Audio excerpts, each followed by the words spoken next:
What the fuck? Okay.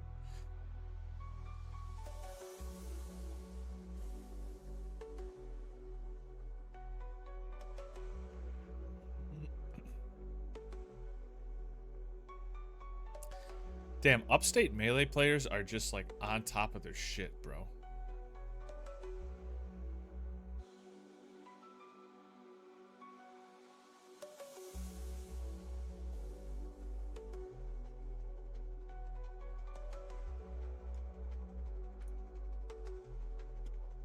I'll get a self promo.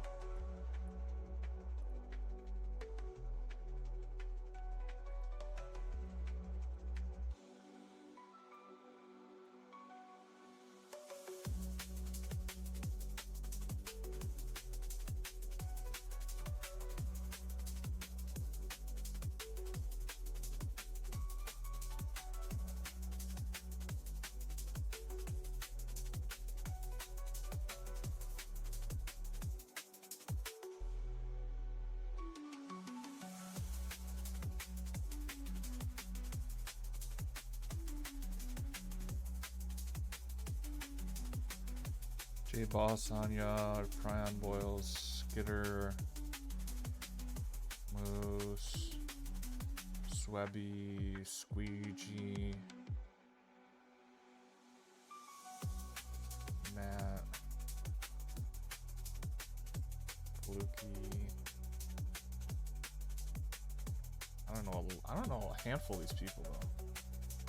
A lot of them are probably Rochester players. Bing, Geo. I know Edgeport. Legion.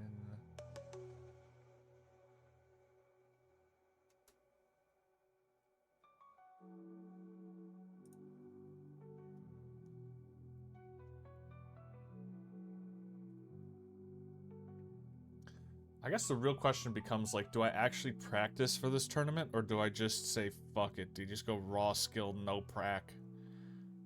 Raw, unadulterated skill, dude. Just untamed power. Piss girl.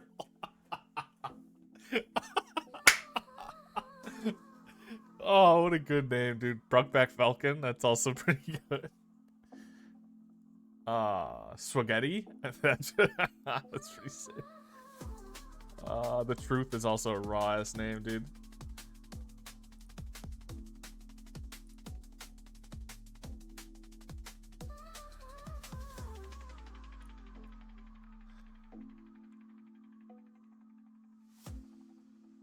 Okay, they're an amateur bracket all-star. Okay, we respect those players.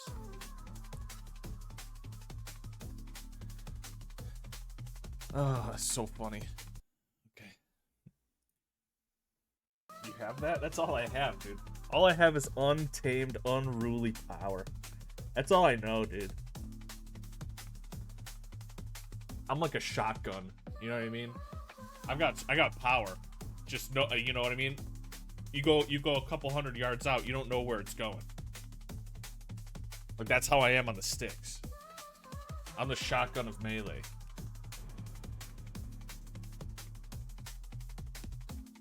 I can do some crazy shit, or I just miss completely. Who knows? It's up in the air.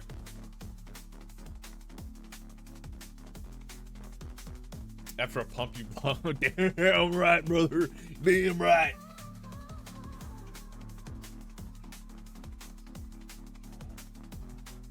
I'll tell you what, after a pump, I got people ducking for cover. You know what I'm saying? You know what I mean? You know? You know what I mean?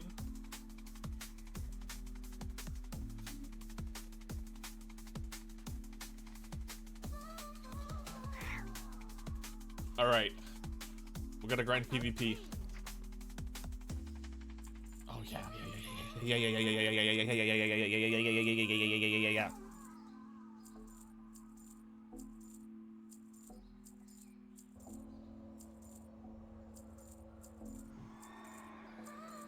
How much money are we up to? Keep it coming, keep it coming, keep it coming, keep it coming. Alright. It's a good chunk of change. There's still probably more on the market, too. I gotta start putting in 8-hour limits. Undercut, undercut, undercut, undercut, undercut. Okay, yippee, skippy.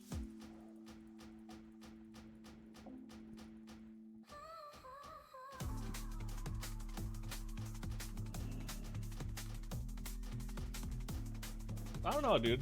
I mean, maybe one of these tournaments I'll actually practice. There's two wolves inside me, dude. There's one wolf that says, practice isn't gonna matter. let's be honest here, practice isn't gonna matter. But then there's also part of me that's like, but I'm curious to see if I do practice, if I actually perform better. But what is my practice gonna be? Like, am I just gonna spam unranked melee, hoping to learn something? Am I gonna get in the upstate melee Discord and try and convince somebody to run prac with me, you know? Should I start playing WoW or am I gonna lose my soul? Okay, so I think there are follow-up questions that you have to be asked in order to get like a true answer. Like, have you ever played WoW before? Is like question number 1.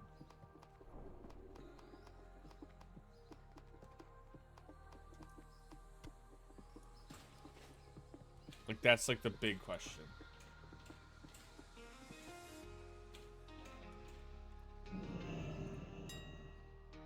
Question number 2, are you unemployed? That's not, hold on. That's not a prerequisite.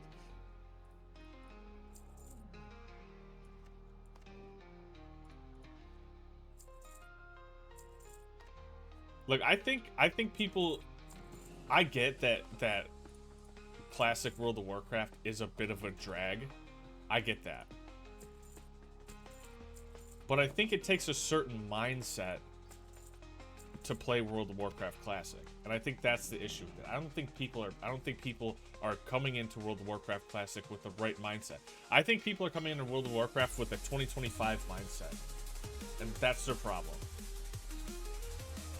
Yes and no. The RPG, not much. But I remember there was a building-based thing. I don't know if that's WoW or not. No. I mean, there were points in time where World of Warcraft had, like, housing, like your own personal housing, called a garrison. But that was, like, quickly removed from the game. But then they also brought back player housing, too. So, you know, hey. Now, the building a base thing, you might be thinking about RuneScape.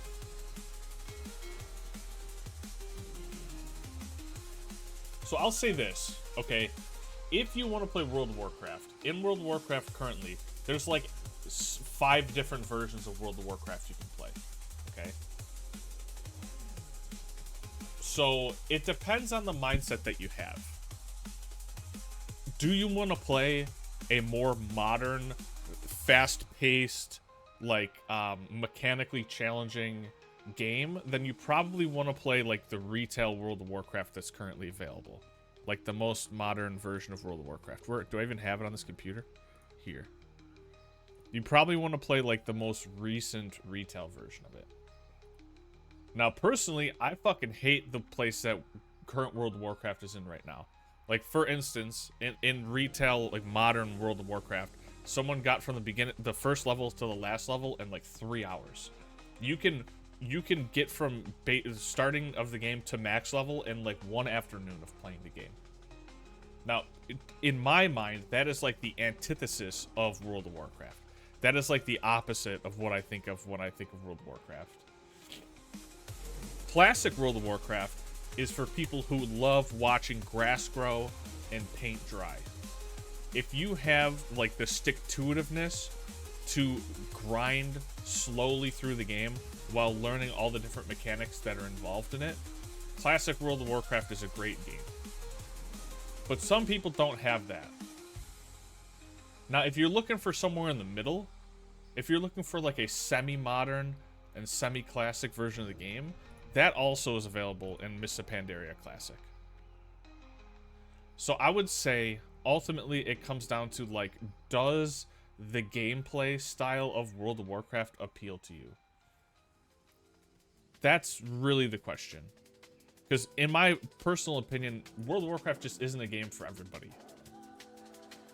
And depending on like your willingness to either, like I do, love watching paint dry, or if you're looking for like a zoom, gotta go fast, you know, if I accidentally stand in the wrong spot for a couple seconds, I'm gonna die kind of gameplay, then you go for like modern World of Warcraft.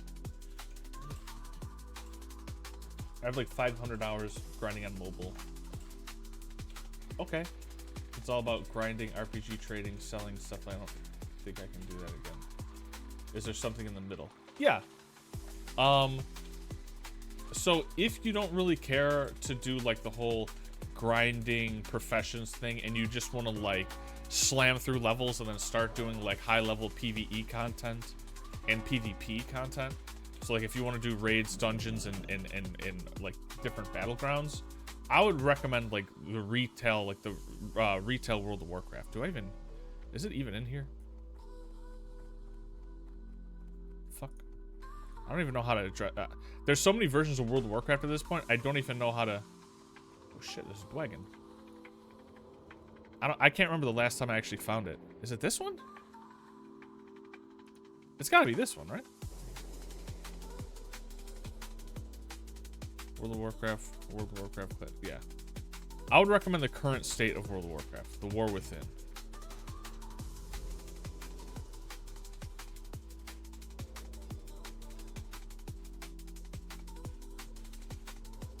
Like, I'm not too familiar with Mists of Pandaria Classic, so I don't know how long of a grind this game is. I stopped playing the game just before this game came out. So I don't, in my mind, I don't have the full picture of this game. So it's hard for me to tell you exactly what to expect out of Mists of Pandaria Classic. I really don't know. So I have a hard time suggesting that. How old is this game? How are so many people in? The game that I'm currently playing, like what I'm playing on my screen right here.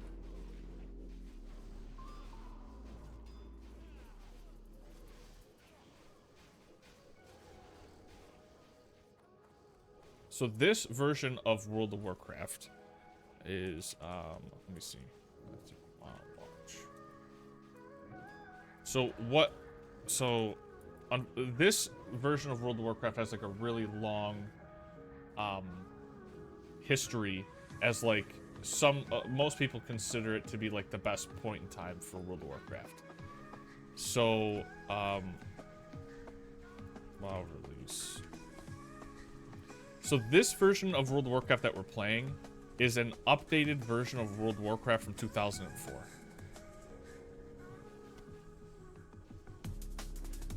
So I'll simplify the story as much as I possibly can. As the game expanded, like as they added expansions past the 2004 version of World of Warcraft, a lot of people really liked the way that it was at this state and didn't want the game to continue. But Blizzard didn't offer the players a place to play the game on a Blizzard server, paying Blizzard money to play the first version of World of Warcraft. So people started creating private servers, which still exist to this day, for Classic WoW. There's still a ton of them. So, but it's like an amount of time before these get shut down.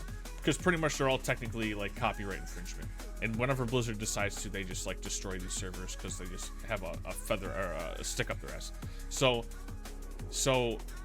this version of World of Warcraft that we're playing was previously told to be impossible to exist.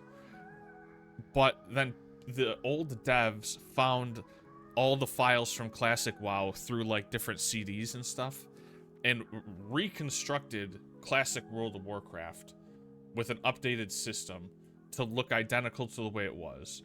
And then they re-released it in 2019. And they re-released another version of it, which is what I'm currently playing. I want to say somewhere around like 2023?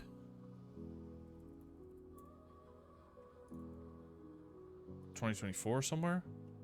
So technically, the game that I'm playing right now is like the second or third iteration of the same game that was released in 2004. This is like the old school RuneScape of World of Warcraft. If you're familiar with RuneScape.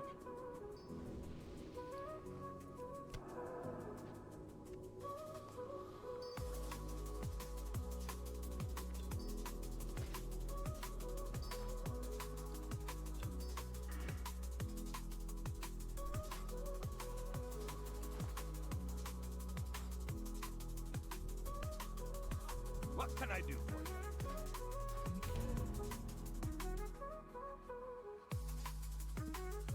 So for the longest time, I used to play this game on private servers.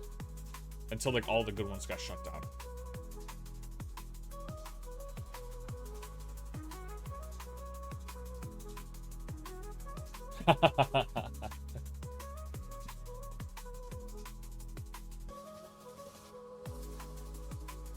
I know RuneScape, I never played it.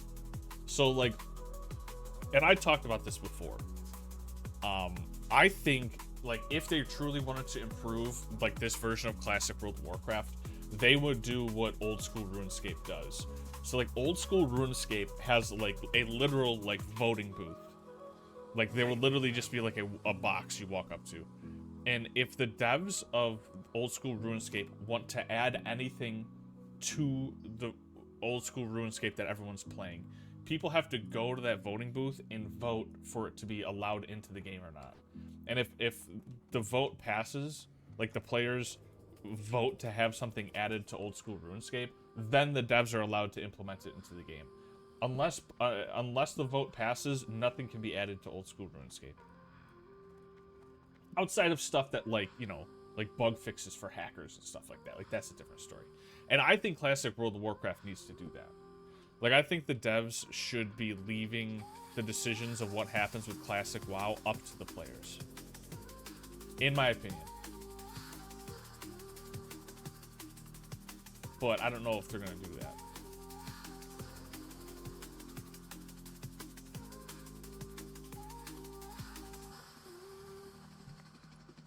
Because they want to do something, they wanted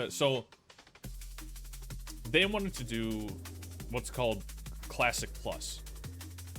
Or what they have called Classic Plus. Which is pretty much, Classic World of Warcraft is like the most popular version of the game. Well, it's not capitalist, it's democratic. It's a democratic game. It's pretty much saying anybody can vote on this, and if democracy will decide what's in the game and what's not. And if we put it in the game and people think they want it, we'll still leave it up for a vote later. And if you guys have used the system and you don't like it, you can vote it out of the game. So it's like purely democratic. It's purely based on votes. And I honestly think that's kind of cool. I think that's very cool.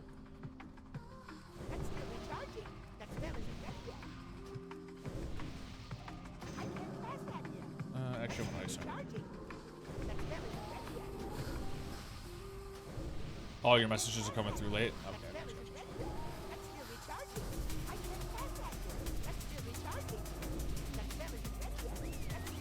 But yeah, so back to Classic Plus. So Blizzard put out a survey pretty much saying we want to entertain the idea of adding stuff to Classic World of Warcraft. But we have a lot of ideas, but we don't know what we want to add. So they made a survey where they sent to a select certain number of people. And supposedly NDA'd them, but it's still leaked anyways. Where they made a survey pretty much listing out all the potential changes for Classic Plus. So for like Classic, but they add something to it. And they left that up to like a survey. So it's almost the same thing as OSRS. Almost. Except they didn't give it to all the players. They only gave it to certain players on a certain email list. Which I don't know why the fuck they would do that. I think that's really dumb, personally. They should have just given the survey to everybody. But to be fair, also a lot of this community is run by just like bots. Like literally like robots.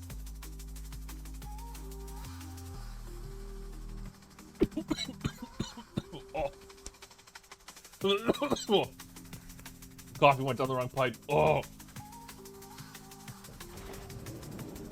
God damn it.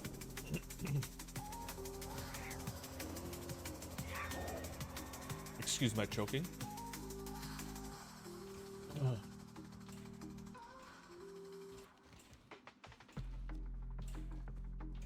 What is this? Ugh.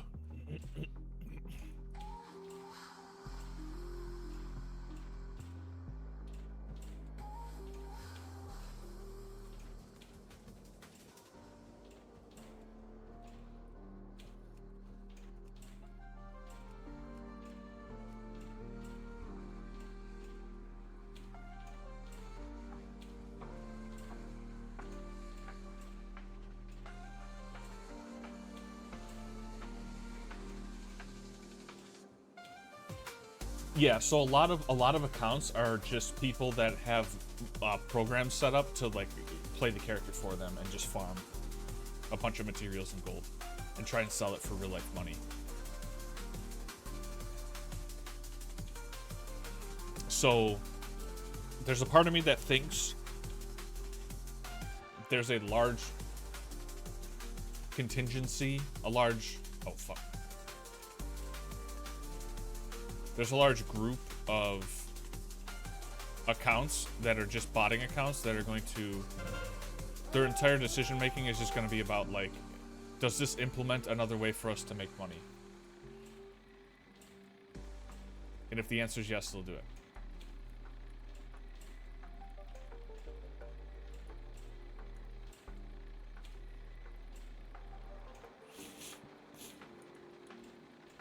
Because in like previous iterations of World of Warcraft, and I'm sure in this one as well, I've seen bot farms that were like, we're talking like over 100 different versions of World of Warcraft all being run at the same time.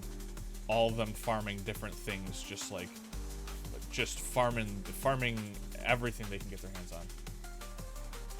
Can you kill them? No. Well, yes. If you're on the opposite faction. So like, I'm an Alliance player. If they're a Horde player, I can kill them.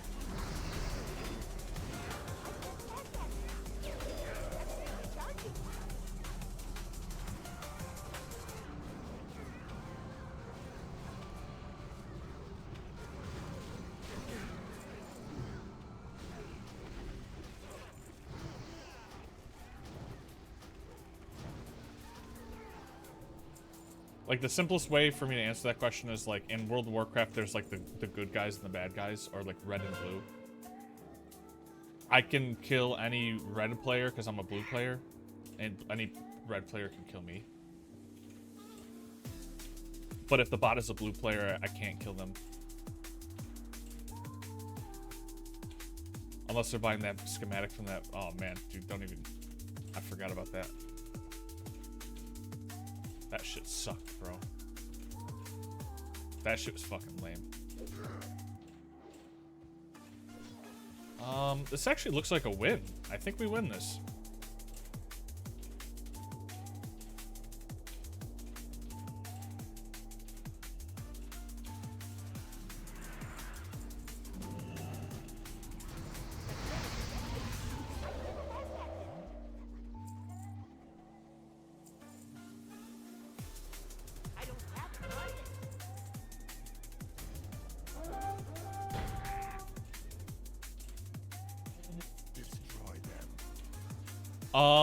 By factions, do you mean clans, guilds, species?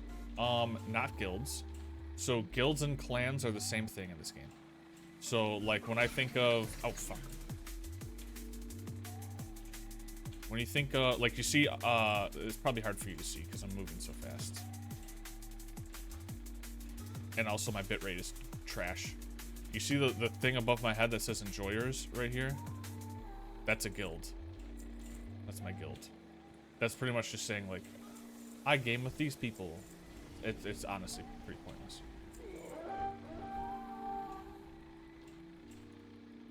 Factions are like when you create the game, when you create a character at the beginning of the game, there are 4 races per faction.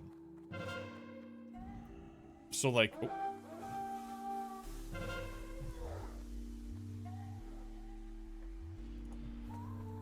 Slay them all. Wow, these guys are really good. These guys are moving fast as fuck, boy.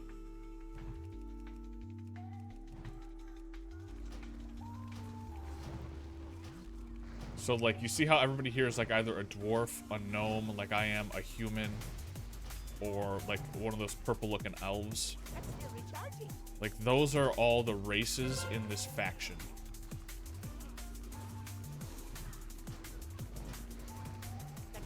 We're all part of, like, the good side. Wow, clean win. Holy shit. Interest you on a pint? Watch your back. Hey, good. Off with you. I'll show you real quick. So when you go to create a character, there's 2 sides. There's the Alliance and the Horde. And then based off of, like, you see how the flag is, the red flag is over all the Horde races, blue flag's over the Alliance races. Those are your factions. So if I wanted to play a big cowman, I'm part of the Horde. I'm playing a little gnome dude, so I'm part of the Alliance. And this kind of chooses not only the quest line that you're on, but also who is considered to be your opponent. So like in a player versus player scenario, any of the blue team can kill any of the red team, but you cannot kill other blue team members. Unless you're in a very specific area. There's like one area in the game that allows that.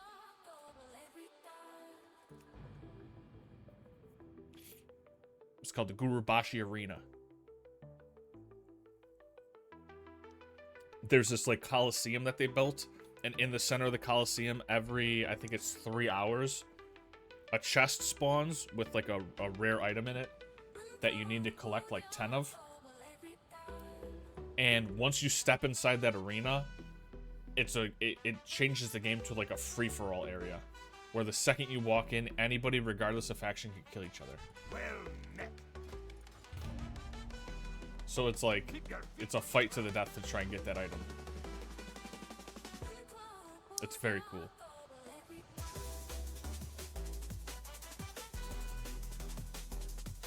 Yeah, the Uwu Bashi Arena, yes. Yeah.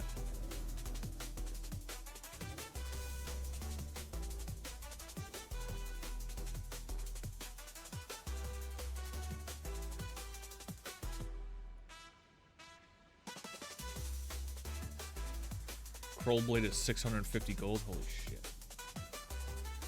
Yeah, it's very fun.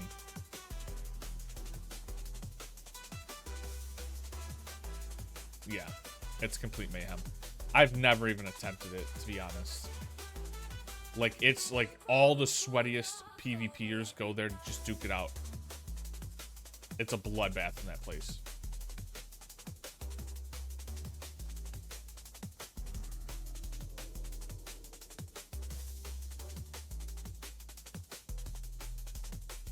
PvP in this game is like a lot of know-how and like very so the thing about Classic World of Warcraft that I always found interesting is like a lot of the best PvP items are like really low-level random quest items or rare mobs out in the middle of nowhere drop. So like for instance, there's this really early level zone called the Wetlands, and outside the Wetlands in this ocean is a downed pirate ship that is overrun by a bunch of like serpent creatures called Naga. And in the center, down in the middle of this boat, there's like one named unit that spawns like, I think it's every like 6 or 12 hours.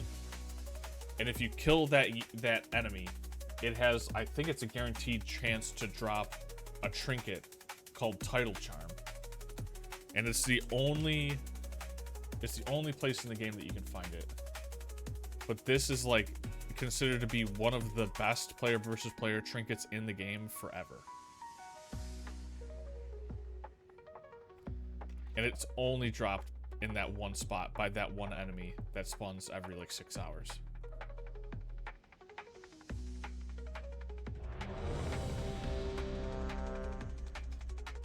And everybody in the world is like camping it. Like people want that thing so fucking bad, dude. It's like a war to get that.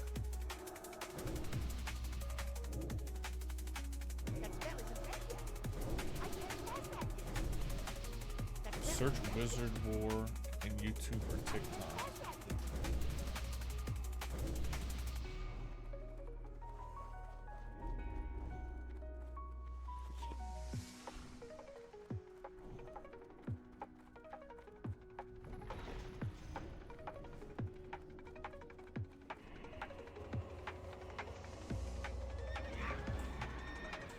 Wait, there's so many. So many different things popped up. Ah, I'm stuck in the hill.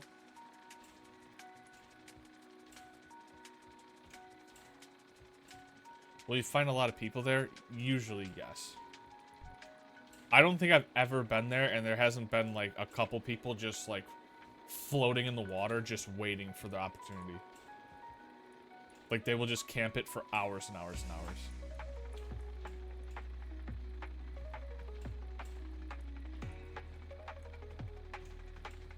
How do you manage all those spells? I don't. So, like, how I have my binds set up is I have 1 through 5.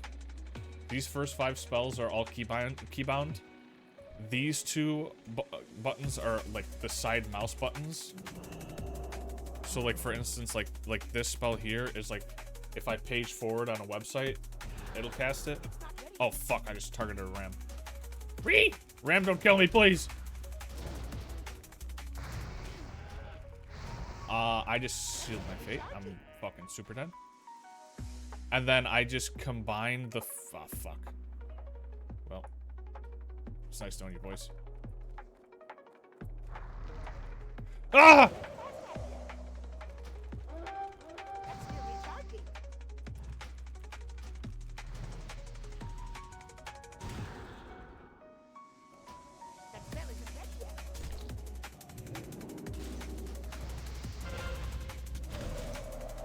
Come here, pussy!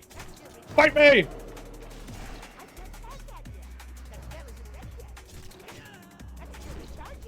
Oh my god, you're such a bitch, dude. Fucking healer. Alright, well, I'm fucked now. There's no way I'm gonna get... Anyways, so how I do my spells is 1, 2, 3, 4, and 5. Shift 1, 2, 3, 4, and 5. Control 1, 2, 3, 4, and 5. And that does these 5, these 5, and these 5. And then I do different combinations of shift, control, and just the normal side mouse buttons. So these, and these. The rest of them, like, I just click them.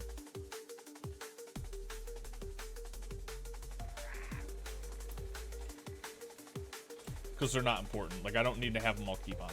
Like, they're just not important.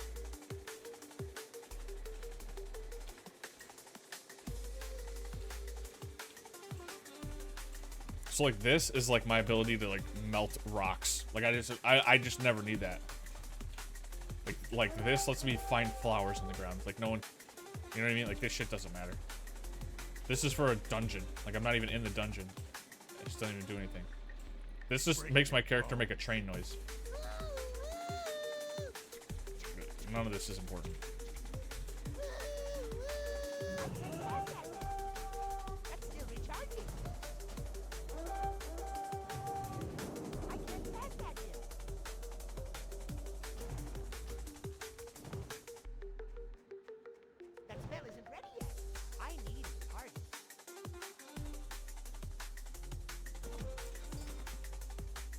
Like, I literally have an entire page of keybinds for, like, opening portals and fishing. Like, fishing in PvP again? Honestly, probably. I accidentally got off my mount to try and explain how my spells get cast, and now I'm just fucking stuck back here.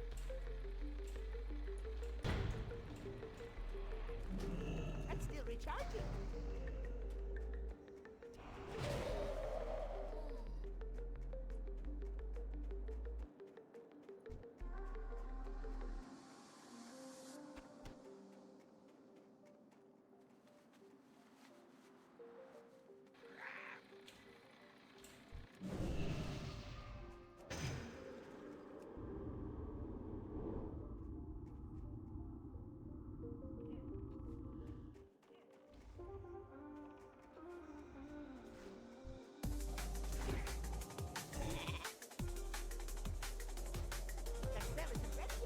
Look at that bird.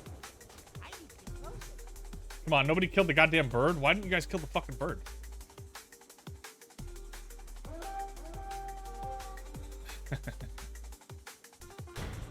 Ah! It's too far away. No! Bring them all.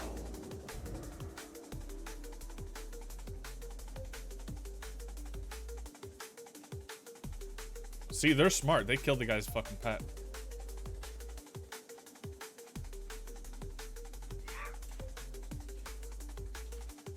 Oh, I'm so dead. This guy's gonna get... Ah! Please! Please! Oh! Ah! I need more. What's up, pussy? Oh!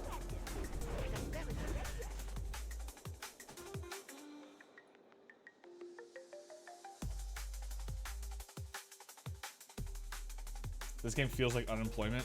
Not at all. Not at all. Look, I would never condone doing anything in this game that generates real life profit. But there is a gigantic market for it. And I can't control that. Just saying. Just saying. I'm not saying I condone it. But it does exist.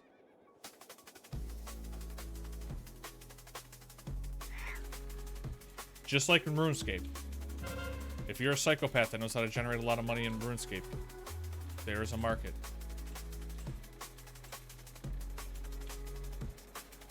This looks like an actual game of Altered Valley. This is gonna be us punching each other for a long time. What up, Salt? Hey!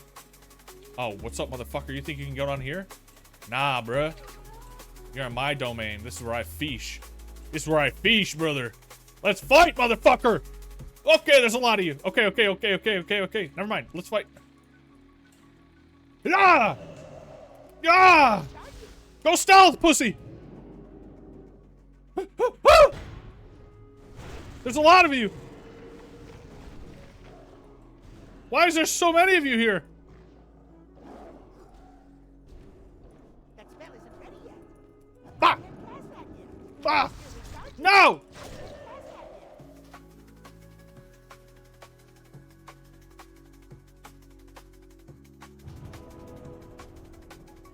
The worse you stink, the more damage you do? Oh, you're talking about stink per second?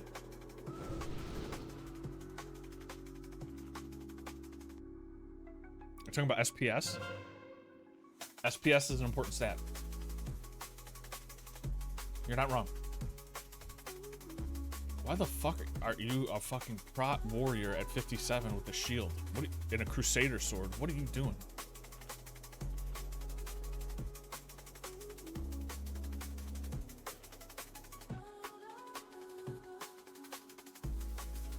It's too far away.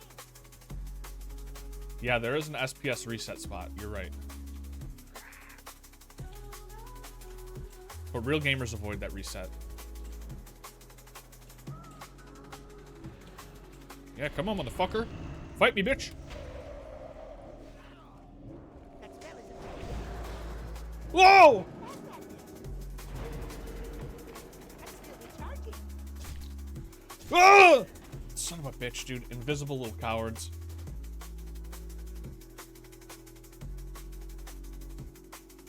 It's always the invisible little pussies, dude. Always. They just fucking lurking in the shadows. Little cowards. Fight me like a man. Oh shit, there's somebody in our spawn. What's up, pussy boy? You want some smoke?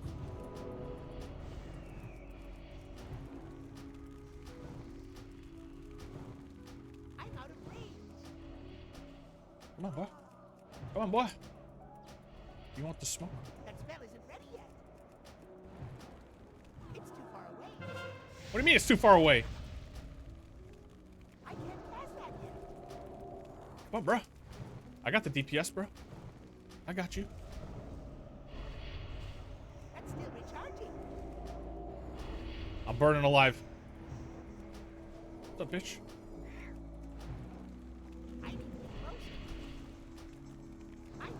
got him! I'm dead. It was worth it. What is this? What is this? Let's fight, motherfucker! Okay, there's a lot of you. Okay. Never mind. Let's fight. Why is it so fast? Yeah! Yeah! Go stealth, pussy! There's a lot of you. Why is it? Okay, first of all, it's like a 1v4. Why? So what do you mean it gets demolished?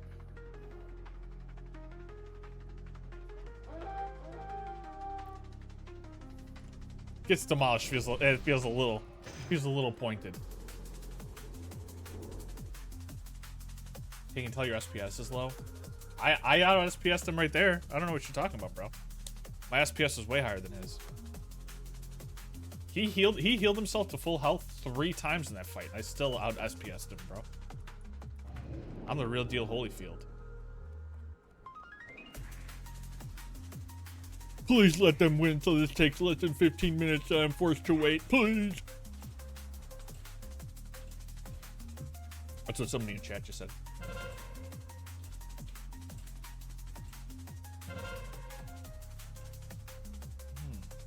They seem to be camping our spawn. Please. Now this is when everybody says, oh, just run past him. And then we run past him and we lose because we ran past him. Where the fuck did he just go? Does he have rocket boots? What was that? Uh-huh. I can't cast that yet. Oh, my people need me.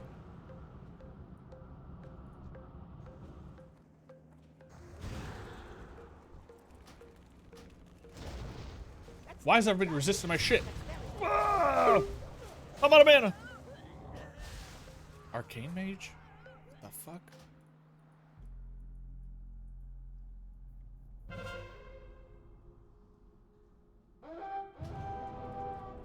Scoreboard? There I am, baby. 6th place in the Alliance. That's still recharging. That spell isn't ready yet.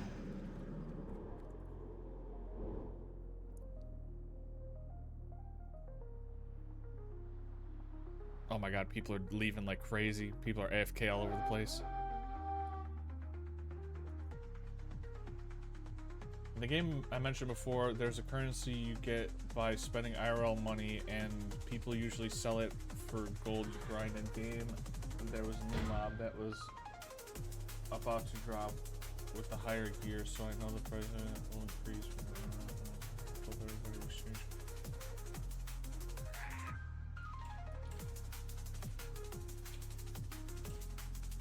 Holy app, I didn't know I talked so much.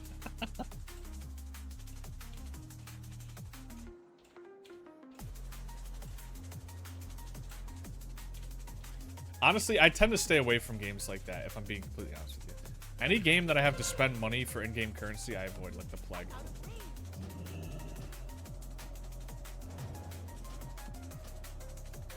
I can't cast that yet. I need to get closer. Fuck! That spell isn't ready yet. I can't cast that yet. I'm dead.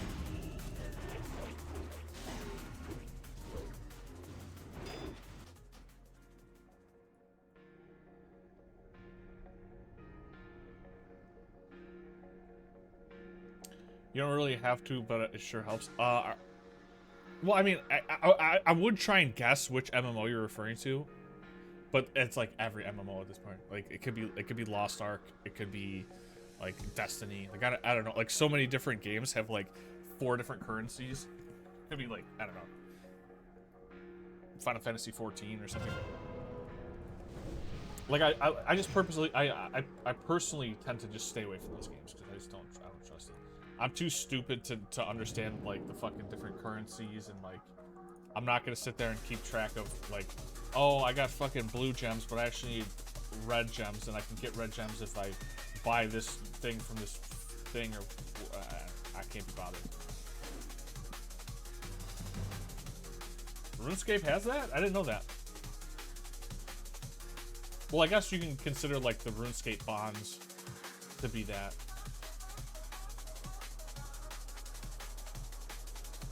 Yeah, I guess you could do that. Do we have that graveyard still? Holy shit, we do.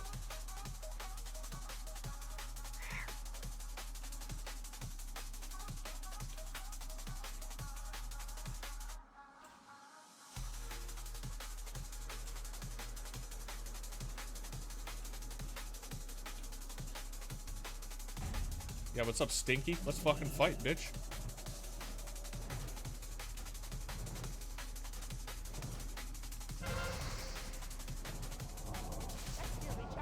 Every time I fight this motherfucker, 8 people show up, man. What's it like to have a team? It's too far away.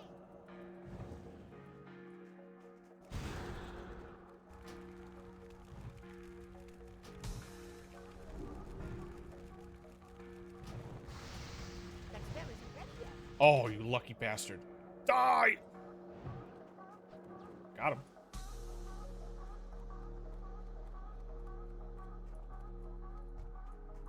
Haha. Your stupid pet died.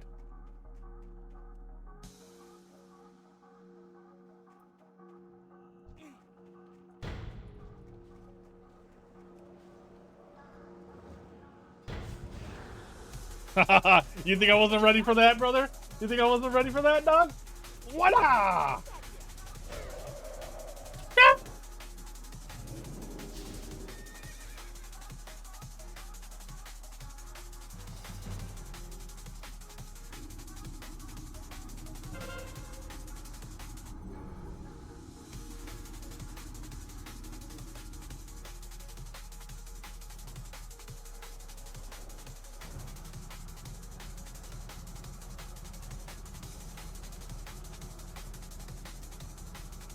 Kill the pet!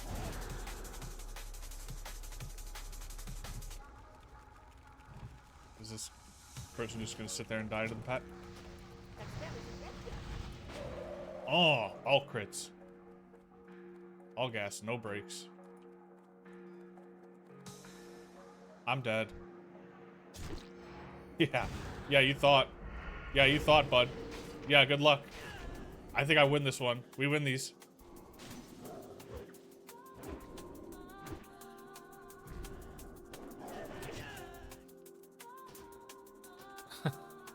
Spam laugh. I don't think you've even heard of the game. It's a lot because the community is dictated. Well, I mean, are you gonna say it at some point? Is it Maple Story? I mean, Maple is in your name.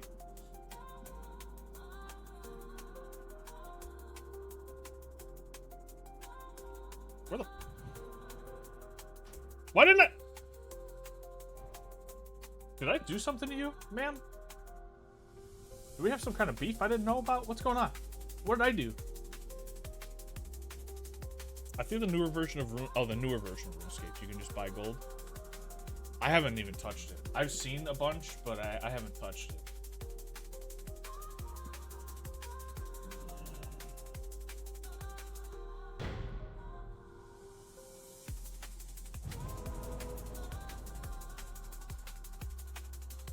I can't pass that.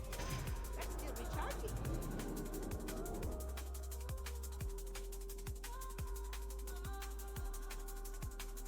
I mean, we cannot possibly win this game. It's just gonna be like a slow death from here on out, but at least I'm having fun.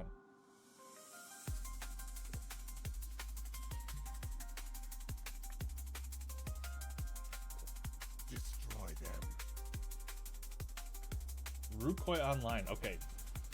Oh, it's a mobile game.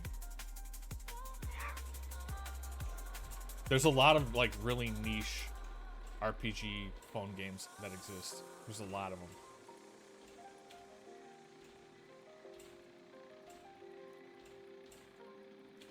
I used to play this one called, what the fuck was it called?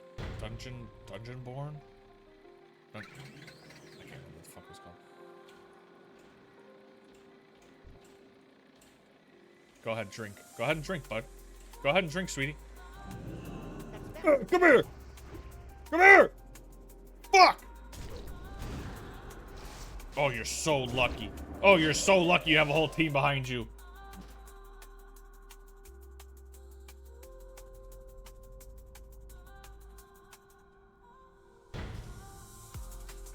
Finally, I'm free. Run it back. How much honor are we up to? 66,000. We need 110. Wait. Yeah, we need 110,000 honor to be freed from our PvP shackles for the week.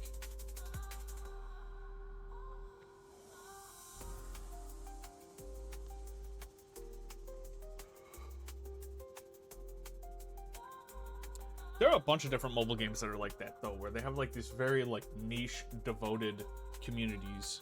I mean, that's why a bunch of companies just like for the longest time have just been spamming the fuck out of this genre of game, because like if your game hits enough and has enough pay to win aspects of it for some whale to get hooked on it and start dumping a bunch of money into it, they'll fucking do it. Like I know Mr. Beast has hired multiple people to play some like pay to win mobile game on his account, and he's like, because apparently he just really likes it, and he just pays all these people to like make it their career to just like grind shit on his account. He's like he's like an oiler for some random mobile game. The only thing you know about WoW is Leroy Jenkins. Yeah. Leroy Jenkins put us on the map. Leroy's a real one. And then there was also, let me see if I can find it.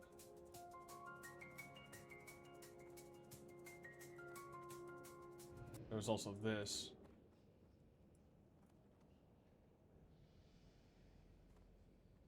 I'm Mr. T, and this is my night elf mohawk. God, T, there's no such thing as a night elf mohawk. Shut up, fool! Like I was saying, my mohawk storms through mighty forests on his frost saber. My mohawk... T, it's a warrior, not a mohawk. Well, maybe Mr. T hacked the game and created a mohawk class. Maybe Mr... Then there's this one. I'm Ozzy Osbourne, and I'm the Prince of Darkness.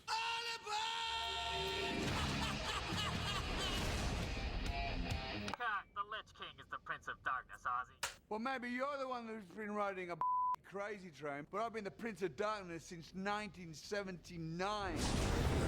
And there's this one. My name is Vern Troyer. I live in Hollywood, California, and I'm a mage. I'm master of the arcane. I used to name all of my mages and private servers Vern Troyer after him. There are 9 million players in the World of Warcraft. It's huge, like my mage. I'm Vern Troyer, and I'm a mage. What's your game?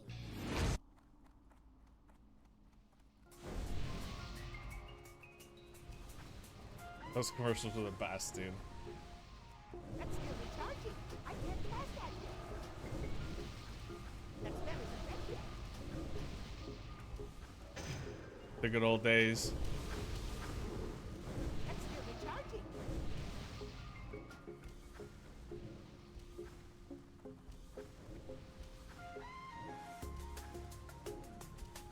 I'm a night elf mohawk. And then they used to have the mohawk grenade in game where you could like throw these grenades at people and it would turn them into Mr. T.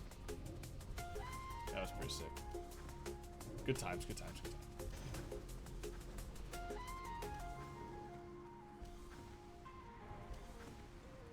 I can't pass that yet. That smell isn't ready yet. That's still recharging. I can't pass that yet. That's still recharging. I can't pass that yet. That smell isn't ready yet.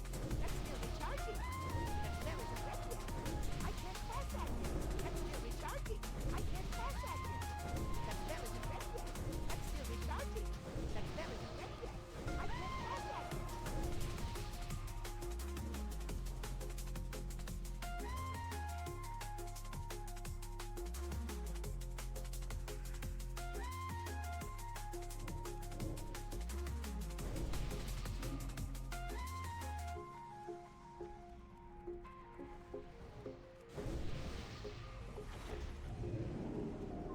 Okay, we got a good position here. This is really good for us.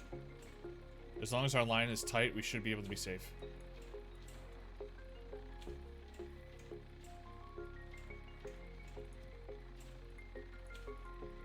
There's gonna be like a bit of a time where I'm just kind of undefended because I'm ahead of all the 60 mounts, but...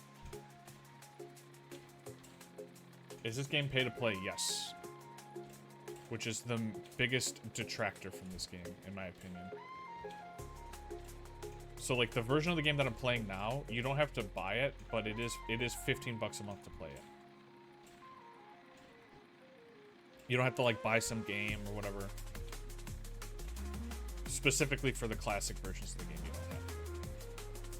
But for like the most recent version of the game, I believe you have to pay like 60 bucks and then also pay 15 bucks a month after that.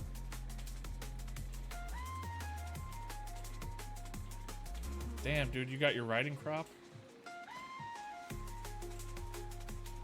Mithril spurs too? Sheesh! Alright, I should be safe here. We'll see once we get to the other side of this building. I'm gonna hug right, just because if someone else gets caught, I don't want it to be me.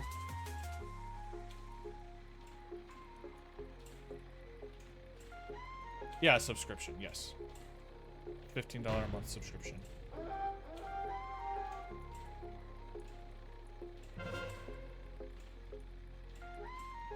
Like, how do you think Blizzard is like one of the most successful companies in the world, dude? They've been making people pay 15 bucks a month since 2000, like fucking 4 or whenever the fuck this game came out. People have been paying 15 bucks a month for like decades.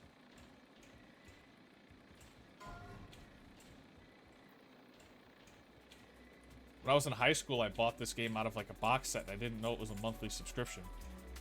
So I paid 90 bucks for a game I couldn't even play because I didn't have a credit card to pay the subscription.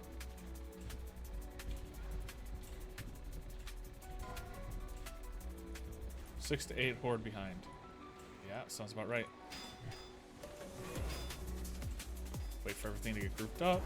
Freeze them all in place.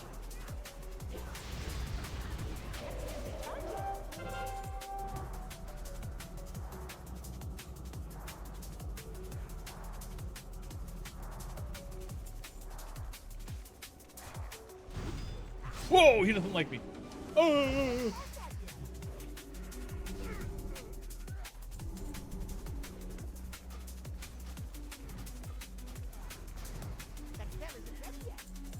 Damn. Oh wait, he feigned death. Okay, I'm gonna get in my corner so I can drink. Still recharging. Gotta drop combat. There we go. Oh my god, yeah. I mean, look, this is just classic World of Warcraft, but like from what I remember, there's like 40,000 concurrent players daily. So even if every player subscribed doesn't play every day, there's they're making, you know, $400,000 in subscription costs just from like the 1 day's worth of players. Oh shit. Oh.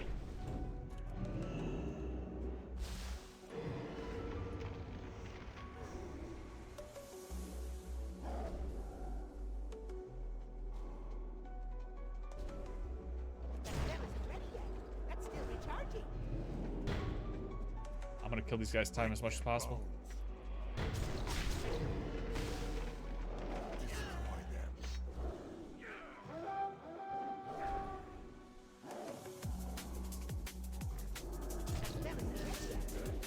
Nothing I can do about that.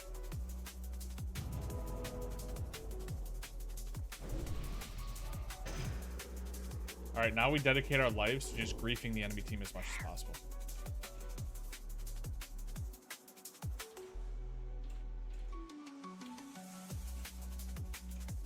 They back capped. Good luck, soldiers. How the fuck do you spell soldiers?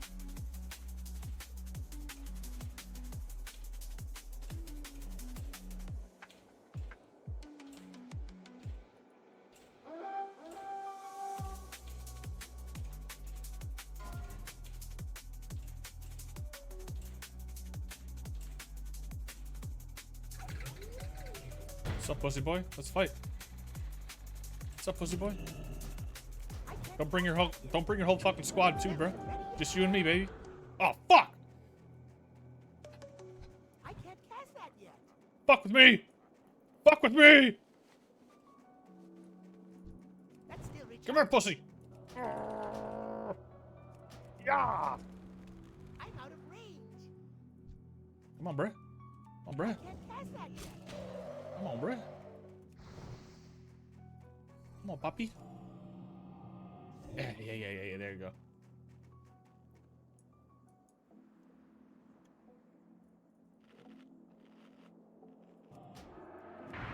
That spell isn't ready yet. That's still recharging.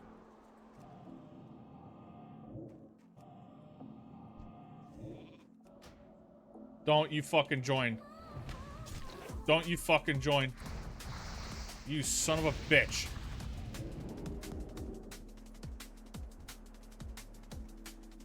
No respect for the 1v1. No respect for the 1v1. Absolute coward. Anyways, it's 3 AM here. I'm gonna go, yeah. Definitely don't kill yourself to watch a Twitch stream. Get some sleep. Thanks for stopping by.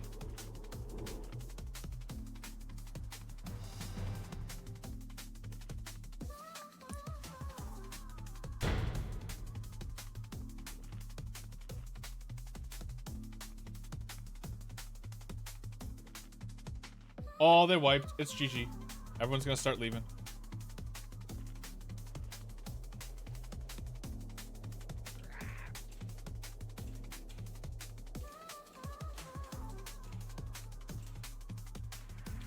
I need to get closer. That spell isn't ready yet.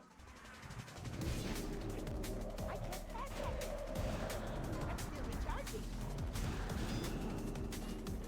That spell isn't ready yet. I can't cast that yet. That's still recharging.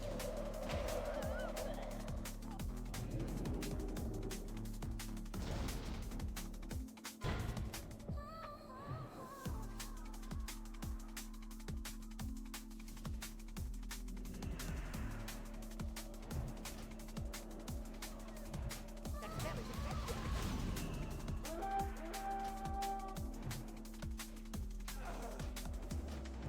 I don't have a target.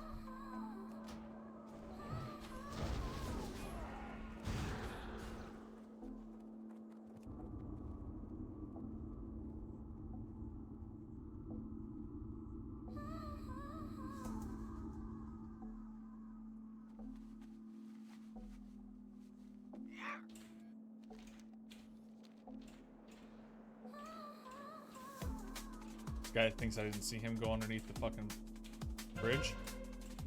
You think I don't know about bridge trolls, huh? Come on, bruh. Show yourself. Come on, bruh. There you are. I'm out of range.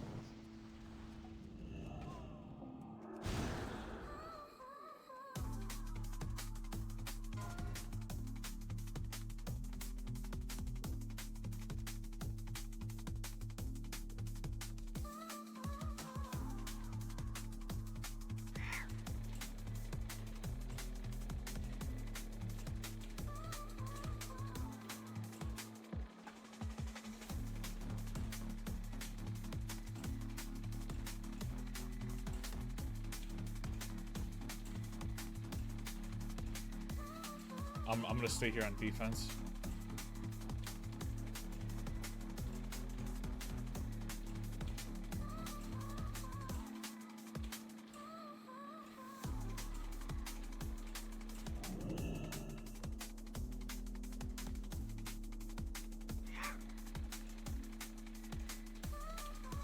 Alright, I don't think anybody slipped by. I think we're good.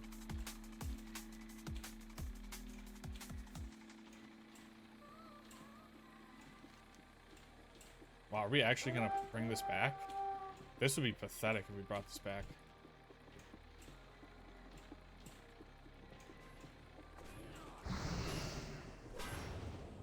Right, that'll free you.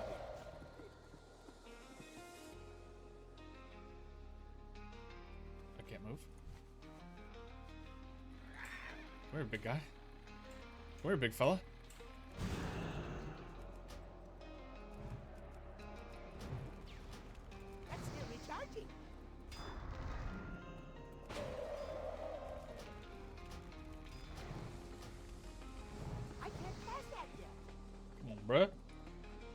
I'm on, bro.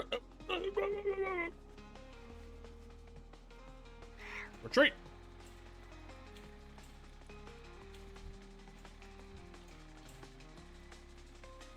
We fight. 3v3.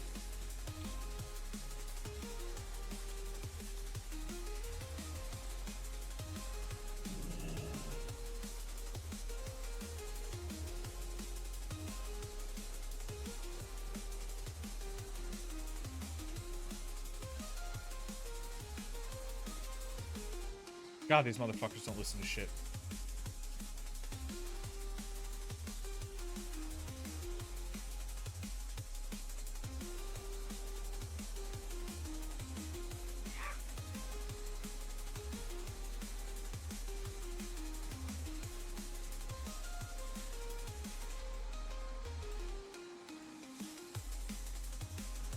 No.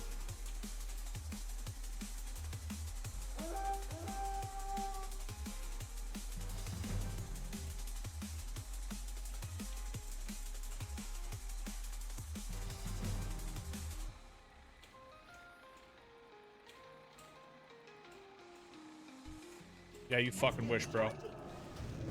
That cell isn't ready yet. Ha ha ha ha! I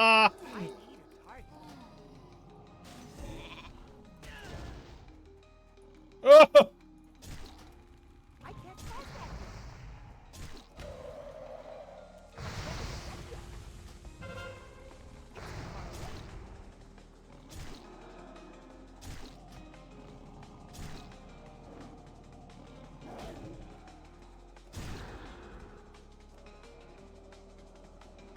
That's still recharging.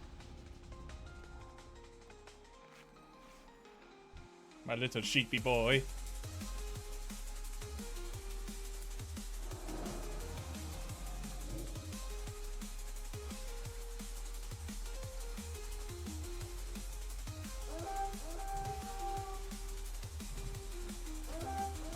That cell isn't ready yet. That's still recharging. I can't pass that yet. Oh, he has an explosive trap. Oh! God damn it. Well, fuck. I tried. I tried.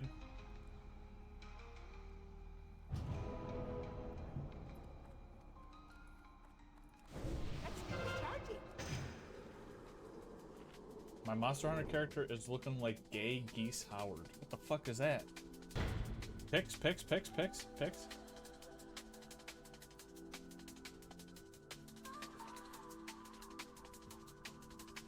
Oh, Geese's lease, dude? I only know Geese from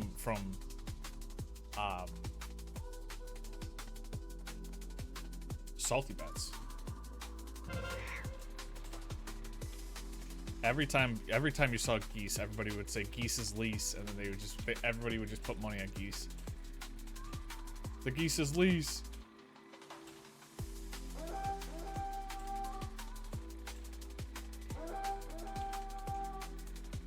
Man, I don't know how to make that jump anymore. Maybe it's an epic mount only thing? No, sir.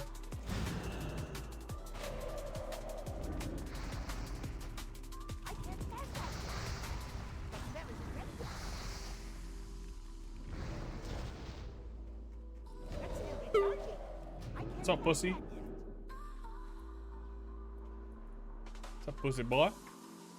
I killed your boy right in front of you, cut. Oh, he's multi-boxing. Now I see. Let's dance.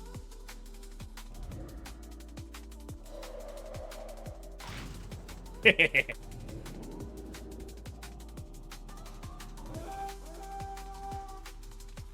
cell isn't ready yet. I need to target something first. That's still What? recharging.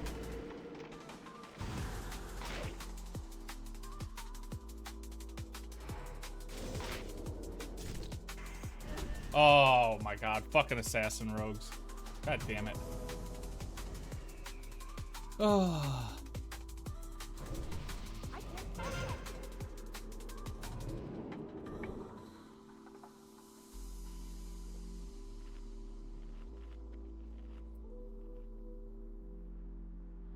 Wait, actually, that wasn't an assassin. That was a sword. Oh, he crit on eviscerate for 2,000. One eviscerate for my entire health bar. Seems fair. Seems fair. Seems close. Real close fight. Real close fight.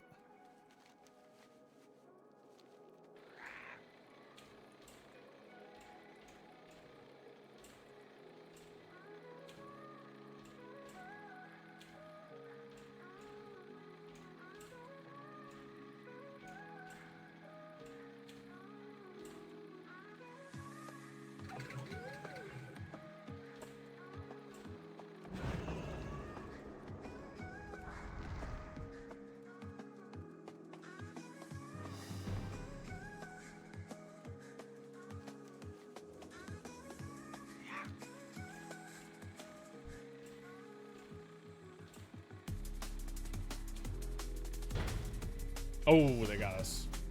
Jeej. What are we up to? 72k? How are you? Be good. Talk to me. Watch your back. Be good. Off with you. That spell isn't ready yet.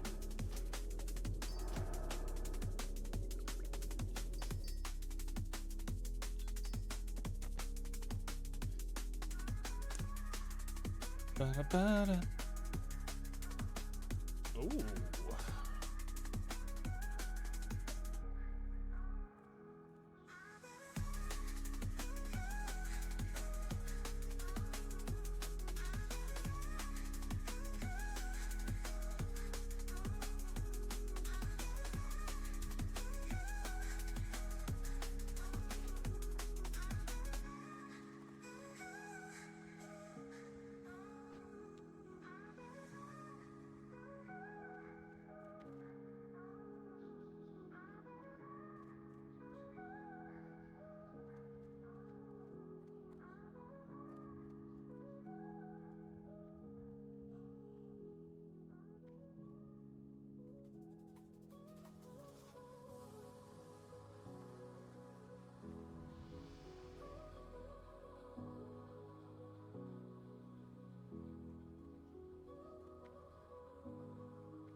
Da-da-da-da-da.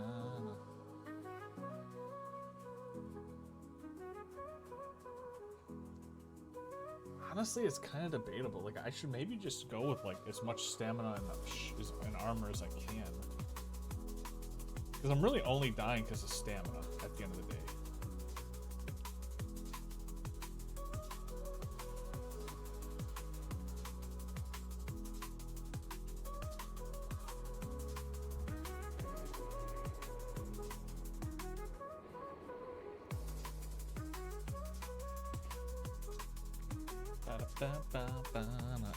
What do the nerds say? Best mage PvP armor classic. Wow.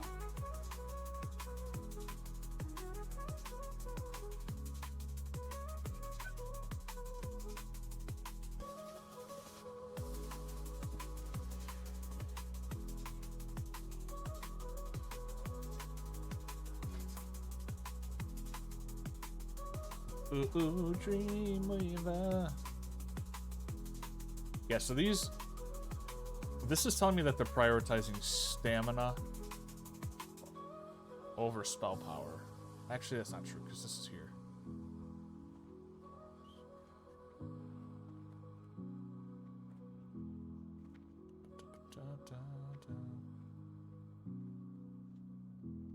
Wow, this is really good. What is this from?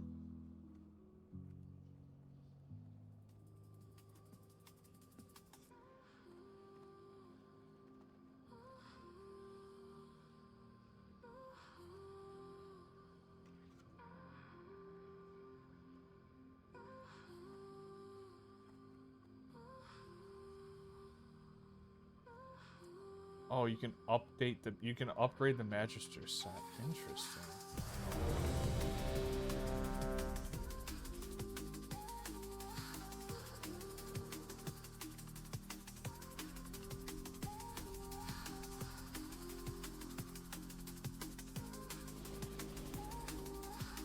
Yeah, honestly, now that I think about it, once I rank up more, I'm just gonna get this naturally.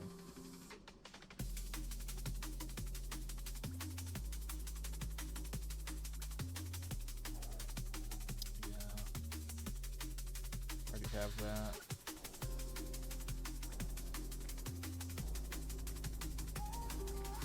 Did you get that armor you need all the elemental shit for? Yeah. That's this thing right here.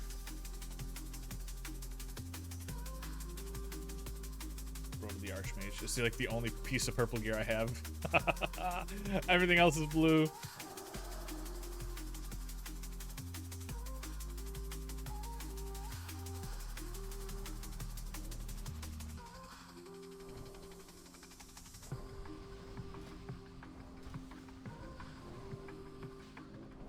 Boreal mantle, burial shawl.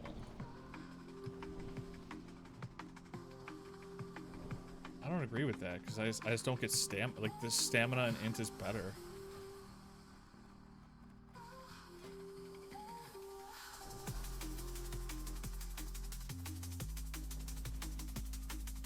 Raid gear, Western Plaguelands, Shroud of the Exile.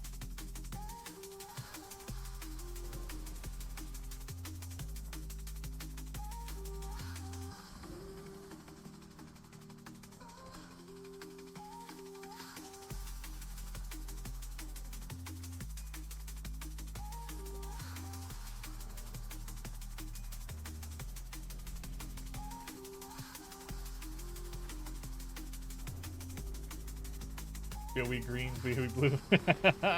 That's all of my gear is, dude. It's just a bunch of BOEs. Dude, nobody fucking buffed me. We're dead. This group is trash. I didn't get a single buff.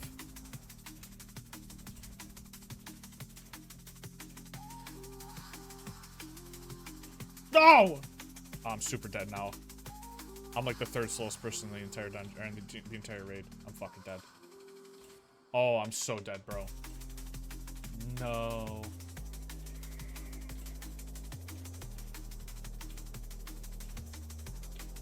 Look, that's the thing, though. This character is meant to just be a moneymaker.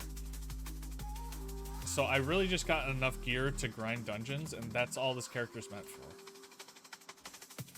Like, I'm not... Look, like, at the end of the game, like, I know...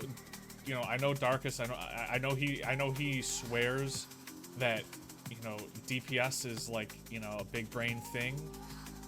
I really don't share that opinion with him. Like, I really don't.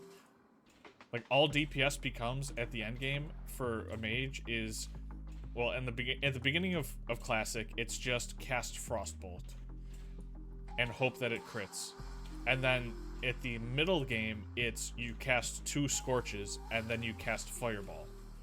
And then you just do that and hope they crit. And that's all it is. So it's like, what am I gonna do? Am I gonna raid to get a piece of gear that gives me like a couple more spell power and some more mana so that I can just keep casting Frostbolt more? Like, I don't really give a shit about that. Like, that doesn't rustle my jimmies, you know what I mean? That doesn't tickle my fancy. That's not what gets my goat.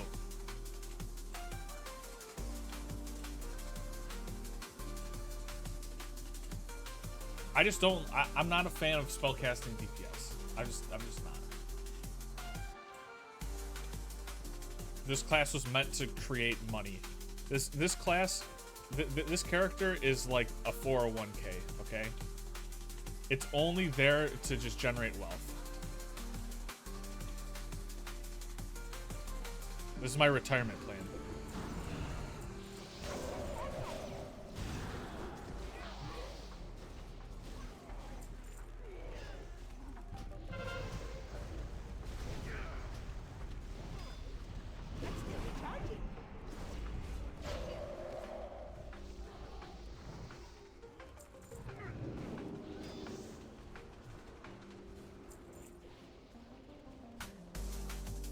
This dude's just a ice block for some reason.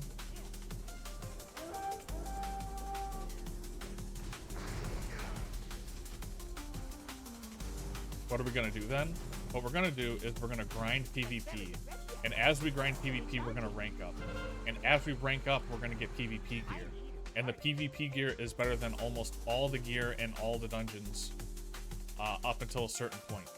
And then just based off that PvP gear, I can just do raids to fill in the slots that aren't improved upon. Gorilla Gun Hunter.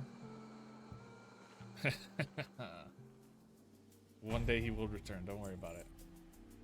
I got a lot of different characters I want to play.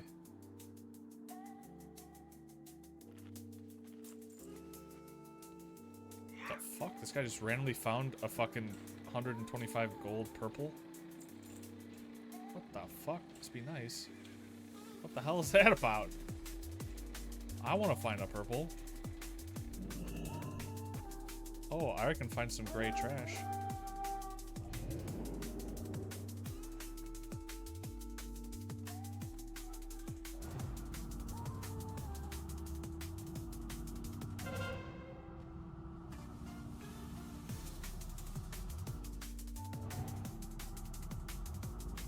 Where the fuck is that blizzard?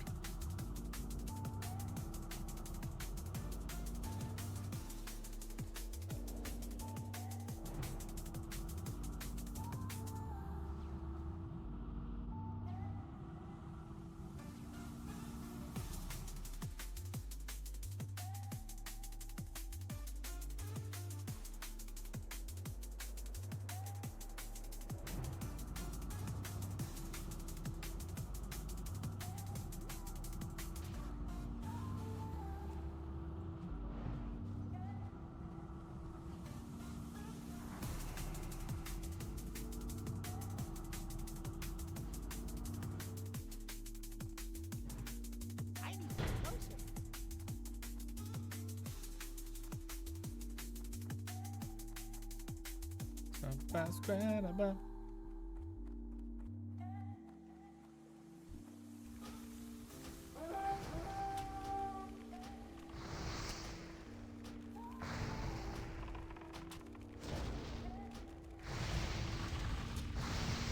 Gorillas are so cold. The arms of the angel. With your help, these poor Rillas can team up with a gun-toting dwarf hunter called now. With your help, we can get the Rillas into nice warm homes and maybe even a raid. New callers will receive fucking nothing.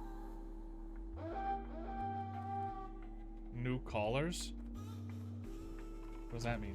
New callers will receive nothing? Was this supposed to be like a... Is that supposed to be like an infomercial?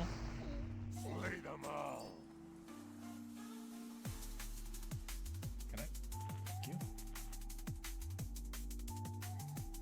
They backcapped us? Yippee, skippy. Destroy them. Is this guy coming up here? He is.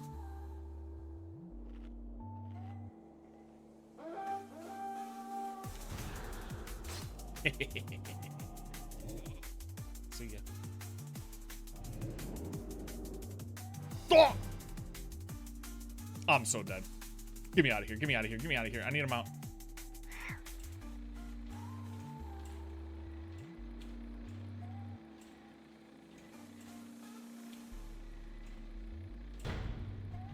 Oh, this guy's big. Big man. Big man. Big man. Big man. Okay, okay, okay, okay, okay.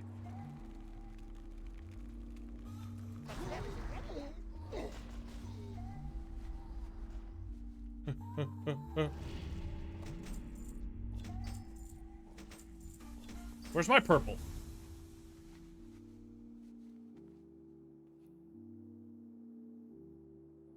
That warrior just stopped being a sheep. That's so funny. Hey, we won! Let's go! Oh, like the Sarah McLachlan music commercial thing. Keep your feet on the ground. In the arms of an angel. That. Ah, I see. Watch your back. Wait, am I capped on honor? 77,303. We gotta keep an eye on that. If I'm capped on honor, If I'm capped on honor already, I'm fucking out ski. What did I just do? That exists? I can have multiple desktops? What?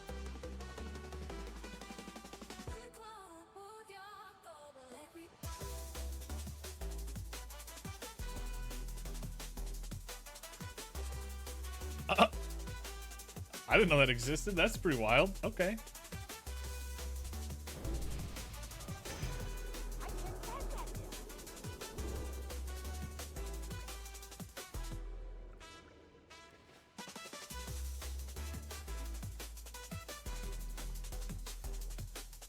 Put that down. Put that. Put that down.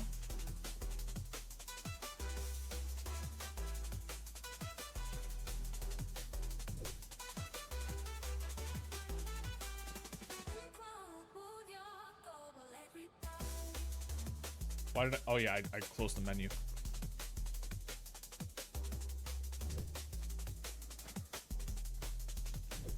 We screen cap. Beep, beep, beep, beep. And we see if this number goes up.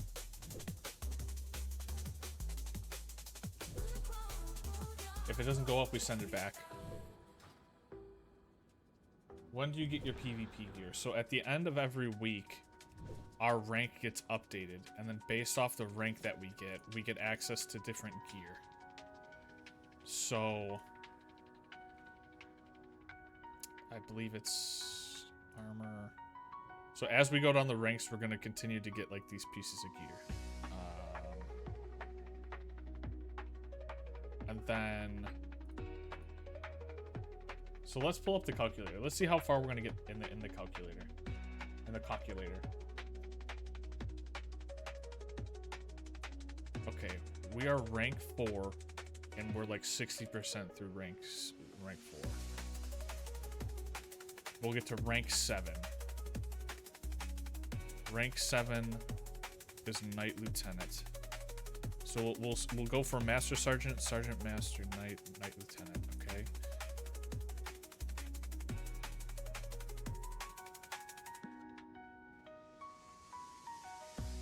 So we'll get that.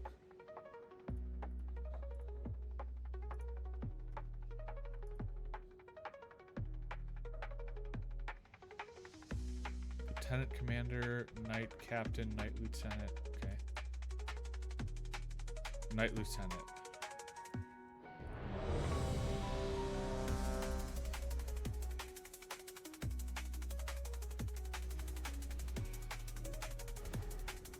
So we'll get these gloves, these boots. Knight Captain? Did we get Knight Captain? No, that's the next rank. So we'll get 3 pieces of gear. Which this, I mean, it's twice the armor. Like almost 3 times the amount of health. More mana. Like it's just better. Double the armor. Like 12 more stamina, which is health. Almost 3 times as much mana. Yeah, these are just straight up better in every single way. Yeah, so we'll get some gear upgrades. I believe it's next week, Tuesday. The ranks reset. So as long as I hit my quota of stats of honor, we'll have that. Men, you're lucky men. Soon you'll be fighting for your rank. Many of you will be dying for your rank. Few of you will be forced through fine mesh screen of your rank. What the fuck? They will be the luckiest of all. What does that even mean?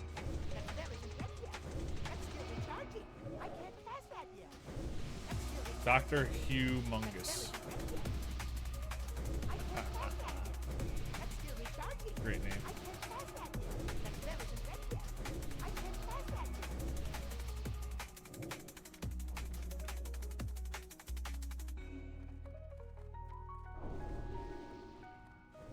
So yeah, we're gonna get like at least 3 gear upgrades next week, and then what does the thing say? What does the fox say after that? Rank 9. This is when ranks are gonna start to slow down. Oops.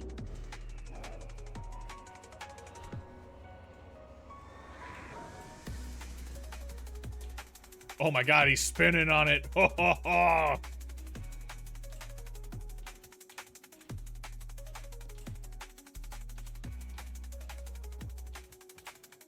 He took that horse, he Tokyo drifted with it.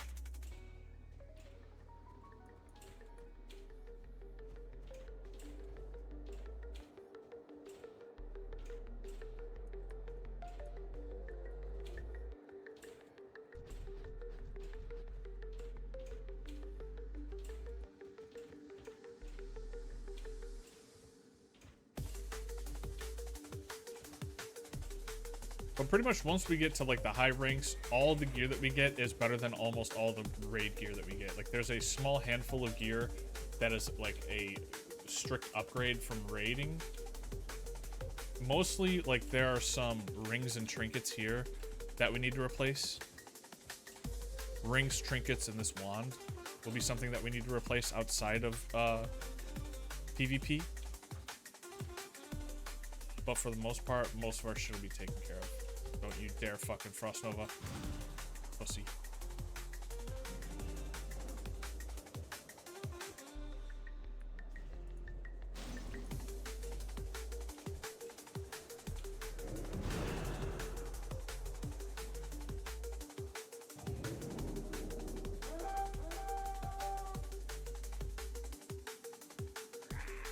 Well,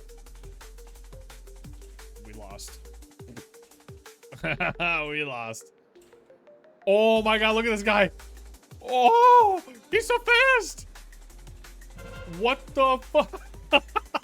The little skeleton that could.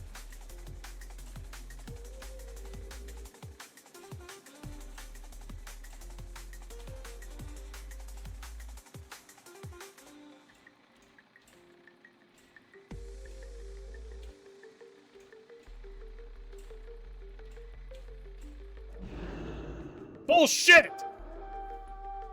He's so tiny.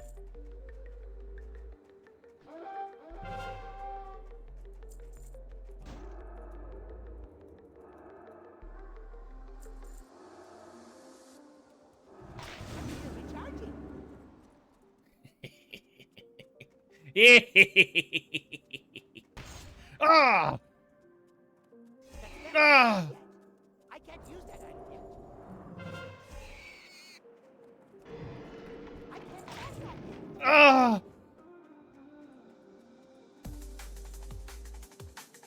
Ah!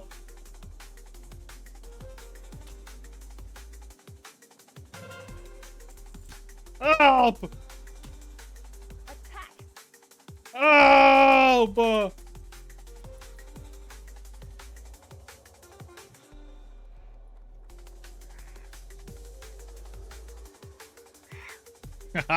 I survived! I survived! I'm free!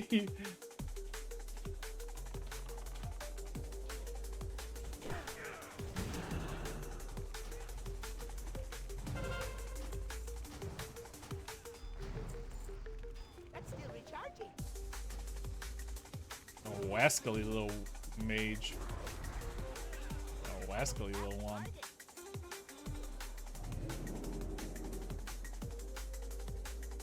That was just pure defensive World of Warcraft play right there, dude. I popped every cooldown exactly when I needed to survive that. Those two are fucking pissed. They put everything into that. They put their whole pussy in the fuck with me.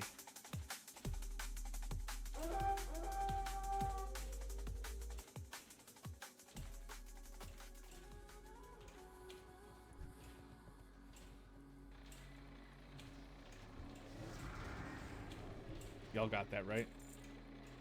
Break their bones.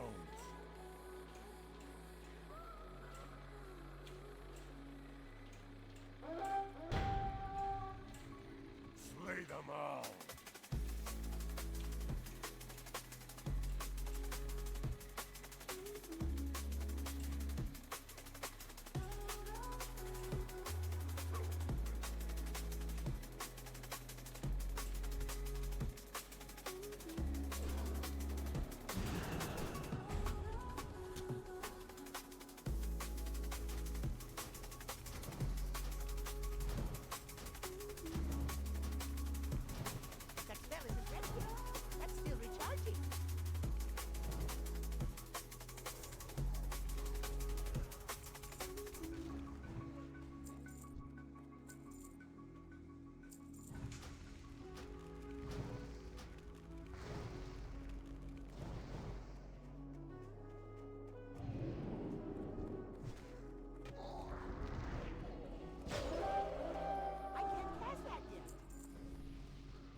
What do you mean I can't cast that yet?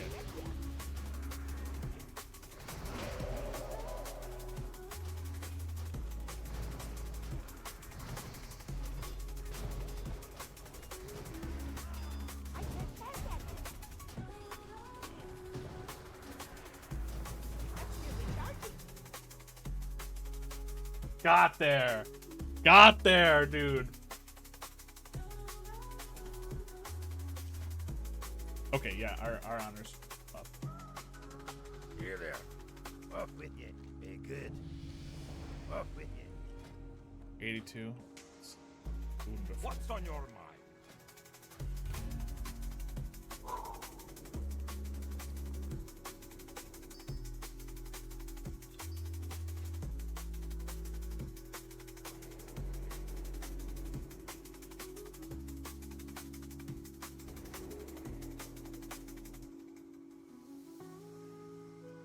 That was a good win, dude. I'm proud of that win. That was a good fucking win. That was a good win. I fucking fought my way there. Beat off 2 different people, dude. Played perfectly defensively.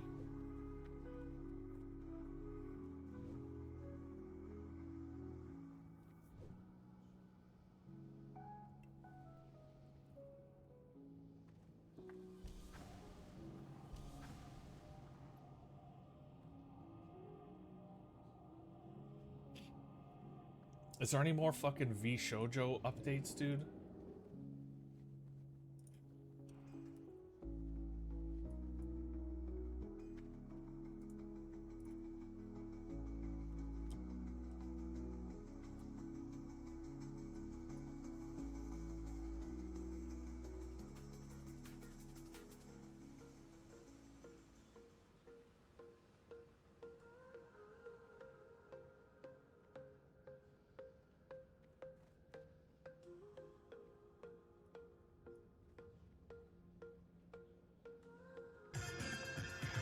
How you doing, Instagram? It's Big Time Tommy. Here's my thought of the day. Stop doing shit because you have a good heart. And start doing shit because it's good for you. And remember, don't ever water yourself down if somebody can't take you at 100 proof. That's the old school way. Old school. Take it back to the old school. OS for life. Take it easy.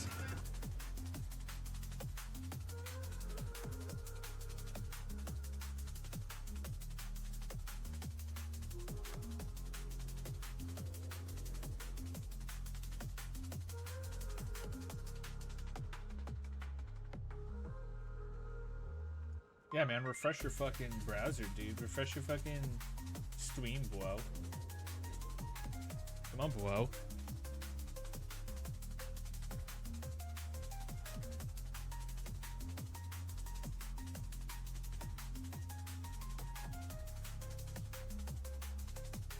Come on, bro.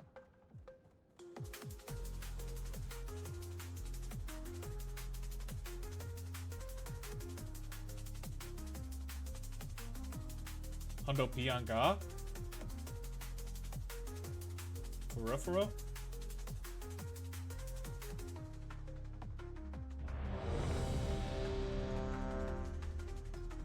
Alright, we just need 20k more honor and we can stop doing this.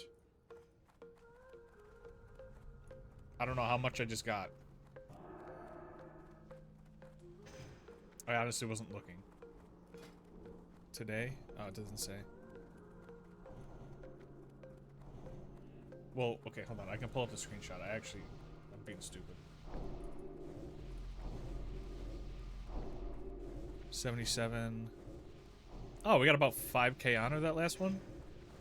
Okay.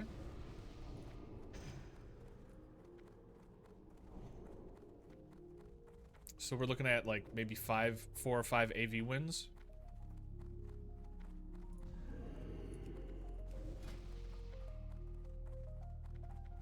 The fuck is that sword? I've never seen that before. It looks sick as shit. Giant stalkers? Oh, he's a hunter. Oh, I thought he was a warrior.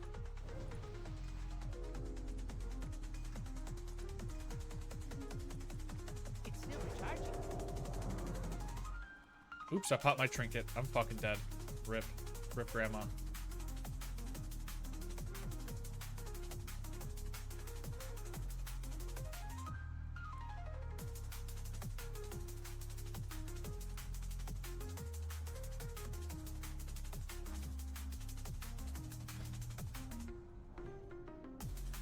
Gavel of Karaji Authority.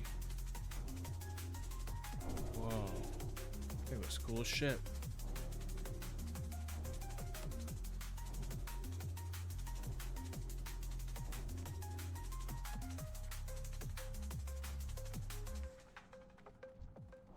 What the fuck is this?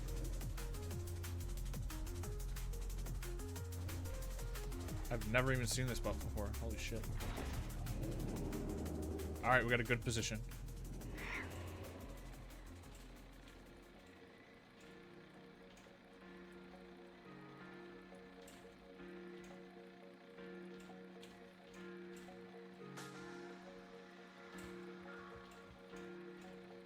My grandma dies, I'm never telling you? Good, I didn't want to know.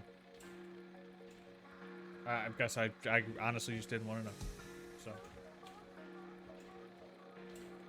Do with that what you will. I want to be the very best.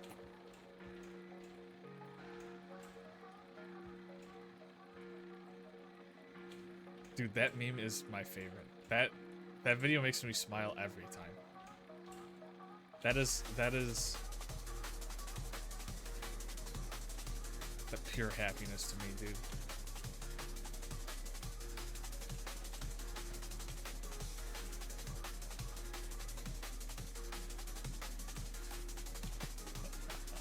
Rip grandma, you're dead now. Nothing can hurt you.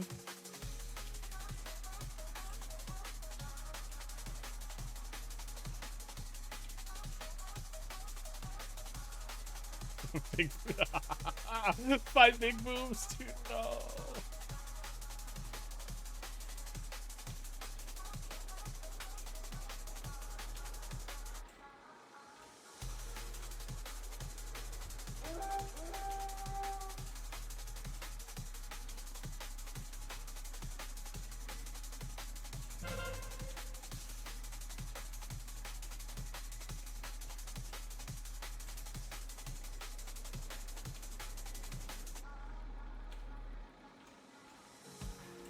Godzilla has left the battle. Godzilla died. Godzilla has left the battle. Jesus Christ.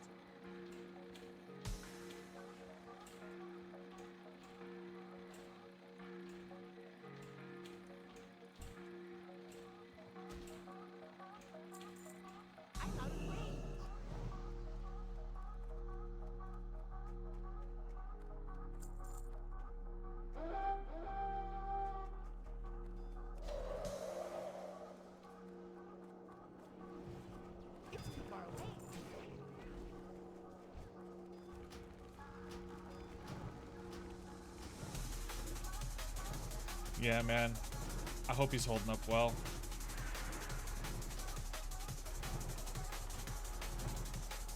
Big Sag, man. Big Sag.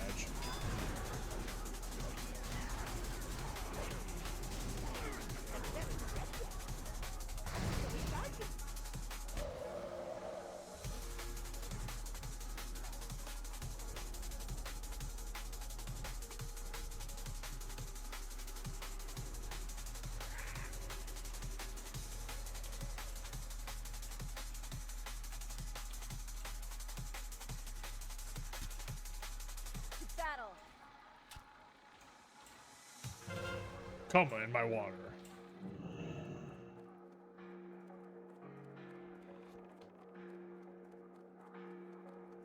Darn!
God damn it, dude. I don't have enough mana to kill this thing. Not enough mana. Fuck.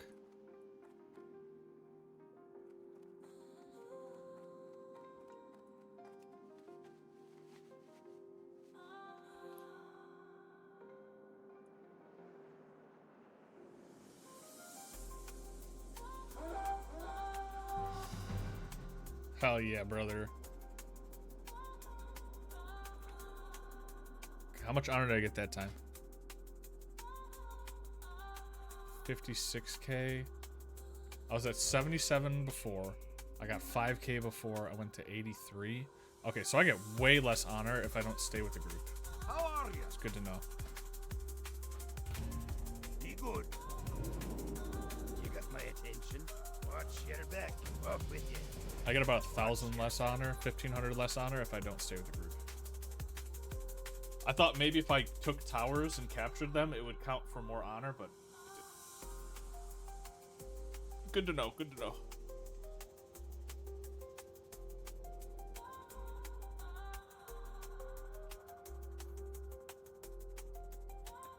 But yeah, I know Connor has a super, super early morning tomorrow.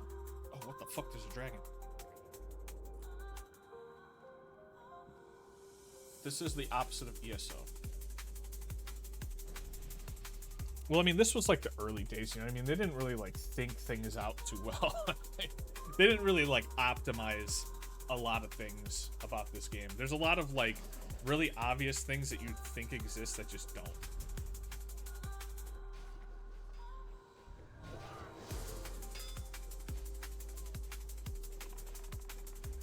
Like, once you pick your character in the beginning of the game, you cannot alter how your character looks at all in any way. Like, you can't get a haircut. Like, they never even thought about that. They never even thought about, like, changing the basic appearance of your character. That's why all my characters, I try and make them look old as shit. I try and make them look as cursed as possible. Because they will forever be cursed.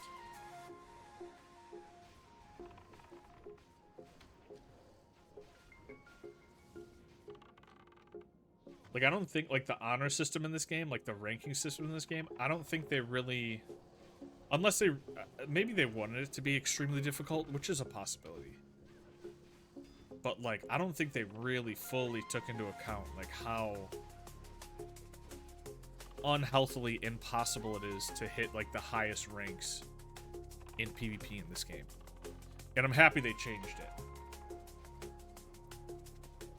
I think debatably they made it a little too accessible, but that being said, I think players that have multiple 60s and want to hit like max rank on multiple characters can actually do it now. Like in the previous iteration of the honor system, you'd almost never hit rank 14.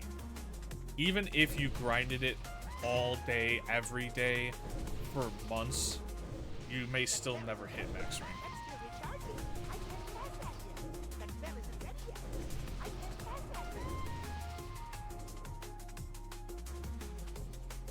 So like the rank 14 gear, so like there are weapons that you can only use if you've hit rank 14.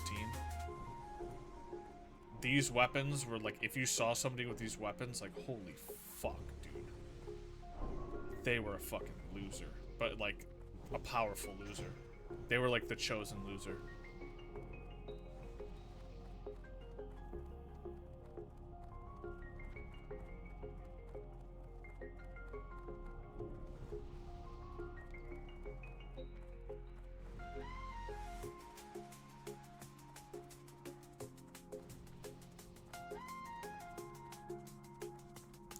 But that being said, the old system created like a rank 14 mafia where like people started to control players' abilities to even get rank 14.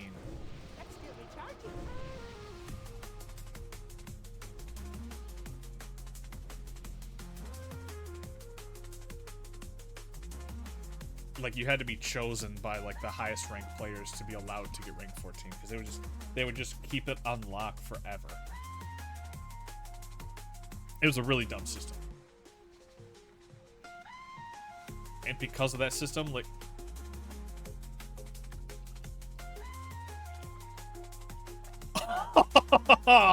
Well played, sir. Well played, sir. I've been griefed. That's so fucked up. Oh, dude, well done. Damn it. Son of a bitch. A mage put a portal right in front of the door. So if anybody accidentally clicked on it, it would kick him out of the dungeon and give him Deserter. And send him up to this fucking island up here. Well played. Well played. I can't even be mad. That's just like, that's just some good old-fashioned griefing, bro. That's just some good old-fashioned griefing. I can't even be mad. That's some real gamer shit right there. I respect the fuck out of that.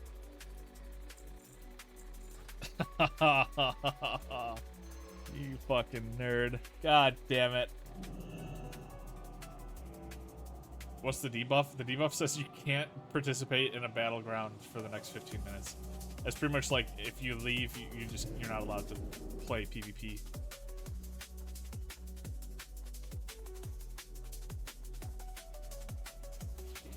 Cheeky bastard. That is... That's some good trolling, dude. That's just some good, that's some good old-fashioned trolling right there. I'm not even... Bravo, dude. Well done. Well fucking done. Well played. I've been done had.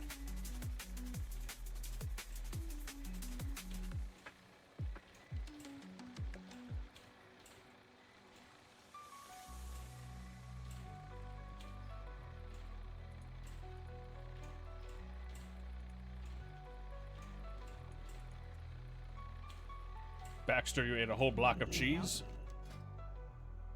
I'm not even mad. I'm just impressed. Be careful.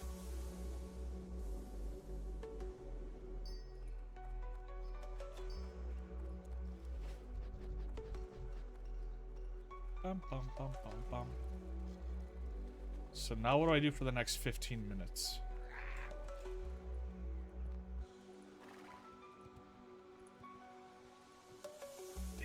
I've been had. Well played. Well played, sir. Well played.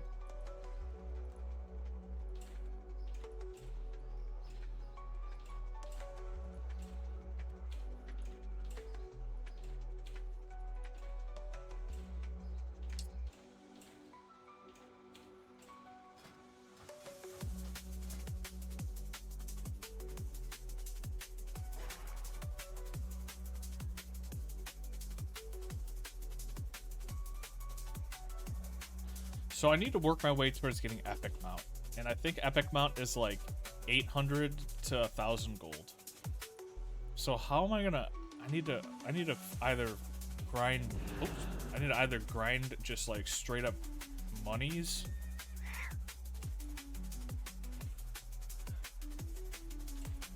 How can I grind monies?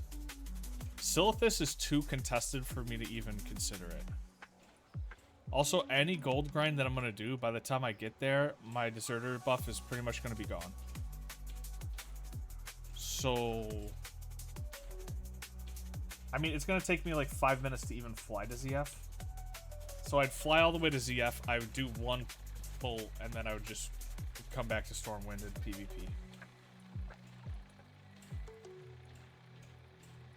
I honestly think I'm just going to play melee and wait for my Deserter buff to fall off.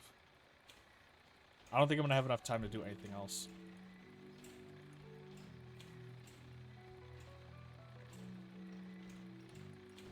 I was thinking about fishing, but then I have to... The only way that I can get fishing to 225 is if I go to the zone and get a quest, and then fish up these fish for a quest, and it's going to take longer than 10 minutes. I want to get this honor grind over with, and then I'll do that stuff. Because we're pretty close. Right, we only need like 15k honor, so we only need like 3 Alteric Valleys. I'd rather just get those out of the way.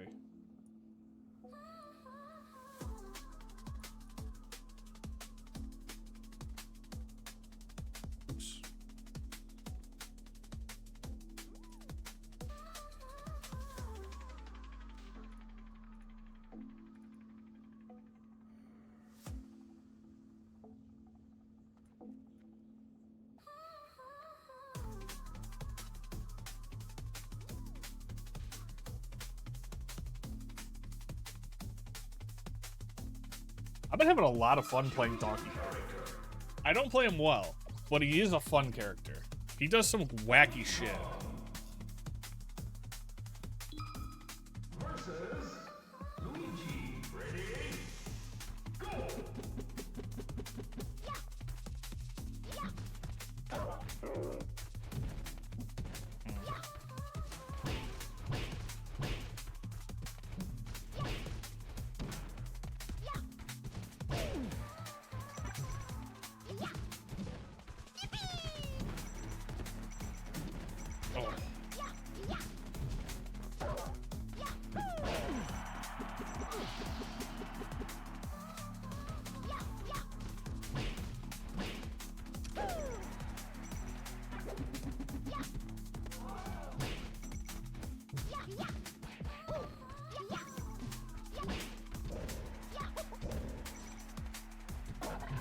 Oh.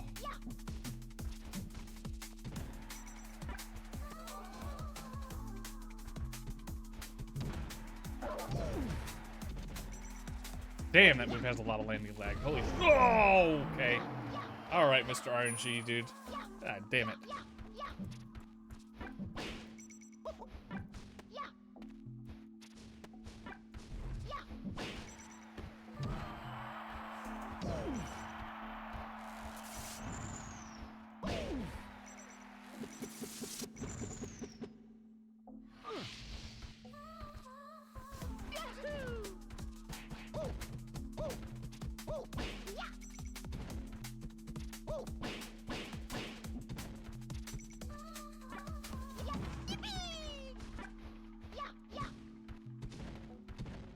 Damn, the shield poke there was crazy.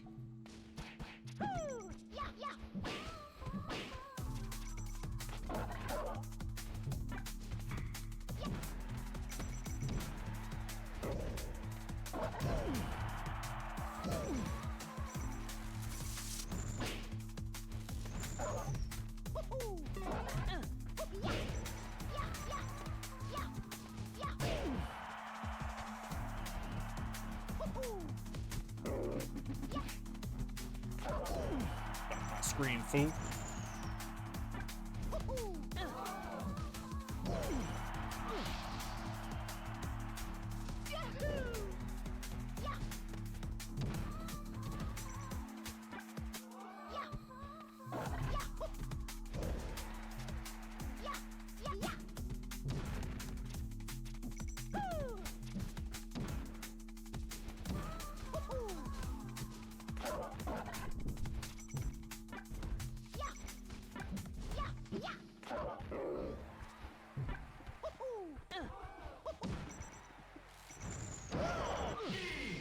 Ugh.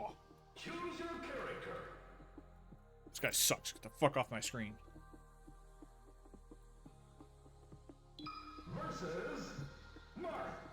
Okay.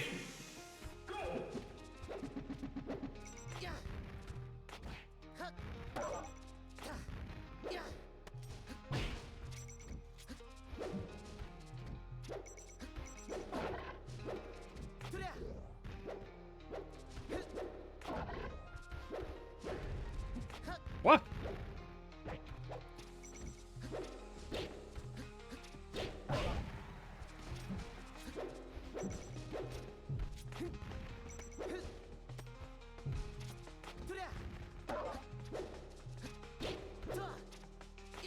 God damn it.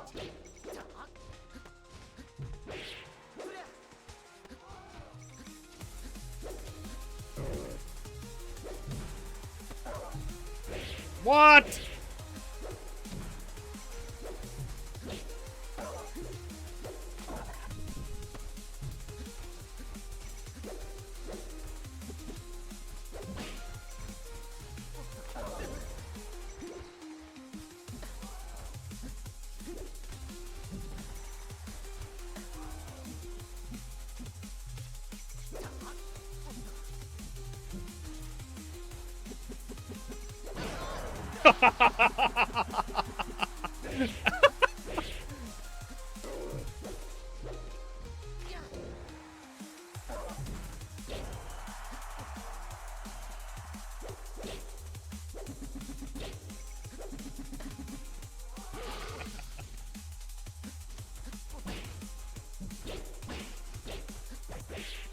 I'm getting stuck.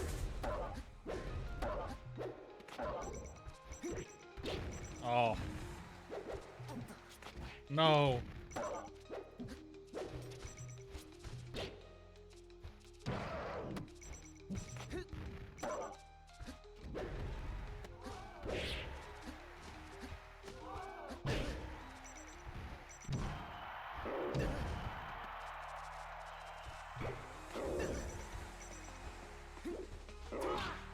Oh my god, that reached? That's disgusting.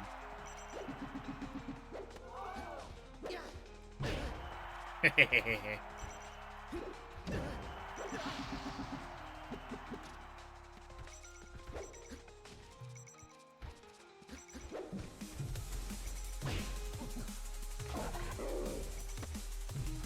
so he always DIs in. He techs in always.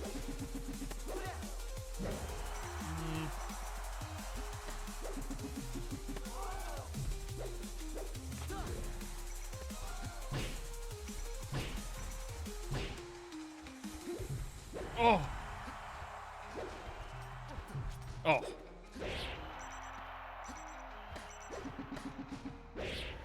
I'm alive? Still alive? Ah.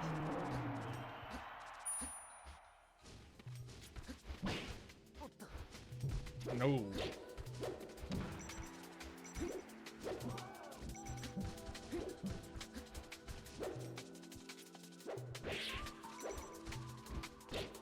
God damn it.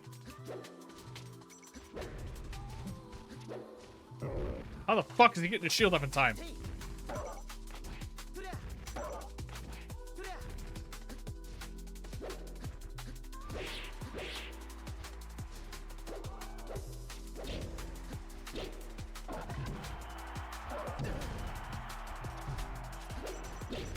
God damn it.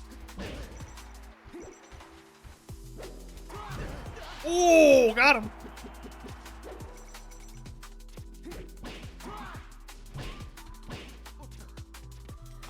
No, I knew that was coming.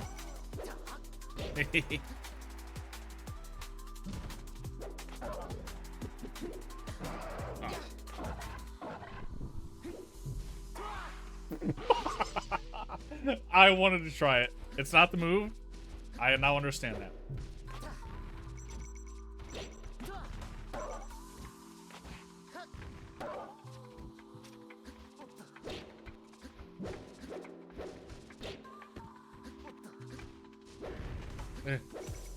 No!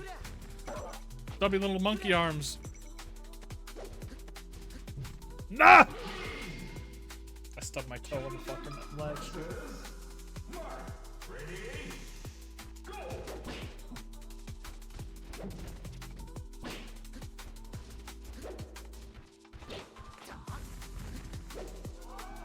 That is the lamest part about Donkey Kong, dude. That happens so fucking much.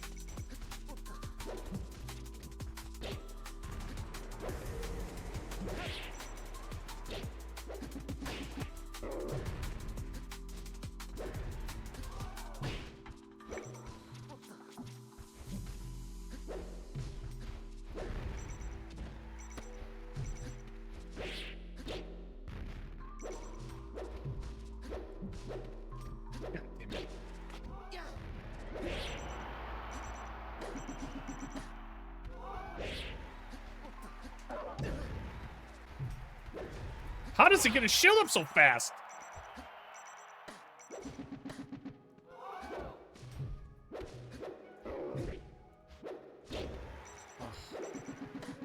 Go high, never die. Oh, gotcha. Winnable.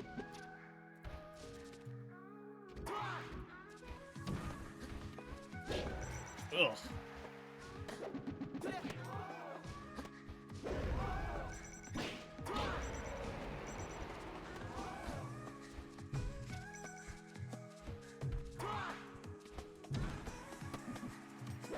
Didn't get the jab. Didn't get the jab, dude. No. Ah. Where am I?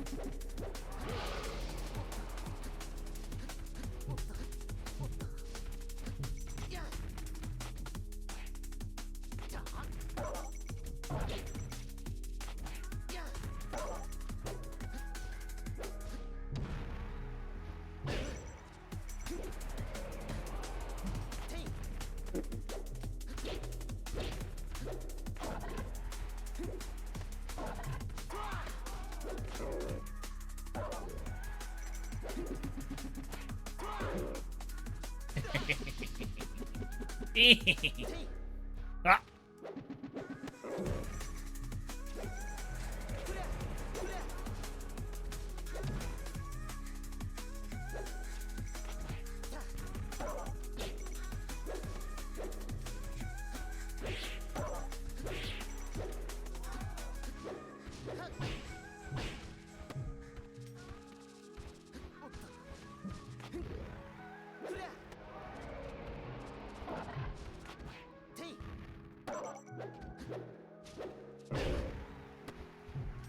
Ah.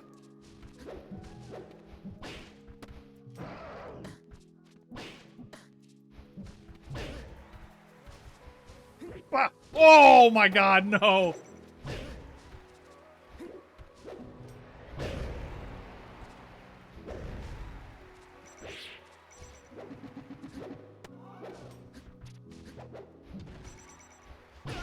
Got him.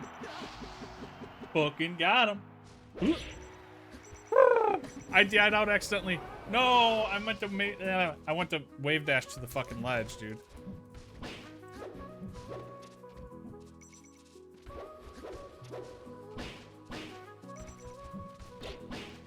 Whack!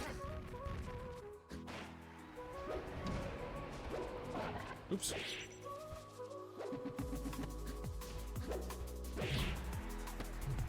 No way!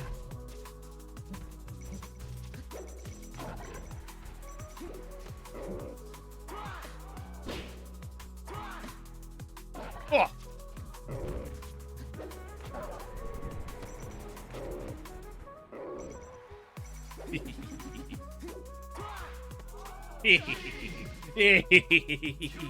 Okay, dessert is done. God, I love Donkey Kong. What a good character.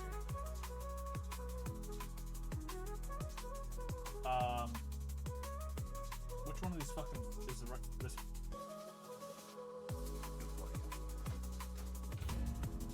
I love that character, dude. That character is so fun.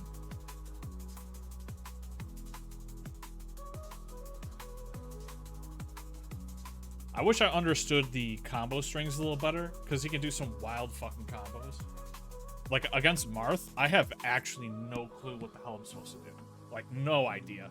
I just try and outspace him with back airs, like, poke at him with down tilts, and, like, get him in a weird setup where, like, I can just, like, up B him to push him off ledge. Honestly, you're not wrong. Like, the helicopter move is very strong. I'm not very good, so... I was watching a lot of Junebug's footage. And to be honest, I don't think I've ever watched him up against a Marth. So I probably should at some point. But I saw what he was doing a lot is he would... When he would knock somebody off the stage, he would go to ledge and, like, keep refreshing ledge intangibility. And then every time his opponent would go to recover, he would grab the ledge to refresh the ledge invulnerability. And then he would hit down and then up B really quickly. So he would drop off the ledge and then hit up B in the air. And he would use that as like a ledge guarding tool. Like he would, because it doesn't seem like Donkey Kong has very many options for ledge guarding, like when he's on stage. So he uses the ledge as a shield and is like using up B as like the equivalent of like Fox's Shine. And he's just using that to ledge guard. And I was like, wow, that's actually super smart. I never really thought about that. I don't know how to do that though, because there's a very particular way to like quickly refresh like the ledge intangibility as DK, but I don't know how to do it, because I'm pretty sure Donkey Kong can hack stash, I think. DK melee hacks dash.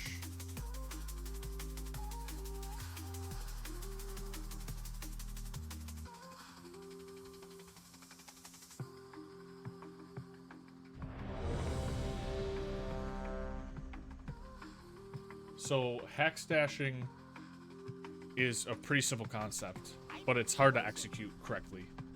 You pretty much, the second you drop off the ledge, you jump back up onto the stage. And then the second you get above the stage, you wave land back towards the edge.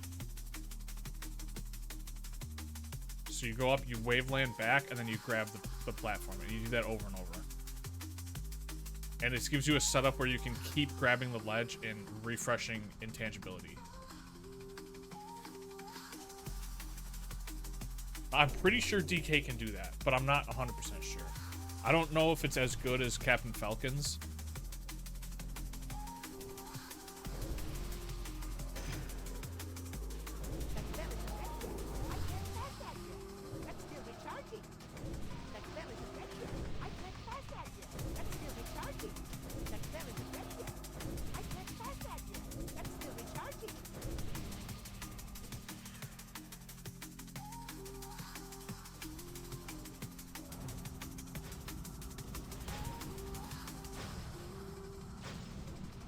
But after I saw Junebug doing that, I was like, damn, that's actually super smart. I never thought about that.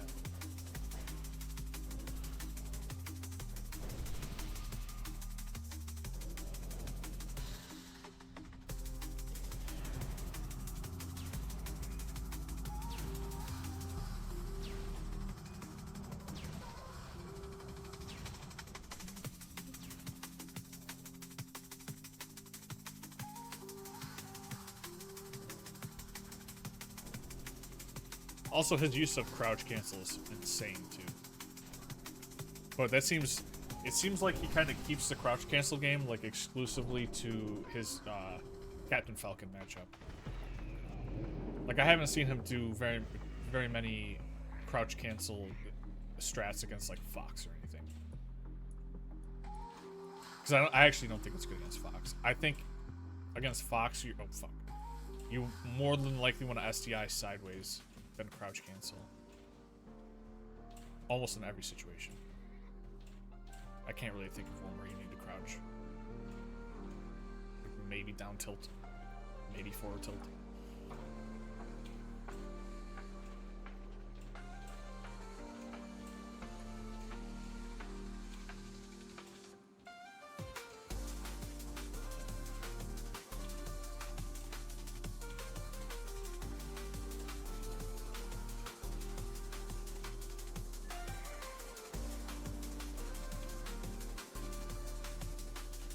It's honestly just like, it comes down to the discipline to do it.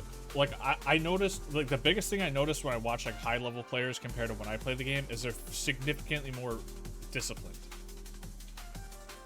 They approach slower, like I guess I shouldn't say slower. They approach more like meticulously. They don't just like run in like half brain dead. Like they run in at like very opportune moments.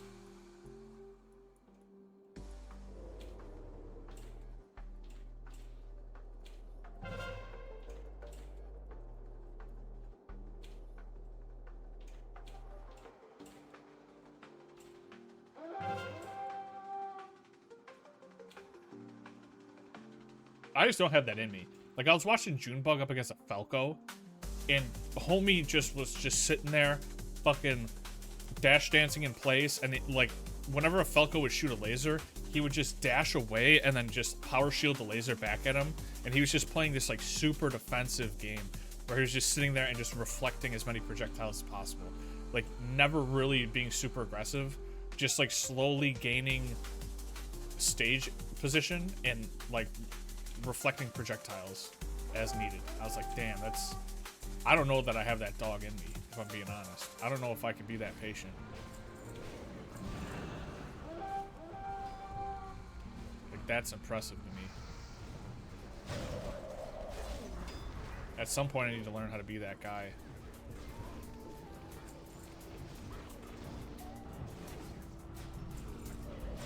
I watched Edge Runners. What is that?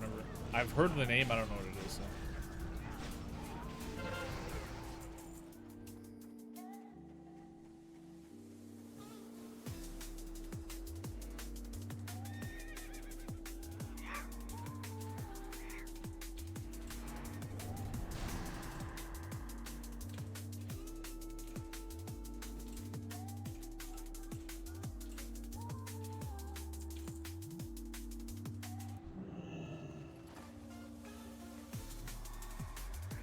Dankus, what up, brother?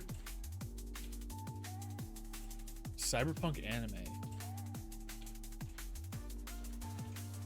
Man, I wish I liked anime more. I'm gonna be honest. Every time I hear about anime, I'm just like, oh great. Maybe. I'm sure it is, man. I don't know. I guess I just kind of suck. Can I call you real quick? Yeah, sure.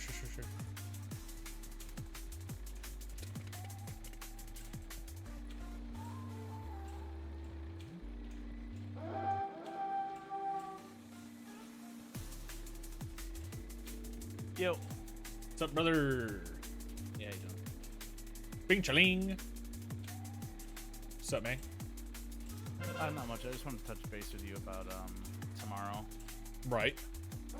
So, did you know you need an enhanced license nowadays For what? to get on the plane? No clue. I thought that was only to go to Canada. No, they changed it. What?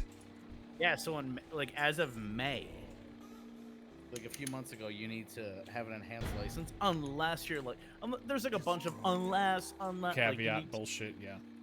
Yeah. And since like apparently in the American Airlines system, I'm a known traveler. So when I called them and I was asked, I was like, hey, do I need like an enhanced license? And she's like, oh, what's your name? Blah, blah, blah. She like looked me up. She's like, oh no. She's like, you're a known traveler. You're fine. And I was like, what does that mean?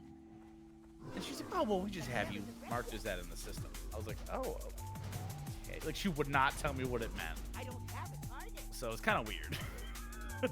But she told me because of that, I might need to go to the airport a little bit earlier because the TSA might need me to fill out like a whatever form if you don't have an enhanced license. They basically just they just jot all your information down. Uh-huh. Like, oh, where do you live? You know, where are you going? Who are you doing? Blah blah blah. You know, whatever. What are you on? Where are you around? Yeah. Where's the cocaine? Uh-huh. Yeah. So. What's on your mind? Be good. Off with you. Yeah. So So what time- because of that, we might need to go a little bit earlier. Sure. What time are you thinking? Like 4? They said 3 hours early, and I was like, What well, the first fuck? off, no. Yeah, they said 2 to 3 hours early, but she said 3 hours like 3 times. I was like, yeah, you're just old, I bet. I'm telling you, man, the last couple times I was at the airport, the place was a bit of a shit show. So like I wouldn't be too surprised. How early though? What time did you go? I mean, we got there an hour before our flight, and we No, had- sorry, excuse me. I meant like what time of day? Oh, I wish I remembered. I don't have the answer to that. Was it super early in the morning or like normal time?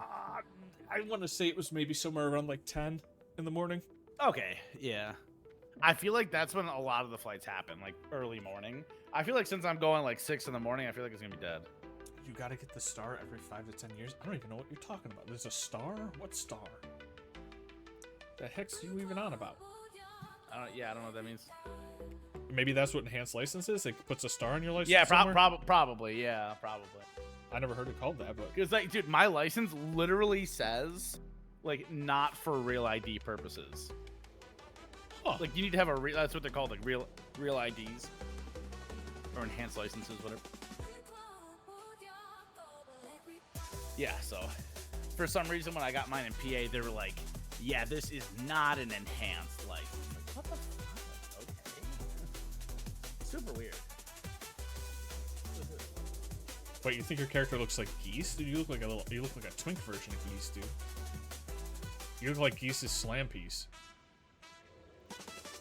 Oh, you're saying Geese from like King of Fighters?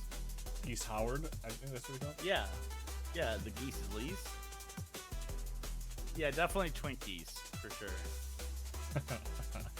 He looks like he knows how to surf. The guy looks like a surfer. Surf some dick. What the fuck is that weapon, dude? Are you a hunting horn main? Is that what a hunting horn looks like He nowadays? is. He is a hunting horn. He is a hunting horn man. A fellow hunting horn main. Brother, Brother. play your battle music, brother. Your sweet melodies. Okay, since you just happen to be discussing the new Monster Hunter update in detail, I need you to watch this video, please. That's still recharging. I need to Did you just insta-queue back into AV? Yeah, of course. Holy shit, Alliance, dude. Build Alliance. Dude, it's the only thing that Alliance players queue for.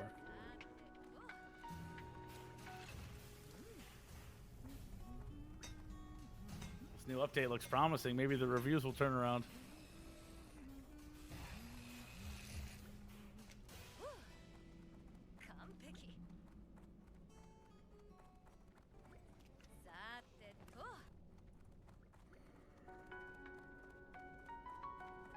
I like you just had a glazed look on your face.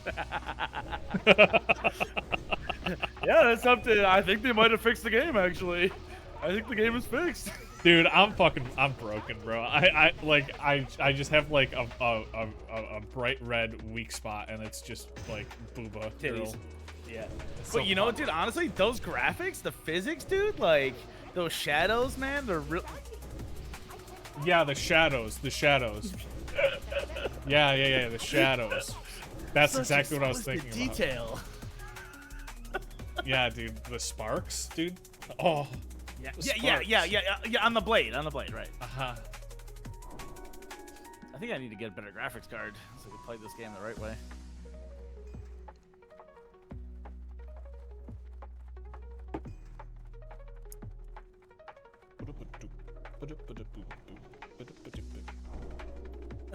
So yeah, 4 o'clock then. We gotta be there by. So it only takes what, like 15 minutes from your house to right get around the there. corner. Okay. So I'll try to be at your house by like 3:45 something like that.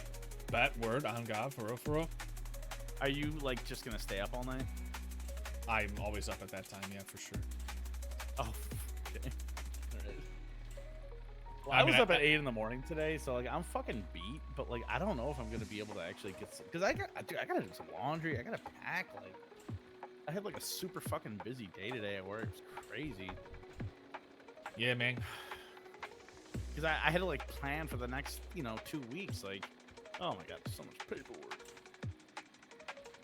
Plan for the next 2 weeks? Damn. Yeah, like. Oh, you mean like you had to do work ahead of time because you're gonna be gone? Yeah, exactly. Gotcha. I had to write like all the menus, and we have like a bistro now, so like we have to. Every like Monday through Wednesday we have a bistro special, and then Thursday, Friday, Saturday there's a different special. So I had to write both of next week's specials, and then the following week, and then I had to get the following week's menu ready as well, and then the salad of the week and the app of the week for this week. Next, you know what I mean? It's like I had to do a lot of preparation and writing all. Do all the thinking for everybody because they can't be responsible for such a task. You know, man, like honestly, like I was talking to my boss about the other day, and like how much shit I still have to do, and like how I never have time to do anything because of it. And dude, it's crazy. Like you're not gonna believe this, but she actually like empathized with me, and like went to corporate with a plan and asked for me to have like an extra cook, and she literally got me like another position. That a girl. I know, it's crazy. She's like, but she told me like she's like, look. When we get this other cook, she's like, the chef coat comes off. She's like, you're out of the kitchen. She's like, I want you in the office full time. I was like, fuck. That's kind of the trade-off. Like, it sucks because I love cooking still, but like, it'll be fine. It'll be fine. But now I have to dress like a manager. She wants me to wear like nice clothes every day. She doesn't want me wearing the chef coat anymore. So it's gonna be different. Sounds like a win to me, though. No, for sure. It definitely is. It definitely is a win. It's just it's very different. You know what I mean? It's like I'm going from like I'm going from being like the executive chef to like, no, now you are the director of this department. Like I need you to act as the head. Like I need you to, it's like, all right. It's so much different than it used to be. It's so structurally different. Like it used to just be you and Mike, and then you would have to do the front half of the bullshit and whatever. Now we have 2 people just to do that one aspect of the job that you were doing. Like it's crazy, dude. Like it's, and that's not to. I mean, if anything, it goes to show that like they should have listened to you sooner, because that's something from day one you complained to me about. Like even before I got hired there. I don't know, man. Yeah, no, you're right. Well, but I mean, better late than never. You know what I mean? At the Yeah, end of the day. exactly. You know, it's like at the end of the day, it does kind of suck that I feel like. I mean, not to get like too personal or anything, but like I feel like you got burned. Oh yeah, I know I did, but it's You know fine. what I mean? Like, yeah. And it's just, Everybody you know, gets shafted until they fix the problem. You know what I mean? So it's like they fix the Right, problem. So that's So just if the way it anything, I mean, you made them realize that they needed more people. is. Yeah, And trust the me. bistro definitely changed that too. Like it was like, okay, we fucking need some people here. This is crazy. Well, I mean, not to get too in the weeds, but I mean, they must have gotten like an infusion of cash at some point, because I went to her a long time ago about that, and it always came down to like, you know, well, we don't have money for that, and so we're not going to do that. You know what I mean? Like that costs money, and we don't have money to spend. But now, Well, I mean, you're not wrong. For the first time in 10 years, the place is like fully staffed. Not staffed. What's the word? There's no. I know what you're vacancy. trying to say. Yeah, there you go. Yeah, I know like, what you're trying to say. I couldn't there's find no the word either. vacancy. Yeah, I don't even know if that's the right Filled? word for it, but I don't know. yeah, but like both facilities are completely like at capacity for residents, and like we have a waiting list for each building now too. It's like that. That's dope. I think that's part of it. And oh, you know what it was also? They slashed, dude. You remember Sharon and like how she had like 3 people that worked for her, and like there was like a huge HR department. Yeah. So check this out. They slashed the entire HR department for both buildings. They fired everybody. Like literally everyone got gutted. Like not a single person from the original HR team was left. They fired everybody and then brought in one person to do both buildings. To do the entire campus. I'm not gonna say that, but like all 3 facilities, like the rehab too. Isn't that crazy? I mean, it makes like, sense. I know, but dude, like there's like I think like 5 or 6 people got laid off. So that's probably a part of it. Like they just slashed everyone. Like it was crazy.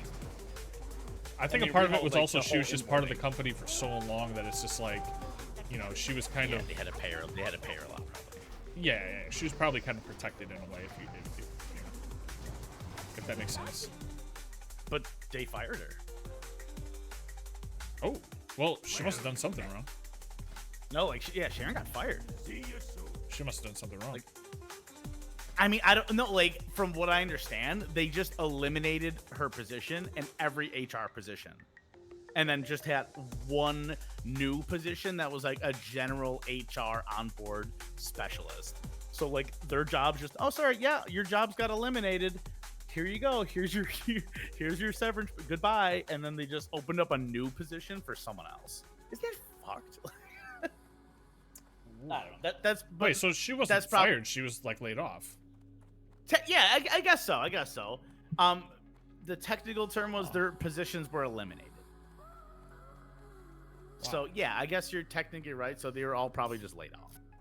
Yeah, because my dumbass. Whenever I hear the word fired, I automatically assume like you broke a rule and were removed from the company. No, that's fair. That's fair. I phrased that horribly, probably. Because like basically the whole department just got slashed. It was like, all right, we're just gonna reduce 6 positions and squish it down into 1. You know.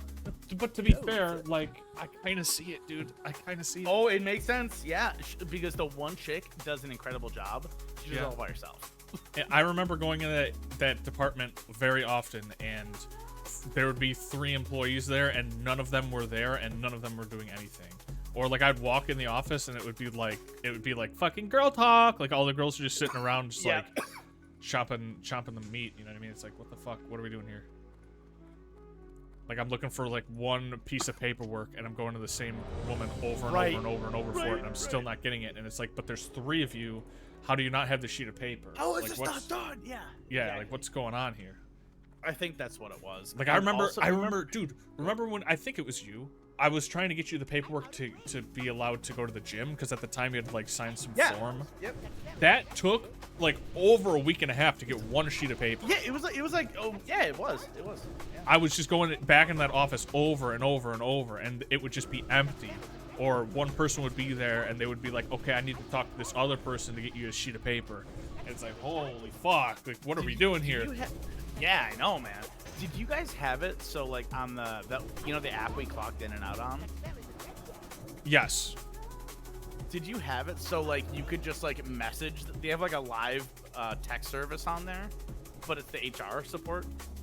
I want to say have that no. thing? I want to say that was not there. No. Or Because if it was, literally, like, nobody was told. If I have a problem, I literally just go on there, I type them a message, and it just pops up like an AIM on their computer, and then they respond to it whenever they get back to their desk. And it's like they that's just sick. like live chat with you about like your issues. It's like, oh, I lost my badge. She'd be like, oh yeah, okay, no problem. And then I have a new badge within 2 days.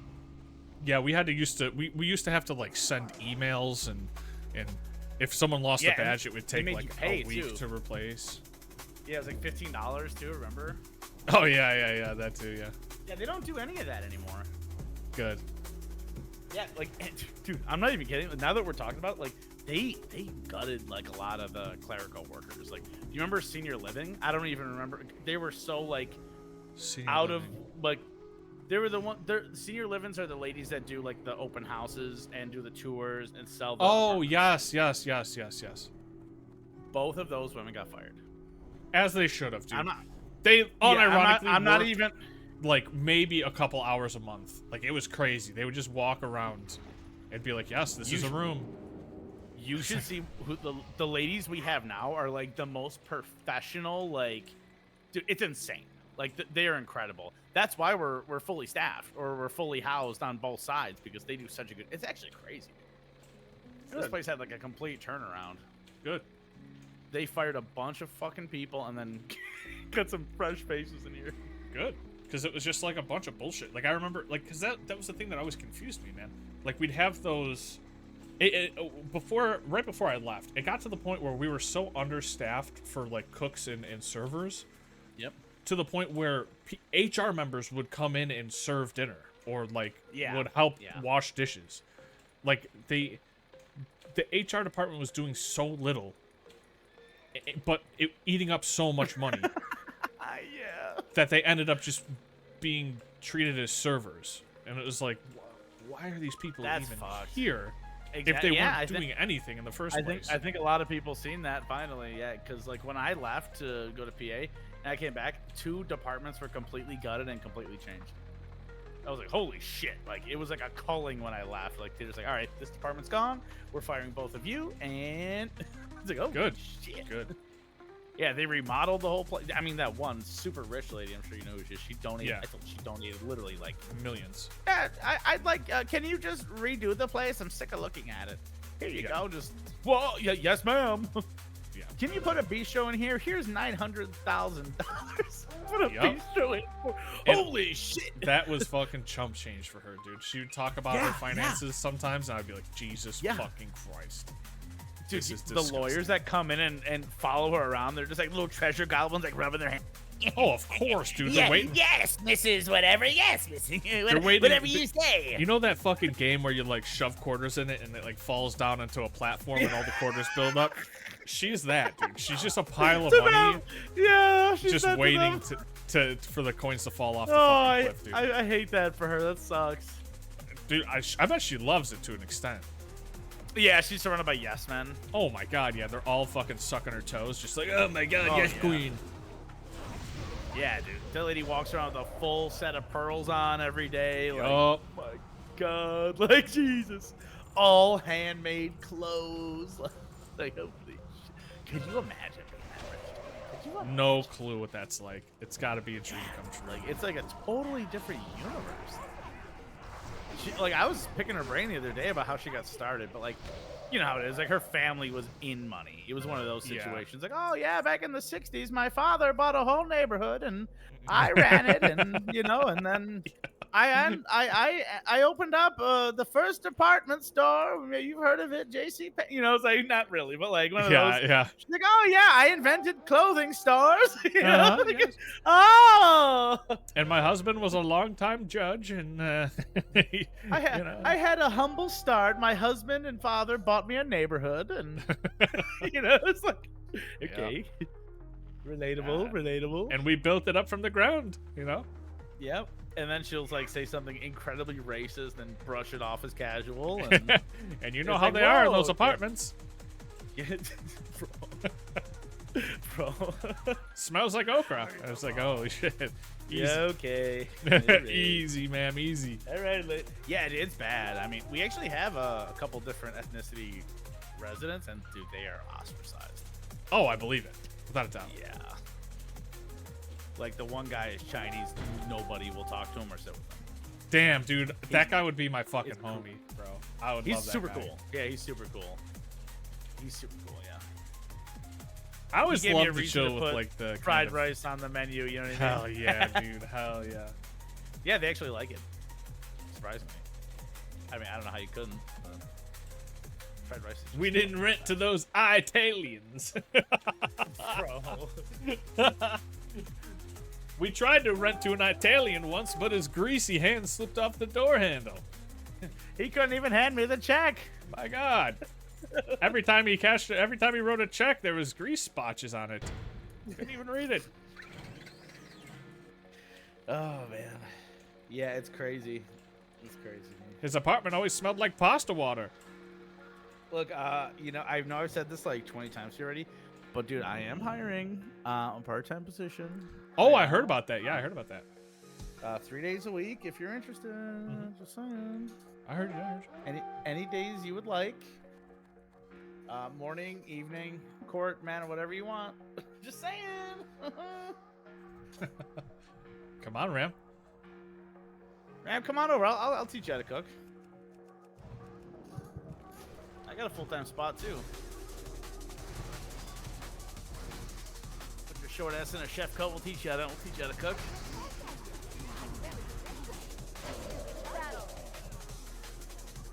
What am I targeting? God, the Alliance. Gotta love it. 7 minutes. 5,000 honor. Be good. Sorry, Ram. Up with you.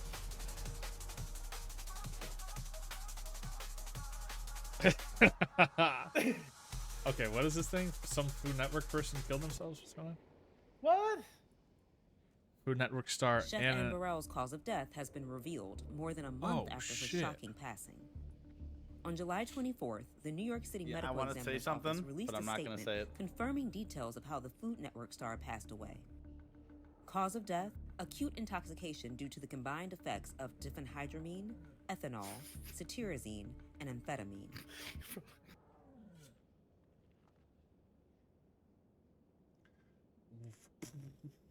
What is that cocktail? Diphenhydramine.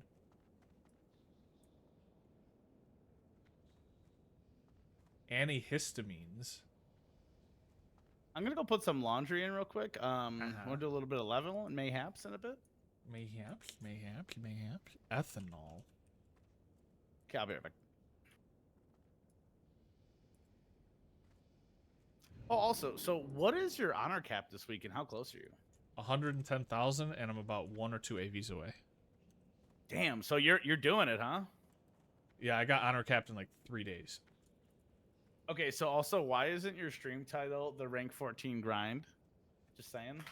That's easy money right there. Because everybody's doing it, so it's like not even. Okay, enticing. okay. What the fuck? This girl, it looks like this girl just ate a bunch of allergy medicine and just drank herself to death. Jesus Christ. Damn, that's fucked. Anyway, I'm gonna put some laundry. I'll be back in a few. She took like a combination of like allergy meds, ADHD meds, and alcohol, and she's fucking yoinked it. She's fucking all gas, no brakes that shit right down the hatch. That sucks. Manner of death: suicide. This determination follows earlier reporting that Anne might have suffered from cardiac arrest, according to a 911 call report from the New York Fire Department. In the report, someone called 911 at 7:50 a.m. on Tuesday, June 17th, expressing concern that the 55-year-old chef had suffered cardiac arrest. The New York City Police Department found Anne, quote, unconscious and unresponsive in her home in Brooklyn, New York, and emergency medical services pronounced her dead at the scene. As fans of the beloved culinary star continue to mourn her absence, Access Hollywood has an exclusive first look at Anne's final run on Worst Cooks in America, premiering July 28th on Food Network. Farro is a grain. It's an ancient Italian grain. We are going to add 2 cups of stock, bay leaf, and thyme bundle. What I need to do with this liquid is BTB RTS. Bring to boil, reduce to simmer. What's gonna happen now to the chicken? We need to rest. If I cut that chicken right away, all those juices run out onto your cutting board, and then you are left with dry, tough, sad pieces of protein. So we let them rest in there. In the meantime, we're gonna teach you how to make a... Right? Guys, come on up. Winner! Sag.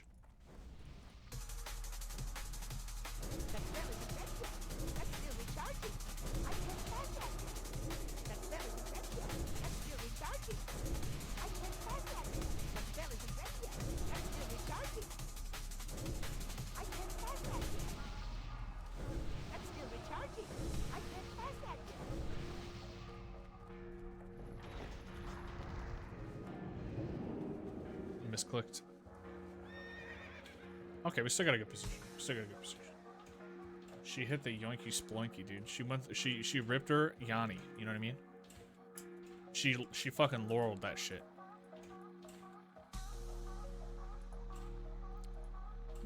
She turned that black and blue dress white and gold. You know what I'm saying? She hit the undo button.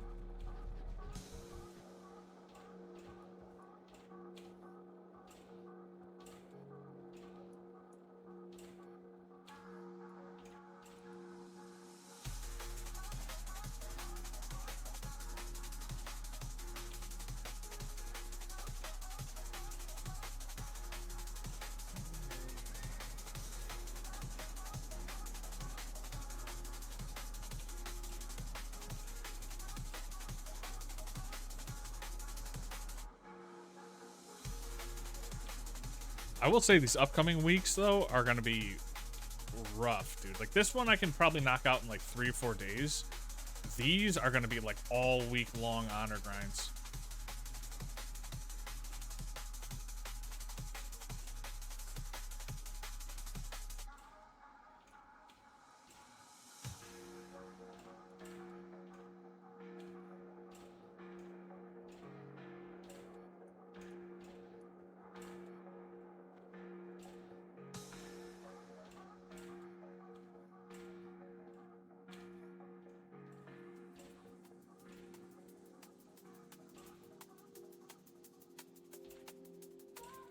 Oh, our tail got fucked. Oh no, we lost so many people. Are they following? Doesn't look like it. If they don't follow, we're fine, but if they do follow, we're probably fucked.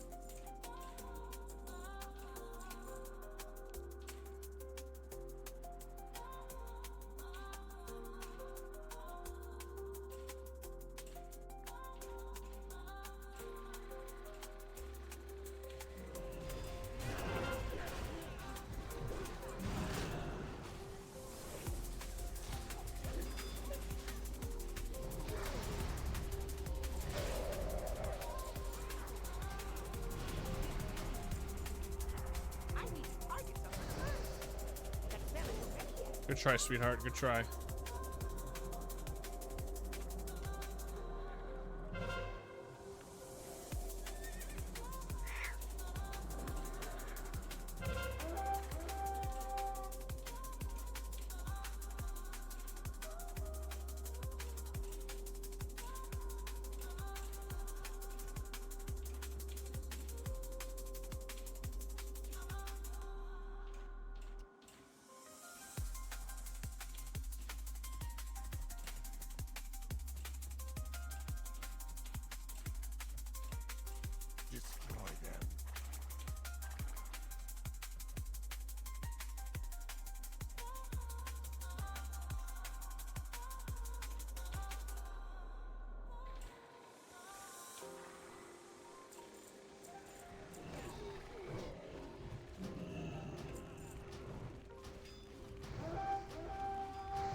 Oops, that's the wrong keybind. Fuck.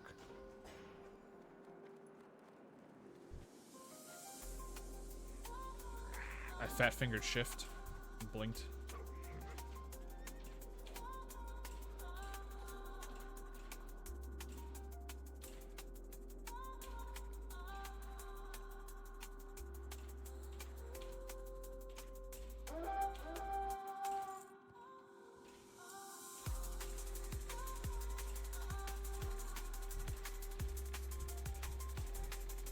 That spell isn't ready yet.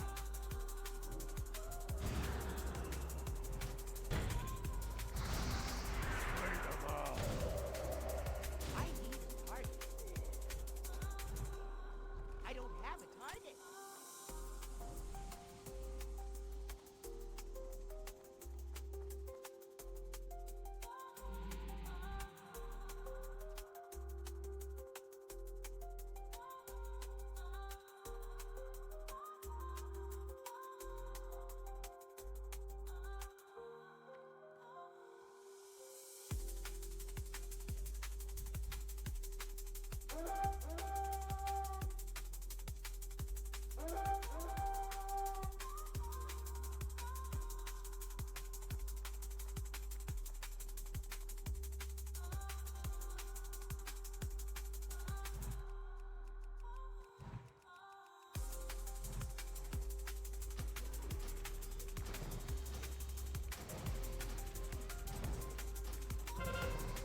I can't cast that yet. That's still recharging. I can't cast that yet.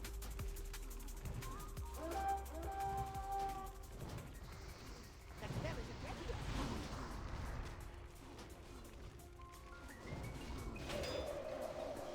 I can't cast that yet. Jesus Christ. Jesus.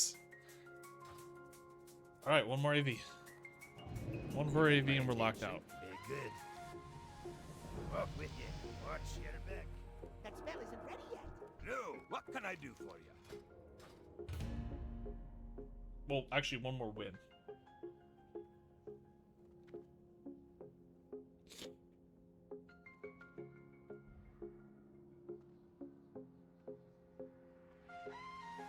I think if we lose, we're going to be just short. Keep your feet on the ground.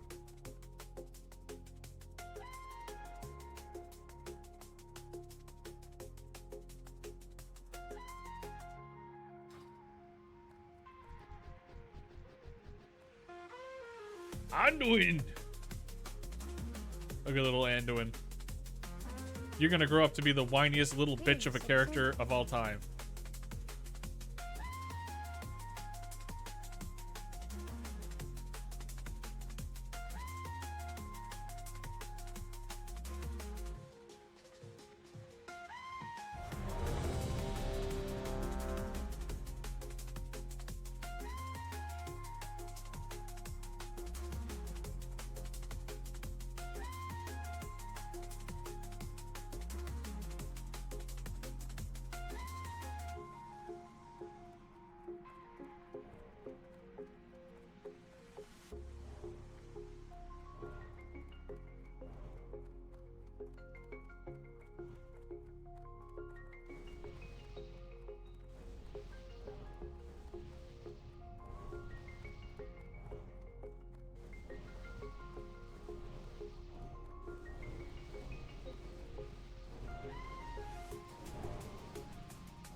Why the fuck can't I make this screen bigger?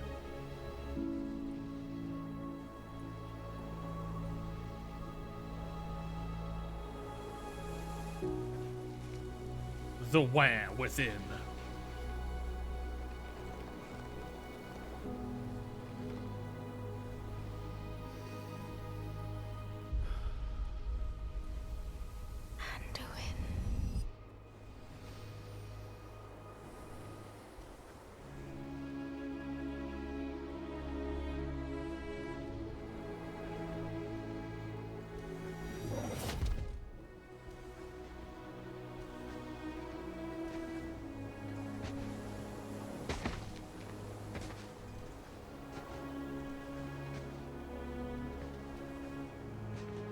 You're here to tell me we don't get to hide.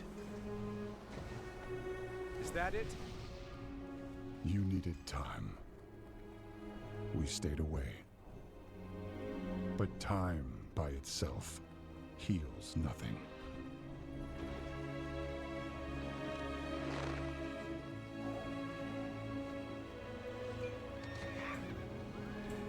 You didn't just come here for me. It's the visions. You've seen them. I suspect many have lately.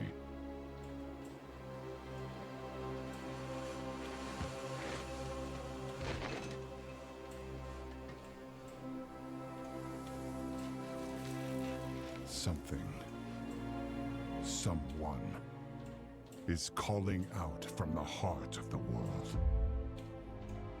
Like a voice from a dream.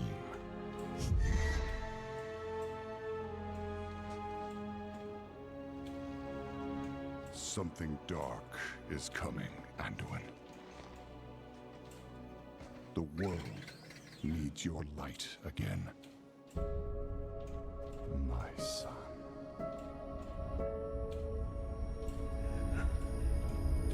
Aggressive crying. I'm not that person anymore. I have no light.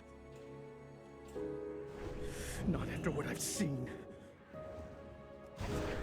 Not after what I've done.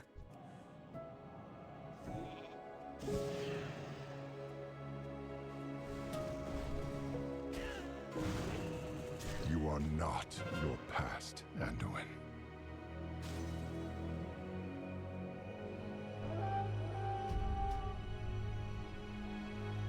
I trust you.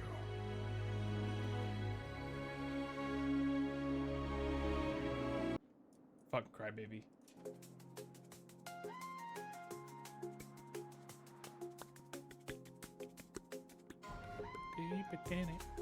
Alright, now I get to play defense. I just have to stop an entire faction of players by myself. That's all.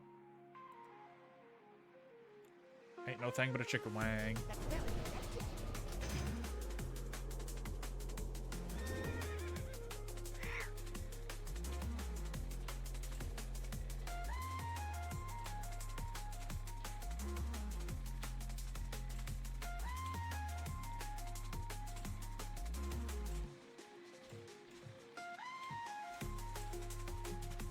Hello.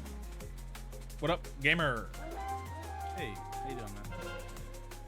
You know, I was playing the Anduin cutscene for War Within where he just cries a bunch, and I got killed while I was watching him cry. Why did you do that to yourself? Why did I do what? Why did you like torture yourself willingly? Because I saw Anduin standing there as a kid at the PvP dude, and I was like, oh, He had so much potential. I was like, this fucking whiny bitch, dude. You're gonna grow up to be the biggest whiny bitch in the history of WoW. They could have made him. They could have made him cool. And like design wise, he actually is pretty cool. And like what his powers are, actually pretty cool. Personality, actions, not great. Yeah, they did a horrible job with writing him. And then on the other hand, you have this trailer I sent you, which is like the most badass fucking trailer ever, and it's just fucking pure testosterone.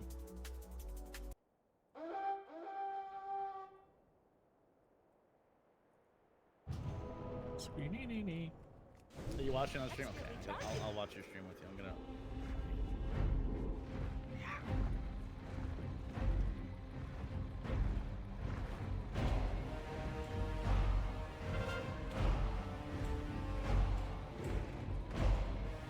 I'm gonna mute myself so I don't fucking freak out too hard.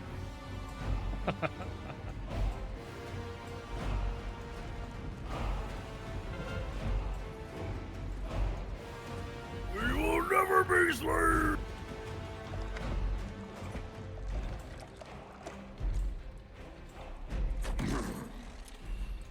Drink, Hellstream. Claim your destiny. You will all be conquerors.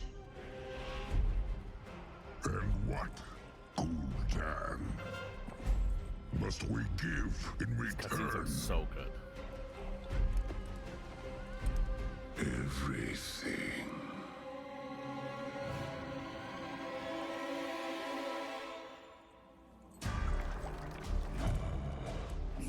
The consistency of that is disgusting.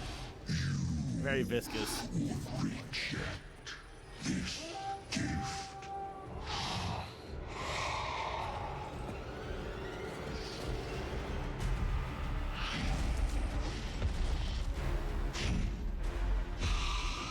And did you bring these mongrels? Damn, this is sick.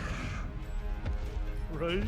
He's got like a gaping hole in his head with flames just shooting out of it.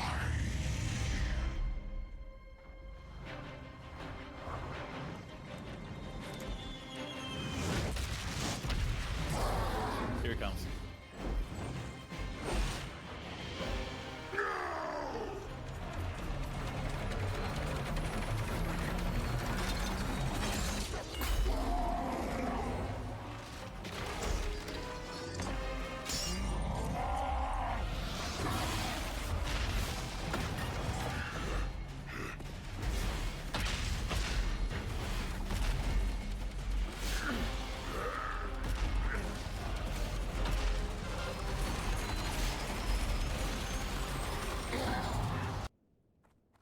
I gotta make sure to move so I don't get AFK.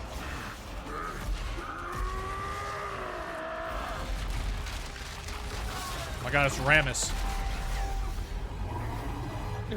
Ramus.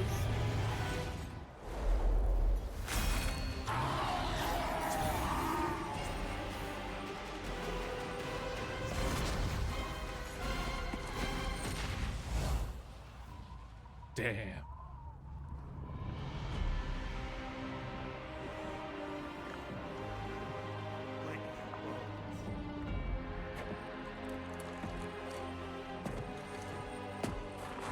Cool down, you fool. This was not our destiny. Times change.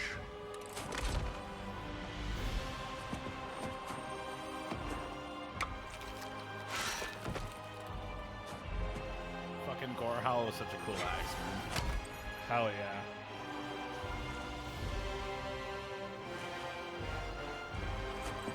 We will never be slaves. Now they can't even use that word anymore, dude. Goosebumps. Now they can't even fucking use that. We will never be captors. We will never be indentured servitude.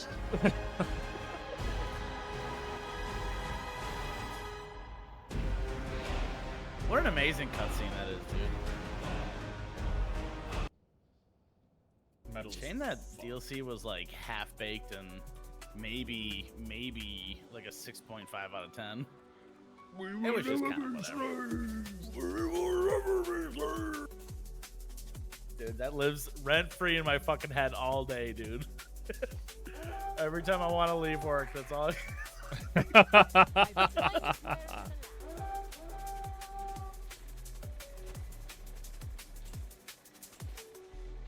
God, WoW's cutscenes used to be so good. We will never be slaves. Hell yeah.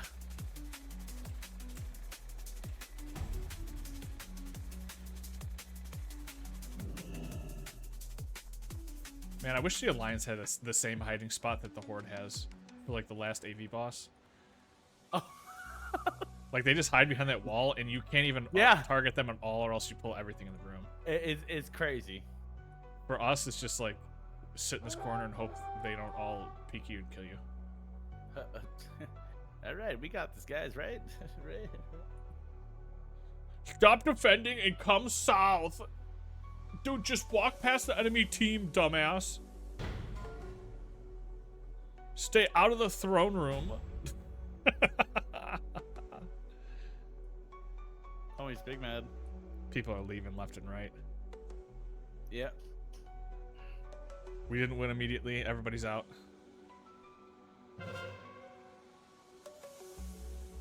It's the same shit that happens every time, though. When the Alliance lose, It's just because the Horde just attack everybody that has a 60% mount, kill them all, and then back cap all the graveyards. And Sounds like you have all the experience Alliance in this. players, yeah, all the Alliance players do is just like fucking W key at the final boss, and if half the raid dies, they just leave. Like, okay, well maybe defend your teammates. Maybe, I don't know. Yeah, for real. Yeah, like there's fucking 5 Horde players, and there's 40 of us, and the rest of you guys are just leaving for some reason. It's like I don't get it.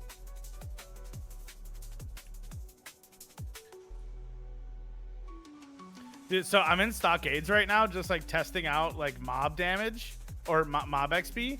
I killed 1 level 24 elite mob by myself. I got 654 experience. Hell yeah, hell yeah. 2 mobs is a quest for me down here. That's crazy. I should just learn how to fucking pull this shit by myself. Slowly. Yeah, 1 mob is like if I AoE down like 12. A hallway, yeah. It's actually crazy. And now since I have a rally cry of the Dragon Slayer, it's a lot easier to. Wally Quai.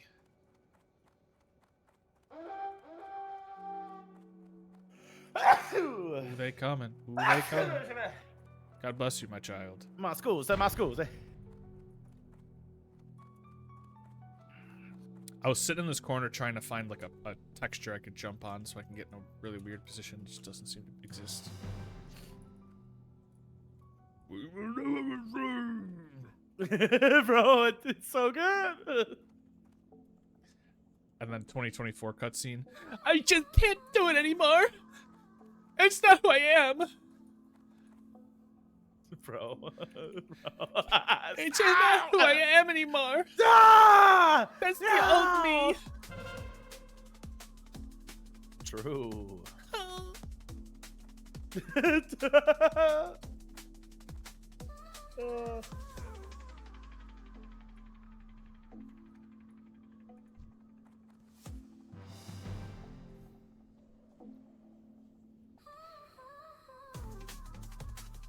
I can't wait to do Nomergon.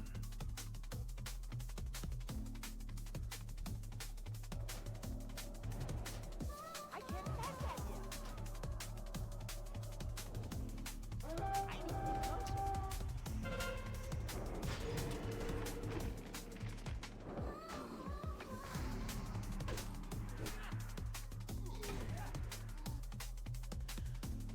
That's still recharging.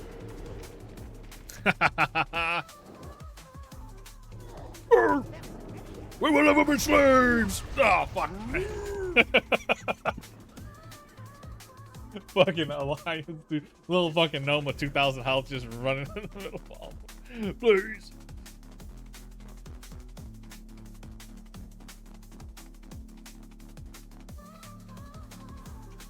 Oh, so the Alliance are saying die on purpose, don't take the res, and then as a ghost run across all of AV. Right.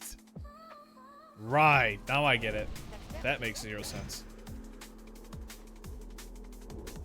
I mean, I've definitely done that before, unironically. That is like an actual strategy. I think I'm on our caps. I think I hit it. Nice. It doesn't necessarily say, but this website says I have. It's probably accurate then. Bah. I'll do an AV offline or something just to make sure to push myself over just in case. There you go. I mean, I have like what day is it? It's like Friday. Yeah. So I have like 4 days to do 1 AV. I think I can manage Yeah. that. I think so. I think I can manage that. You want a level? Yo.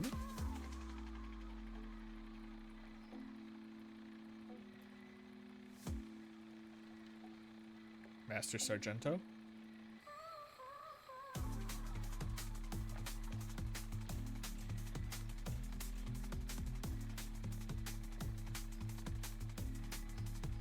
Did you see Asmongold's latest take that Twitter has been ripping apart? No. He said, let me give you a tip. If your main character's a bald black woman, nobody wants to play your game.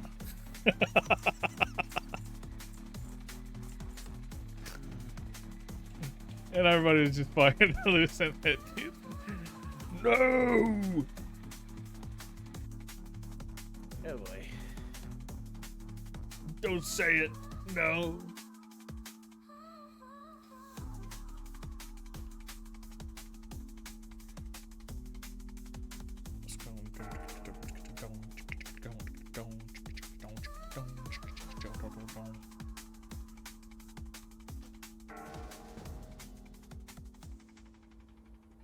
Do you want to try to like two-man stocks with me? Sure, dude. Do it. I finally found the OP tech on how to get to this on the statue, dude. I get it now.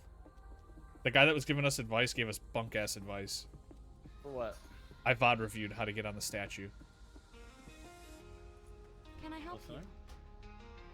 You're not supposed to jump from like the side of it and jump to the hilt of the sword. You're supposed to jump from the hilt of the sword and aim for the wrist of the statue. I'm over it. I'm over it. You just told me to tell you, can't- and then the second I told you, I can't. Yeah, I can't do it. I'll never do it. I give up. I'm terrible. What the fuck? Instantly fold. What the hell? Me when I see a woman. Did I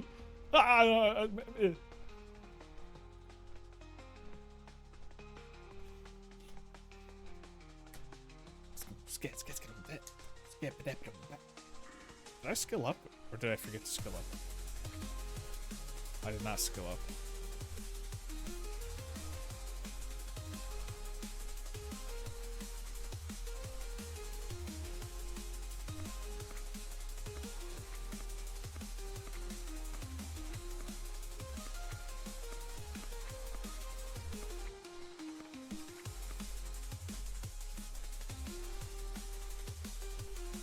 We will never be slaves.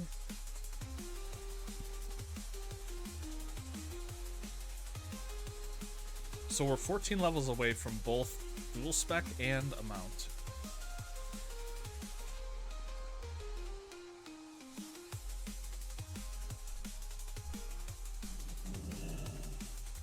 Damn.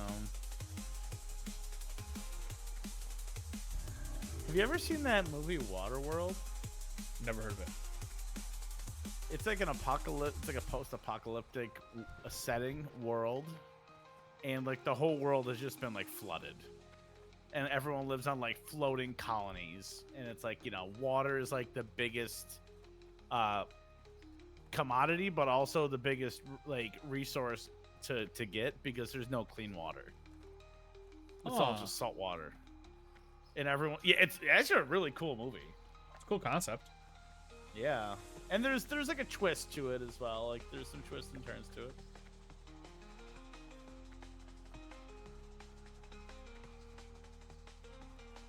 Illiterate. 8 out of 10 AQ. BWLMC One Night Clear. It's a semi-hardcore 2019 guild that has cleared all content. We're currently recruiting Holy Priest, Furry Warriors, and Shadow Priests. Wow. Someone in chat is spamming false documents, the item, just over and over and over.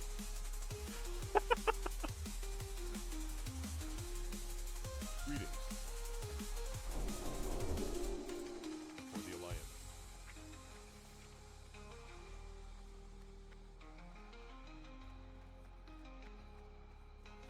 We'll never be slaves.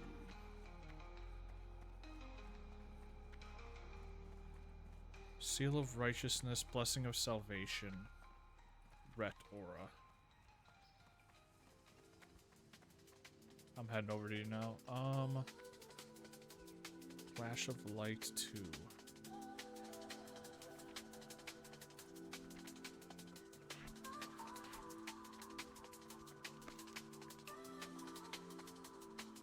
Where the fuck am I? Oh, I'm on the other side of Stockades.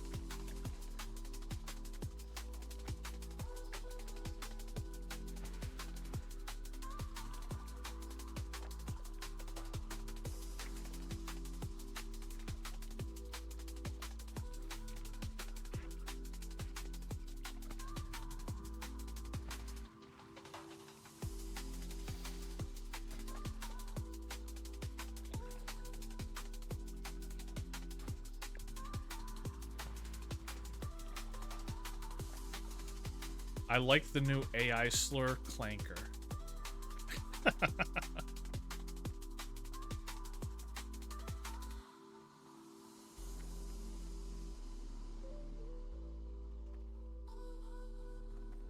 Where is you? I'm inside stockades. Are we in 2 different stockades somehow? Huh?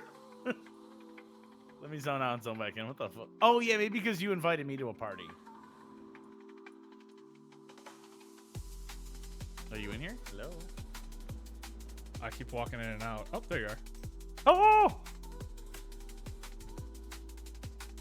Someone just whispered me the word stockade. Stock? What level are they? Stockade. 28 warrior. I mean, okay.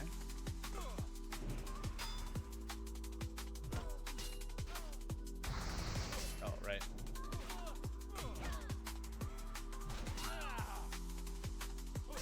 Can you stop doing so much damage, please? You're too good. Sorry. I can't compete.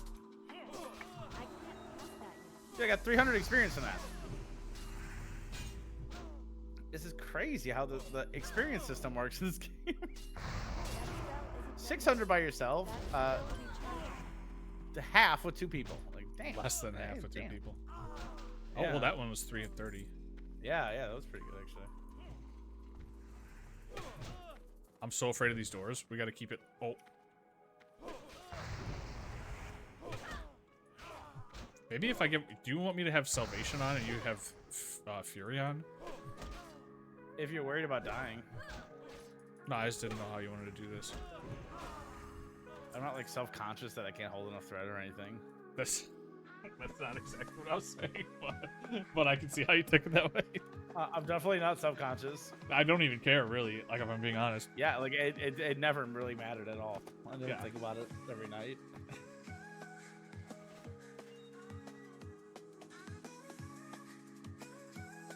Oh, how do we possibly pull one?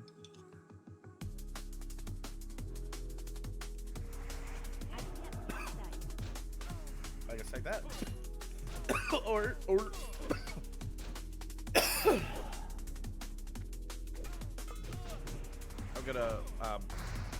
I'm gonna lock him in place.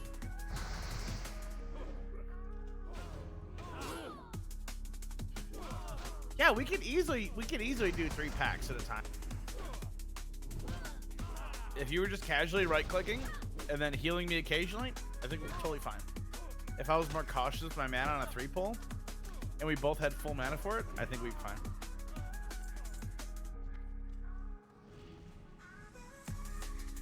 Damn, this is like surprisingly really efficient.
Hate getting disarmed. We gotta get you a weapon chain, bro. Yeah.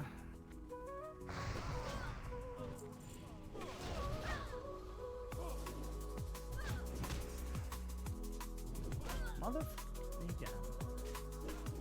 You just level up your unarmed. Dude, it's no biggie. Yeah, it is. It's level 95 now.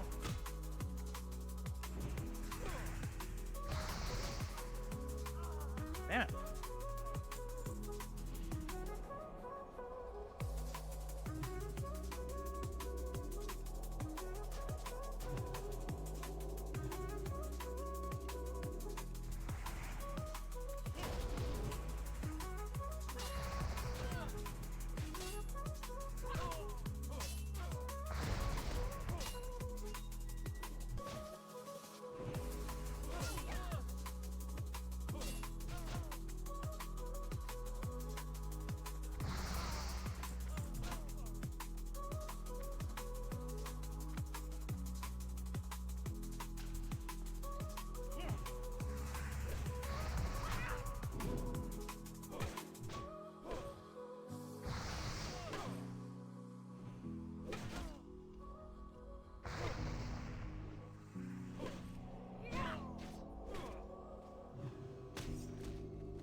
Dip, dip, dip.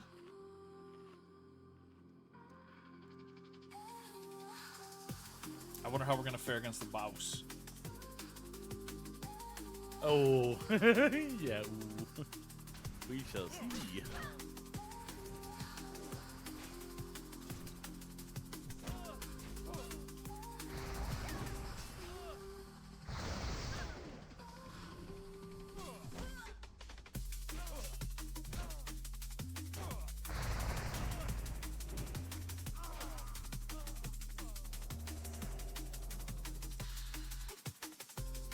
I don't see him anywhere. Where the fuck is he? Oh, maybe he's at the end of the hall. Yeah, he is. Oh man, he's in a room with like 5 packs. Oh boy.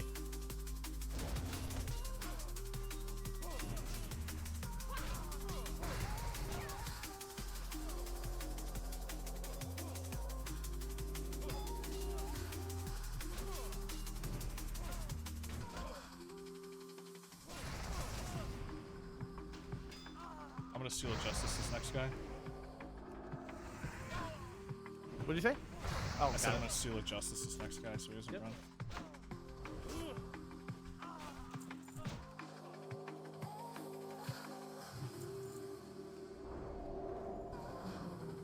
Damn, I should have grabbed a bunch of water. Ooh, I got some.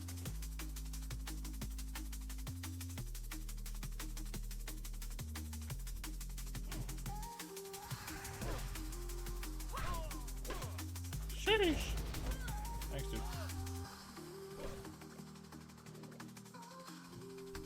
Next round's on me.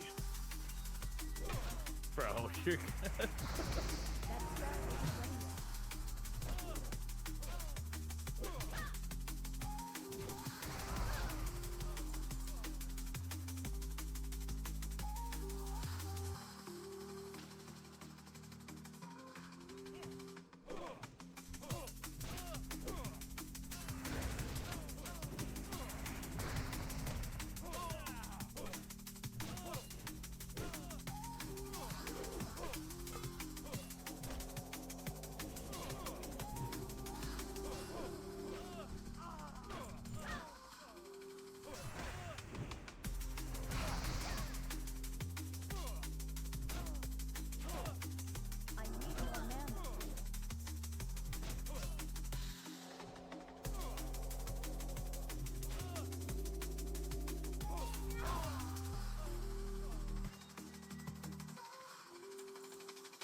I do wonder how much experience like a normal like 24 mob would drop or would give us. Let me see if I can look Yeah, at I wonder. Because we're either being geniuses right now or kind of dumb. One of the two. Green Recluse. No, that's 22. Black Widow Hatchling. Black Widow Hatchling.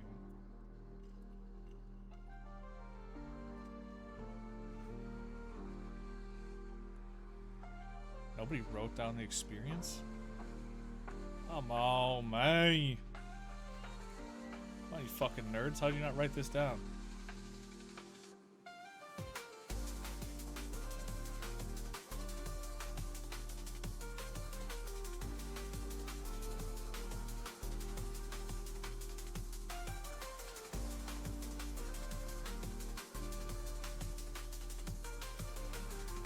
The spiders.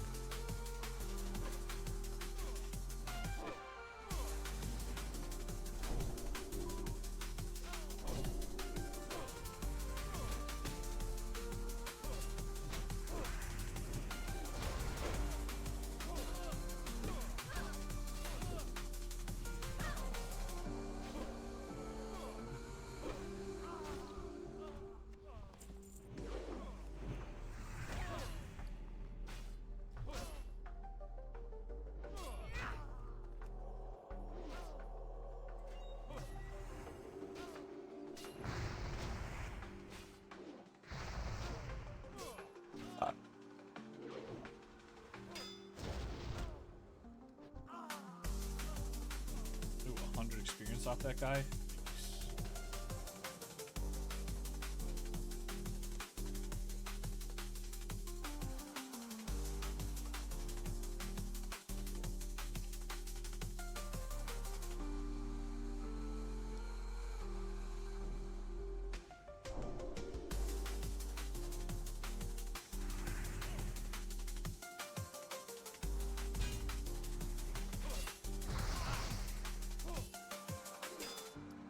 Dude, these mobs movement makes no fucking sense, dude. Like, I don't know where the fuck that mob was going, dude. You were like right in front of it, you were just moving backwards a little bit, and that mob was just like sprinting all the way. It just starts fucking. It's like, whoa, whoa, whoa. Where are you going, boss? Where the fuck are you going?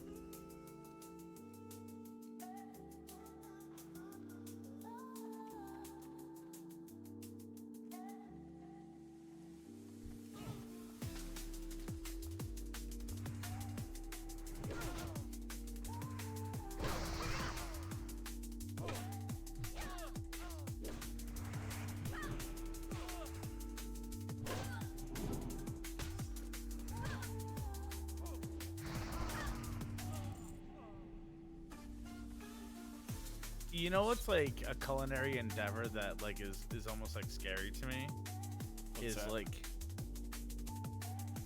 the amount of cheeses that exist is like crazy. Oh yeah, it's fucked. It's absolutely insane. What a fucking pull. I can't believe I got the guy by That mistake. worked? What the fuck? That was Yep. sick. Nice. Somehow, some way. After this pull, I gotta go get my laundry. My beeper was beeping. Well, I just gotta go change it to the dryer, so I should just be like 2 minutes out. I'm just gonna go run downstairs. I'm gonna stick myself in a room right here. Be back in 5 minutes. Yeah, but...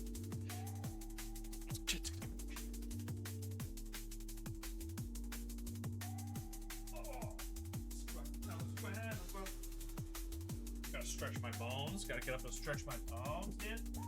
Stretching my bones, dude.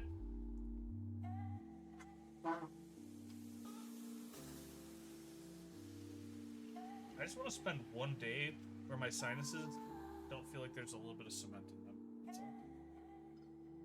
Is that too much to ask?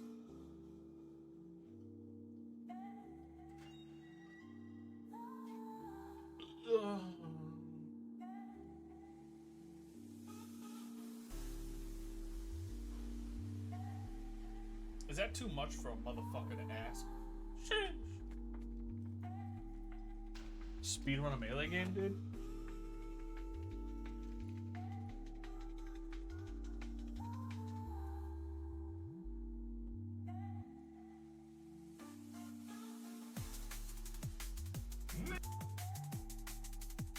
What the fuck's happening? What?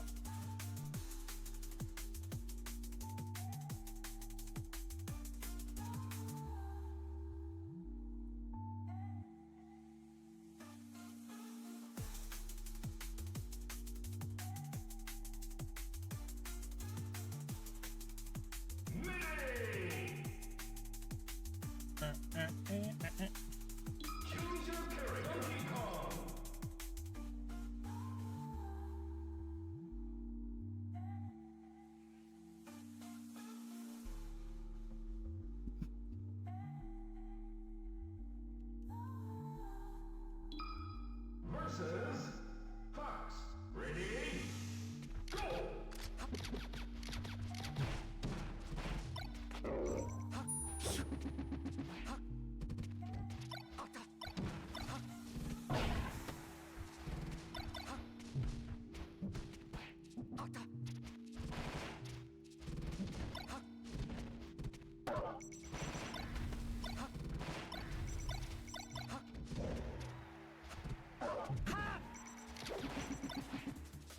This guy thinks he's so sick because he shined 85 times.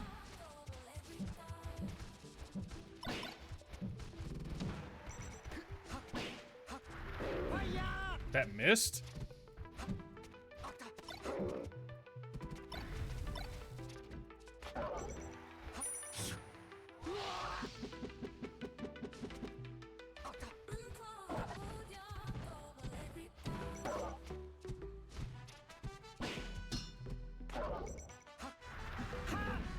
Damn, right at me?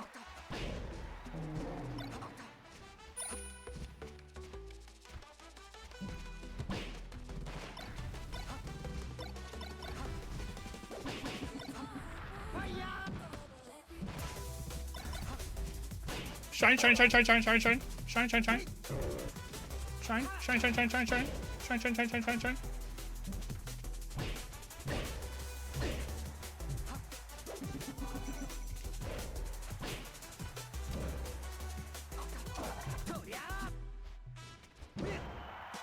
Oh.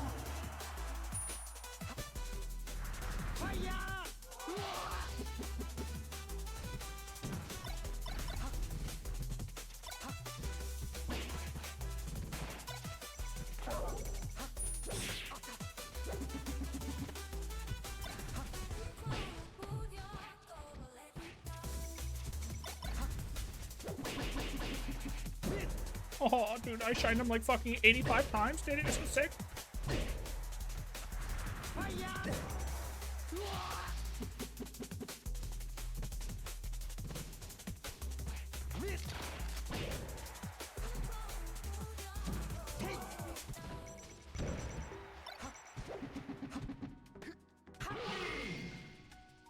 Choose versus Fox. Ready? Go!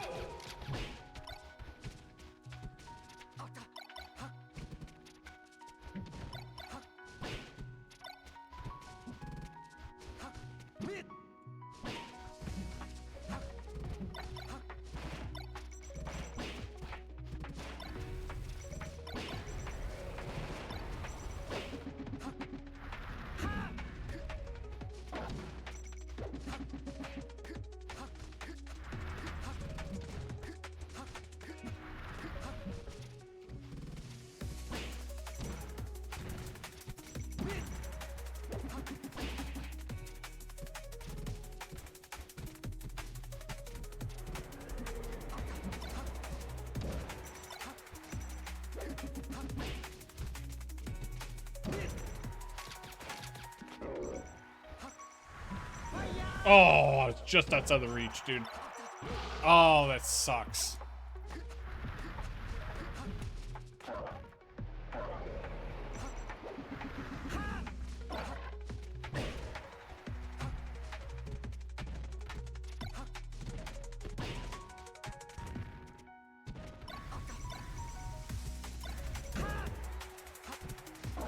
Seven days is changing the badge mechanic? Of course they are, dude.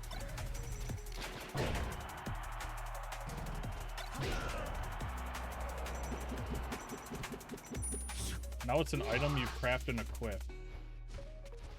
That's stupid. I'm back. What up, brother? I guess 7 Days to Die is changing the badge mechanic. Really? Yeah, Ram said it now it's an item that you craft and you have to equip or something. Whoa, what the fuck? Damn. People are gonna be so much mad. Oh, actually, never mind. The biomes are no longer. They're having a town hall right now? Oh my god. Oh my god. I think you can actually get like unique emotes for watching their channel or unique drops in the game. What's the channel, Ram? Do you know? Is it Fentanyl Pimps? I have no idea. The Fentanyl Pimps?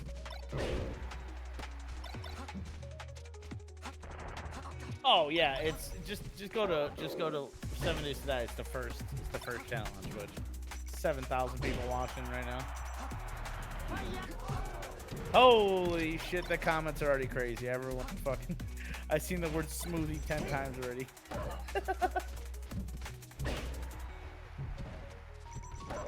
Oh yeah, everyone's just shouting what they want. I love this.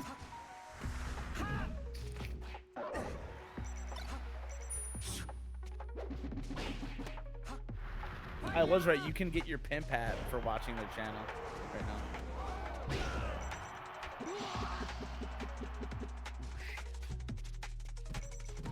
30 minutes.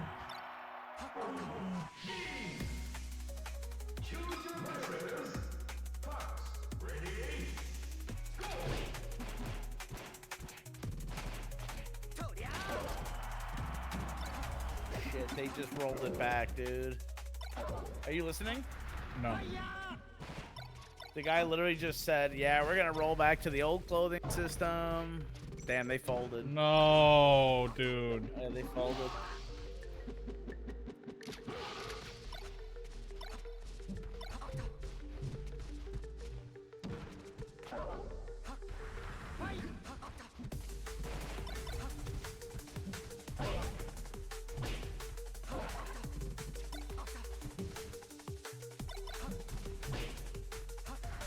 Okay.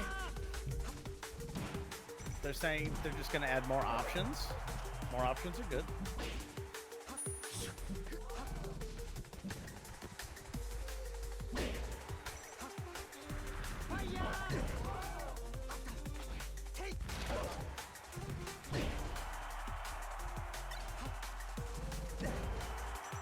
Cool. It just seems like, okay, we hear your feedback. We're adding a bunch of options to make you change it however you want. You can tweak this up, tweak this down, twist your nipples here, do that. That sounds cool. That sounds great.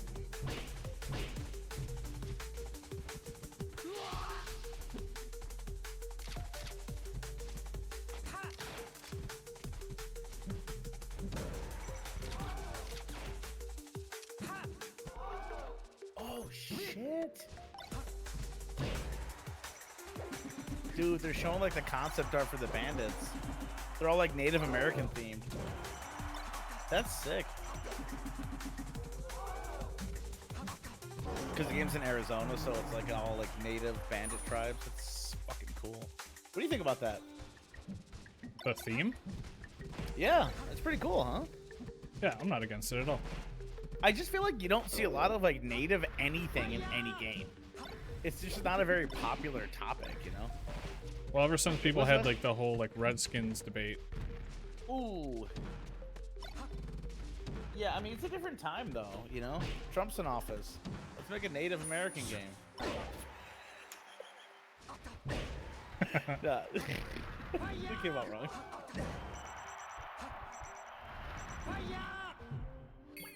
Choose your characters. Fox, ready? Go!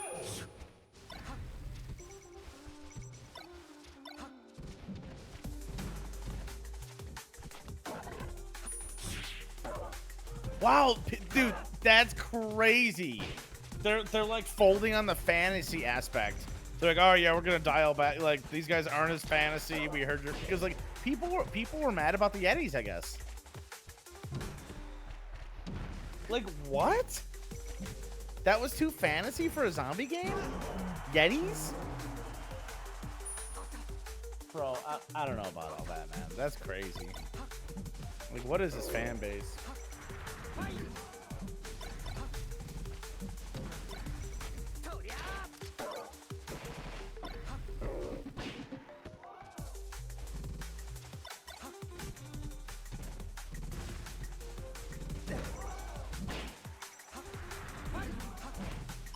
Come on.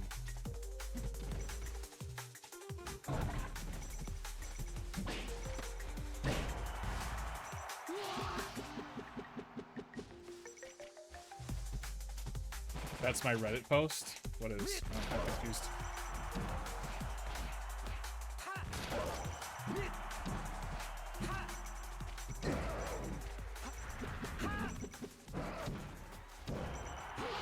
Oh, they're thinking about adding like a third-person mode to the game.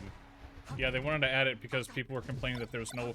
If you bought the DLC skins and you didn't have friends there to see it, you couldn't even see it. Yeah. No Yetis? Fuck you, Ram. You're crazy.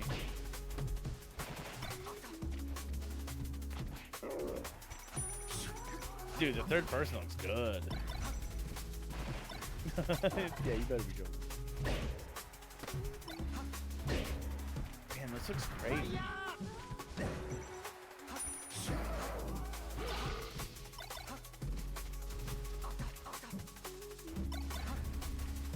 That's something I never know I wanted. What, third person mode? Yeah, that's cool. Like, I know they have it for, like, driving, but... Damn.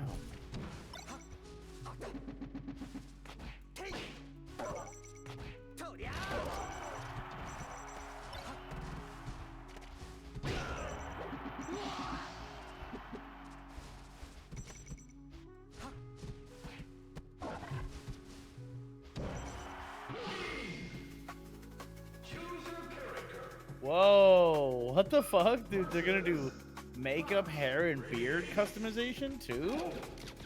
Damn. I thought that was already in the game. They're getting more in depth with it. They're just adding like more to the customization canvas, basically.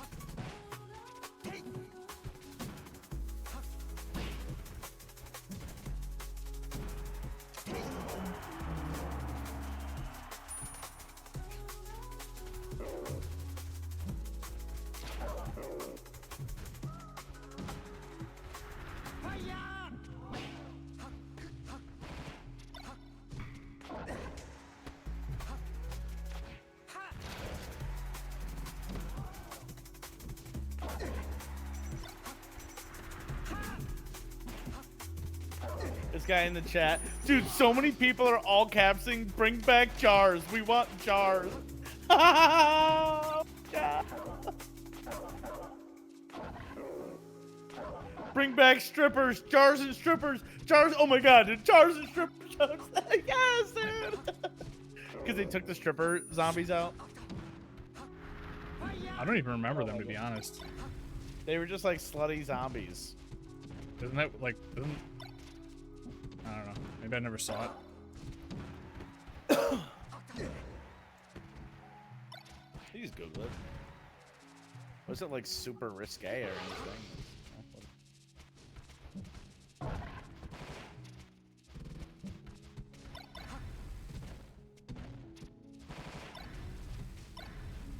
God, fucking Fox players, dude. They're so goddamn privileged. Fuck!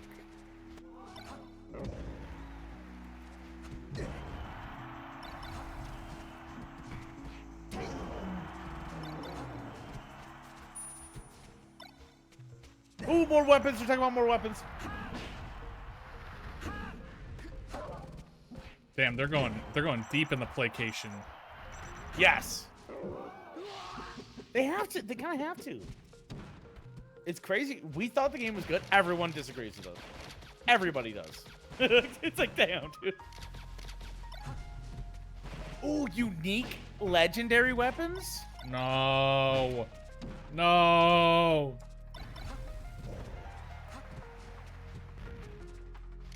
What is this, Fallout 4?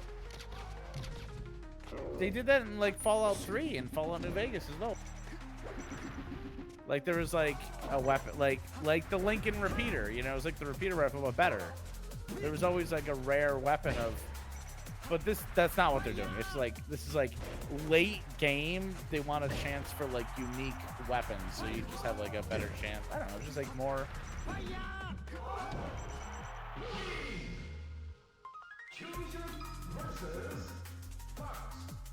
I can't wait to see what rank this guy is.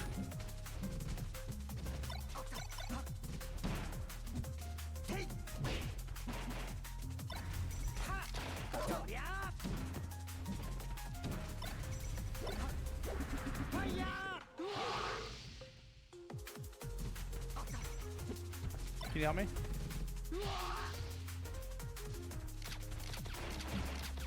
You're playing well. No, you're good. You're good. I'm fine. I'm fine.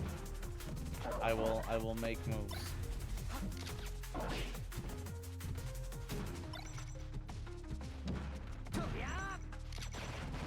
All right, I'm using you as cannon fodder. I hope you understand.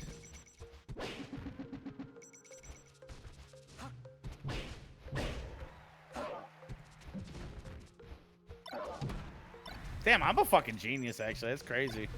I'm so smart.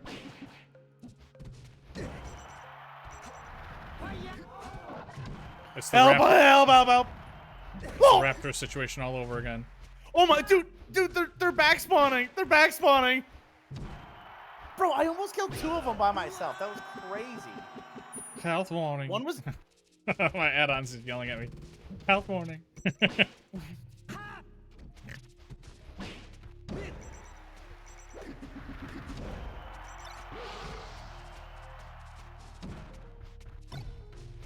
Someone's asking the real questions. They said, "What about fishing?" I feel like fishing would be kind of cool in 7 Days to Die, actually. I feel like they're just using this as an excuse to just complain about every little thing they want added to the game. Oh, all the chatters, yeah, for sure. People are literally just like yelling, "Add this! Add this! Add this! Add this!"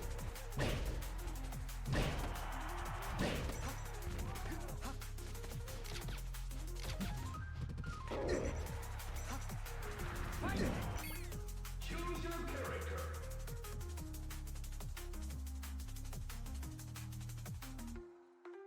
Basically, they're just like, all right, we hear people want to play the game differently, so we're just going to add a bunch of different options, and you guys can figure it out yourself. I like Fuck that. yeah.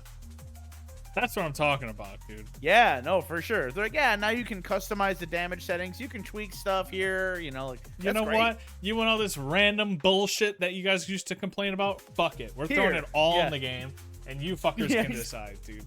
Exactly. I like ahead. that. I like that. Go No, I ahead. think You that's want great. clothes, you want badges, you want fucking equipable badges, you want fucking, you know, you don't want the Yeti, but you want a stripper and you want jars. Fuck it, whatever. Slap it all in there. Who gives a fuck? Yeah, the story mode and the sandbox mode is interesting too.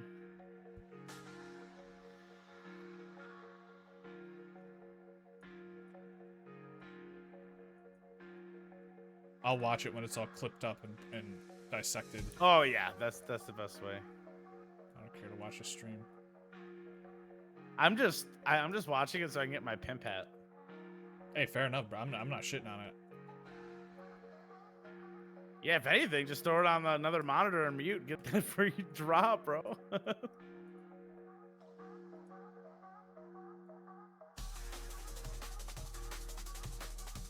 Yes, you are. You can't decide that. You can't decide my feelings for me. I don't want to watch a stream. It doesn't mean I'm judging other people for watching the stream. You fucking idiot. Fucking dumb, stupid fuck. Damn. How about that? How you like that, huh?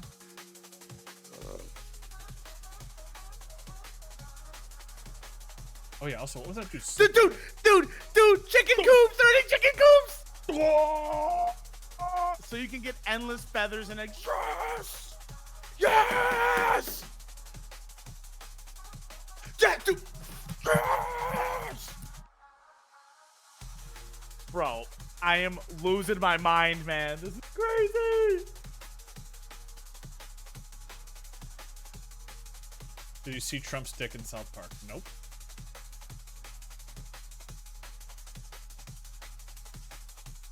But I saw a picture of him laying in bed with the devil, which is hilarious.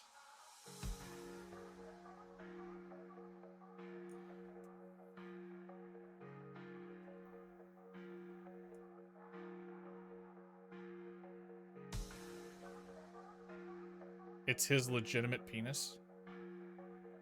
Okay, well then I don't fuck with that. I don't think that's cool.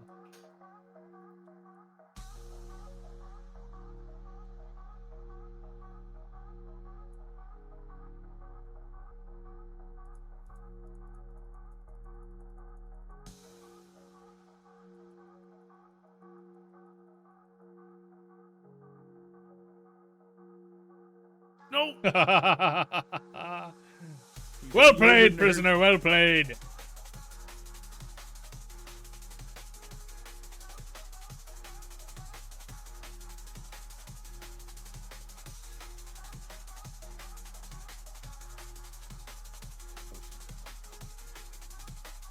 Oh shit. They're dropping world premiere news.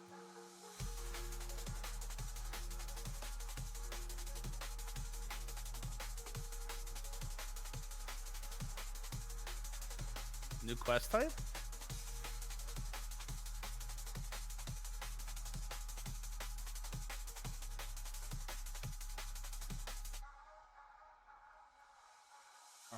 pull up the goddamn stream. But this gives you an idea.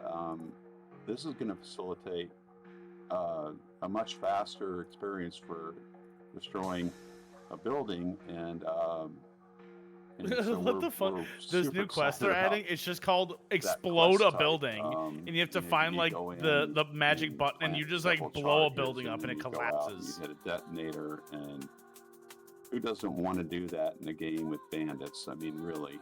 And regular destruction will use the new system too. So yeah. the zombies knock your fort down, instead of a bunch of little pieces falling straight down, you'll have these organic collision chunks falling and tumbling.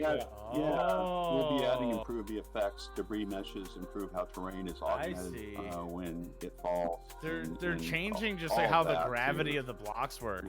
Like when your base falls down, like you know how it just like falls and like a little like pile of shit falls on the ground. About it for a decade. They're changing it so it like falls in like Tetris-shaped blocks, and like they just fall on the ground, roll on the ground, and land there. Talking about it for a long So it looks like time. actual like debris is falling instead of just like a literal pile. I don't know if there's additional. That's kind of cool. That's kind of like more realistic, like demolition. Kind of got through a majority of what we wanted to cover tonight. You know, the only problem is, everybody, your questions flow down the screen, so it's hard for us to pick your questions out. And so that's why we kind of had this list of questions that we were, trying to answer in this order. So I mean, we could try, but I don't know if it's gonna be. It's just gonna be them spamming questions. Yeah, I don't know if I can slow down the slider. Yeah. Blow up Megaton. I read that.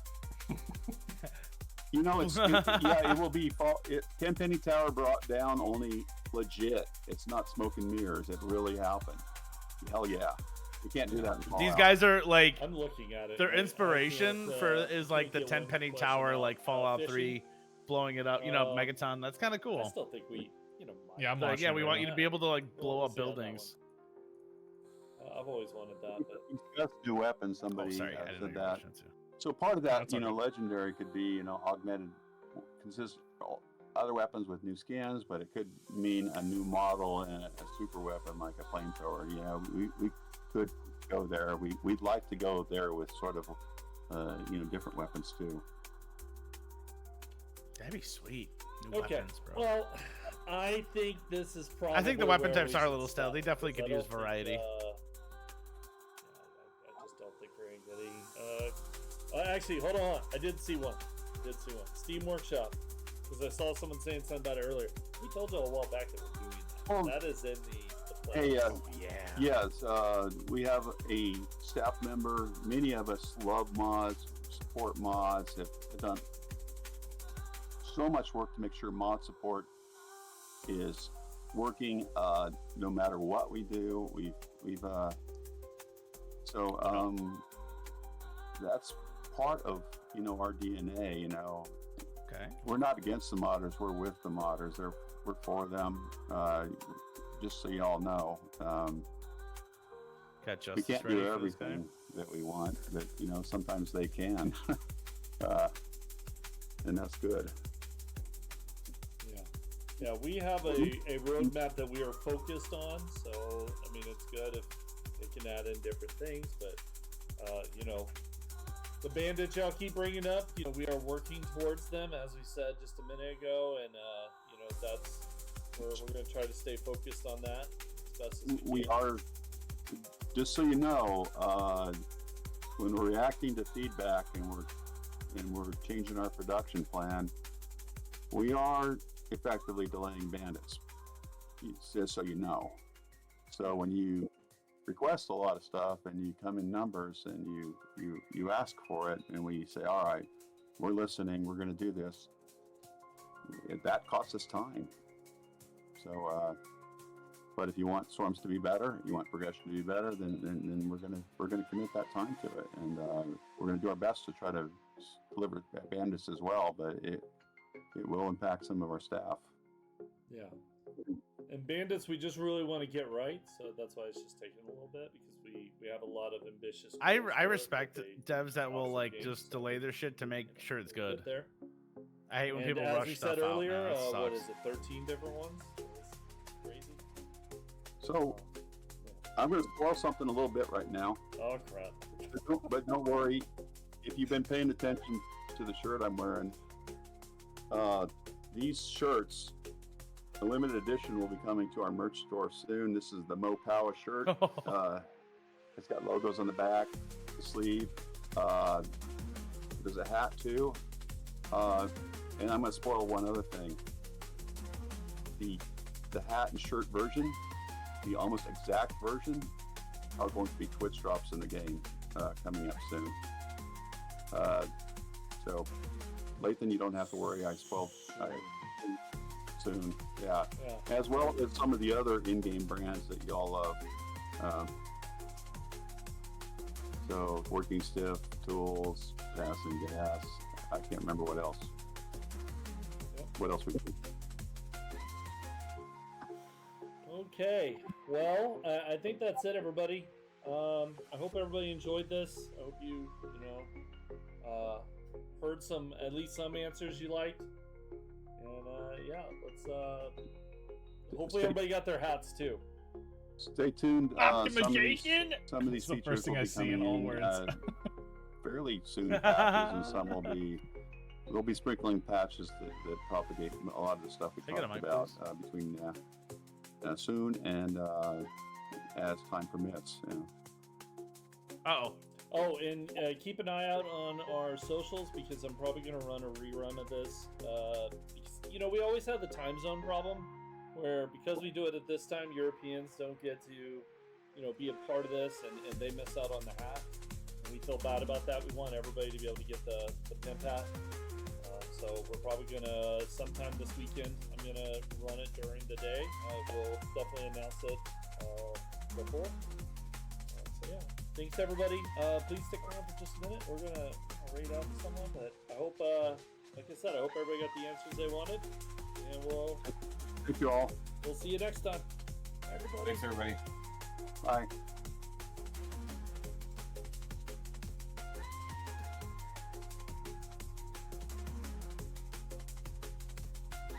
I didn't get my hat. I'm pissed.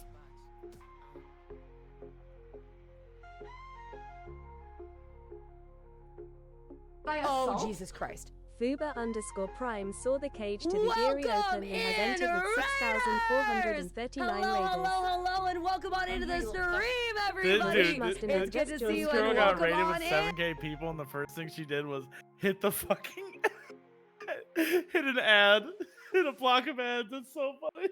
Hey friends. Yeah, of Fubar course, Prime dude. here. Why wouldn't you do that? Oh my God, Partner raid! streamer here on Bad Twitch time. And a senior game developer Yeah, that's for the fun absolutely the move. Actual genius. I like Actual to take genius. long walks on the beach. I like. Long walks on beach joke.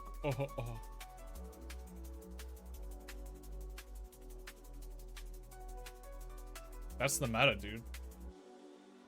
Yeah, respect. Every time Tectone would get raided by Asmongold, you just instantly rip ads right off the rip. 10 hours of ads incoming.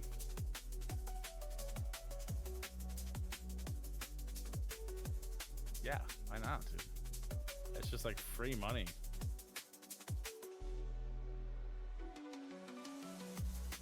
Oh, you know what he would do? Actually, he would do the Twitch bounties.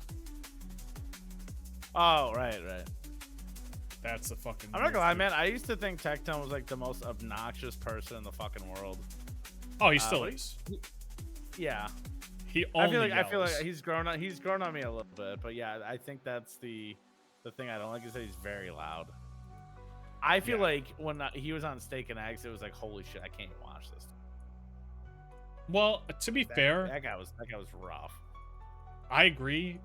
He was like the only person that spoke, but like that was why he spoke so much because nobody, like Emiru and Asmongold would just like T-pose in the corner, while Tectone was just like fucking muscling the podcast through. Dude, he was the only person talking, and he would just like talk questions at them, and they would like sometimes respond. It was fucking awful. That podcast sucked. Yeah, it really did. They were horrible podcasters. It was just like, let's take famous people and put them together and see what happens. I mean, honestly, yeah. I mean, it's a great business idea. Yeah. Take a bunch of popular Twitch streamers and then just give them a platform to advertise shit. Absolutely. Yeah, and it worked. Oh yeah. It worked really good. And apparently, like, Tectone's been trying to get them back together to do like a quote-unquote one last episode of Steak and Eggs, but he just like can't get them to just like sit down in a fucking room.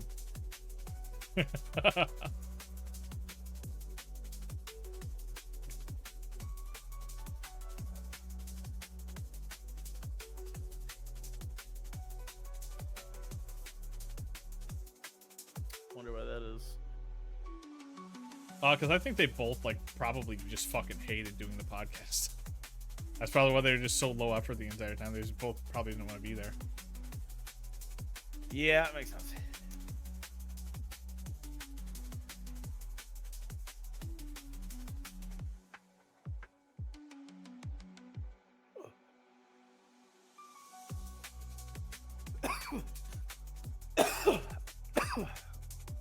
I'm torn whether I should sleep a little bit or just stay up.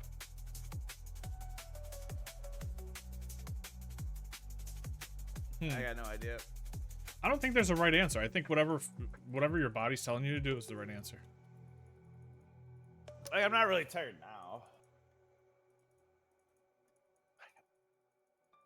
But it's like, dude, I gotta leave here at like 3-ish in the morning. Like, fuck, dude. Like, well, do you have plans the second you get off the plane? No, of course not. Yes, then fuck it. Just, I mean, yeah, sleep my on aunt's the probably plane. just gonna be like, my aunt is like very, very high energy, crazy Puerto Rican. So it's gonna be a lot for me. I think it's gonna be great. But I think I'm just gonna sleep when I get there.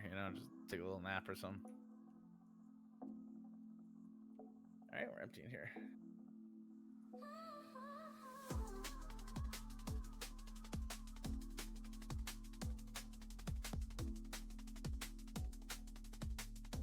Bro, so I come in today. I briefly told you about how there was like a nurse, like one of my cooks, right? I'm sorry, your mic cut a nerp. I said I briefly told you about how there was like a nurse at work fucking around with like one of my Oh, cooks, right?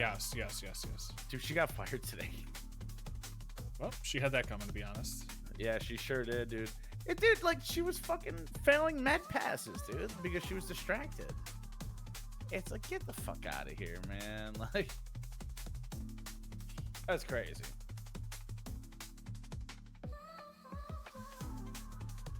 Yeah, so now that guy is like scared shitless.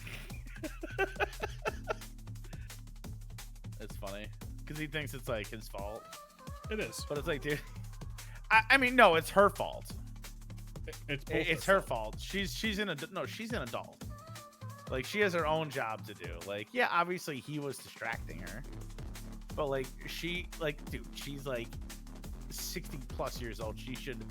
She should be mature enough to say like, hey, I got a job to do. This is the mango conversation all over again, dude. Bro, we're talking about someone who is sober at a workplace.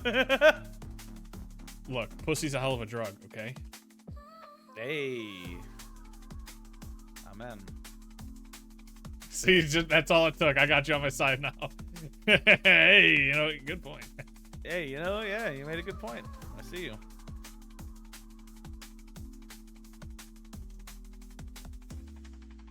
At some point, I do need to step away to eat because I haven't eaten today. Speaking of which, man, it was weird. Like, that girl I was telling you about the gas station that I'm like super into. She was talking to me today. She's like, "Yeah, it was super weird yesterday." Like, I think she thought it was me. She's like, "Yeah, someone like left flowers on my car. Like, how crazy is that?" And she like looked at me, and she's like, "I don't know who." She's like, "I don't know who it was. Like, who would do that?" And I was like, I'm like, I have no idea. And then she was like, she's like, yeah, she's like, I feel like, she's like, it's a little weird. She's like, I don't know, like, she's like, I wish I knew who did it. She's like, if I knew who did it, it wouldn't be weird. And I was like, yeah, I guess. she was worried that by saying it was weird, that she like I not want to admit to it. So then she started back. Yeah, no.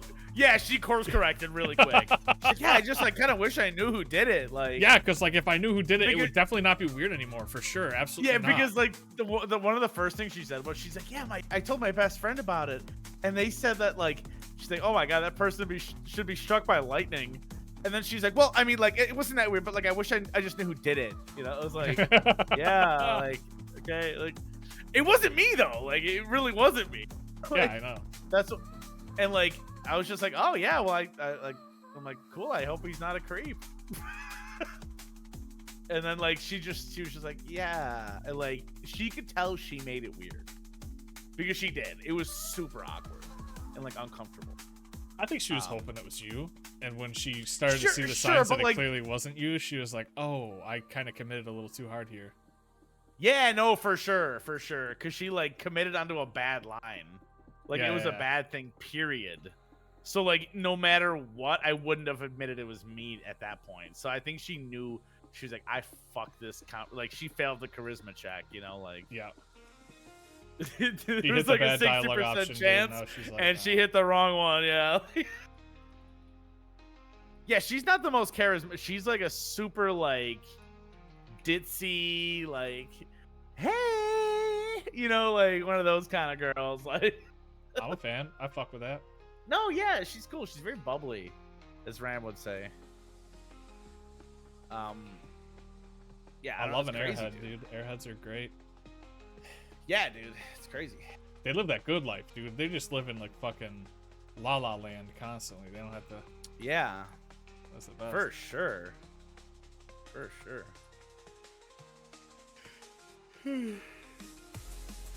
Yeah, I probably could have used that as like an opportunity to have been like, but like I didn't like, because honestly I was like, man, maybe I'll like see if she's single. But like after she said that, I was like, this does not feel like a good time to be like, so anyway, are you single though, and like looking for someone maybe like to put some flowers in your car? Nah, that dude. You know what you wasn't should me? have said? You know what you should have said, dude? Shit. You should have said, you know, I wish I would have done that. Bro, yeah, like damn, yeah, that's true. That was smooth. That was smooth. Yeah, I could have said that. Hey, you know what? I wish I would have done that. Or I could have been like, yeah, something along those lines. Yeah, I understand why someone would do that. You know, like you're real pretty, you know, and that could have been a good jumping on point right there, for sure. But I just didn't like. She failed the speech check, but so did I. Yeah. Like every day, both of us just failed the speech check. Every day. Like this is just like watching two bad melee players play melee. It's just like, damn. Yeah, we're both just like spamming uppy in the middle of the stage. Like. Yeah, you guys are both blubbing right now. This is wild. Yeah, bro, it's crazy. Hey, both of you guys are dropping shit. This is crazy.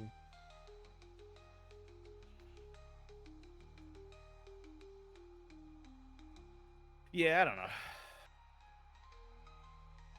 I realize like I just gotta not get like caught up on one person. Like I get like way too actually invested over someone who like may not even be into me. And it's like I just gotta let it happen. If it happens, it happens. You know, it is what it is. It's not like I don't have other I think you're interests just right looking now. too big picture, bro. Yeah, no, for sure. I just gotta relax a little bit. Yeah. I'm just like really, honestly, I'm just been really pent up and like lonely, and like I knew the shit with Ruby was coming, and it's like I don't know. Yeah, to be fair, it's not a great time in your life to jump into a relationship. Yeah. So it's like, you know. I mean, why not? Because of what's going on with Ruby, and because you're in the middle of like, going on a week-long vacation, and you're also like busy at work as like everything's getting like remodeled around you pretty much. It's like, yeah. Well, that's just been a slow progression of things. Yeah, that's what I'm talking about. It's Like pretty full swing, yeah. Like this week is probably not the best week to be like, oh hey, I think you're cute. We should go on a date sometime. Maybe. Oh wait a no, week. for sure.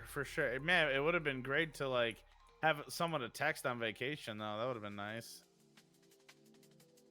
It's always nice to talk to a cute girl, you know. Yeah. It's weird because like I got two girls kind of like blowing me up, but they don't follow through, man. It's weird. Like I got this. I told you about that younger girl. You know, she's 19, whatever, and like she still hits me up, you know, all the time, dude. like every here and then, you know, wanted to like fucking do this or that, and it's like, cool, yeah, I'm down, but like she doesn't want to commit to anything, you know what I mean? It's a very like, she just wants a fling kind of thing, and that's cool or whatever. But like there's this other girl who's kind of the same deal. Like she always hits me up, like wanting to talk and whatever, and like always like acts like she's trying to like commit into a relationship, but then like it's crazy. Like, dude, she's been ghosting me like crazy.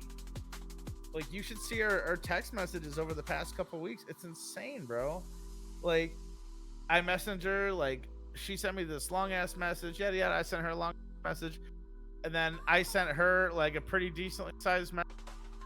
Didn't respond to me.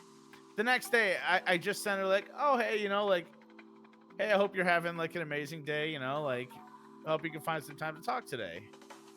Because she didn't respond for like 2 days after the other message. And then 2 days later, she says, hey, sorry, how have you been? I said, oh, doing pretty good. How have you been? Doesn't respond. And then a week later, texts me, hey. And I go, hey, how are you doing? Doesn't respond. It's like, bro, what the, like, why are you reaching out to me?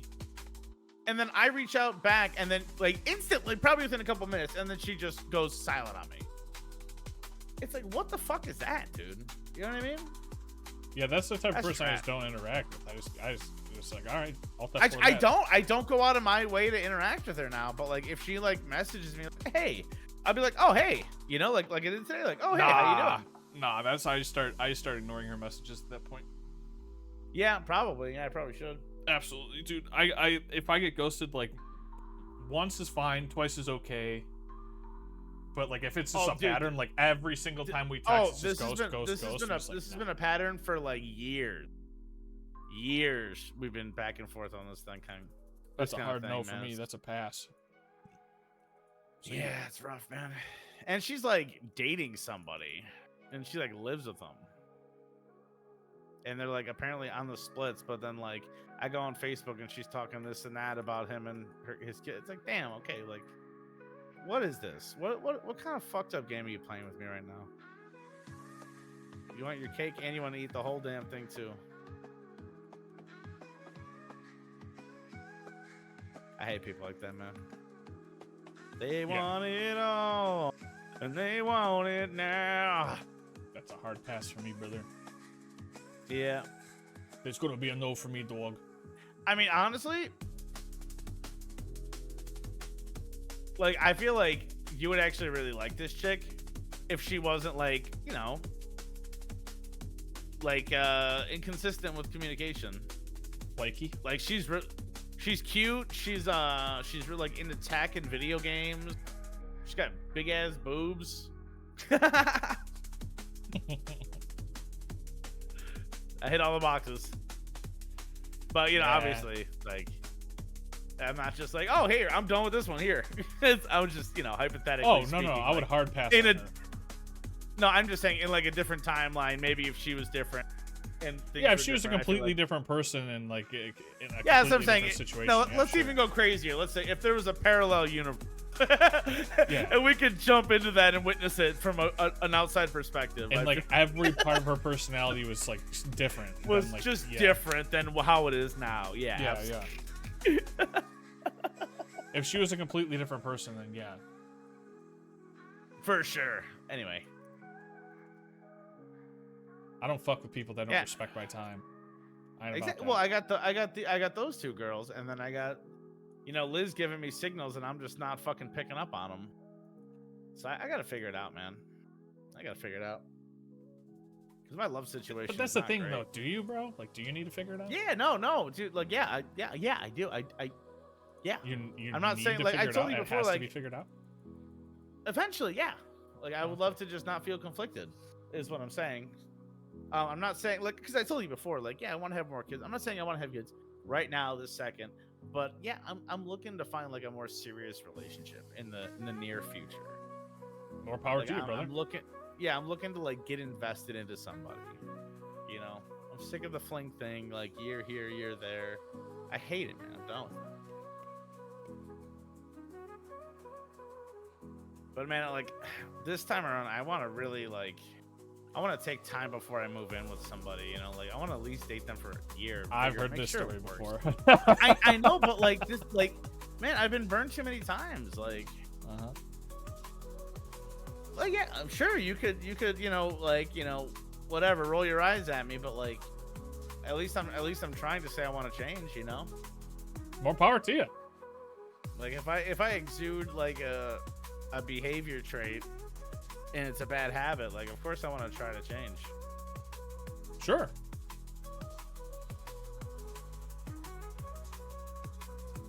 Women are just addicting, man. Sure, yeah.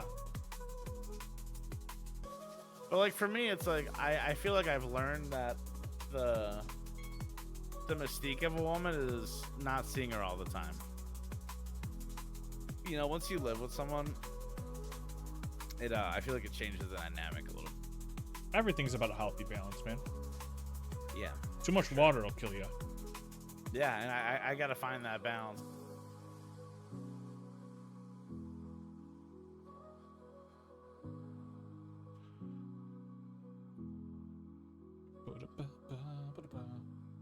Alright, well my clothes are ready, so like, do I try to get some sleep? Here's the thing, I'm gonna be fucking pissed if I can go to the airport and I walk right in and I don't have to do this extra hour of paperwork they told me I'm gonna have to do. I'm gonna be fucking pissed if that happens, bro. So I'm just gonna be sitting there tired and pissed off and cranky. I would not be shocked if that is exactly what happens. Yeah, that's probably what's gonna happen. Hope not, for your sake, but, you know, airports are airports. I mean, honestly, yeah, whatever. Airports can just fuck up and just, they get no repercussion for it, dude. Yep. People are starting, like, I noticed that, like, underneath, like, I don't know how to word this, but I've noticed there's been, like, a quiet uprising of people really fucking pissed off at airports. Like, yeah. It's become, like, a new, like, huge talking point. Oh, yeah, man. Like, airports suck. There are people, like, in the government that were, like, grilling,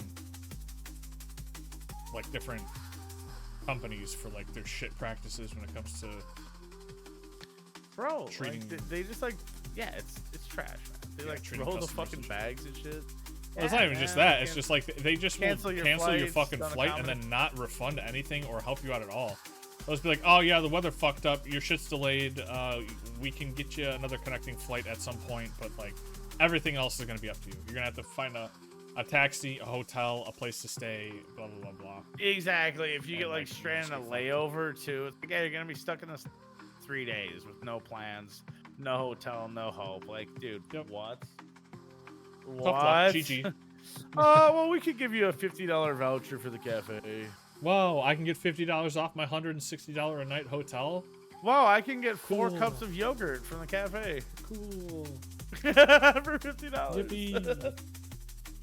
Then I gotta pay a $40 Uber to get to the hotel that I now have to get because you just fucked me. That's crazy. You only pulled the boss somehow. Wow, that is even though there was a mob. No.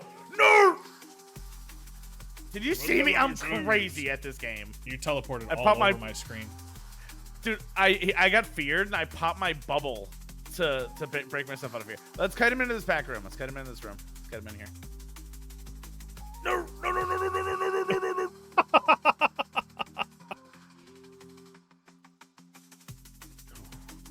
Damn. You're alive? Yes, I'm alive. Heals incoming. Stun him! Stun him! Dude, I tried. He resisted. I hit him with Seal of Justice and Judgment. He resisted. That was fucked. Oh, that was a crazy fight. That worked. Yeah, for sure. Yeah, I didn't think you were gonna pull that guy like that, dude. I was gonna like clear the other first. I can't believe we can just like 2-man this. This is fucking nuts. Paladins, dude. Fucking paladins, dude.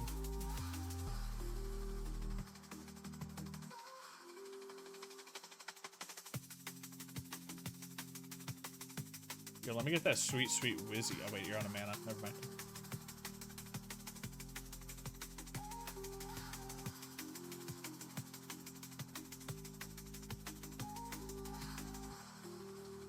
I've been watching these YouTube shorts from a Melee player named None, who plays like he's like a really cracked like Captain Falcon player. And on his stream he plays this character called Wizzy Fan, where he like one time back in the day Wizrobe went to a tournament with like glasses on that had like one eye blocked. So like he has like a pair of sunglasses that he like broke the lens out of, and he just plays like the nerdiest Captain Falcon. He speaks in like a really dorky voice. These shorts, dude, I just fucking love them, dude. He's just like, oh, I got him there. I grabbed him. Did you see that? He's just like, he's geeking out about grabbing the guy over and over again. Oh, I got him. I grabbed him. It's so funny. Let me pull one up. It's so good. Yeah. Let me see. Because apparently all of his content got like nuked by some like DMCA shit. Oh, how nice. So like he had to pull all of his VoDs off Twitch, and now he's like taking all of his old content, ripping it into like short form content and reposting it. Damn, you should take a page from his book, bro. Start posting shorts. Thanks, Dad. Yeah. You're welcome, son. This one had me dying, dude.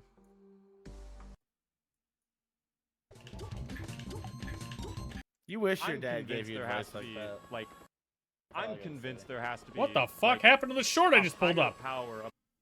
What the fuck happened? That went crazy. It just got spliced. Nope. I'm in the lead. You have to come to me. But I tricked you! Yes! You have to be ready! You're not ready! Yes, it's part of the game. The glasses are insane. Just hack stashing in the corner over and over. Bro. Nope. I'm in the lead. You have to come to me. I tricked you! You have to be aware! But I tricked you! Yes! You have to be ready! You're not ready! That's funny. Yeah.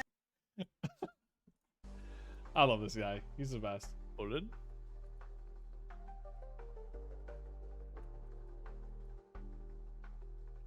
Because he's part of like, he's like a Melee old head, so like, he's all about like, doing like the trust me, dude, I can tell shit. by the way he plays.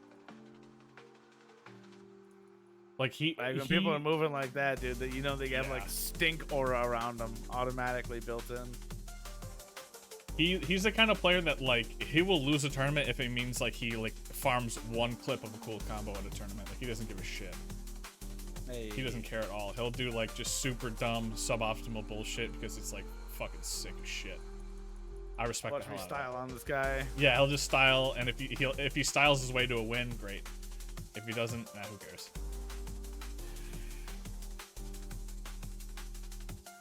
Oh, that axe is crazy. All right, my body is telling me I need to sleep. My mind's telling me no. Yeah, so I think I actually might just lay down for a few hours. Yeah, do your thing, man. I really am like I'm not too worried about like getting there super early. But I'll try to leave here around like 3:30 so I can get at your place by 4. And then I'll get there by 4:15, 4:20. Have an hour and a half to check in or whatever. I think that'll be fine. So what time are you aiming to be here at? 4. 4? Okay. Yep. I'll move my car. I gotta go move it. I gotta move my car. I gotta grab something to eat. Yeah, I'm gonna go get my laundry, pack, and go to sleep. All right, brother. I'll see you at 4. Yep. See you then. Thanks again, man. Talk to you soon. Anytime, brother. Peace. Peace.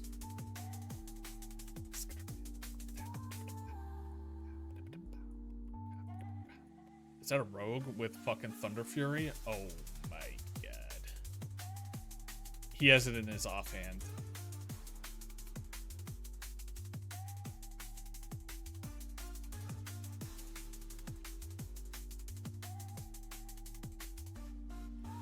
Sweet baby Ray.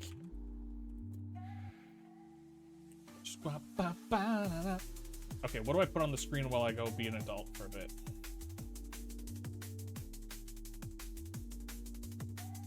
Still content? Still content? Tacos. Nine. What is This food? That was excellent. We'll see. And I say in the name of Jesus Christ. Okay. I want hair. This is good. This work. Be gone. Be gone. No. Dude, 100. Yep. No. We've done through this. Well, we We've might done as well through this. run it quick. We've been through this before. Dude, this is. Yeah. Hold on, I'm getting type racered. Scan it real quick. Scan it real quick, so then we'll get this money back. Hi. 1025, guys. 1025 her. It's nothing. That's not that bad. That's a tiny little baby bill. I literally flat like this. It's really bad. Thank you. Fuck, bro. Tim, do something, Tim. Hey, chat, eat on us. No, why would you say that? Thanks. Yeah, run it up. Thanks for the Lambo. No. How did you fuck that one up? All right, Tim. Did it leak, Tim? Tim, did it leak? No. Dude, 100%. That's the worst start of a stream. This maybe lens ever. is like. Our credit card now. Dude, you gotta be fucking kidding me. I wasn't fine. looking smiley face. Tim, don't be an asshole. You need to fucking clock in right now. That's so bad, bro. Don't cancel it yet. Hey, if you got student loans, man, just go ahead. It's on us. Maybe pay down some of the national debt. Yeah, gift the national debt. Dude, Wait, let me see the card. I need the card. Maybe go get some head. Don't flash it again. If you're in a country where it's legal, go get some head. I'm canceling that. I'm going to Venmo the government. Paying off the you debt. can do that now. They're paying off the debt. It hella leaked. Can we request the government too? Shiny Juices, thank you for the 5. What if I request Alright. the government for 1 All right, trillion? there we go, guys. It's I'm not sure. deactivated. It was 1095, I think. Nico said you got lucky. Oh yeah, look. Oh, bro, AI's gonna handle that, bro. ChatGPT's gonna figure that shit out. She has the order is. I was like, I forget because I don't know what All it right, is. we're not gonna risk it. The card is deactivated. Wonderful start. God damn, it's the worst start of a stream of all time. It's fine. No, it's kind of hype in a way. It's fine because you know what? We might get the chargeback on McDonald's. Wait, who got a hotspot that can let me tap into? You got a hotspot? Me. I don't have a ton, but You don't got a ton of what? You don't have a ton of hotspot? Yeah, like it caps my. Okay, Grandma. We're running into a snack. And do you remember what the order was? Because she's like, well, what was the order? And I'm like, I don't know. Yeah. And she seems. Well, I know what I saw on the screen. We got the receipt, no? It's so funny. Oh my to say god, I don't do have the know receipt. there. I'm so stupid. It's also funny because he You're read not, it. man. Don't talk to my friend like that. Wait, Seriously. can I be real? Slime read the receipt when he got it, but he read the back. Yeah, because it says free child ticket with paid adult Hooper ticket. They got adult hopper. Yeah, give him the QR code. Yeah, take it. I am dumb. I have the receipt. It's my fault. I feel bad. No, you good. I feel bad for you. Let me buy something for No, you. you good, man. Don't be shy, sweetie. Oh, I like your fucking nice shoulders. Dude, this is a sad look. He's got like a little band from the casino for $10,000, but it's empty. Well, I didn't lose it. I didn't lose the money. Yeah, I'm so sorry. Dude, unbelievable. All right, I have a card. Dude, that's I have a crazy. card I'm going to pass to you. Yeah. That we're not going to reveal. Yeah, Okay, pass it behind the back. Dude, Behind the back. The picture is so funny. When the homie with It's chainmail. just slime with the fucking card being like, dude, listen up. Wait, go to the. Oh yeah, Okay. wait, we Go to the other side. Yeah, we have to go to the. I need a So it's in picture the with that. background. Oh, sure. All right, guys. We're a little bit of chaos, but we're gonna get there.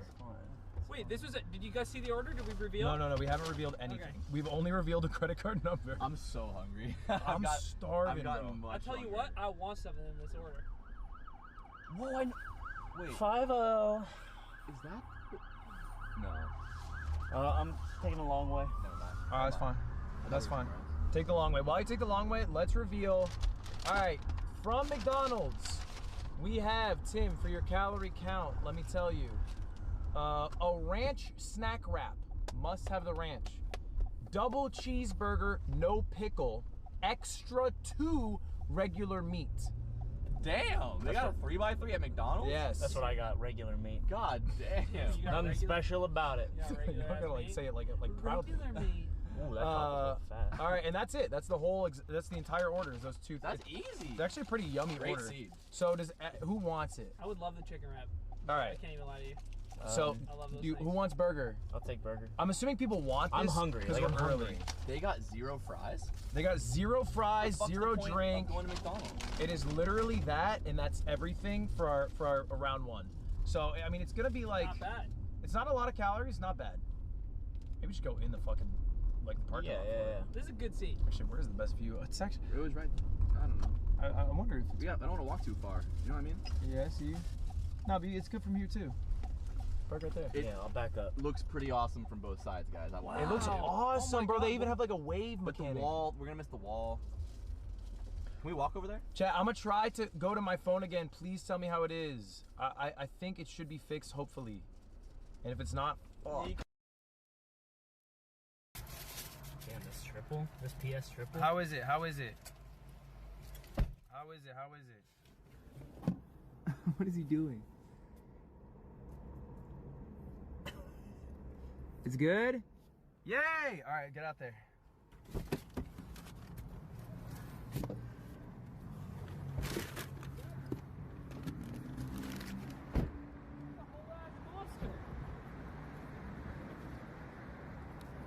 Oh my god.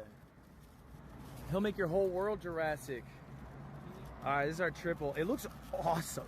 Oh, look, it's Pretty glistening. normal. Does it look good? Ugh, it's so many patties. Chicky wrap.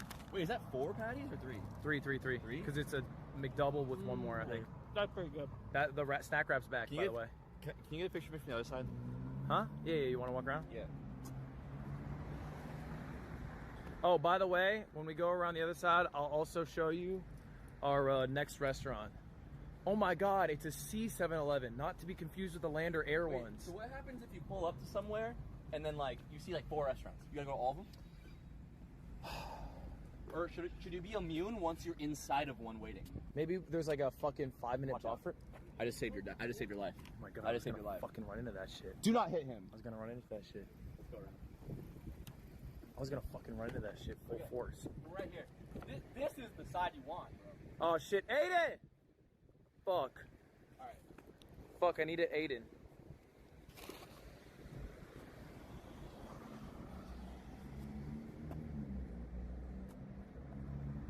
Like I just saw it, like. Yeah.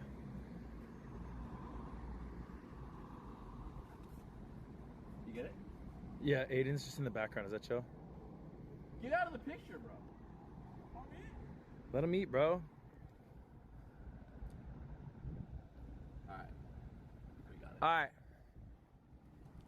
That is the coolest thing I've seen in a long time. Maybe it's like you have to drive for like a minute or some shit. You know what I'm saying? Killed it. Killed it? Did you kill your snack wrap? Almost lost me hat. Oh yeah, I almost lost me hat. This area seems so American. Someone just ripped the address in chat. Yeah, dude, streaming's awesome. Go ahead, send a missile, bro. So yeah, like He's got chainmail on. 7-Eleven. we have. I'm gonna show you chat real quick. The There it is. this is our next Stop restaurant. It's gonna be no joke. I don't know if y'all fuck ever with Raising Cane's, but it's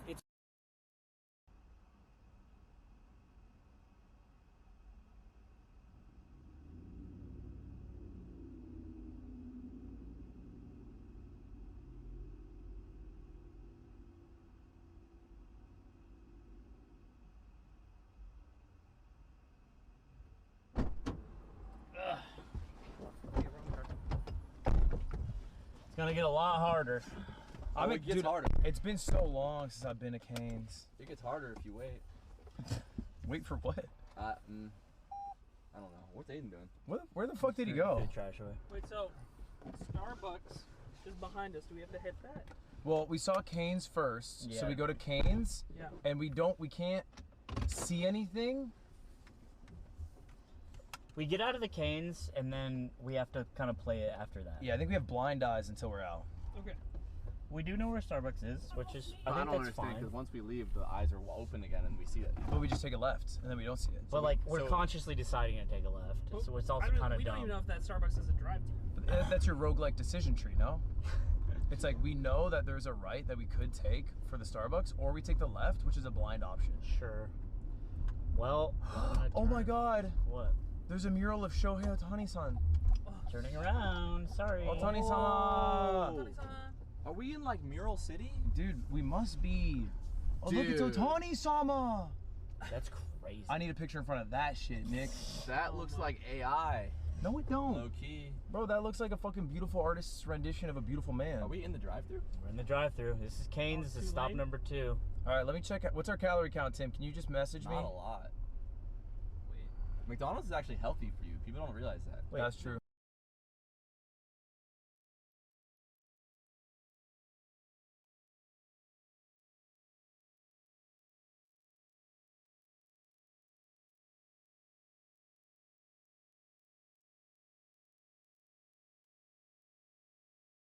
Epstein drama, dude. Our president is far more implicated in the Epstein files than we previously thought. This is according to a Wall Street Journal article. The Justice Department told Trump in May that his name is among many in the Epstein files. A lot of people are going to tell you, oh, that's old news. We knew he was in the flight logs. We knew he was in these phone records. Knew that. But that's not what we're talking about. Those were already public. Jeffrey's Black Book, that was already out there. This is a new review of documents that we're talking about. We're going to go through all of it. And we're going to start with Trump actually being asked directly if he was told by his attorney general whether he was mentioned in the Epstein files. And he says, no. Did she tell you at all that your name appeared in the file? No, she's given us just a very quick briefing. So there we have Trump denying being told that his name was in the Epstein files. But a lot of people were wondering, well, then why are you acting so weird with these files? Are you still talking about Jeffrey Epstein? It's pretty boring stuff. They were made He is acting weird, bro. Like, if he's not guilty, he's sure doing a good job acting like he's guilty. He's doing a great job acting like he's guilty. By Obama. Luckily, we unearthed an interview where Trump actually hints to the fact that he was in fact told that he was in the Epstein files and that it was all fake stuff. They've been running these files. And so much of the things that we found were fake with me. Now, that file review is going to be separate from what we talked about with the flight logs, the Black Book, things like that. According to the Wall Street Journal, when the Justice Department officials reviewed what Attorney General Pam Bondi called a truckload of documents... Coffee's extremely biased against Trump. Take whatever he says with a grain of salt. I mean, I don't know whether he is or not. I mean, I just think talking... like, in my opinion... It's not about Trump. Like, it's a lot bigger than Trump. Trump is just like, it's just one person. Like, it's an ongoing, it is an indicator of a commutation of justice and like a lack of justice. That's really the problem. That's really the issue. Trump is like one part of that. It's not the main thing. Related to Epstein earlier this year, they discovered that Donald Trump's name appeared multiple times, according to senior administration officials. So, if you remember phase 1, right? Yeah. Phase 1 was a big scandal because Pam Bondi released these files, but it turned out that these files were an incomplete list of mostly already released stuff. So what did she actually release? Well, she released the flight log and she released the contact book. Then what happened? Well, Pam Bondi, super embarrassed, reached out to Kash Patel and said, hey, I need a bunch of new files. This is not enough. Give us more. She went on Fox News, started talking about, oh, I've got this truckload of documents that is separate from the flight log, from the Black Book, that we're going to review and release to the American public. Looking at these documents going, these aren't all the Epstein files. You know, there were flight logs, there were names and victims' names, and we're going, where's the rest of the stuff? So based on that, I gave them the deadline, Friday at 8, a truckload of evidence arrived. Will everything else be made public? It's always about protecting the victim, but you know what? We believe in transparency, and America has the right to know. So there we clearly see there were... Total bullshit. Total bullshit. 2 separate reviews that happened. First, there's the disclosure in phase 1 of kind of the stuff everyone knew. And then Pam Bondi goes, oh, we got a truckload of new documents. We're going to review those and released those. And that's the review that flagged a bunch of times that Donald Trump's name appeared in here. And that's when they changed their story. Why is this a big deal? Previously, the appearance in the flight logs and the Black Book were the only appearances we really had of the president. There were a lot of people that were in the flight logs that probably weren't implicated in any bad behavior. Like, I don't even understand why this is even being discussed. Like, Jeffrey Epstein was like a massive socialite. He interacted with everybody. It's not like just because he interacted with somebody means that they went to his island to fuck kids. It's like it's such a red herring. I don't even understand why it's being discussed.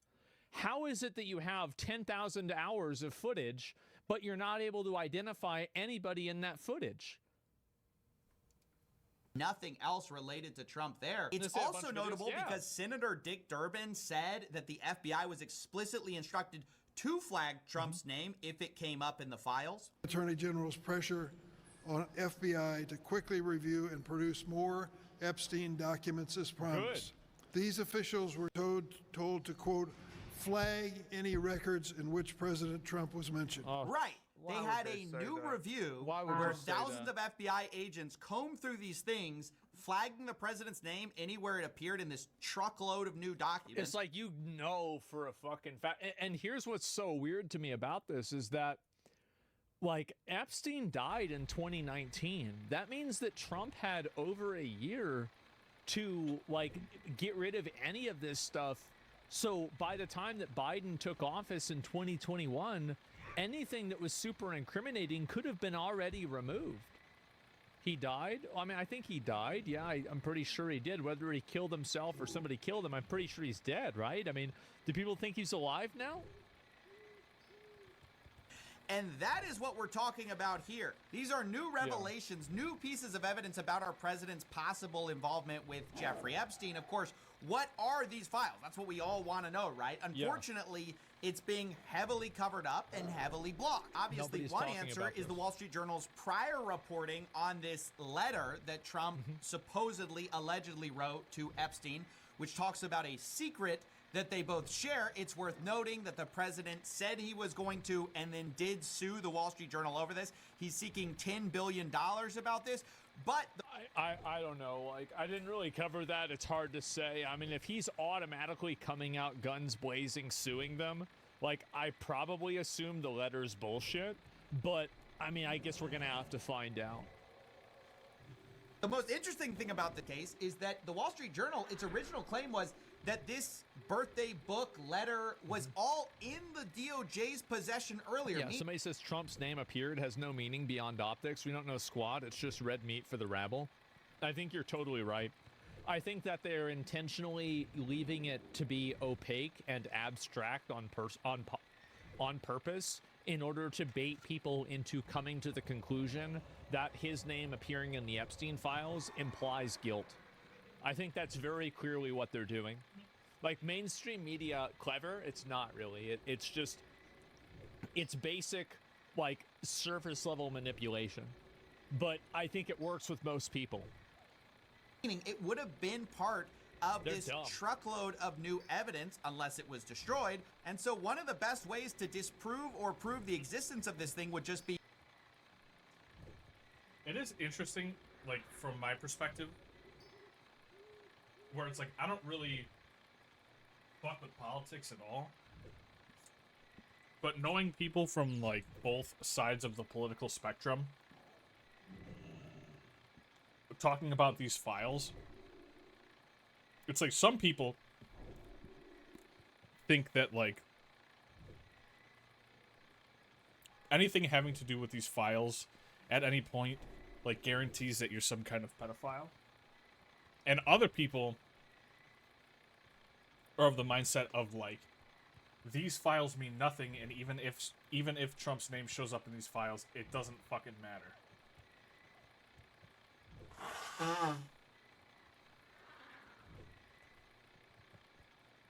So again, this just feels like another example of, like, both sides of the political spectrum, like, doubling down on the team that they chose at the beginning and just kind of digging their feet in the sand.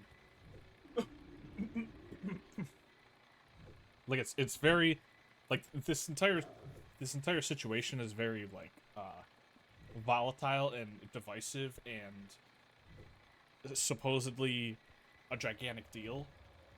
It's just interesting to see like half the spectrum politically think that this is like the biggest deal of all time, and the other half feels absolutely no way about anything. They just feel like, oh, this is nothing. It's very weird. It's weird to see two different people address the same situation so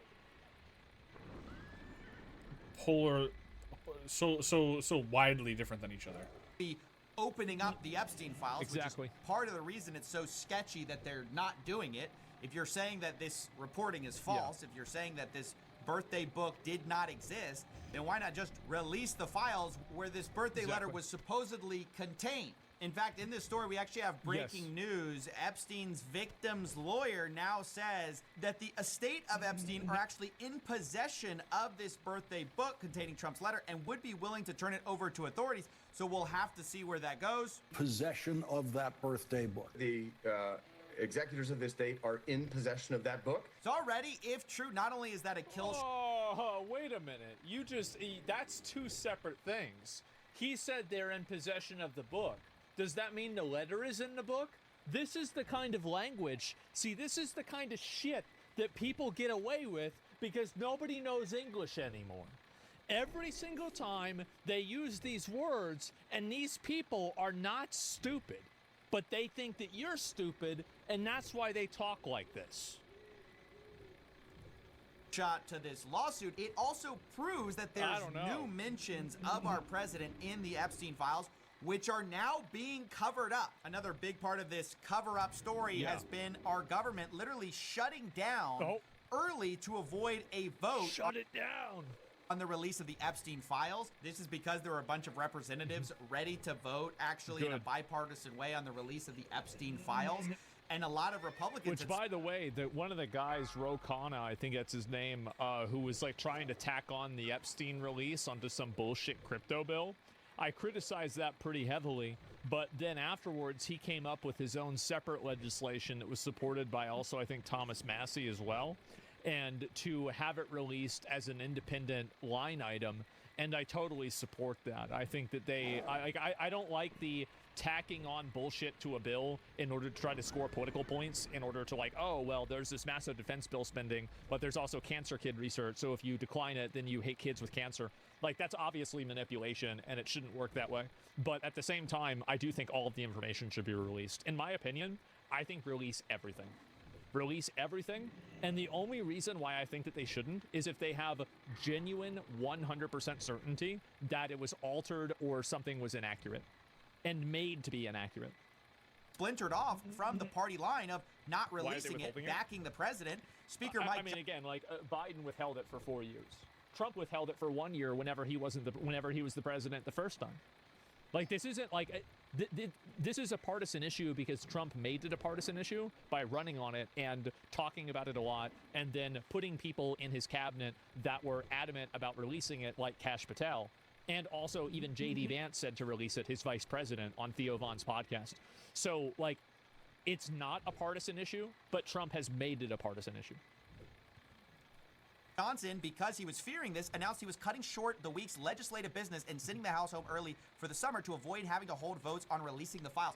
I can't think of something more sick than stonewalling the release of files related to a trafficker to try to protect the people implicated in it. I can't think of something more disgusting, except for the hypocrisy that it also represents, because previously, the same guy went on Benny Johnson's show, a conservative commentator, and said he was totally open to releasing the files and would vote on it. Subpoenaing the Epstein documents from the DOJ, whether you would support. We saw this. I'm for transparency. We're intellectually consistent in this. Look, Reagan used to tell us we should trust the American people. I believe in that principle. I know President Trump does as well. I don't. We should put everything out there and let the people decide it. Right. We should trust the American people until it's time to release it and actually vote on it, and then you shut everything down early to avoid it. Convenient. Now later, Mike Johnson came out and said he doesn't want to be lectured on transparency by the Democrats who didn't release the files when they were in power, and you see a similar line coming from the White House. Which is true. I think that they have ground to stand on with that, but the Democrats didn't run their campaign on Bill Clinton is a pedophile and he's being protected by the government. That's the reason why it's different. About this. Democrats have now seized on this as if they ever wanted transparency when it comes to Jeffrey Epstein, which is an suggestion for any Democrat to make. Now, to this, I just have to say, yeah, they're scoring political points now, saying release the files, just like you guys scored political points when you were the party that wasn't in power. We need to release the Epstein list. That is an important thing. But the people who actually care about this issue, we just want the files out. So you know a way. This is what's so weird about it, is that, like, I don't care about whether it's Democrats or Republicans that are implicated at all. I just want the files released, and I want the people that are in the files to be investigated. And I agree with whoever the fuck that guy, I think it was Tim Burchett, one of the congressmen here, he said we should hang him.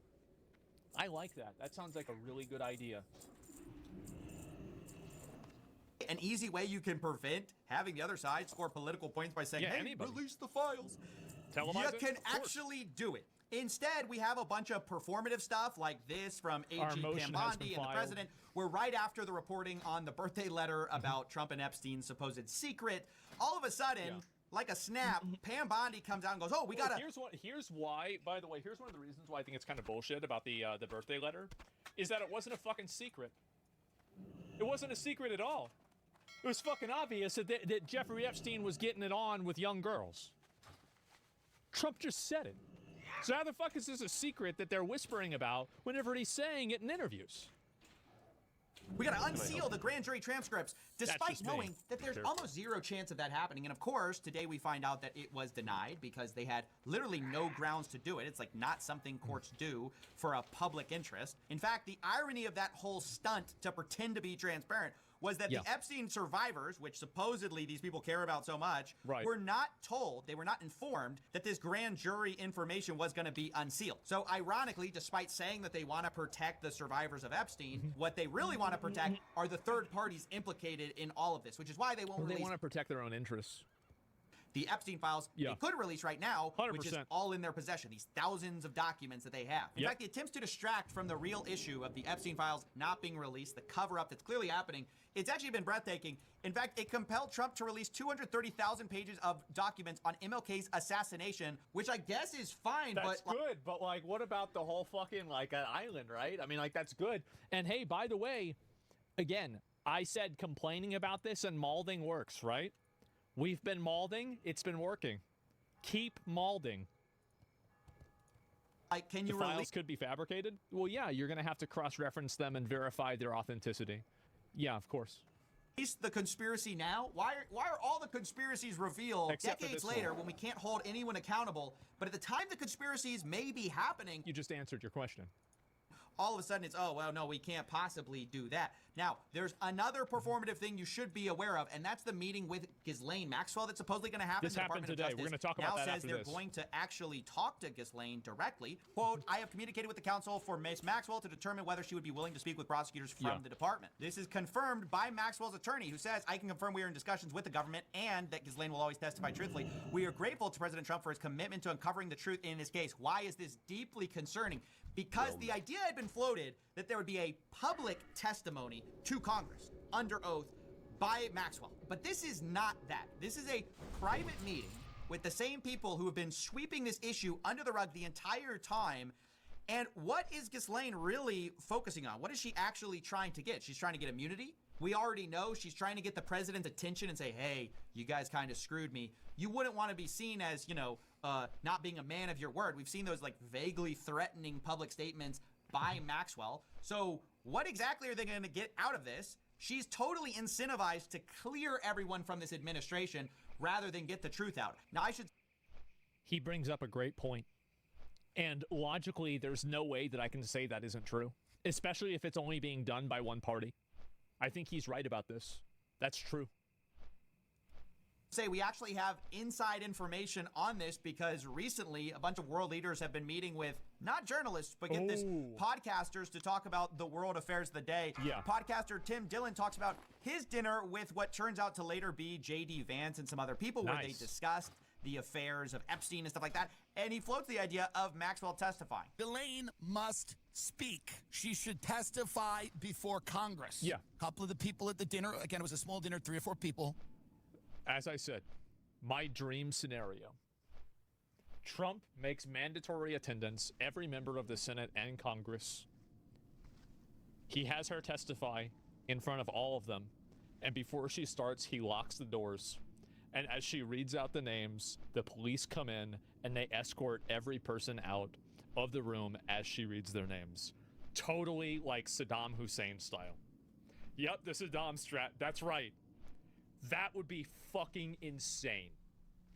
And hey, that would be crazy content, right? Insane content. Never. They said that is not on the table at the moment, but it's not impossible. Nobody's super jazzed about it. So the administration appears to have told Tim Dillon in a private meeting that, yeah, we really don't love the idea of her testifying, but apparently they love the idea of meeting her privately to talk to her behind closed doors where we can't know what is said. Speaking to the only person who's ever been punished at all for Epstein's crimes and whose only incentive is to her... I think that it's true that you shouldn't take her testimony as a fact. Like, you shouldn't listen to what she's saying, like, 100% and be like, okay, this is absolutely true and she's totally telling the truth. I think there's a good chance that she's lying about a lot of what she's going to say because she's a sex trafficker, pedophile, freak, liar, piece of shit. And so really, it's not about necessarily what she's saying. It's about where she tells you to look, if that makes sense. Get immunity and get off the hook for all of this. So I obviously think this is a terrible idea. I think it's more of the same cover-up. Until they release these files, they're finished. And interestingly, Tim Dillon, the guy at this dinner with the administration, actually said as much. I think if they do not release everything they have, they are done. True. If they do not release, and I told them that, you need to release... More than that, human sacrifices. And I mean it. If someone... Wait, I've never been in the zone and heard this thunder and lightning before. This is...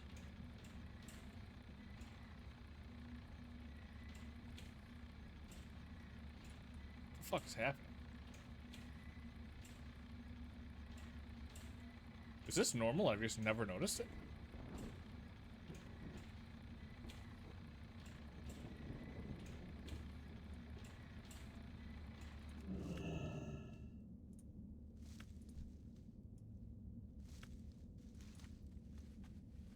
Doesn't, if there are not at least a number of people that get implicated in this, the public bloodthirst will not be sated.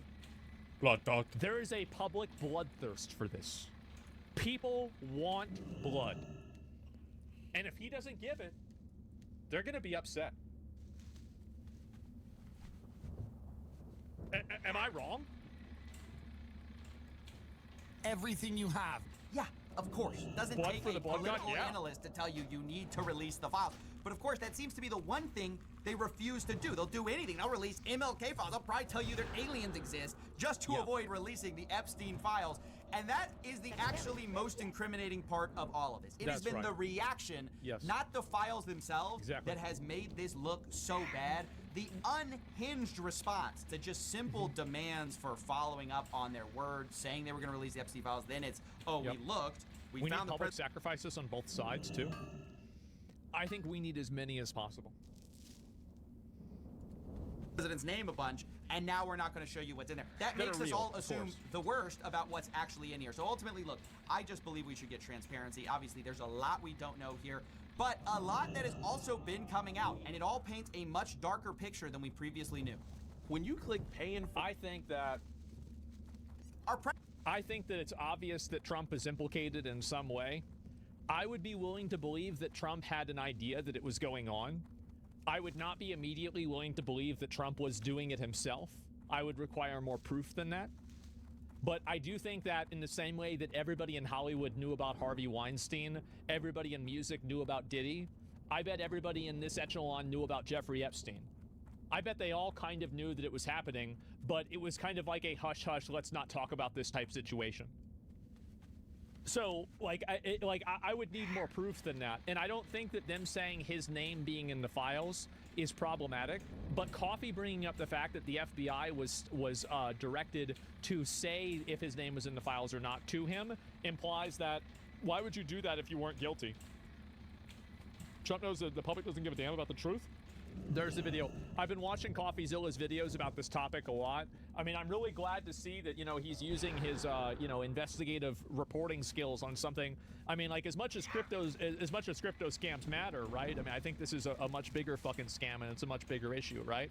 And so, yeah, there we go. You watch his last one. I might look at it tomorrow, right? I mean, we're going with these one at a time, but this is the one that I've seen so far. And this is, let me see if I can find it. Yeah, make sure to give the video a like and give him a sub. I like this guy a lot. Looks so fucking And cool. I've been watching him for quite a while. This isn't even an investigation. It's just tabloid journalism. It's tabloid journalism.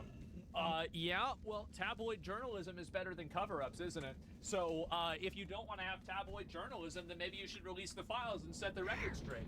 Problem solved. I'll be right back. It would be crazy, though, if they announced that there were aliens to distract people from this. The funny thing is, I think it would work.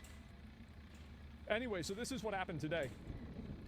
They did interview her. So, former Biden Chief of Staff Ryan Klain getting candid with the GOP lawmakers investigating what insiders knew about Biden's cognitive decline.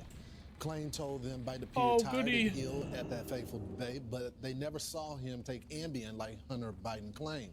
Klain also revealed that Hillary Clinton top advisor Jake Sullivan sounded the alarm on Biden's political viability months before he dropped out.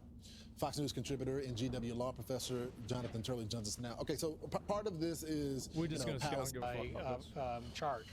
So, Professor, I want to get your take on another story, and that's the Epstein files. And it looks like the administration is taking this very serious. When you send the Deputy Attorney General to interview Ghislaine Maxwell, I think they want full control of this. This is what her brother is saying in a statement. She will be putting before a court material new evidence that was not available to the defense at her 2021 Why trial, not? which would have had a significant Why impact wasn't it there? on its outcome. Is she going to get something in return? I mean, there's really no motivation to talk with the feds unless she gets some type of deal. Yeah. What could that deal be? Right, Lawrence, that's really the key question here. There is a thing called a 5K 1.1 motion that the Justice Department can file for cooperation to reduce a sentence. That's usually when someone is a key witness in the prosecution of a third party.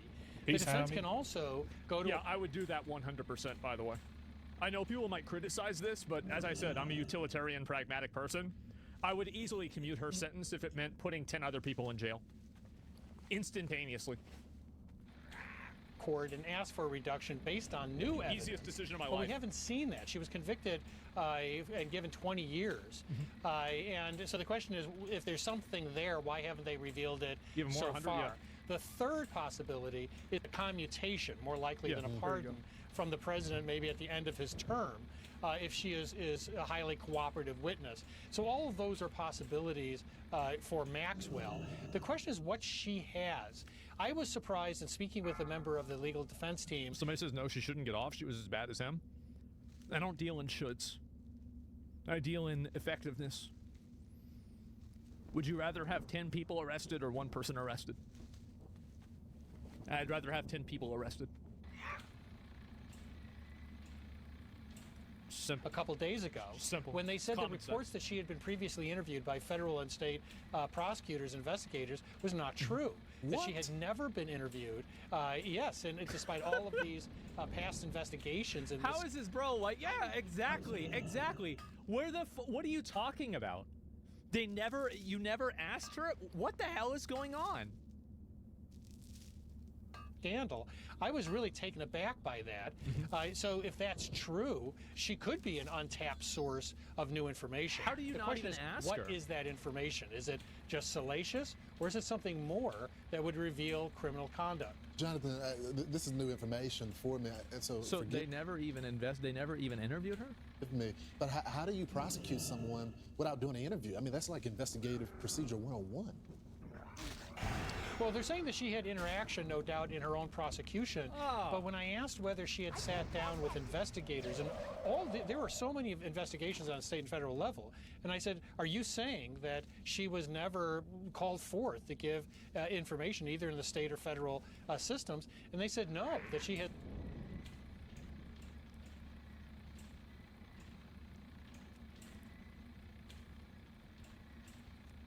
It's just like, come on, man. Come on, you're not even trying to hide it. largely been left untouched. I refuse to believe that they're this incompetent. I don't think that this is incompetence. These past investigations. So the question is, what does she still have? And also, why didn't she reveal it before? She had every motivation in the world, if she could trade something, to do so before she was sentenced to 20 years. Wow. So part 2 is going to happen today. The Deputy Attorney General, Todd Blanche, is going to go back to interview her.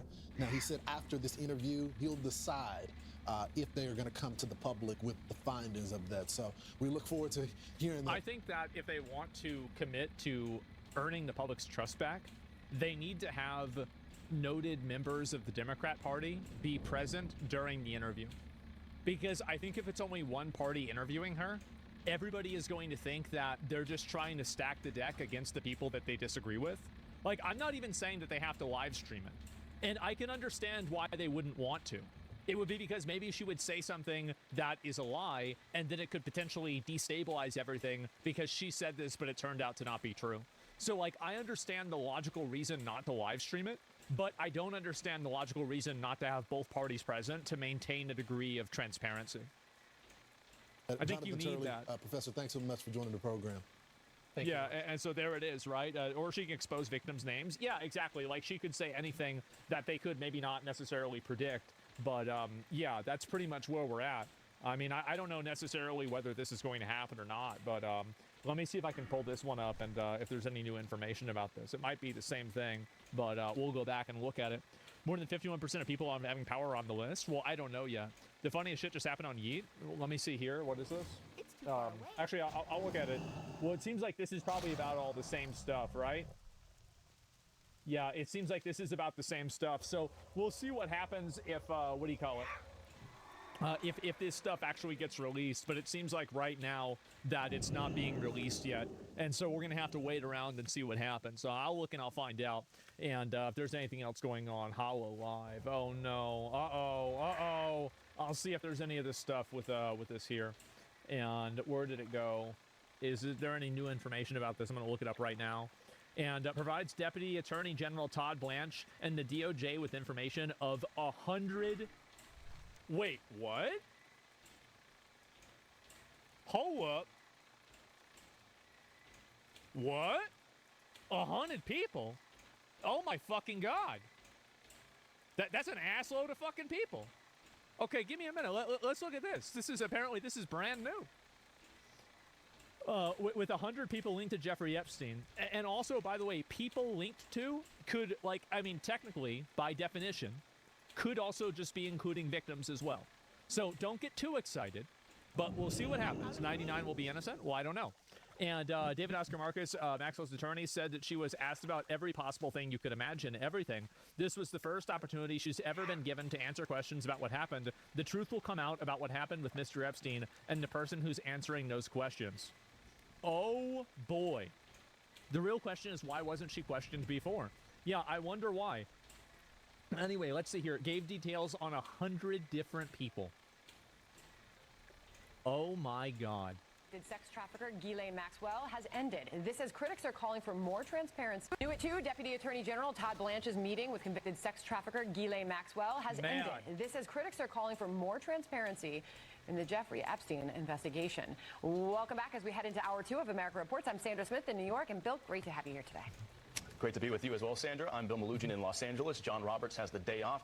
That meeting Sandra just mentioned just wrapped up moments ago. Maxwell was escorted back to the prison from the courthouse in Tallahassee. Her attorney said they had a, quote, productive meeting with Blanche, but details of their talks still remain under wraps right now. How convenient. All right, Fox Team coverage is at the ready. Chief legal correspondent Shannon Bream is live here in New York City, standing by with analysis. But first, let's get to our justice correspondent, David Spunt. He's got the latest from Washington for us. So, David, what else did Maxwell's attorney say?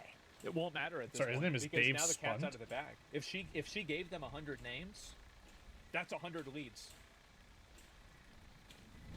Well, he said a lot. We wish we could think about it. If 100 names have already been given, that's at least 3 people that know about it.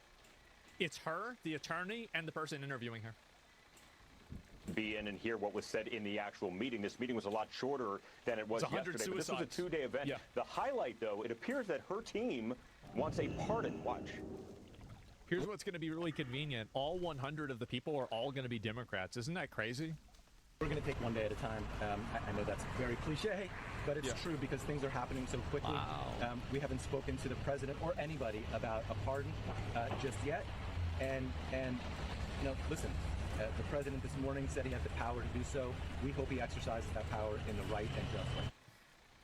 But the president leaving the White House today was asked directly about a pardon or commutation. Yeah, he didn't even know about that shit. Like, obviously, right? And so anyway, Gil was saying rape minors too. Wow, what a surprise.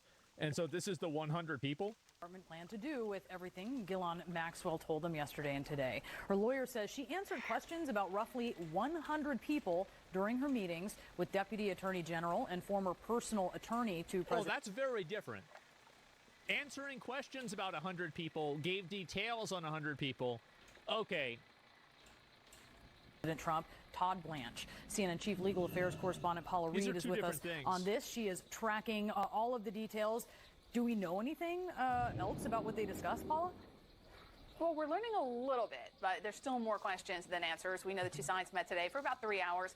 After talking through the day yesterday, once again, her lawyer said she answered every question that she was asked. She did not invoke privilege. And when really pressed on exactly what she's being asked about, her lawyer said that they've asked about every single possible thing you can imagine, but then revealed that she was asked about maybe 100 different people. She answered questions about everybody and did not hold anything back. I think that's sort of the biggest headline we've gotten out of these meetings so far. He was also asked about, where he sees all this going. Let's take a listen to what he said. We don't know how it's going to play out. We just know that this was the first opportunity. Well, there it is. Dead man switch police. I don't know. Clickbait call. Well, I don't know. Release the interview. Yeah, I wonder what she said, man. I do. I mean, I don't know what to say. Like,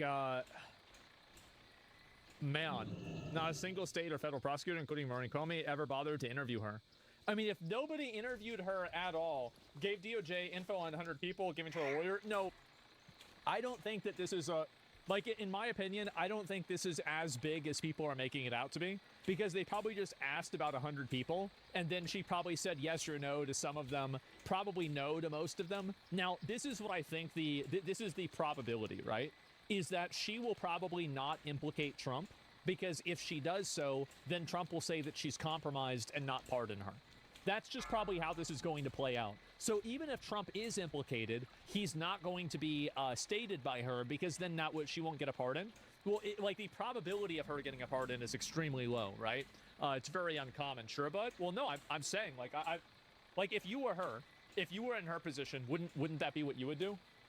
Is that you give them the names of the people that, maybe obviously, like, if there's one person that is holding your freedom over your head, would you want to name that person as being a pedo? No, fucking obviously not. It's common sense. Obviously, she wouldn't do that. Anybody would do this just acting in their own... Like, the way that I think is I put myself in somebody else's truth matters, not to her. Do you think the truth matters to her whenever she was sex trafficking a bunch of young kids? I don't think she cares about the truth. She doesn't care about anything.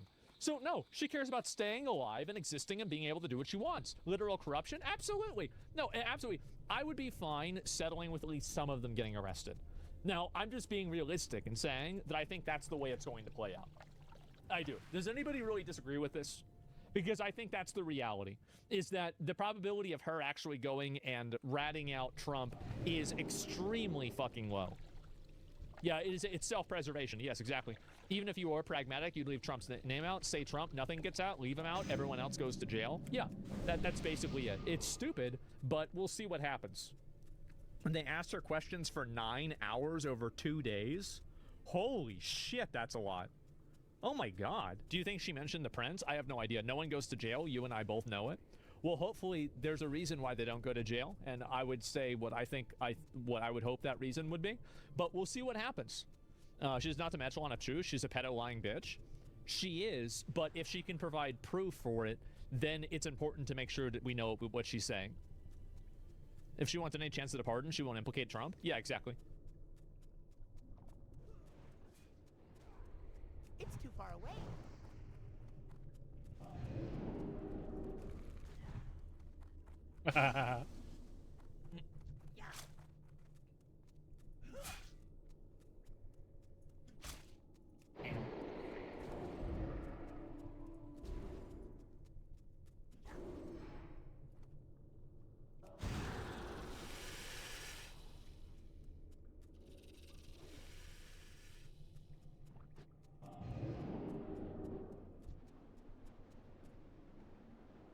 Okay.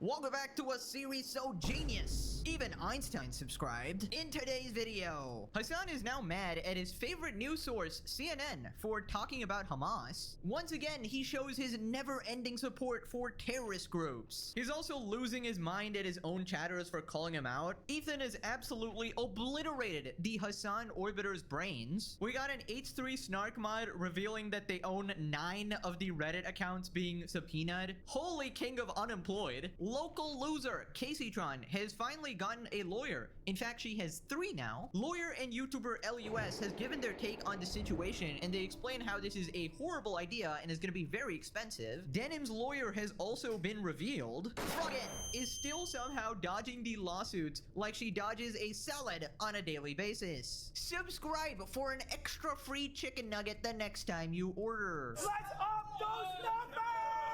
Alright, let's begin. So one of you guys sent me a message on Instagram letting me know that Hassan was actually crashing out over CNN. Basically some context, this guy called Mahmoud Khalil was apparently detained. Now, according to Google, the allegations are that he led a marching event where people were glorifying the October 7 Hamas attack, and this was at Columbia University. Now, I don't know if that's true, but he does seem to love Hassan and collabing with him, so take that as you will. But anyways, he was recently released on bail, and he went on CNN to do an interview, and he was basically asked if he condemns Hamas. And you can probably guess what happened. And this is how CNN chose to approach the subject matter. Just to be clear here, though, do you specifically condemn Hamas, a designated terrorist organization in the United States, not just for their actions on October 7th?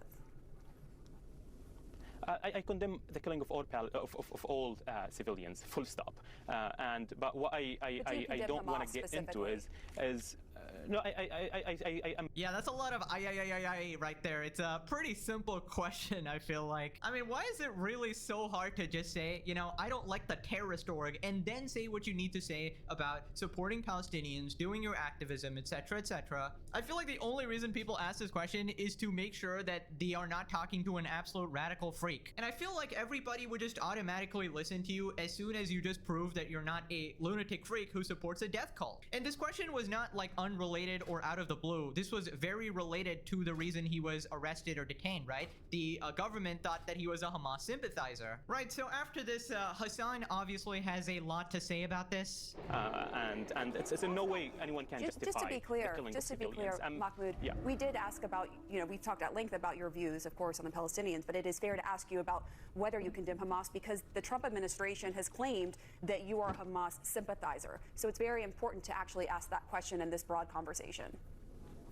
Yeah, I simply asked and protested the war in Palestine. That's what I did. That's my duty as a Palestinian, as a human being right now, is to... I mean, this is literally her trying to set him up to, I guess what, get deported? Get arrested by Trump again? Set up a separate legal case? Like, what are we doing here? Demonic, pure evil.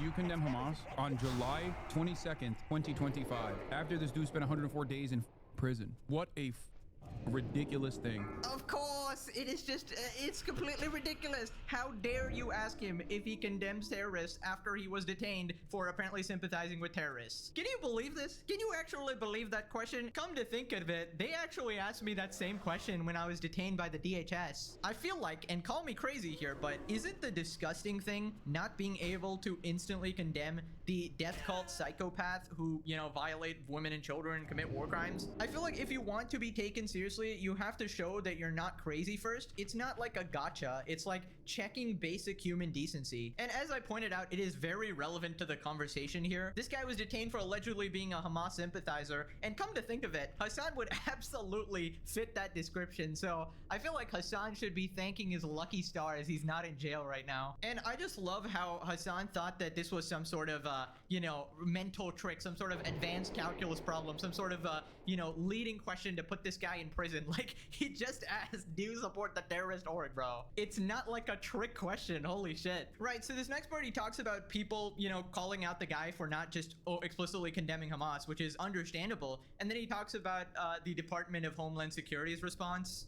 And now, of course, this interview is making the rounds. John Kennedy, Mahmoud Khalil can't even bring himself to condemn Hamas, so why are many Democrats in Washington falling over themselves to support him? And the Department of Homeland Security's own account also made good use of this moment, doubling down. The Department of Homeland Security also released a statement. Mahmoud Khalil refused to condemn Hamas because he is a terrorist sympathizer, not because DHS painted him as one. He branded himself as anti-Semite through his own hateful behavior and rhetoric. It is a privilege to be granted a visa or green card to live and study in the United States of America. The Trump administration acted well within its statutory and constitutional authority to detain Khalil, as it does with any alien who advocates for violence, glorifies or supports terrorists, harasses Jews, and damages property. He did no such thing. Why not just condemn them when asked and move on? Everyone who knows, everyone who supports him knows the truth. Man, are you joking? Man, are you freaking joking right now, bro? Are you serious right now, bro? Dude, I actually am starting to like some of the Hassan chatters. It's always hilarious when they show a bit of like reasoning capacity and they're just like, wait a minute, Hassan, what about this thing? And then he just loses his mind. Are you seriously trying to say something reasonable in a Hassan Piker stream? Get real. Also, wait, is the chatter implying that they should condemn them and then secretly support them behind the scenes, as in like, you know, they know the truth, right? Or are they saying they know the truth as in they don't support them? I don't know. You can't really tell with Hassan's chat. It's kind of crazy. Also, is anybody surprised that Hassan actually hates the Department of Homeland Security, considering they also detained his ass for, you know, altogether about 15 minutes? And then if you remember, he cried about them silencing free speech. Oh, the government is going after political opponents. You know, he cried like, oh, they detained me for 2 hours. Literally completely lied out of his ass and was proved wrong with his own timeline and his own inability to shut up. Like his own tweets exposed him. Also, riddle me this, right? If this random other guy got detained for like 100 days, right, for being apparently a Hamas sympathizer, and Hassan did not, then what the heck does that, like, how many days in prison does Hassan deserve? Because I feel like the standards for Hamas sympathizers pretty clear here, you know? Because with that logic, I feel like Hassan definitely gets arrested. Is there an arrest for like Houthi sympathizers, Hezbollah sympathizers? I feel like you should get like a separate charge for each of them, you know, spreading their propaganda each time. Anyway, so this next part, Hassan goes on an absolutely massive crash out. He basically uses his classic strategy of, are you seriously telling me to condemn a terrorist organization when there's a genocide going on, bro? But there's a genocide going on, guys. I can't believe Hassan Piker is streaming when there's a genocide going on. How insensitive. Are you for real? His goddamn people are being slaughtered and you want him to make these like stupid ass concessions? Get the out of here. Suck my dude. All of you. I swear to God. Some of you fair weather allies need to shut the up, okay? Need to shut the up. It keeps him out of jail. What is the mindset of an American chauvinist that immediately puts the blame on a people that is being genocided? It is the same mindset, the same cucked mentality that the American has, that always looks for reasons as to how someone must comply with the police. Never to lay the blame and the responsibility in the hands that is worthy of said blame. It's never the cops' problem. It's why didn't you just comply? Why didn't you just... Didn't like Hitler like literally talk about Jews like that?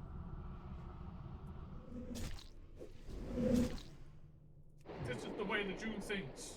Yeah, like shit like that. Condemn Hamas. All right, first off, you absolute brain-dead moron, dude. Nobody is blaming Palestinians. Even your best buddy, Ethan, who you seem to think is the mortal enemy responsible for everything evil in this world, supports Palestine completely. It's a completely separate issue to be okay with radical terrorist death cult nutjobs. I mean, you yourself openly support 3 different separate terrorist groups, possibly more that I haven't heard of. You know, I haven't scanned 10, 15 hours of his stream every single day. I wouldn't be surprised if there were even more. You know, feel free to send me some clips on Instagram. I always love finding out new info of the Hassan encyclopedia, you know?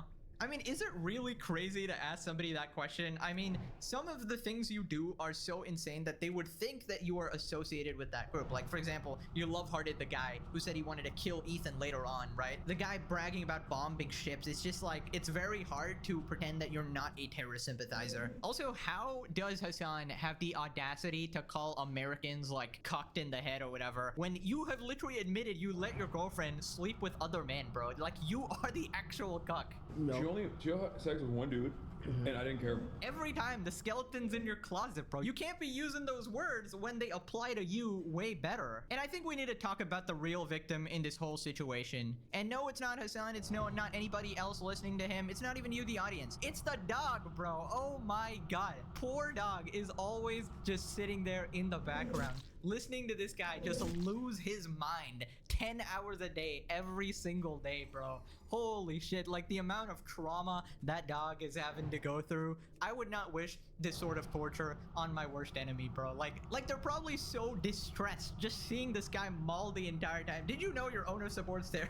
Like, bro, I can't. I mean, I guess it's best to be blissfully ignorant, right? But I'm sure he's aware his owner's a bit of a, like, complete nut job, right? So anyways, he continues losing his mind, telling people to shut up. God damn, dude. Some of you need to shut the f up. At least get your bearing straight, okay? And just have the decency to shut your ass mouth the f up. It costs $0 and 0 cents to keep quiet on this moment. Do you not understand what the f is going on here? This dude was literally sent to prison for the crime of what? Saying the truth. For the crime of saying the truth about Israel. And you're over here being like, why doesn't he just condemn Hamas? What's next, dude? Why doesn't he just say Israel is great? Why doesn't he just say Israel is actually awesome? Yeah, way to make an argument absolutely nobody made it. Nobody is saying Israel is awesome or great. Nobody's asking you to say that or anything. They're just asking you to condemn Hamas, you know, the terrorist organization. It's not really that crazy of an ask if you ask me. You can absolutely criticize Israel and their actions in Gaza and at the same time just condemn the extremist terrorists. Like, it's not a hard thing to do. But then when you people start talking like this and you just refuse to say a few simple words, you just look like complete and utter lunatics, right? When you say, I support the Houthis, 10 toes down, right? You just come off completely insane. And it's very hard to actually say that you're not a terrorist sympathizer. In your case, pretty much impossible considering all of your past statements as well. And I feel like at this point, you know, Hassan's just general PR is in the complete gutter. And I feel like the real reason he's mad is because he kind of saw himself in this Mahmoud guy or whatever. I feel like he would have reacted the exact same way on that interview. So I feel like he starts to think that, hey, they're basically trying to say that I should be in prison, right? Which is pretty accurate if you ask me, all right? You should be in something far worse at this point. Specifically for the justification as to why Israel had to conduct its military campaign. You're a terrorist, this guy says. Suck my dick, okay? Never give an inch to these losers, especially at this point, okay? Well, why can't he just like condemn Hamas and like move on? Get the out of here, dude. It's over. It's done. It's over, guys. It's done. Where have I heard that before? Actually, another fan of the legendary saga, of course. Everybody's a fan. Even my haters are just fans. Hassan is the #1 hate watcher of the channel. And I don't know. I guess no wonder he thinks he's the main character at this point. I do feature him a lot, and you're welcome, Hassan, for this lovely PR I'm actually giving you. But you heard it here, folks. Not even my haters can stop watching. It's just simply 10 out of 10 entertainment here. Anyways, this next part, he brings up his detainment by the US government a while back, and he tries to compare the situations here. That's what I said at the Customs and Border Patrol question as well. They didn't ask me directly if I condemn Hamas, but they kept asking me, what do you think about Hamas? Do you love Hamas? Do you like Hamas? I kept saying Hamas is designated by the American State Department as a terrorist organization. I'm on the side of no more bloodshed. That's it. I'm on the side of ending civilian deaths. Yeah, just absolutely nobody is buying that shit. I'm all about peace, guys. I'm actually all about ending all civilian deaths. That's why I talk about Jews like they're subhuman. With the most inbred, uneducated. That's why I support Hamas, the Houthis, Hezbollah, who literally want to kill Jews all the time. That's why I constantly, you know, do propaganda for literal terrorist orgs. I just don't understand this logic. If you can't say you're against civilian deaths and then support the people trying to kill civilians, like that just doesn't make any sense. And then anytime civilians are actually killed, even next to you, even in your own country, like you know, the 2 Israeli diplomats, you're like, well, I'm not saying it's a false flag, but guys, such an absolute hypocrite, bro. I'm telling you, this guy just does not care about people unless they specifically fit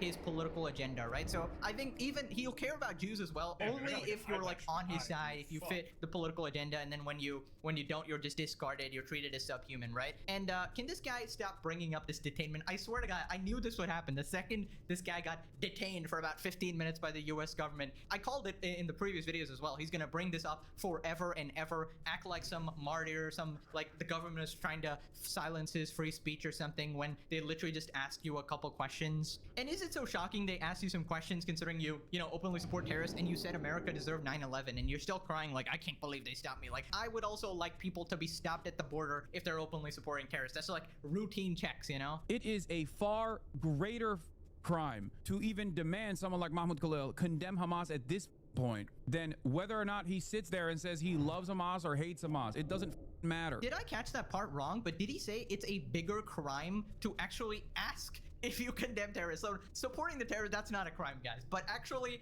asking if you support the terrorists, that is the biggest crime here. You can't be serious. Like, what kind of logic even is that? The crime is the terrorism, you absolute brain-rotted individual. Anyway, so after this, a chatter calls him out again and he just loses it, bro. Like, I swear to God, like half his stream is getting rage baited by chatters and they're just saying like actual normal things. I genuinely understand, but all I was asking is, if you're going to talk to people you know are going to entrap you, why wouldn't you just tell them to keep them to shut up and carry on the good fight, to end the fight, no hate? No, dude, that's complete and utter nonsense. To be like, oh my God, I can't believe he's you know, just say you condemn Hamas and move on is ridiculous. How is it ridiculous? The chatter had a good point. He's just asking you to literally prove to them you're not a terrorist so they actually listen to you and take you seriously whenever you bring up any activist points or anything, right? Because if they're just going to discard you if they think you're some sort of radical extremist. But no, dude, no, you can't be doing this. No, dude. Also, is it just me or does Hassan legitimately do negative PR for the Palestinian cause? I feel like if he was removed from it, the activism would be much more successful, right? And I feel like this is one of the reasons he gets outcasted from basically everything, from his friends. I think he got kicked out of the DNC as well. I feel like your own side wants nothing to do with you, right? So this isn't some far-right MAGA grifter or whatever who are criticizing you. This is literally your own side going, hey, this guy's just a little bit too extreme for me and I need to distance myself, you know? Anyways, I wanted to look at his legendary comment section here. Do you condemn Hamas is just code for Israel's genocide is justified, right? What the heck? How this? Do you condemn a terrorist organization? How is that code for? What the heck? You've just taken two different sentences and equated them. That just makes no sense. I don't condemn Hamas. Classic Hassan fan here, because the Democratic Party always taught me to support the lesser evil. Or here's a thought. You can care about civilians in general. You know, casualties in general, human life in general, on both sides. I don't watch CNN. Come on. Okay, now you're just lying, all right? I watch Hassan instead, guys. Much more trusted source. I would never resort to fake news CNN. I watch Hassan instead, actually. Anyways, moving on to Ethan absolutely destroying basically every Hassan supporter, right? Starting with the H3 Snark mods. So quick recap, Ethan sued Denims, Caseytron, and Froggen for, you know, copyright violations, stealing his content and stuff. And he subpoenaed Reddit and Discord for the identities of the H3 Snark mods, right? To just add them to the lawsuit, because in order to be sued, you need somebody's real legal name and their address as well, right? And they were like enabling the copyright abuse with the posts and stuff. So one of the mods has actually responded here, or should I say 9 of the mods. So here we got this person called Roman P saying, apparently out of the 16 subpoenas, 9 are for me. Are Ethan's lawyers giving him good legal advice? And then this person attaches this screenshot just admitting that all these people are literally them. And they try to act like Ethan did not know this as well. But if you look at this screenshot here, Doe number 2 is female, resides in Canada, and is a head moderator of the H3 Snark mods. Doe number 2 currently uses the following usernames, and we got all these usernames, right? And I just gotta point this out. If you admit that you are actually the owner of 9 separate Reddit accounts specifically made to hate on Ethan Klein here, you might have the saddest life in existence. Holy shit. And you can imagine a scenario where an entire Reddit thread is literally this person, right? There can be 9 users responding, liking each other comments, you know, artificially inflating that stuff, and it's just all the same person from different accounts, dude. This might be the saddest shit I have legitimately ever seen. As I said, the entire internet is fake, guys. They're all just me on my 1,000 alternate accounts, actually. Anyways, they basically try to argue this defense. Here's the problem. In order for the H3 Snark mods to aid and abet in Denim's copyright infringement, she first would need to have actually committed copyright infringement, but that is what the case is about, and no copyright violation ruling has been made by the court yet. What a completely idiotic defense. I mean, Ethan literally specifically showed clips of them blatantly violating copyright, saying they are maliciously trying to steal views from Ethan here, you know, streaming it live the second it happened, saying, don't watch Ethan's content and shit like that. And your argument is basically hinging on the fact that Denims did not commit copyright infringement, which is already tells me you don't have a lawyer. You don't have shit. This is your own conspiracy theories on your 15 alternate Reddit accounts here. Additionally, when the mods promoted Denim's stream reaction before it aired, they could not have possibly known whether a future copyright violation might occur. Except in the Reddit post, you literally say you want to siphon views away from Ethan. Also, Denim's previous reactions are available, and you would know that she frequently violates copyright. And also the other thing, that's the reason why Ethan isn't suing you specifically. He's suing these main characters here, and he's subpoenaing the communications between you guys to find out if you are actually involved. Because, you know, if you were actually coordinating this whole thing, then you will be getting sued as well. So that's the explanation for that from a layperson. But even a lawyer, a LawTuber LUS, completely disagrees with you. And we'll get to that in a second, but they responded again here. Denims threw you under the bus. You are fucked now. No, she didn't. No, I'm not. Context, Ethan's lawyers are asking the judge to grant leave to send subpoenas to Reddit. Denim's lawyers did not object to this. This is what people now portray as the great betrayal to sow division. So I want to make this very clear. Nothing of the sort has happened. It has absolutely happened because Denims could have easily just denied the request, but she allowed it to go through because she wants to take some of the blame and put it on you guys and then walk home free. Any layperson can even tell you this. Even after Denims ended her stream, every good faith actor would have to agree that her reaction, which is twice the length of the nuke, would not constitute an obvious copyright violation. That's not how copyright works. You can make it twice the length by having complete blank space as well. That wouldn't make it fall under you know, fair use or will fall under copyright laws or something. This is a complete non-legal argument, not addressing any of the actual reason why it's copyright violation, the fact that they maliciously wanted to steal the content. This is just like Reddit user logic right here. There's clearly no elements of the laws applied or anything, not listening to any of the lawyers. So anyways, moving on to LawTuber LUS. So here you have a person who's really passionate, seemingly passionate about the law, but unable to really comprehend it fully. Cherry picking. What does this have to do with whether or not Denims betrayed you? Denims did betray you, right? I mean, she could have objected and it wouldn't have cost her a dime. And actually, I agree, it would have very little impact to your case, but it would throw your bone. And why didn't Denims do it? It's just throwing a bone to a starving dog. Maybe she doesn't want the starving dog. Concern level for you, this whole thing is just so odd. Not concerned at all. Balancing working at Reddit and being the head moderator for H3 Snark has been kind of stressful though. Base. So again, it probably does not work at Reddit. I would be shocked if Reddit did employ an individual like this. But I guess like when he's saying working at Reddit, Reddit is not paying him. He's just producing the original content. Wait. Did they actually try to say they work at Reddit? Because they post a bunch of stuff on Reddit. They literally post from like 9 different accounts. I mean, I guess at that point you get honorary Reddit status. Apparently you're a Reddit employee at that point. Considering you spend more time on the platform than actual employees, maybe you get some sort of provisions there, guys. But basically, moral of the story, they are completely bullshitting. I think they're basically panicking and they're trying to appease the rest of the mods to keep like the harassment going or whatever. And I think they're under the operation that they will basically be anonymous forever, right? Like completely untouchable. And you know, maybe, who knows, maybe Ethan actually can't find them in real life or whatever. But the thing is, their side is definitely gonna lose. Like Denims, Frogan, and Casey Dron, the people who have actually been sued, are completely screwed. Now, you, if you keep yapping, if you keep revealing more information about yourself through these Reddit posts and keep continuing along this line, then I think possibly you could be screwed. But considering they're a minor actor in this case, maybe not, right? But I think the moral of the story here is get a fucking job, dude. 9+ Reddit accounts. You gotta be kidding me. You like,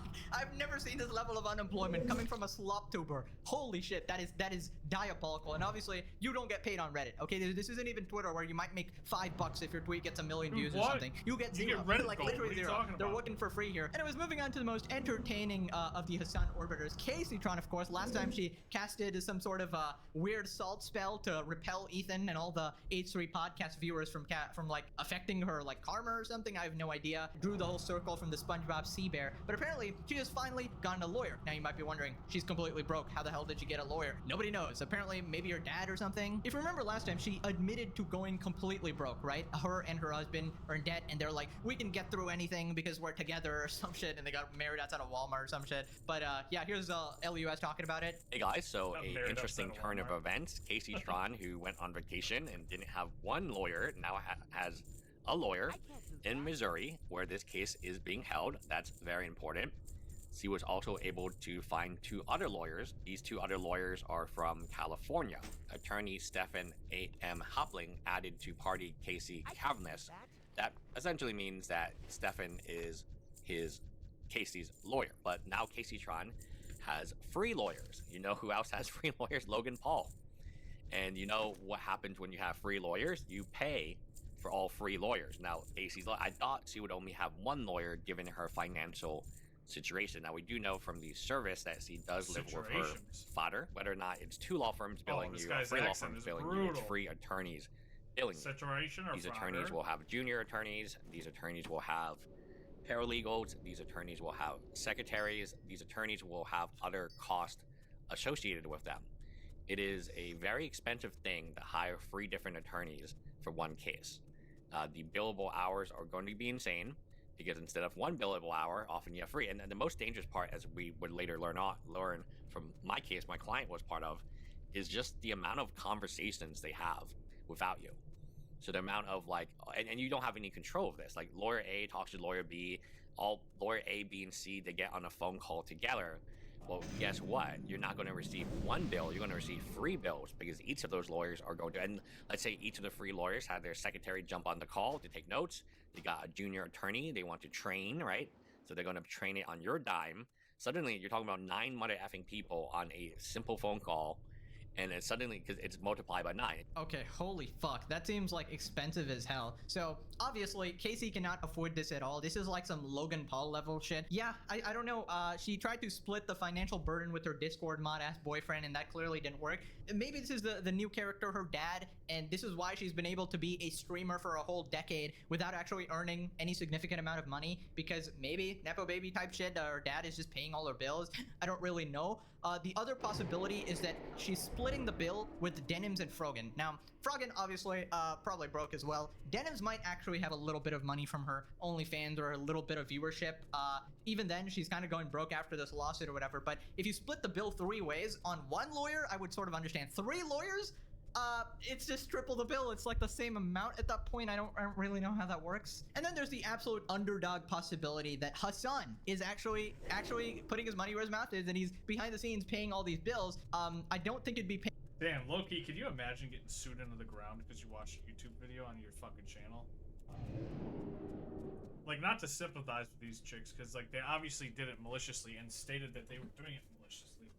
But, like, damn, imagine if this happened to just, like, your average nobody who, like that's honestly my biggest fear with this lawsuit. I can't cast that. My biggest fear with this lawsuit is, like, if this accidentally sets some kind of, like, precedent for watching YouTube videos on, like, while streaming, like live streaming someone else's content, if this sets some kind of weird legal precedent that ends up getting exploited, like, this could cause, like, a massive shift in streaming accidentally.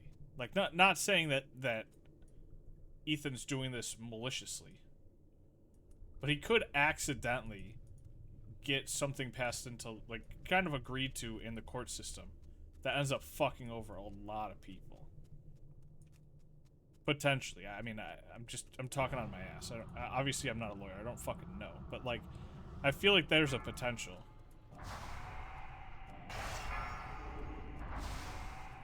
That's still recharging. That spell isn't ready yet.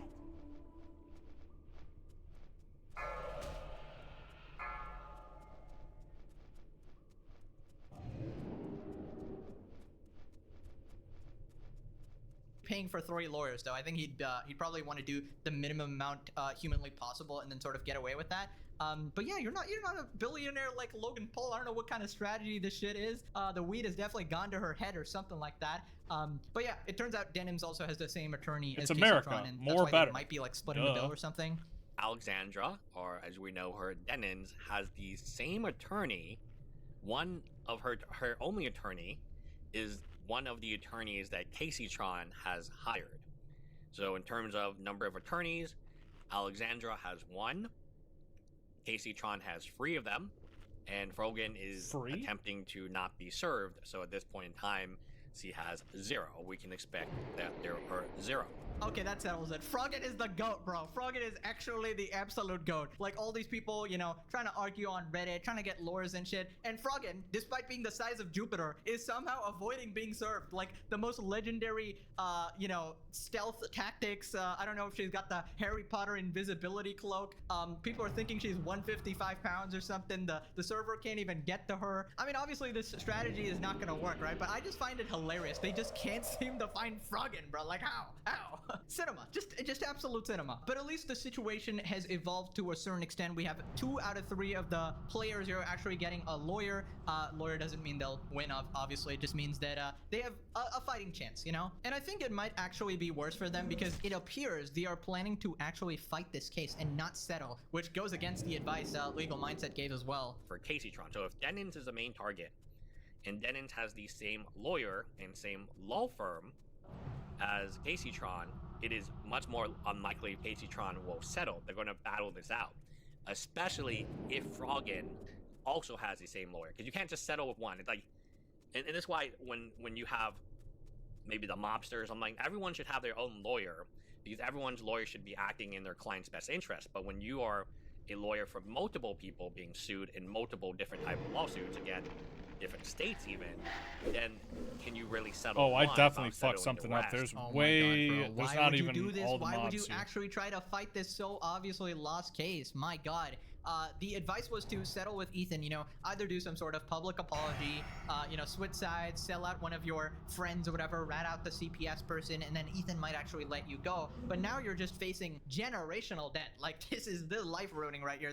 He's gonna take every penny from you guys. And I don't know what kind of deluded person actually brainwashed you into thinking you'd win. Even the lawyers seem pretty like reputable as well. So I don't know if they're trying to squeeze you for money as well, but yeah, you don't got a chance here. But anyways, that's about it. Click this video or you live your life as a Reddit moderator with 1,000 alternate accounts. All right, thanks for watching. Bye-bye.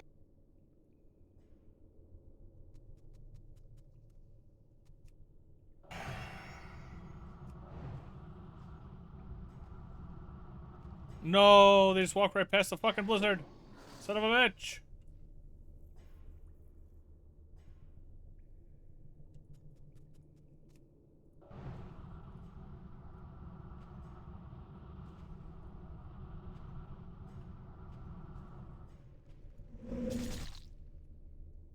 Jeebus Christmas, look at the cannons on her.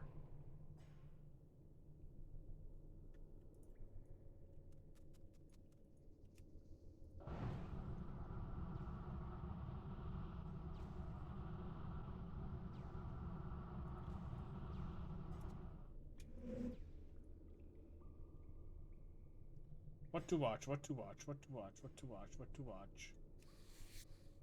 Well.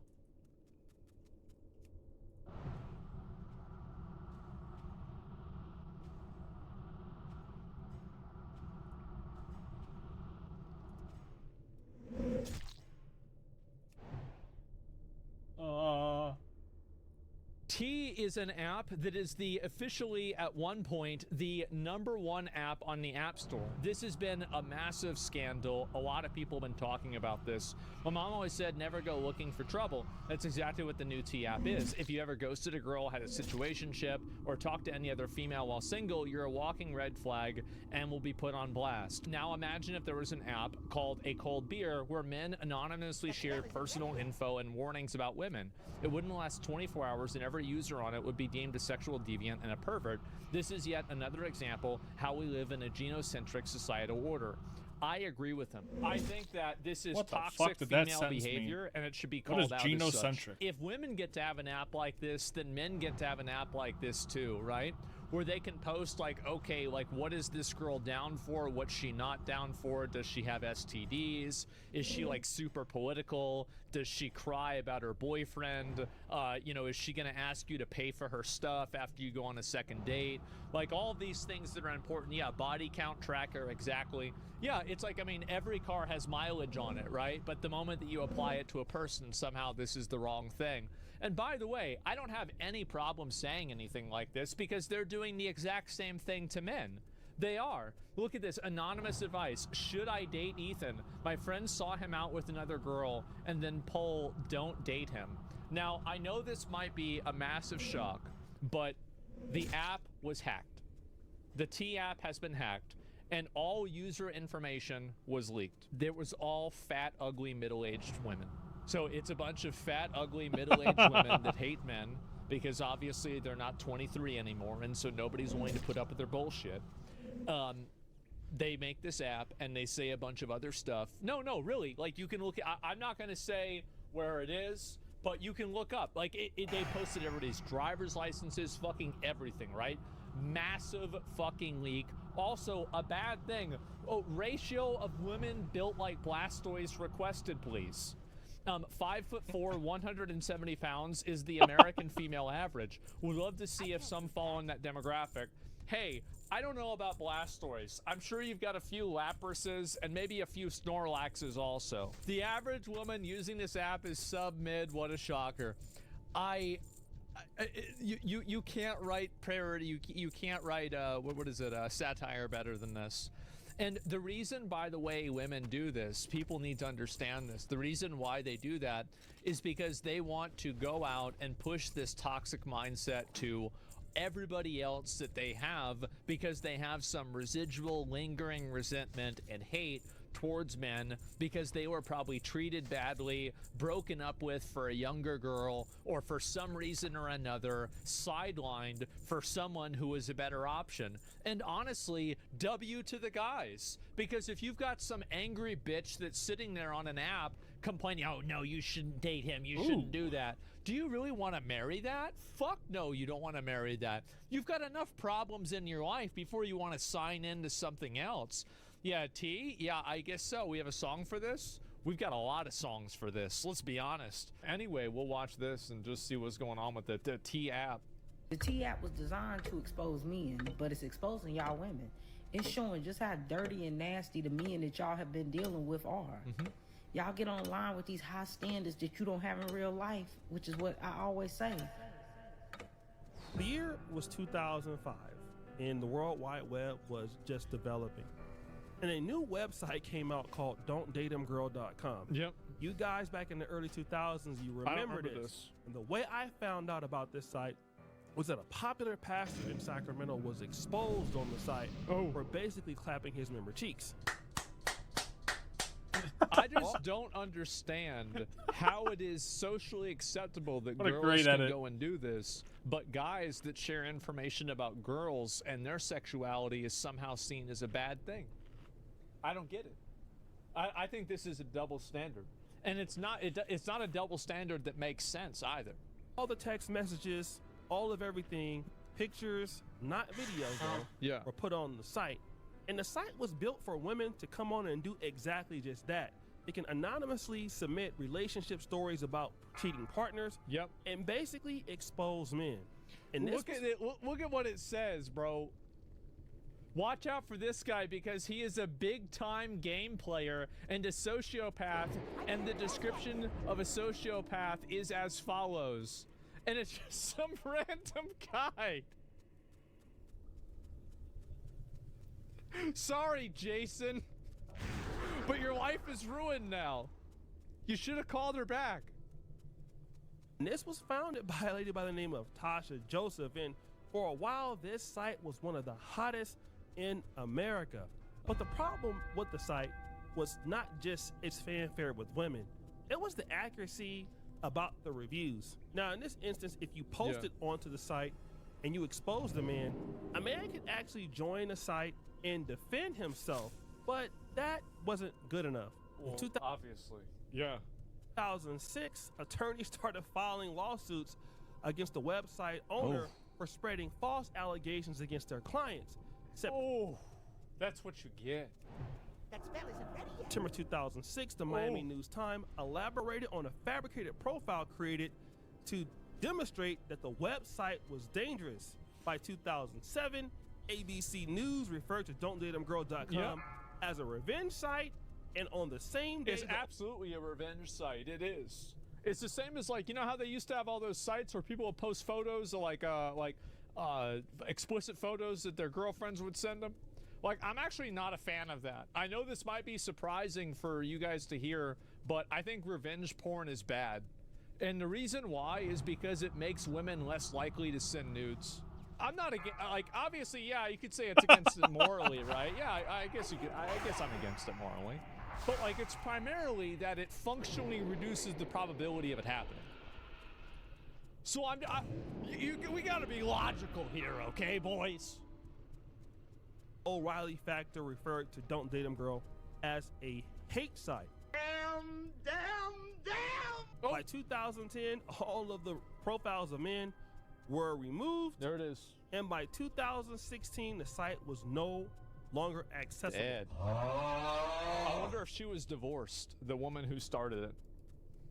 But as my granddaddy used to say, there he is. The players change, but the game remains the same. True. He's right, you know. The year is 2025, and that's 20 years ago from when Don't Date 'Em Girl launched. And now we have something a little bit new. It's called T. Remember, the players changed, but the games remain. Look, you see, look at this. You got the red flags, the green flags. Where has this been literally put an area that you live? Bro, this guy, what did he do? 16? Damn! 16 red flags. Same. And T is he probably has standards. You can see that he's like an attractive guy with a great hairline. He's very well dressed. He's in shape. And so based off of the leaks, I could see where he would want to look for somebody that would have that same type of lifestyle that he has. And based off of there were just a lot of you know, a lot of things that just didn't mix, you could say. That pretty much does the same thing as Don'tDateHimGirl.com. Yeah. With one difference. Well, number one, it's on a app, but number two, well, check this out. Let's talk about the T app and whether it's legal. If you don't know the T app, it's like an app version of the Are We Dating the Same Guy Facebook group. Basically, it's a platform for women to anonymously gossip, post pictures, ask information about men. Although men are the subject and they are what's being talked about, it doesn't let men join. It also has screenshot blocking, which aims to make it so that men can't know that they're being talked about. And you can even set up alerts for guys' names, and it gives you a notification when that person is being talked about. There are... Damn. What kind of nasty ass shit is it? Who does this? Like, really? And again, it's all just a bunch of fat, ugly, middle-aged women sitting around here complaining about guys that don't want to give them a call back. That's it. Is loser ass hoes getting mad? It's embarrassing, bro. Like, it's actually, like, imagine going on this site. Imagine downloading this app, scanning in your driver's license in your face so you can complain about your Tinder date. I would be embarrassed. Wouldn't you be embarrassed to do that? Where's your self-respect? You're on the app? No, I'm not. Because the app has to rate dates. How could I be on the app?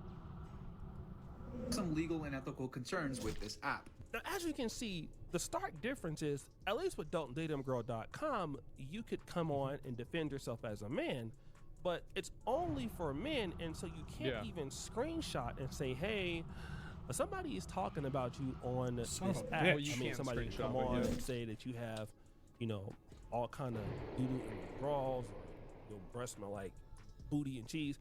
I mean, somebody could say that you got kicked out of Clapathon Tech for self-clapalization.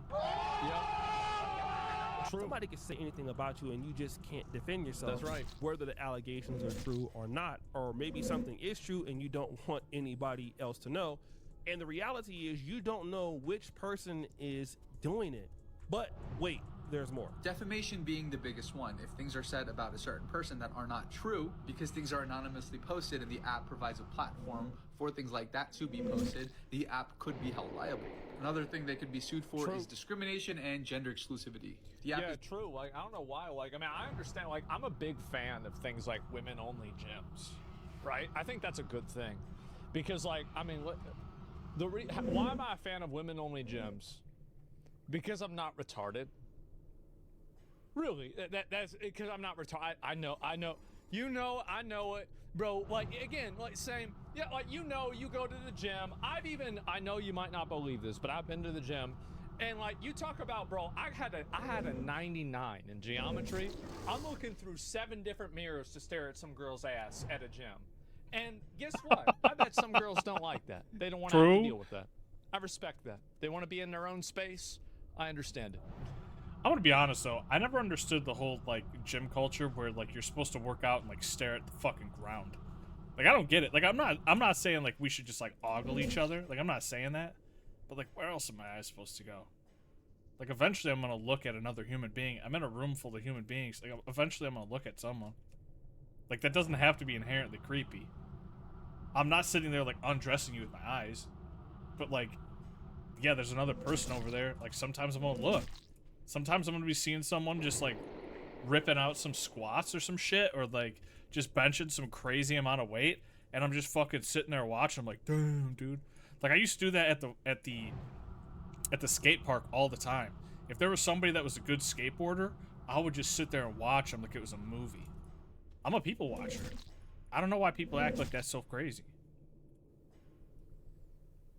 They say, yeah, no, but really, you can't help it. Of course. Designed and made exclusively for women, and the app requires you to verify that you are a woman before you can even use the app. All it takes is for one guy to come around and say, hey, I want to use the app, and this app is discriminating against me because I'm a man. Now, the curator is making a very interesting point. This is the issue that Don't Date 'Em Girl faced in a way, because, well, while there was people spreading false narratives on Don'tDateEmGirl.com, the difference is now men can come on and say, I want to join the app, and then I can't join the app. It's a different issue that Don'tDateEmGirl.com had to face. In this instance, if you're a man and you want to be on the app, you're excluded. You can't join. But do we have any evidence of something like this happening in men winning a lawsuit in their favor? Probably, yeah. I bet you do.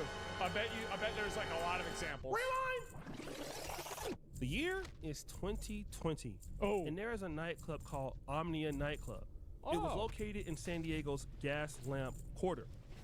And of course, they had something called Ladies Night. This is something that's always happened amongst America. You know, they try to get the ladies to come in.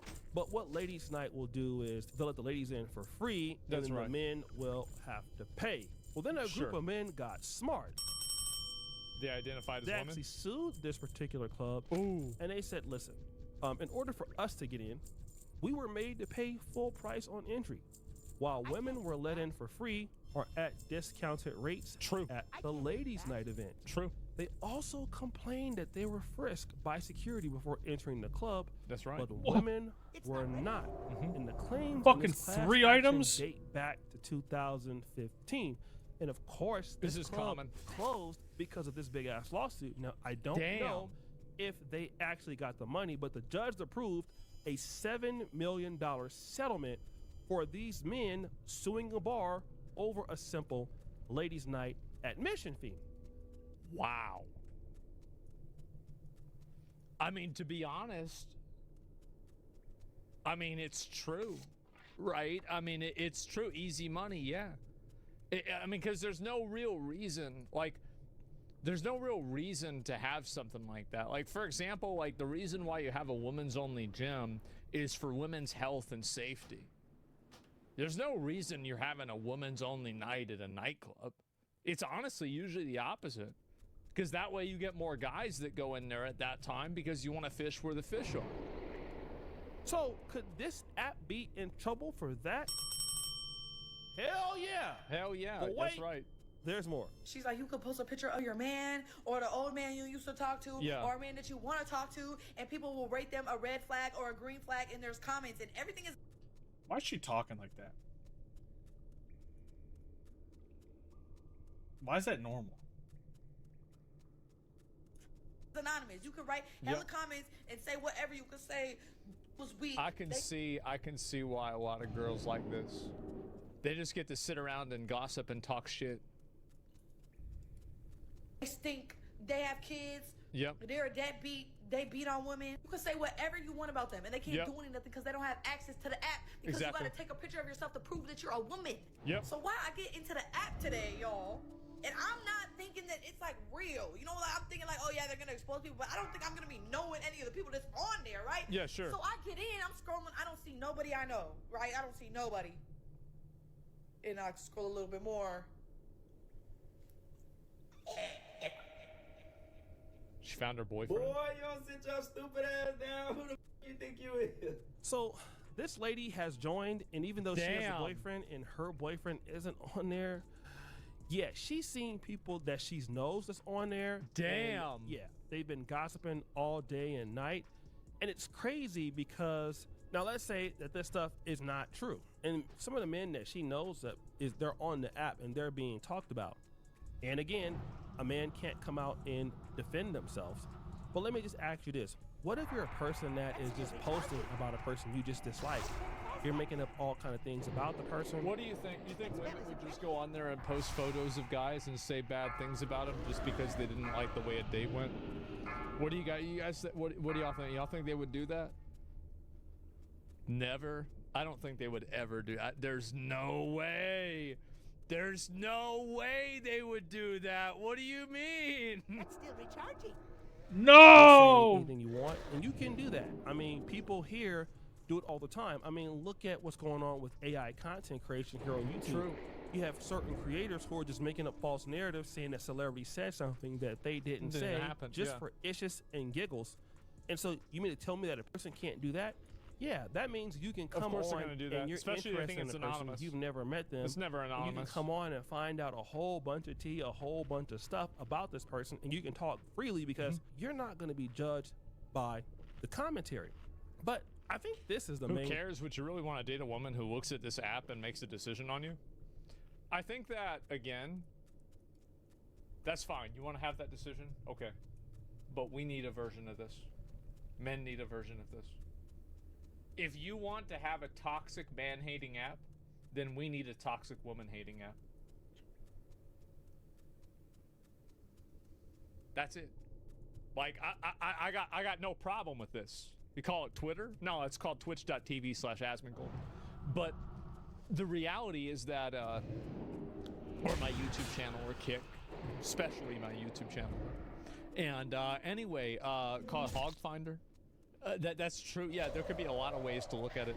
But anyway, the fact is that if you look at if you look at this shit, like it's voyeuristic. It's an invasion of people's privacy. It is totally just completely like it's totally unverified. You can't prove or disprove any of this. So you just have these people running wild, talking shit about you. There's nothing you can do about it. I mean, again, like it's toxic as fuck. And again, if you want to do things that are toxic as fuck, that's fine. But you have to expect that that happens to you. The problem is the expectation of privilege, not necessarily the issue itself. I think that's what really pisses a lot of people off. Point that I want to bring up. Female this toxicity. It's all fun and games, but y'all better pray that these men don't get their own version. A lot of y'all women get spared so much because men don't run their mouth. If men ran their mouth half as much as y'all ran y'all mouth, a lot of y'all would be in trouble.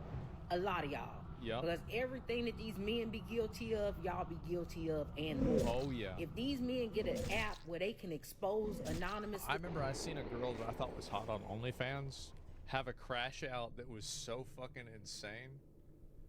It almost made me gay. What the fuck? I almost wanted to have sex with dudes after watching this video. For real. Like it was that bad. Almost. Not. It didn't happen though. Sorry. The trifling women that a lot of y'all are, y'all gonna be in trouble. Y'all gonna be in a lot of trouble. A lot of y'all been smashing a lot of men in y'all cities, right? Y'all done got around. And it's gonna get bigger than just barbershop talk where they can compare notes about y'all. Yeah. They'll have a whole app where they can show. There's like a whole, it's like Palantir, but for these girls. about how many of y'all done smashed how many dudes in the city. Yeah, right? whole land All of the team. nasty things you done to those dudes on the first For meetup. real. Think about it. How many of y'all done lied about being pregnant? How many of y'all done put babies on men that didn't even belong to them? How many of y'all done had ran on you? Talk about your hygiene and how some of y'all stink. She just going in on it. Oh my god. They score. Is there speedrunning AI robot girlfriends? Yeah, I know. Jesus. You see, the ladies that are involved in the app are actually exposing themselves. They are. Well, And they let me did. explain what I mean. No, So I'll tell you what it is. literally. Number one, you're exposing how nasty you are. I mean, you're exposing where your standards really are, what you're allowing men to do to you. Yep. And you're trying to help out other ladies who basically will see these men and say, hey, you know what? Here's the other thing, is that the way that a guy treats one girl that is going to be was horrible. totally different than the way that a guy treats another girl. And like, I've always used this example, is that like, why is it that every annoying bitch hates video games and hates whenever their boyfriend plays video games? I'm going to tell you why. It's because a guy is always going to prefer video games over you because you're annoying and obnoxious. Whereas if you are a pleasant to be around nice person that, you know, the guy actually really likes, he's going to put down his game even if he's in the middle of a game to spend time with you because you're more important than the game. So if you're losing to Call of Duty, that says a lot more about you than it does about Call of Duty. That's just what I'm saying. And so like, you have a selection bias. This is the same kind of selection bias as like, I've talked about this. So you have that selection bias. Then you have the next selection bias, which is why is it that a bunch of hot girls like astrology and crystals and witchcraft? Why is it that if you go to a witch store, there's like at least 3 hot girls there? Well, I'll tell you why. It's because they all believe in bullshit because no guy wants to set them straight because it might ruin his chances with her. So they gas her up, telling her that it's real because they don't want to make, they don't want to get in the way of themselves, right? And so they don't want. All right. I kind of agree with that. It's funny. I kind of agree with it. I've had some exes that are into like the whole fucking moons and stones and shit. And I remember having conversations where I was like, are you sure about this? And they were just like, fucking stones, moonlight, stones. And I was like, all right, sweetie, yeah. The moon. Moon and the stones. You're so right, the stones. Charge the fucking stones. You're right, sweetie. Yeah, the stones. Ugh. Want to cockblock themselves. And so that's the reason why a lot of hot girls are into that crazy shit, is because no guy wants to, you know, say maybe that's not true and then ruin his chances. So that's number 2. Number 3 is OnlyFans. So I've said, and this is online content creation in general, like you used to be able to go to Gotti Town, you used to be able to go to McDonald's and never be like maybe a hot girl there like maybe 2 or 3 times a year, right? Now that never happens. Why is that? It's because they're on the internet making money. And so you have instead of hoflation, there's a ho deflation. And so like now you don't see as many hot girls out in public because they're sitting on the internet making money at home and they're not working a job in the public. Everything that I just said, statistically verifiable, logically accurate, completely irrefutable. It's a hoe recession. It is. It's a great break. Somebody got to say it, right? Recession. It's a whole recession. I really don't want to deal with this guy, or he has a red flag. Do you think we get a red flag watching you? Yes. Yeah. Yeah, undoubtedly. Yeah. Absolutely. Undoubtedly. All of that, right? That's one of the things. Is like you post these guys up there, and you're supposed to get like a red flag if you know, well, if you can date somebody or not, or a green flag if the guy is okay, he passes all the flying colors. Right, yeah. And this is the same thing that ladies are doing now. Like, oh no, this is how he is. You know, don't worry about him. You know, he'll treat you wrong or he'll treat you bad. But the thing is that it's one-sided because it never detects if you're a red flag. Yeah, true. While you're screening for a guy that's a green flag, You yourself. By the way, with all the images leaked, it turns out that these women actually weren't red flags; they were grenades. Or a red flag. You see, because nobody can come and check you about your behavior or who you've been getting your cheeks clapped by. Furthermore, if it was the other way around, women would be crying because what if we were able to post some of y'all's y'all little twerk videos that you seen? Storytime music. There was a chick that I know that was dating another American dude from the community that I'm actually pretty cool with now. Came to the country. Okay. She was dating him, and she was trying to get me to commit to something a little bit long term, but she was shady and all of that. And let's just say, she sent me a video. Sure. Sent him a video.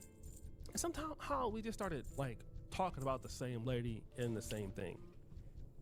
This shit happened in my Warcraft guild. This girl was healing heroic shattered halls. This is in Burning Crusade. This is the start of Burning Crusade, by the way, when it was still hard. The guys in the group start talking to each other, whispering each other.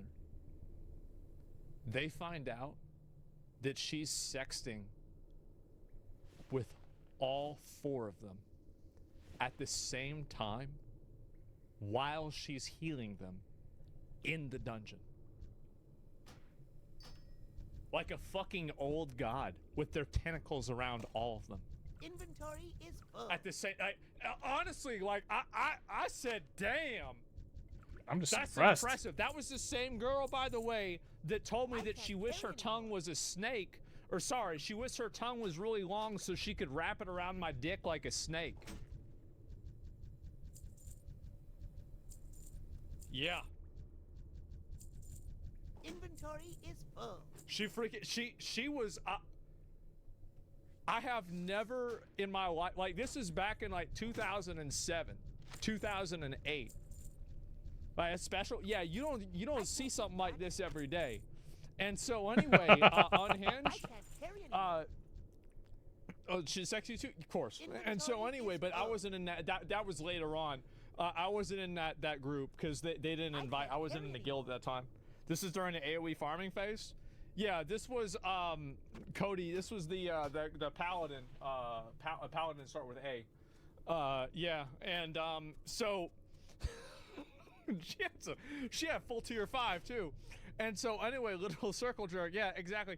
And so yeah. And so it was a paladin. Yeah, and she was a healer. Obviously, she was geared as fuck. She was best geared. She was one of the best geared healers in the raid. And so anyway, and she was good at the game too, which is funny. And so I mean, you got to be at that point. And like they got to find out that she was just talking to everybody. After she quit, we call her the guild bicycle because everybody got a chance to ride. But nobody knew it. I mean, to be honest though, like, why do you think she was the most geared? She's probably sending tit pics to all like the fucking guild masters and shit to get like loot priority. And honestly, she can have the loot. Fuck, she can have it. She earned it. That's crazy. How does that happen? By the way, I told this story about 2 years ago. The girl I'm talking about sent me in-game mail on my WoW character saying it was her. She confirmed it in a couple of details. And she said, those really were the days. I miss hanging out with you guys. We had so much fun together. Fuck yeah, this chick rocks, bro. She's the best. I was like, yeah, we did. That was some crazy fucking shit, bro. Like that was some crazy shit. Wow. And he was like, yeah, man, she sent me a video yesterday. I was like, really? And we found out that, oh, this same person is sending the same videos out. Like, not only to just us, but to Oh, so she was doing OnlyFans. She had like the pre-order for it. That's crazy. Damn. Whole bunch of people, right? If something like that were to be a mechanism that guys could talk about online, about some of the things that women are actually doing, it would really disturb a lot of guys, because a lot of men in general want to look at women as like, okay, if she might be 3 or 400 up, like, we don't really have any proof. And a lot of times we may like it like that, but once we kind of know that you're out there just getting clapped in the streets, you're out there telling the same stories and the same lies. Like, you know, you're telling them one guy like you're busy, but then a guy finds out Talking that to another guy. You've been talking to somebody else, but you said you're sleepy. It would be terrible. Yeah, you're not and asleep. Again, is it going to ruin dating? I don't think so. I think that all of this online toxicity has definitely, like, I mean, I can't speak from this personally. I'm just talking about what people have told me. I think it's definitely made dating worse. It seems like it certainly has. Did you hear about Little Tay getting banned from Twitter because she soft launched her OnlyFans being 17? Good. You know who else should get in trouble? Her parents. Where's the parents? Light be with you. How do you let your kid do that? Light bless you. For the guys who are being posted on T-App as red flags, if those men are attractive enough, those women are still going to want to date those guys. They're not going to say they can't date them because Catfish it's on alert. T-App. They're going to want to find out if it's true, Looking for especially something if somebody says he got some good. Go with honor, friend. So it's literally just a guy. It's a fake profile picture. Right. We already know. And when it comes to cheek clapping and booty clapping it up, they're going to be okay with it. And so it's not going to change dating. The women out there are going to still do what they're going to do. And to be honest, this app will be shut down within a year gonna get rid of it, because it just breaks so many laws and things like that. And nobody probably wants to put up with that. But it's okay, guys. What do you think? It's your boy, O'Shea Duke Jackson, back at it again with another episode of The Celebrity Drunk. I like it. I love it. We're out. There it is. And so anyways, female, I mean, I'm an attractive guy, even hard as an attractive guy to approach women. I mean, I would say just in general, I'll link y'all the video. I mean, like, I definitely agree with everything he said. I mean, in a general sense, buy a shirt. Should I buy that shirt? Maybe I should. And so anyway, there's this video right there, propaganda. Yeah, I guess so, right? And T-App just got hacked. Yeah, it got hacked. And then, again, all of the people, everybody went out. And they were, what do you call it? They were getting mad about this and, you know, like getting pissed off and, oh, well, like they're putting out all of our personal information. I love how, like, by the way, if you are a girl and you're crying about your personal info getting leaked on T, you are on an app that's all about leaking personal fucking info. Your entire fucking, like, you would have never been, this is karma, like, you talk about, that's karma, bro, like, that's 100% karma. Like, how the fuck are you gonna go and complain about getting your personal shit leaked when all you've been doing is leaking people's personal shit? That's the whole thing, that's what you've been all about, that's your life. That's the whole way it is. Do we see South Park clips on this? Yeah. Who got all man for the Louisiana DMV as well as 5 million other people? Real story? Fuck. Yeah, it definitely happens. There What was is no that? encryption either. It was for keeping that stuff safe. Well, that's what they get, man. That's what they get. And they get all their shit leaked, and everybody's making fun of them. They're going through the profiles, and it's all the usual suspects. I am so glad to see this happen. I think that it's fucking great. I really do. I think it's great.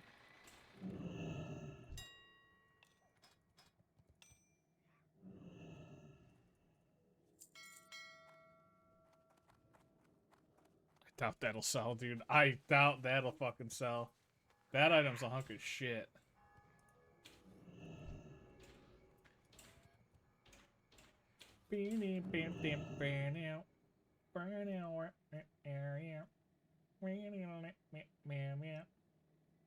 Apparently, Shuan had made a video about me. It's titled "The Male Loser Epidemic." I was told that I was mentioned and referenced in this video.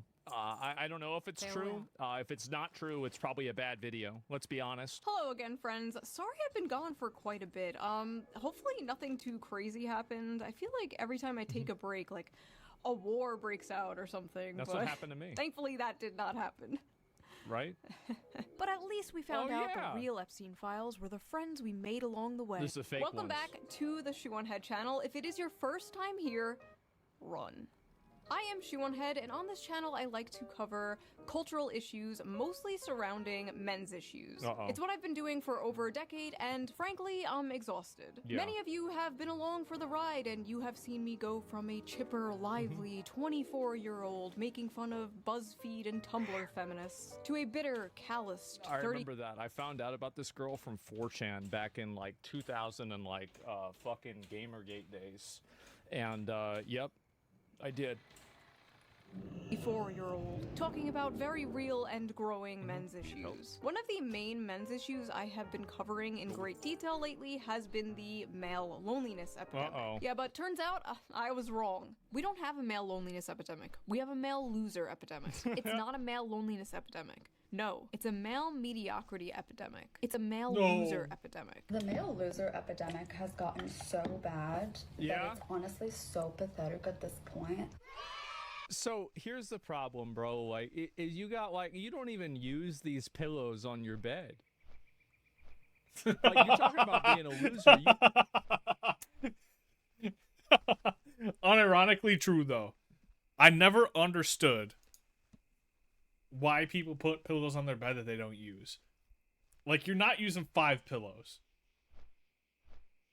You're gonna throw at least half those on the ground. Unironically. There's no shot you're using those pillows.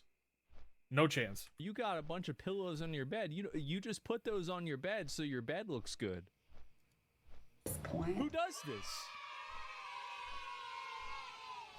Now, I don't always talk about men's issues. No, sometimes I talk about politics, and sometimes I mix the two together. Now, I know a lot of you don't like politics. You don't care about politics. But politics cares about you, and it will enter your life no matter how hard you try to avoid it. But thankfully, I have the perfect app to help you navigate this difficult, confusing political landscape. So let's quickly give a shout out to today's sponsor, Ground News. I knew it. Before we get into this video, shall we? Ground News is a website and an app that gives readers a fun and transparent way to read the news from all across the political spectrum. She got enough fucking makeup on? What the hell? Oh, now she got a new face on. Okay. They could call it CNN. Left, right, and center. Every story comes with a quick visual breakdown of the political bias, ownership, and headlines that helps you understand the full story and make sure you're getting both sides. One of my favorite features from Ground News has to be the blind spot feature, which shows you news stories that have been covered by only one side of the political spectrum and ignored by the other. For example, here is a story about how the CIA uncovered a Russiagate fraud, and right away we can see how it has been covered by 41 sources, and out of those 41 sources, 93% of them lean right. Wow, what a surprise. I would have never guessed. With only 2 left-wing outlets reporting the story. Ground News also makes it really easy to compare headlines to see just how political bias can affect the framing of a story. For example, this story about Zohran Mamdani winning the Democratic primary in New York. This left-leaning outlet says Zohran Mamdani's win just got a little sweeter. And meanwhile, the right-wing outlet says, meet Zohran Mamdani, the man who will ruin New York. As you can see, very different vibes. I've been using Ground News since 2021 because I think it is so informative, so fun, and it helps me see how different stories are framed so differently. And I get my news from Twitter screenshots and AI videos. But I highly recommend it. It's one of the few apps that I wake up and just immediately check. Yes, AI generated. Damn, that's what happened. Even the Nobel Peace Center called her eyebrows it like excellent They arrested Obama. Wow. Is that the eyebrow meta? Expand your worldview. That's crazy.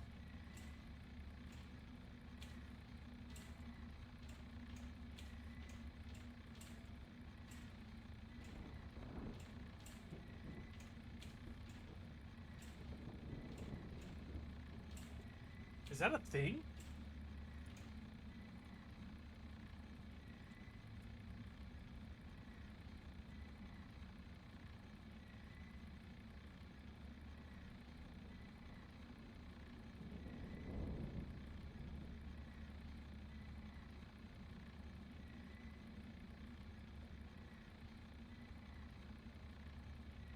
Best of all, I am currently offering 40% off their Vantage plan, which is the plan I use to access all of their amazing features. This comes out to only like $5 a month, which is like the price of a coffee. Got it. So go to ground.news/shoe or use the QR code right there on screen or the link in the video description down there to subscribe to Ground News today.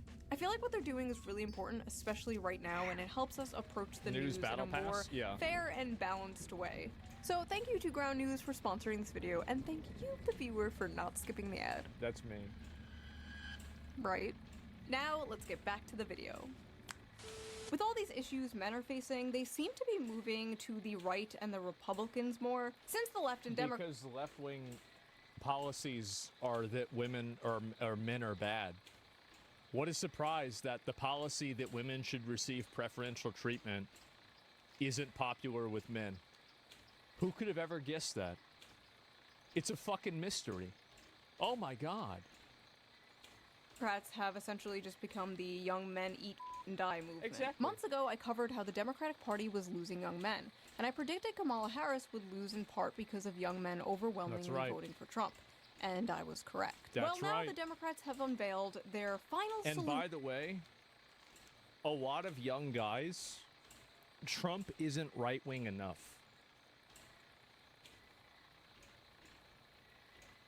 Oh, yeah. Oh, yeah. Get ready. Get ready. We're in for a good... we're in for a really fun 10 years. To the right-wing male loser epidemic. Democrats spending millions to learn how to speak to American men and win back the working class.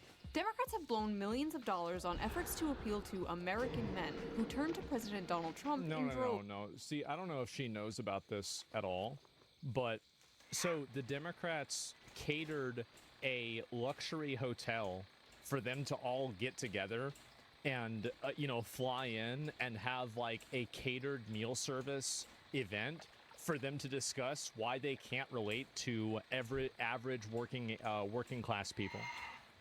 I'm not even kidding. They're so stupid. Yeah.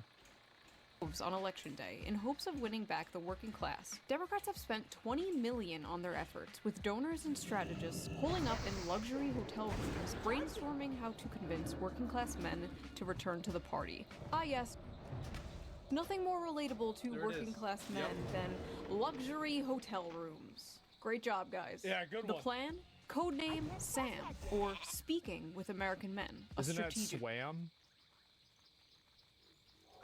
Plan promises to use the funds to study the syntax, Son of a language, bitch! and content that gains attention and virality in these Okay, spaces. the syntax. All right, so there's a word that starts with F, you're not supposed to say it.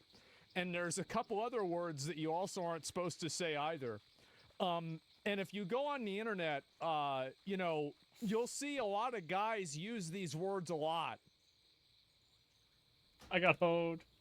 The effort I got also fucking recommends hoed. Democrats buy advertising No! video games, Oh, yeah. among other things. The Democrat Party is treating young men like exotic animals they're studying. Yeah. Now, as you can see here, is the young man in his...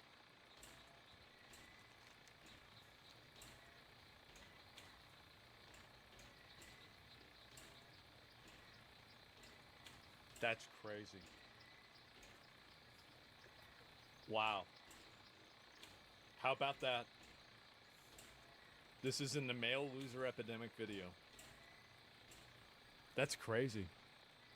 his natural habitat, in a dark, messy cave surrounded by Taco Bell wrappers and empty Mountain Dew bottles. It's true. Here is another young man, as you can Oh, see, no. also dwelling in a dark cave. Yes. This one has dyed his hair blue to scare off potential predators. Unfortunately, it also scares off potential mates. But moving on, here is another young man. We think. We're not quite sure about this one. Nobody knows. We're still studying it. Listen, Democrats, instead of spending $20 million to do that stupid, maybe you should, I don't know, actually listen to men. I listen to men for free all the time. All I have to do is read my comment section. Let's see here. Shoe on Head is a perfect example of why we need to repeal the 19. This is my alt account. Greetings from Albania. I hate women so much it's unreal. Ooh, shoot. Ooh, mommy milkies, milkies, milkies, mommy, mommy, mommy. One time I got my penis stuck in a soda bottle. Okay, on second thought, maybe my comment section is not the best source. Since Trump scored big with young male voters last election, Democrats Scored are big. spending $20 million to learn how to speak their language. I think it's a waste of money. Maybe these guys It is. They should listen to you instead. should spend their money on teaching men to not be such sexists. Maybe that's it. You have to understand that this is Andrew Yeah, Tate for man women, bad. Okay? Man bad. Yeah, she said it. She said man bad. Yeah, man bad. Every disaffected, bored, disenfranchised, wine, fucking drunk housewife is sitting at 2 p.m. on a Wednesday afternoon listening to this bullshit, okay? It's Andrew Tate for women. Let's don't bear that out now.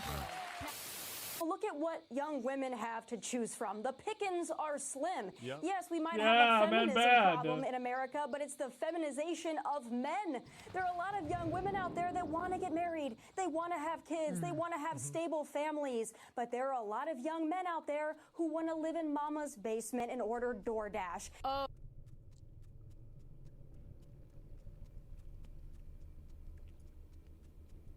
Guilty. The reason, by the way, guys, the reason why a lot of guys live at their mom's house is because they don't have any money. That's the reason why. Like, it's nothing else besides that. Like, and this is the way, by the way, this is the way it's supposed to be. Is that men are supposed to go out and get a job and provide for a family, and women are supposed to have kids and take care of the kids.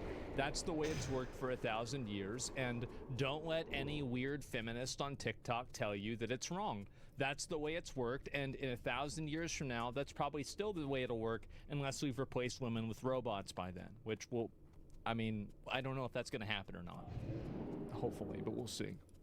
Oh no. Yeah. The very night I was sitting on my couch writing the script to my video about how the Democrats are spending $20 million to relate to young men, this came on my TV on Fox News. A Tommy Lahren and Laura Ingraham segment about stay-at-home sons, men who still live at home. Literally minutes after this aired, it went absolutely viral on Twitter for... I think that there's a lot of attractive women that don't really understand the struggle that like an average or below average attractive guy goes through whenever he's not able to like get any sort of relationship with a girl. He's not able to get female attention.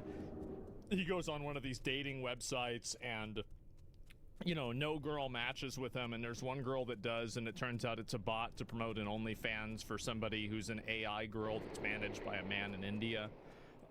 You know, like, this is really, it's depressing. And so, like, you have women like Tommy Lauren, she's attractive, right? True. And so, like, she probably... Like, honestly, though, like, that's part of the reason why I've always hated Tinder. Wait.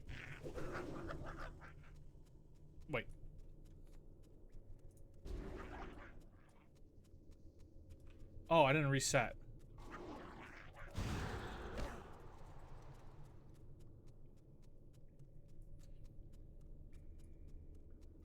But yeah, Tinder was just like fucking bot central, dude. Tinder was awful. Probably doesn't even see this issue at all. But as somebody who's, you know, well, you know how it is. And Where so, as somebody who's in that situation, let me tell you that it is very, very demoralizing, especially as a guy. And so the reason why those guys, you don't want to be dating the guys that are living in their basements ordering DoorDash. It's not like there's like this huge amount of, you know, girls that are out there, oh man, I can't wait to find my perfect husband that lives in his mom's basement and, you know, orders DoorDash and jerks off to hentai. It doesn't exist. They can't afford DoorDash. Okay. Well, Okay, I agree with a lot of what he said, but I do not jerk off to hentai that often. They can. It's on their mom's card. And so anyway, it's on their account. And so that's it, addict? Yeah, sure. And so that's the big reason that a lot of women, I think, can't relate to this problem, is because they don't even know that these guys exist. They don't see them at all. They're not even real. And so anyway, it sounds like quite the catch. Yeah, exactly. And so what these women really want is they want a guy that has his life together, that has a good job, and can support them and support a family. That's what women want. And if you are that kind of a guy, your chances of getting a girlfriend are a lot higher. Like, that doesn't mean it's a guarantee, but it means it's good. And by the way, someone bought that necklace 3,000 years ago, the guy that could catch a buffalo and kill a buffalo was the guy that reproduced. Okay? Just keep that in mind. Nothing has changed, all right? But it never will. This is just the way it is. That spell isn't ready yet. The alpha, yes. Can we go back to that? Yeah, go out there. Yeah, you want to go kill buffalo? Go ahead. Get what jobs? Where are all these jobs? Just make one up on the internet. Just make up a bullshit job on the internet where you get people to give you money. Not good pretty reasons. simple. So we are going to unpack this piece by... Give me 1 second. Sorry. I have to... So we are going to unpack this piece by piece. Because even though everyone was mocking it and making fun of it, as far as I saw, nobody was really dissecting it and breaking down exactly why she was so egregiously wrong. So come join me in debunking the male loser epidemic. Because who else better equipped to talk about men's issues than two stupid blonde bimbos? Hold on 1 second. Whoa, wait a second. Yeah. 3 stupid blonde bimbos. There you go. Sorry. I felt left out. All right, let's go. Wait. Is that a wig? I need my gamer fuel. I don't know how people drink energy drinks. I'm gonna be honest. I cannot do that shit, bro. Dude, like, White Monster's incredible. I cannot, what? never do. See? I do drink it. Yeah. That one's for you, Tech Tone. It's a major problem. And you know, Speaker Johnson has been talking about those maybe deadbeat folks that are on Medicaid, and maybe some of those folks are the stay-at-home sons. We don't know. But yeah, no, you're It absolutely is. right. It is. I'm one of them. I do that. I'm on Medicaid. I do that. It's a massive epidemic of guys that don't want to have anything to fucking do with society. All they want to do is sit at home, jerk off to fucking anime Don't say girls. it. Son of a and bitch. It's play not about the anime girls. video games and order DoorDash. No, you're 100% fucking right. And that number is getting bigger every single day. And the reason why is because they can't get anything else. That's the reason why.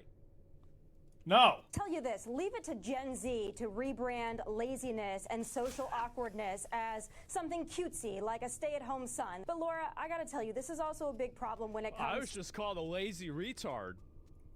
Yeah. I think declining birth rates, people same. not getting married and having children, you know, that's a big problem. They blame it on women.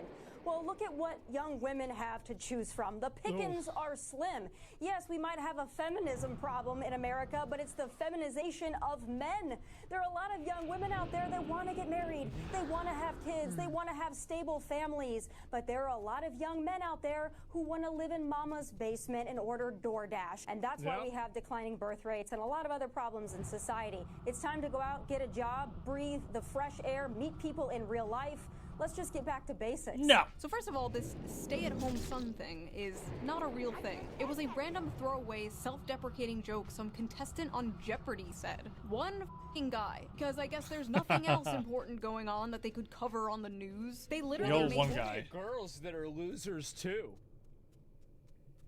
It's just that the hot ones have OnlyFans now. Before they just used to post on MySpace. True. That's True. That's it. Girl failures? Yeah. this into a fake phenomena so they can on young men. Meanwhile, Democrats are spending millions of dollars trying to win back young men. Oh no, the young men are leaving us in droves. How do we get them back? Don't worry, I got this. Hey, you fat, lazy, Cheeto dust-covered slobs, you. I'm gonna be honest, I think that's what guys need. I'm gonna just say it straight out. I think that a lot of guys, they straight up need somebody, hey, you fat fucking retards sitting around jerking off to an anime girl that looks like she's, hey, I'm yo! not gonna say. You need to fucking stop, bro. You can get your life together. You need to stop. Yeah, wake the fuck up, bro. Like, stop it. Like, yeah. Oh, wow. Another day of masturbating and being silver in Marvel Rivals. Oh, this is oh yeah, that's really gonna be good for your life. For sure, bro. Like, yeah, you're gonna go celestial. You're gonna go on a pro team, sure. Definitely, guys. Nice. Thanks. I love you. I love you too. The fuck up, yeah. Men need harsh reality checks? Yeah, they do, but the problem is that when it comes from an attractive woman who's in a position of privilege, it comes as bullying. Because, like, you have an attractive woman who's talking down to these guys, and they're like, well, what the fuck? Like, I mean, because, like, really, I mean, being a hot girl is... I mean, there are disadvantages to everything, right? And, like, being an attractive girl, you have to deal with stalkers and things like that, sure, right? But in general, there's a reason why women get plastic surgery to look attractive and not to look ugly, unless you're Madonna. And so there's a reason for that. It's because women experience benefits and privileges and advantages in life by being attractive. That's true. And men do also. It's not like men don't experience privileges by being attractive. Also true. But with women, it's more pronounced. Pronounced? I don't know about that. I think it's just more like in your face. Like it's more. Well, maybe that's what pronounced means.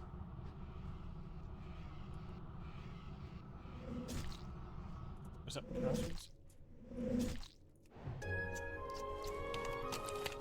Uh-oh. Is the amount of young men living home with their parents increasing? Yes. Is it because they're lazy bums and just want to order DoorDash all day? No. And also, they're not. This is why my viewership is going up. For DoorDash, Tommy, they're financing it.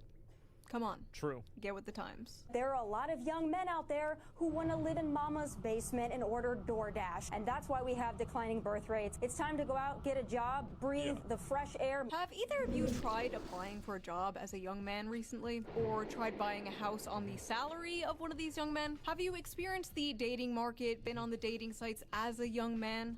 No? Interesting, okay. Just wondering. Of course Listen, not. I know the average age of a Fox News viewer is like 70 nowadays, and you need to pander to them. But Tommy, you are like 2 years younger than me. You know this shit isn't true. Why are you talking like this? Why well, are you it's because in her life it is. Because she doesn't know anybody that's in that situation. Because she's rich and privileged, and she's never had to deal with anybody like that in her life. And maybe the one person that she has had to deal with like that, she thinks they're a retard. So that's the real reason why. It's because they've never had to deal with it, never had to see it themselves. And so, like, yeah, it must be nice. Well, the thing is that, again, like, I understand that, like, women get a lot of advantages in the world. I will tell you something. I thank God every day I was born a man. Oh, my God. I would never want to be a woman. Talking like a f***ing boomer. I'm sorry, I have no other word. I don't know. For I this, feel like but being a hate this, woman's like, kind of generational pick me. I was born in the wrong generation. I'm not like those other young people. And you know what? She's not like those other young people. Right. Not all young people can afford a nice nose job and lip filler and get a cushy job on Fox News based entirely on merit, I'm sure. The main problem with this brain-dead boomer-ass take is not only is it cringe, but it's completely divorced from reality. This slop is specifically designed for people who paid like $5 for a fucking house. Yeah. Listen, not all boomers, okay? My parents are boomers. They are lovely people. A lot of you guys are boomers. But when the baby boomer generation sends its people, it is not sending their best. They are not sending you. They're sending people who have lots of problems. They're bringing the housing crisis. They're bringing wage stagnation. They're falling for AI-generated photos on Facebook. But some, I assume, are good people. But my God, I truly believe they do not understand how good they had it. They could support a family on a single income. A single income from a job that didn't require a...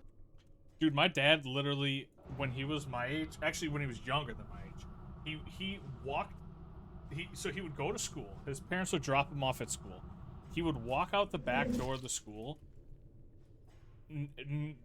just completely ignored, and then he would just walk into a factory, and then he just had a career.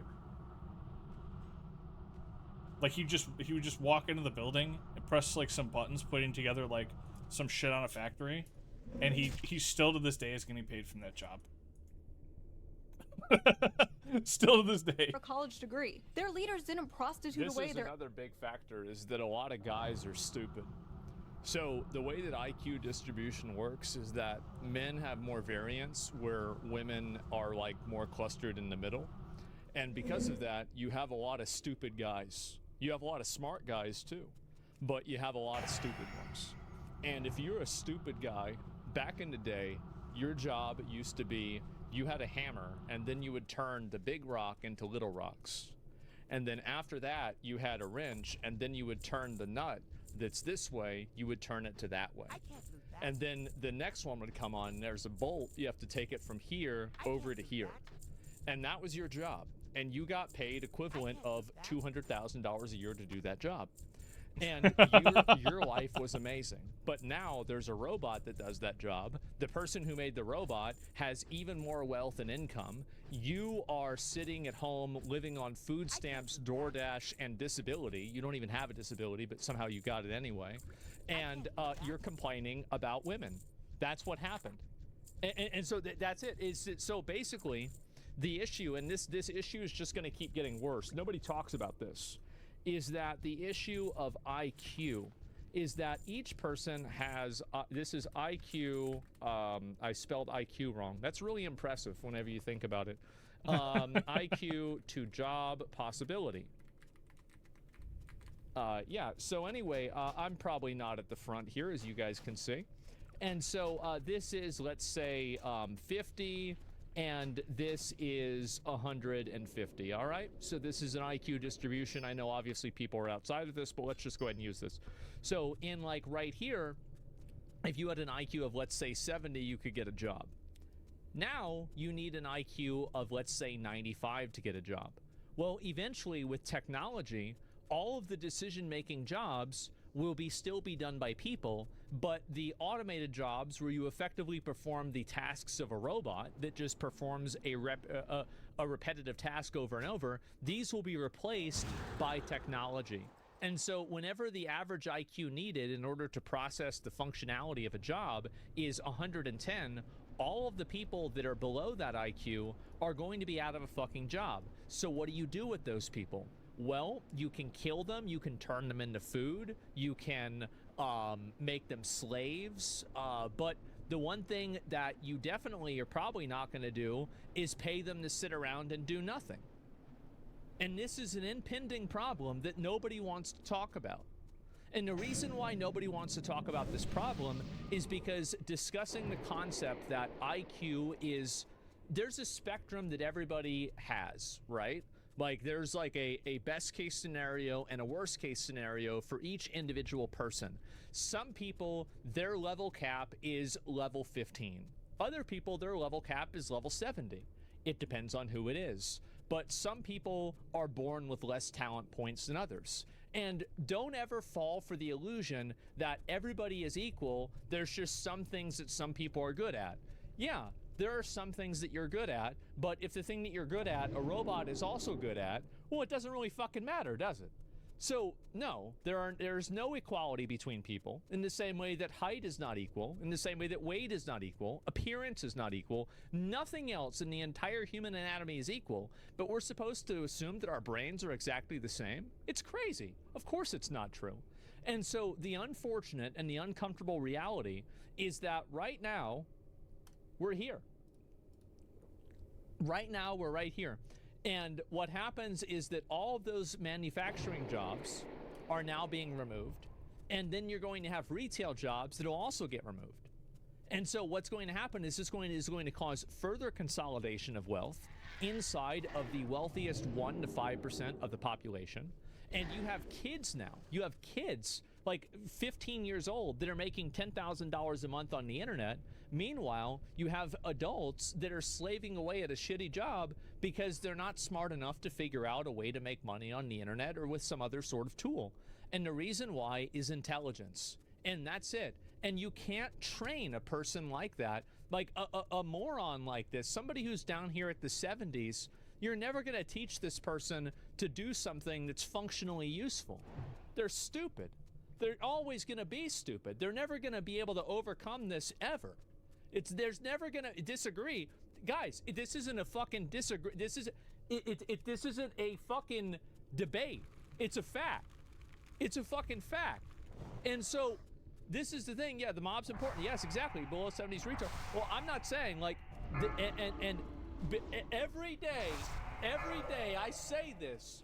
I said this is why you need UBI, Universal Basic Income. You either have to do that or we have to bring back slavery. One or the other. Those are two options. Everybody thinks I'm crazy. But one day you'll realize that I was right. There are things that I'm right on and things that I'm not right on yet. And some people, you guys might be in the second category, but soon you'll be in the first. I kind of agree with you, but IQ tests are very one-dimensional, don't you think?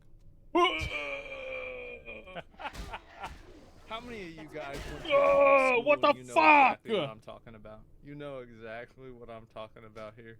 You teach them algebra and they just never fucking get it, bro. They never figure that shit out. It's never gonna happen. It's obvious you haven't entered the labor market in a long time. Well, that sounds like a. And this is the kind of person like we got to move on. But like I was gonna read this real quick. You're pretty out of touch. IQ is only a small part. It's actually a massive part, and you don't understand. So basically, you're dumb. Number one, so you're bad. Number two, IQ is a massive part because IQ dictates your ability to critically think. Critical thinking and decision making that can transcend robotic decision making is what will be preserved as automation and technology replaces jobs. So unless you can critically think and come to conclusions that way, then you're going to have a bad time. That's it. Economic future. What's this here? I still love you, but I think you're wrong on the IQ bit.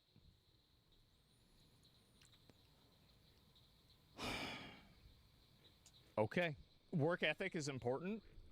A horse can work harder than any person. That doesn't matter. Like, it's just, it's such a, like,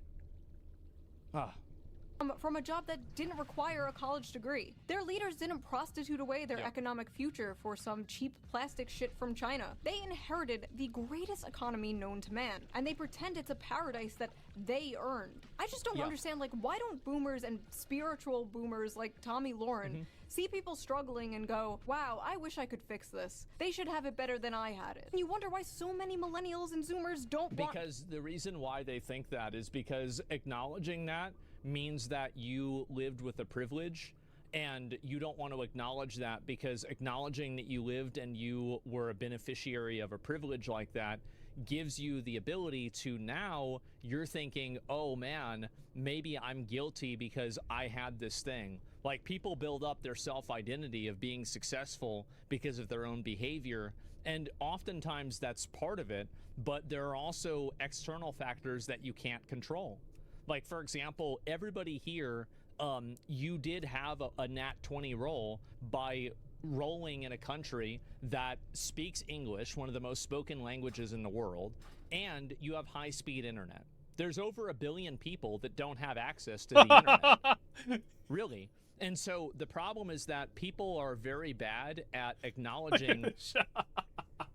Look at this fucking bot is just stuck here, dude.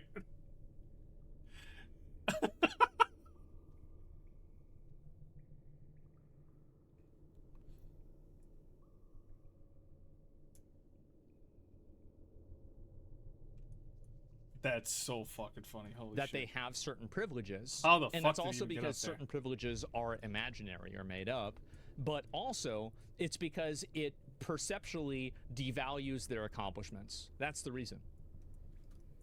Kids. I want to make the world a better place for my children. Yep. I want to make the world a better place for my children. Ugh. Pull yourself up by your bootstraps, you spoiled brat. Nope, got him. Children. Not happening. That's a cat. Well, look at what young women have to choose from. The pickings are slim. Yes, we might have a feminism problem in America, but it's the feminization of men. Young men are becoming... It's such a wrong take. Plenty of high IQ people don't believe in the system. I feel bad for so many people. There are so many people out there. You are so hopelessly delusional. I feel bad for you. I really do. Lazy because they're becoming feminized. So they're becoming lazy because they act more like women? What did she mean by this, chat? I know there's like It's simple. It's because women and men's roles in society are different. And for women, it's okay to be lazy and a lot. Damn, look how fucking shiny he is. Shit, homie. Damn, bruh.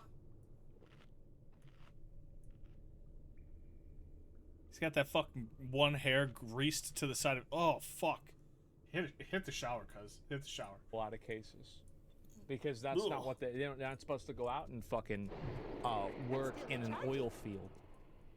There's no women out there working in oil fields. That's the reason why. It's different. A decrease in testosterone or something happening, but men are moving right wing all over the world. Does that correlate with the feminization? Or, I mean, there are suspiciously a lot of far right femboys, so There sure are. maybe. But here's the thing, Tammy. There is absolutely no evidence that young women want to start families more than young men. None. In fact, all the data says the exact f***ing opposite. According to Pew Research, 64% of women younger than 50 say they just don't want to have children. No reason, they just don't want them. Versus 50% of men who say the same. That's insane. Another study by Archbridge Institute shows the same. 63% of women without children said they have no desire to have a child, while only 50% of men said the same. For men, the most commonly cited factor was personal finance, but among women, the strongest reason not to have a child was their desire to maintain their personal independence. Which both of these are valid, to be fair. They don't want to give up their brunch and mimosas. That's right. They've been ass blasted with propaganda their whole lives, telling them their lives will be ruined, their bodies will be ruined, they'll never have fun again, they'll be miserable forever if they have children. And as someone who has had a children, best decision I've ever made. 10/10, highly recommend, would do it again. But yes, this idea that men are the ones primarily responsible for the low birth rates is laughable. We're laughing over here. But honestly, I think that there's a lot of there's a lot of women out there that do also want to have kids too, but I think there's also there's a lot of in-betweens, right? I think the 50% and the 63%, these are kind of extreme statements, and I think that more people would be swayed to the middle or swayed to the other side if there was a situation that presented itself that looked hopeful to them. not really women or men's fault. There are a lot of factors that play into this. But Tommy, I really gotta ask, is it men or is it you? This is gonna be the summer of canceling boys. All of my friends are- Ho's mad every time, bro. You knew this shit was the case. Okay, yep. I knew it.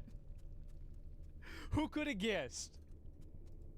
Attractive. All of my friends are successful. All of my friends have something going on. That's nice. Almost every single one of them have an issue with men. But if all of these women, including myself, are having issues, then I have to think, it might not be us.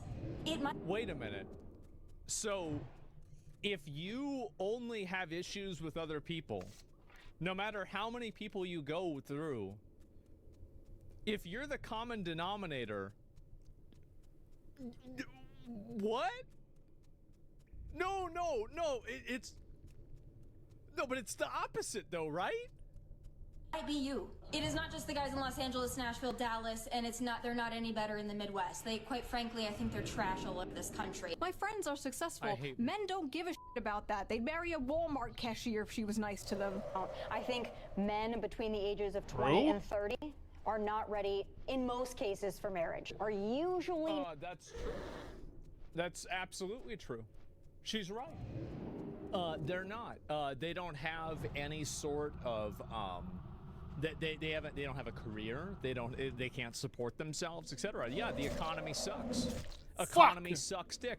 And the thing is that you're going to see a bunch of attractive women that are talking about this problem because they this is, again, it's like you don't even understand this issue because it's completely alien to you.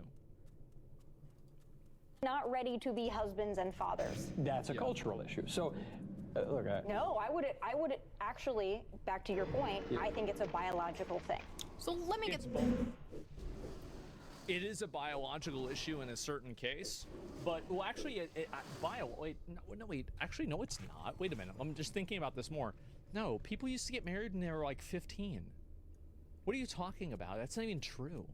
It's a cultural and an economic reason. Yeah, what do you think? People used to get married at 30 back in the day? No, people used to die at 30 back in the day. this straight. Men are all trash and won't commit and won't leave mommy's basement, and they're destroying the birth rates. But also young men are biologically incapable of commitment and being parents. By the way, in order to understand most people's relations and how they feel about the opposite gender, all you have to do is look at their last 3 relationships. And if you look at those 3 relationships, you can almost always understand exactly where they're coming from. But wait, there's more. She also believes women don't have to bring anything to the table. And as a woman, well, they don't because they can have kids. Yeah, they don't. They never have. That's the reason why. I wish more people would just say this. It's true. I mean, to be fair, like, I mean, you have to bring a little bit, right? You can't be fucking crazy. You can't be anything else. Yeah, biological clock. Yeah, exactly. Like they have an innate intrinsic value by their ability to produce children. Men don't have that. They just don't. That's it. That's the reason why they evacuate women and children out of a boat first. Like a smaller amount of men can repopulate a population versus women. One dude can have 5 baby mamas, but one baby mama can't have 5 kids at the same time. I don't think. If that was the case, it'd probably be on like one of those tabloid magazines. That's a terrible argument, man. Most people don't think about that at all. I know, and that's the problem. People don't think about that, but it's innately true. And the problem is that we live in a society that actively works against our biology. We live in a society. A society that actively works against its own biology. It tries to refute it. It creates rules, regulations, and rationalizations for why it exists, and not just simply accepting it for what it is. That's the reason why we have all these problems. It's because people will not accept reality. They want to create their own reality because it makes them feel good. That's it. But what I'm saying is ultimately true. Do you agree that most of the youth got destroyed by an outdated academic system? No, I don't think that's it. I mean to an extent, but there's like 50 different things. So we should bring back polygamy? Look, I don't know who fucked this up. I don't get it. You read the Old Testament, these guys have like 9 wives. Who the fuck decided we should only have 1? What moron decided that? What cuck did that? Like, I don't even know. Like, we had it made back then. Like, if you go back and you read the Old Testament, like, yeah, okay, a lot of people die. But, the guys that like don't, like, man, they got it fucking made. How? Yeah, bro, like, we missed out. I want a strong man who is a protector and a provider that will go to war if need be, that will protect me, protect my family, make money. But I don't think a man needs to get something out of it to be a manly man, a protector and a provider. If you think you need to get something out of it, well, they definitely do, and that's the thing, is that there's a social contract, right? It's the same as like, if you want a man to fulfill a traditional role, then you should be willing to fulfill a traditional role as a woman. You shouldn't expect this to be a one-sided transaction. That's the issue with what happens. It's that women want to have the privileges of modern-day society. Or sorry, they want to have the privileges with, the antiquated biological society that we've had for thousands of years. And they also want to have the opportunities that modern society provides them with at the same time. I can't lose that. That's the issue. quite frankly, don't consider Come you a on, real Edge man. Masters, Never please. before in history have women demanded so much and offered so little. So before we get deeper into this retarded, manufactured, stay-at-home son narrative, let's check the Facebook comments of this Fox News video, because I am really interested to see what, like, the typical Fox News viewer thinks about this. If the women are anything like these two, I can hardly blame the men for staying home and not wanting to date them. Blame, blame, blame. These two women have a combined age of 93 and they have 0 children between both of them. You both have repugnant personality types, so listening to this was like male birth control to me. Damn. My goodness! Boomers are ruthless! Bunch of sissies. I served 6 years, 2 years in Southeast Asia after Vietnam. Bunch was of over. sissies. When I was What's that 18, have to do with anything? rent was $450 and I could afford to get my own place. Yeah. She's so spot on.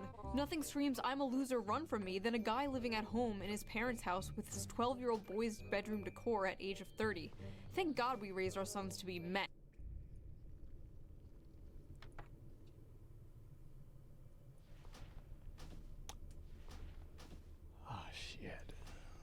God, who this grew loot up, is lived on fucking their own, horrible. found their Jesus. soulmate, got married, bought a beautiful home, and started a family. I was out the door at 18, worked on the assembly line at Dodge and in the Air Force at 19, never Yep. went back home. I can't relate to this. Yes, we know you people can't relate. At Dude, 19, that is never- exactly how. That is the exact same story my dad has. Walked out of the door, walked straight to Ford. Then after that, just joined the military for a couple years. Boom. It's like, oh shit. Never Yes. went back home. I can't relate to this. Yes, we know you people can't relate. We know. But the world has Yeah, changed. you worked on the assembly line on Dodge, and now you probably get confused by AI videos because you're actually stupid. You're dumb. You're a stupid old person. And the only reason why you're able to make money and have a good life is because the world hadn't advanced to make people like you irrelevant. That's the reason. Why can't you It's just people how get it this through your heads? I will never let my son stay home. I'm trying to push them out of the nest. Okay, I really gotta ask, is this an Anglo thing? Immediately kicking your kid out when they turn 18 years old? Yeah, it is. It's mainly a white people thing, for sure. It is. It's what is the word? I think it's bad. I think it's a white people L. I don't know why we do this. My Mediterranean mind cannot comprehend this. And honestly, why the fuck would a man leave home, leave his mother's cooking, for a woman who probably can't cook? Not me, though. Personally, I can cook amazing homemade meals. I'll have you know I am a great trad wife. Hey! Microwave dino nuggies? Wow! Bone apple teeth. Now, unfortunately, Delicious. Tommy Lauren wasn't the only one pushing this stupid, lazy young men go get a job bullshit. Mike Johnson did it referencing 29-year-old men playing video games all day. Steve Scalise did it with 35-year-old men playing video games. Bro, they are really trying to kill my stream. They're actively out to get me. They're trying to fucking shut me down, man. All day. And just the other night, I saw What the this fuck? on my TV. Again. A Wall Street Journal headline got our attention. The new dream job for young men, stay-at-home son. I was a pioneer at this. Whenever I was a little kid, I never wanted a job. They told me I had to have a job. I said, bet. I'm gonna just steal things from McDonald's, and I'm gonna just fucking walk out of Walmart without paying for my stuff, and everything's gonna be fine. I'm gonna play video games forever, and I'll steal people's Wi-Fi, steal the internet. It's a phrase that's taken off since my whole life. 27-year-old This is Brendan all I planned Leo won $59,000 on Jeopardy, and he has a That's a lot of master's degree in political science, but he's so he's a master's degree in political science and he's unemployed.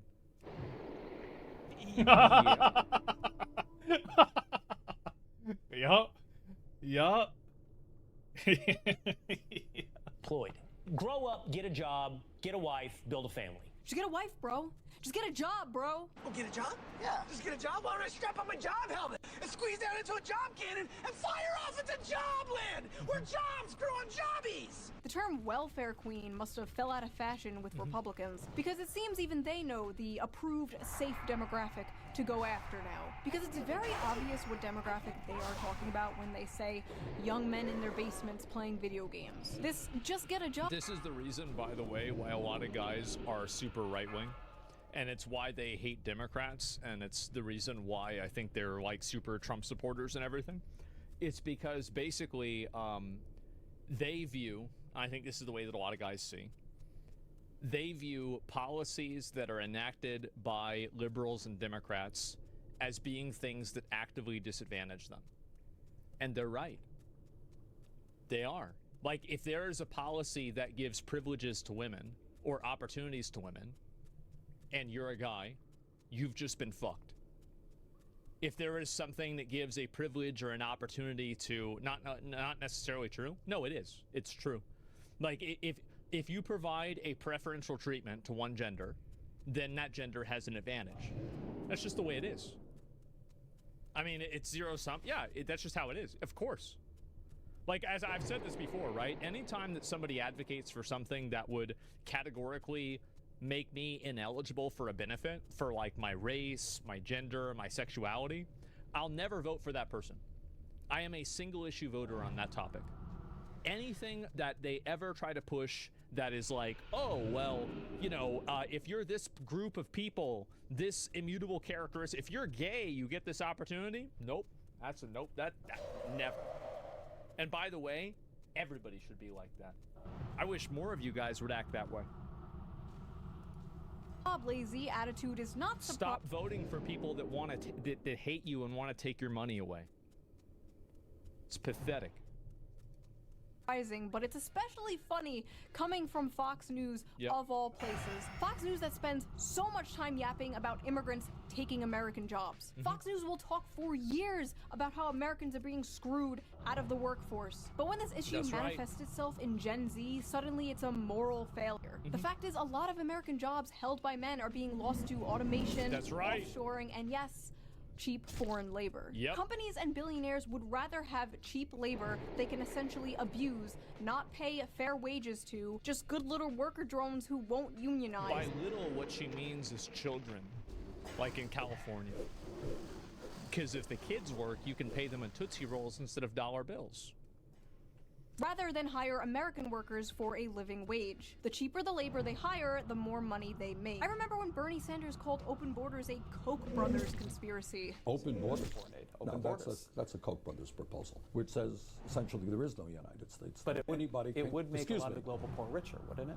And it'd make everybody in America poor. Then you're doing away with the concept of a nation. See, yeah, this is fucking exactly, like, I don't know why everybody, see, this is the shit that I say and everybody says I'm a fucking Nazi. What is this? How does this fucking happen? How the fuck did this happen? Mistake. Where'd that guy go? A lot of these jobs being taken are jobs traditionally held by men, like construction and factory jobs, manual labor work. Not coming back, by the way. It's not just manual labor jobs, it's also the tech industry and business industry, which are careers also mainly held by men. There are many, many examples of this, such as Microsoft recently cutting thousands of American workers while requesting 14,000 more H-1B workers this year. Some of those job positions include data scientists, which are 70% men, software developers, which are 80% men, and electronic engineers, which are 90% men. Wow. And many more like that. Another example of this was Tesla, where roughly 15,000 American employees were fired in April 2024, and many were replaced with H-1B visa holders. They need to get rid of that shit. I'm gonna be honest. They do. They need to get rid of this shit. This is ridiculous. On Twitter, Elon Musk and Vivek Ramaswamy... Or at least, like, nerf it by, like, 95%. Like, I'm okay with bringing in people that are, like, really high performers, but if you're basically bringing in equivalent performers just to pay them less money and abuse them more because their employment and their housing is tied to their employment with you, that's the problem. I think, like, this needs like a 90 to 95% nerf. He tried to chalk this up to these immigrants just simply being the best and the brightest. Yeah, okay. You're paying them less for longer hours and more work, and they're willing to deal with it in order to stay in the country. Yeah, it's coercive, exploitative, and, dare I say, not very America first. When conservatives confronted Elon Musk for this last year, he told somebody, and I quote, "Take a big step back and yourself in the face. I will go to war on this issue, the likes of which you cannot possibly comprehend." So when it comes to... Well, that's okay. I mean, like, it's fine. Like, the thing is Take a step back and fuck yourself in the face. Bringing in high-performing immigrants is a good thing. But bringing in immigrants that just simply perform at the same level that other Americans perform at a lower cost, that's bad. Like, there's a very big fucking difference here. Placing American workers in manual labor with cheap foreign labor, it's deport, deport, deport. But when it comes to replacing his American workers with cheap foreign labor, it's yourself in the face. Interesting. There's also affirmative action and DEI, which are other things Fox News always pisses and shits about. But suddenly, when the conversation is about Gen Z men, the demographic of people who are victims of these things, suddenly these things just like don't exist anymore. Then it's, oh, young men are all just lazy. They just want to be in their parents' basement ordering DoorDash and playing video games. Yep. But it's not just also, if you're a guy and you can't get a job, you need to figure out how to scam people on the internet and have them give you your money. Their money. You need to get their money. You need to find a way to make it to where their money is in your account. That's your goal. You have to get their money and make sure that their money in their account goes into your account. Sometimes you can do this. There's a lot of ways you can do this. Never ever play a rigged game. If you feel like things aren't working out for you, you need to sign up for disability immediately. Sign up for disability and play video games all day until you feel like stopping. That's it. brown people taking your jobs. Yep.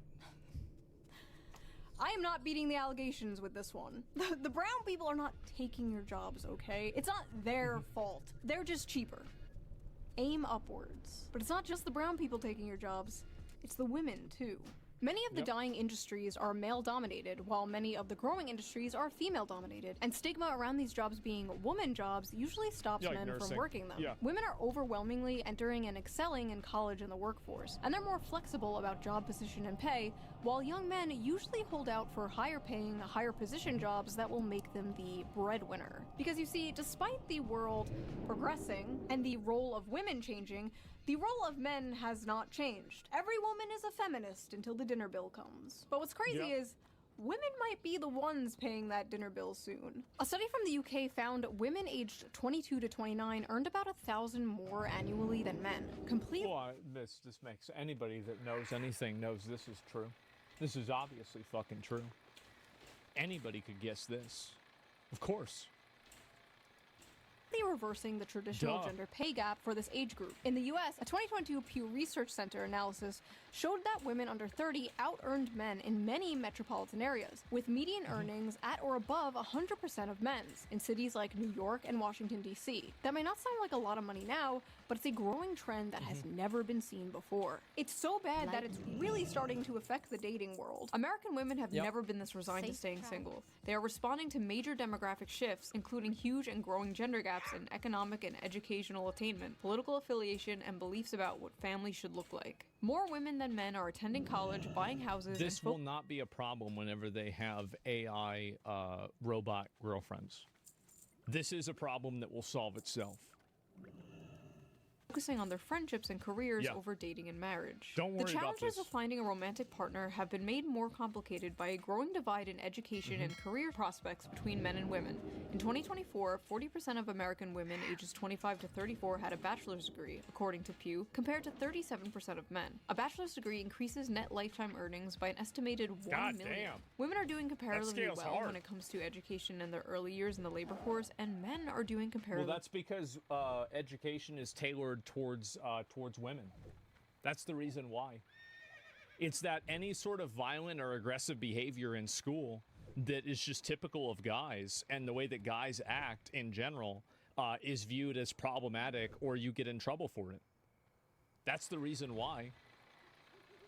It's prejudice against men. Yeah, exactly. Like, no, I'm just being honest. Badly. Men's economic struggles seem to be having the biggest effect on women without a college degree, whose marriage rates by 45 have plummeted to 52% for those born between 1930 and 1980, according to research by Cornell University. Young men without a degree are struggling so much as a group that there simply aren't enough with steady jobs and earnings for non-college women to date. See, that's what I was saying. And it's never going to get better. It will only get worse.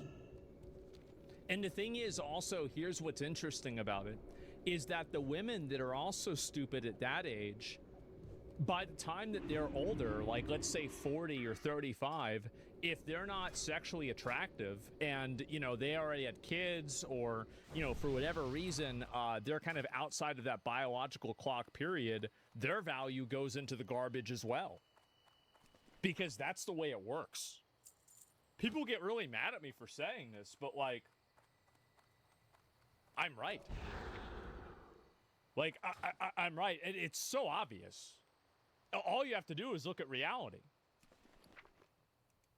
Men are poor, women most affected. Modern women are no longer tied to their gender roles. Birth control has freed them from the prison that is their biology, and they are making their own money, sometimes more than men. They can have it all. They can do anything. They can be anything. While at the same time, men are still expected to be the provider. Yeah, of and course. More importantly, many men still want to be the provider. This is what I was saying before about preserving privileges while still maintaining opportunities. They can't. And women, though strong and independent, still want men to be the provider. And as a woman, I want a strong man who is a protector and a provider that will go to war if need be, that will protect me, protect my family, make money. Basically, men are like, we're worried we're not making enough money. And women are like, we're worried men are not making enough money.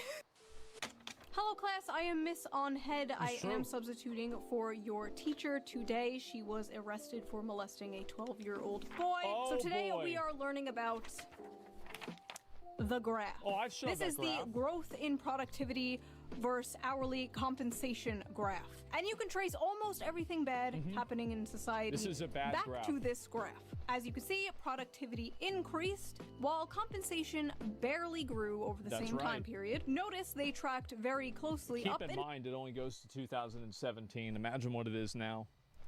until around 1972. Now, what happened around 1972, class? Well, the top marginal tax rate was reduced from 70% in 1964 to 50% by 1981. The federal minimum wage began to stagnate. Income going to the 1% rose from 9% in the 60s to 16% in 2023. Yep. CEOs also went from making 20 times more than the average worker to making 500. 350 times more than the average worker. Anything else? probably Anything else 500 by happen now. around 1972? Yes, Jimmy, that is correct. Women joined the workforce around this time, but we don't have to get into that today. No, it's absolutely a factor. Men having to compete with women inside of a workforce obviously is able to drive down wages. Of course that's what happens. Like, I'm not against women being able to work, right? I mean, of course you should be able to do what you want to do, but like, yeah, of course it had that effect, obviously. Is hard work no longer guarantees success, and the will to work is tied to the fruits of your labor. And young men are fed up today because 90% of that fruit is rotten. Now, is there some truth to modern young people being lazy? Sure, I guess every generation had lazy people. Yeah. And we do basically live in Socrates wrote about how people are lazy nowadays in ancient Greece. It's nothing new.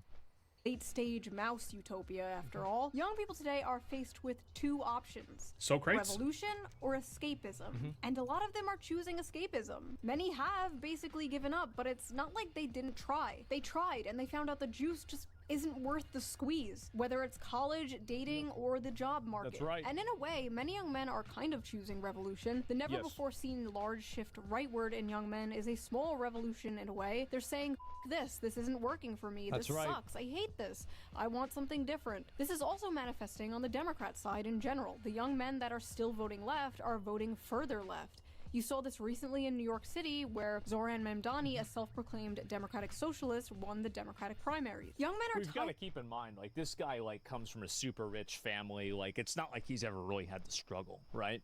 And this is the issue that I think a lot of people like that have like these very high-minded ideals, is that they never have to live with the consequences of their own ideals, right? They have a lot of luxury values because they live a luxury lifestyle. Right, is Nepo baby? Yeah, sure, right? But like that's always how it is. Tired of the establishment, left and right. They're tired of the system and they want to burn it down and start again. They want something that works for them because this is not working for them. If you wake up one morning and you find yourself in a society where 23-year-olds with 4-year college degrees and like initiative who aren't smoking weed every day, if they can't make enough to buy a car, much less a home, much less get married, much less have children, then why should you be surprised when half of them say they prefer socialism? He's completely right. He's absolutely right. Huh. Fox News should hire that guy. There is an entire generation of fighting-aged men who are enraged and feel like they have nothing to live for. You should probably start caring. When they remember what I told you guys about this? This is going to happen in Europe first before it happens in the U.S. But, like, I'm telling you guys, it's going to be a pretty interesting time. Saw this airing on Fox News. They saw an angry woman nagging in their faces about how everything wrong in the world is their fault. And all too familiar. I think that another big factor for this clip that made people mad is the fact that she's I would say she's attractive, right? And it's like another one of the it's like another attractive woman that is been like, if she was fat and ugly, would she be on that panel in Fox News? Well, everybody knows the answer to that. No, she wouldn't, and everybody knows that. And so you have a person who is there by the nature of their nature, and they're speaking down to other people because they're not working super hard in order to make up for that. It's pretty privilege? Yeah, no, that's it. Thing they have been hearing for far too long. But unfortunately for Democrats, nobody under the age of 60 watches Fox News, so this is not really going to have an effect on young men whatsoever. So keep that $20 million. You might still need it, unless we get dragged into another war in the Middle East. If we do get dragged into another war in the Middle East, young men might come running back to the Democratic Party. Maybe not. Maybe not even a George Bush 2 electric boogaloo will have men coming back to the Democratic Party. No, we're going to see, I think this is what's going to happen, is that you're probably going to have, like, I think J.D. Vance in a lot of ways is, like, much more right-wing and much more conservative than Trump is. And I think that the people that are going to come after him are going to be even more right-wing and even more conservative. And I think that the shifts that you're going to see pretty soon here, especially in terms of what's publicly acceptable to discuss, I think that we're probably going to see public conversations about women being able to be in the workplace. I think you're going to see public conversations, you might not believe this, but about women voting, period. And there's actually a good chance that this will become a popular talking point again. Because a lot of men, I don't believe it. Okay, you're going to find out. Clip it. That's disgusting. I'm telling you what's going to happen. This is what's going to happen. Disgusting. Based on what? Based on the increasing polarization between genders and the growing perception that women make decisions that are based off of things that are not necessarily logical. I think that a lot of men perceive that, and they view that issue as being an existential problem. I think this is a very common sentiment. A lot of people won't say it. I'll say it. And again, wait 5 years. Wait 10 years. Clip it, and then come back to me. Remember what I said about Hunter Biden running for president? And, you know, like getting in the public eye again? Everybody said I was insane. Just wait and see.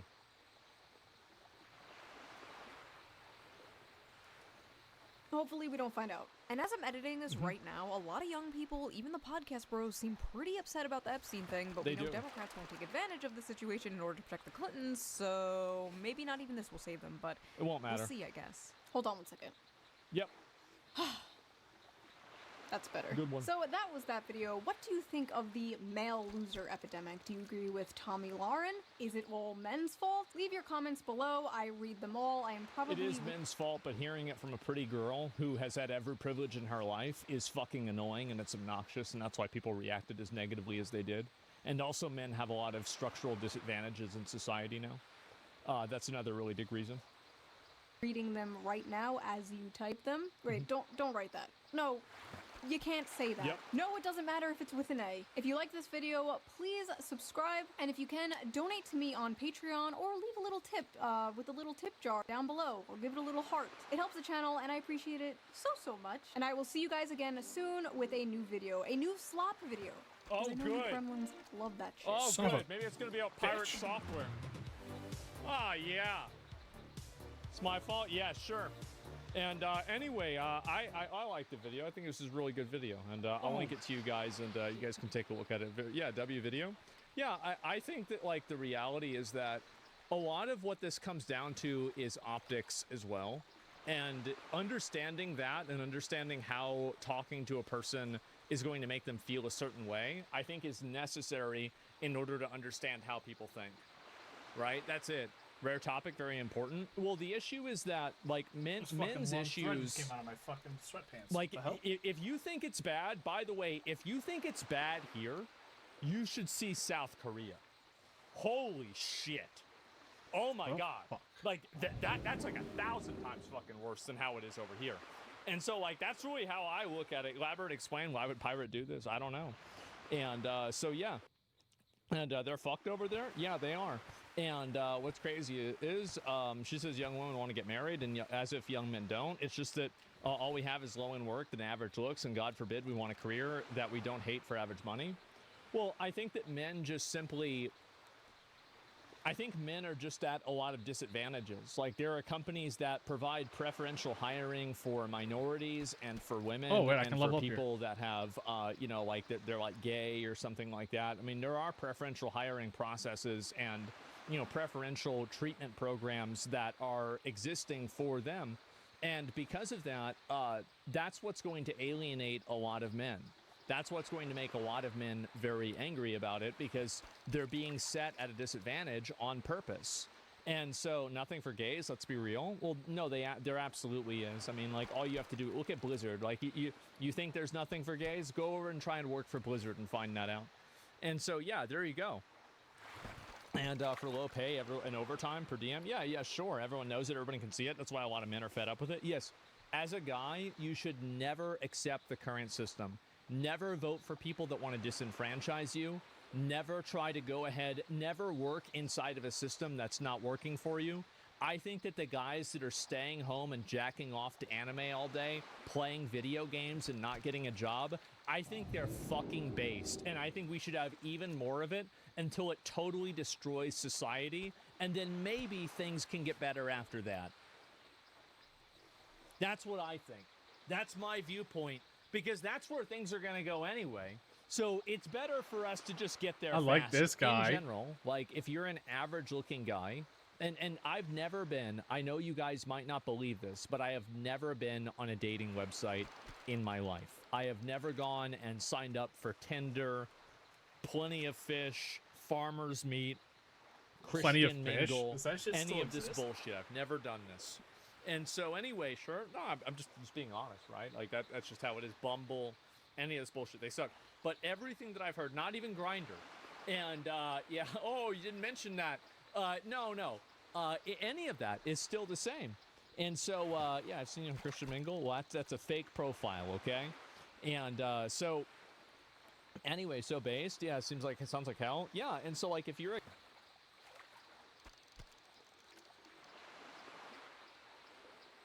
Wait, what are the stats of this channel? 127 million views in the last 30 days?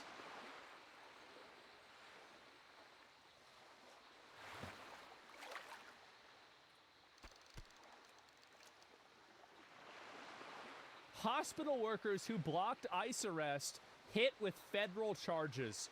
Gentlemen, I used to pray for times like this. All right, Emily, thank you. Breaking this hour, a Fox News exclusive. A pair of medical workers who blocked ICE agents from arresting an illegal immigrant in California are now facing criminal charges. Hello and welcome, everyone. I'm Sandra Smith in New York, and that exclusive reporting from our own Bill Malugin. We have the pleasure of joining us today. Bill, great to see you. No, I hit Sandra, great to see you as well. Happy Friday to you. I'm Bill Malugin here in Los Angeles. This is America Reports. This is reporting we just got within the last hour or so. The two suspects here now both facing federal obstruction charges, and law enforcement sources confirming to Fox News this is what they need to do. Can't obstruct law enforcement. That's right. You can't do it. She wants to be a hero. That's what you get. Was arrested earlier this morning. Yeah, Chief Correspondent Jonathan Hunt. He's got the very latest for us live right now. Jonathan, what are we learning? Good afternoon, Sandra. Well, this incident happened on July 8th in Ontario, about 30 miles east of Los Angeles. According to the criminal complaint, ICE officers were conducting, quote, roving immigration-related operations. They're just trying to get when they them. followed a truck that made a sharp turn into the parking lot of a surgery center. The officers then, quote, decided to conduct a consensual encounter with the 3 adult males who were inside the truck. 2 of them ran. One who, according to the ICE affidavit... Why would they do that? Isn't that weird? Why would they run away? It was, quote, later Come on. identified as an illegal alien, ran into the surgery center, and that's where staff What a at the surprise. center got involved. 2 of those staff, Jose de Jesus Ortega and Danielle Nadine de Villa, have now been charged for allegedly interfering and trying to block the ICE agents who followed the illegal immigrant into the surgery center. In the video, Put him in jail. Put him in jail. Make an example out of him. Thank God these annoying, obnoxious people are finally getting accountability. I love this.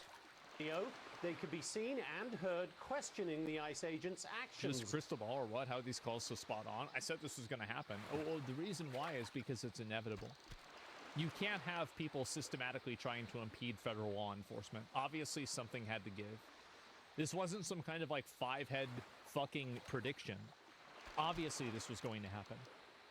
What they are doing in the center and why they are masked. The complaint says De Villa, quote, wedged herself under Officer 1 and the target alien. And it says, quote, Ortega... 2 groups of people in this world that cause all of our problems. Who was still standing to Officer 1's left, appeared to grab Officer 1's arm and then his vest. Both Ortega and De Villa shouted at the officer, telling him to, quote, get out and to, quote, let him go. Both were warned by the officer that they should not touch a federal agent. The illegal immigrant was eventually arrested and removed from the surgery center. Kind of crazy they're arresting medical workers. Damn, I have to medical catch workers at a fucking 6 hospital. fish per level? Jesus. I'm gonna be here See, forever. I didn't know this until now, but apparently you can assault and impede federal investigations if you work in a hospital. It's a safe zone. It's like they have different laws in like, Native American reservations. Like apparently hospitals are the same thing. It's like a home-based safe zone thing, right? Immigration just learned activists that. said at the time the surgery staff did nothing wrong. Yeah. In no way are they intervening. They're simply exercising their right to privacy. They're exercising their right to know who is in their building. They're exercising the right to know who is in this building with a weapon, right? And I think it's important to note that that what they did is commendable. All of that is totally gone the moment that they're doing an active pursuit. And it is brave. The prosecutors obviously disagree with that. Ortega was arrested this morning. De Villa has not yet been found. Sandra? Okay, Jonathan Hunt with They the gotta latest get her. details on all that for us. Thank you. All right, Bill, obviously a lot more to learn here, but thank you to you for your exclusive reporting on all of that. Yeah, and talking to Is federal purposely sources. being disingenuous? Yeah, they're just liars because they want to bring in more people that are illegal aliens to have them as free labor. Like, that's the reason why.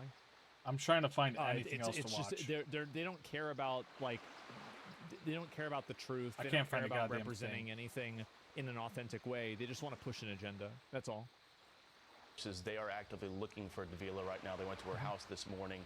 She wasn't there, so they talked to her family, and she's considered a wanted fugitive right now. So we'll update when we hear more on that front. More to come. Yep. All right, Sandra, we're bringing in Alex Villanueva. He's the former sheriff.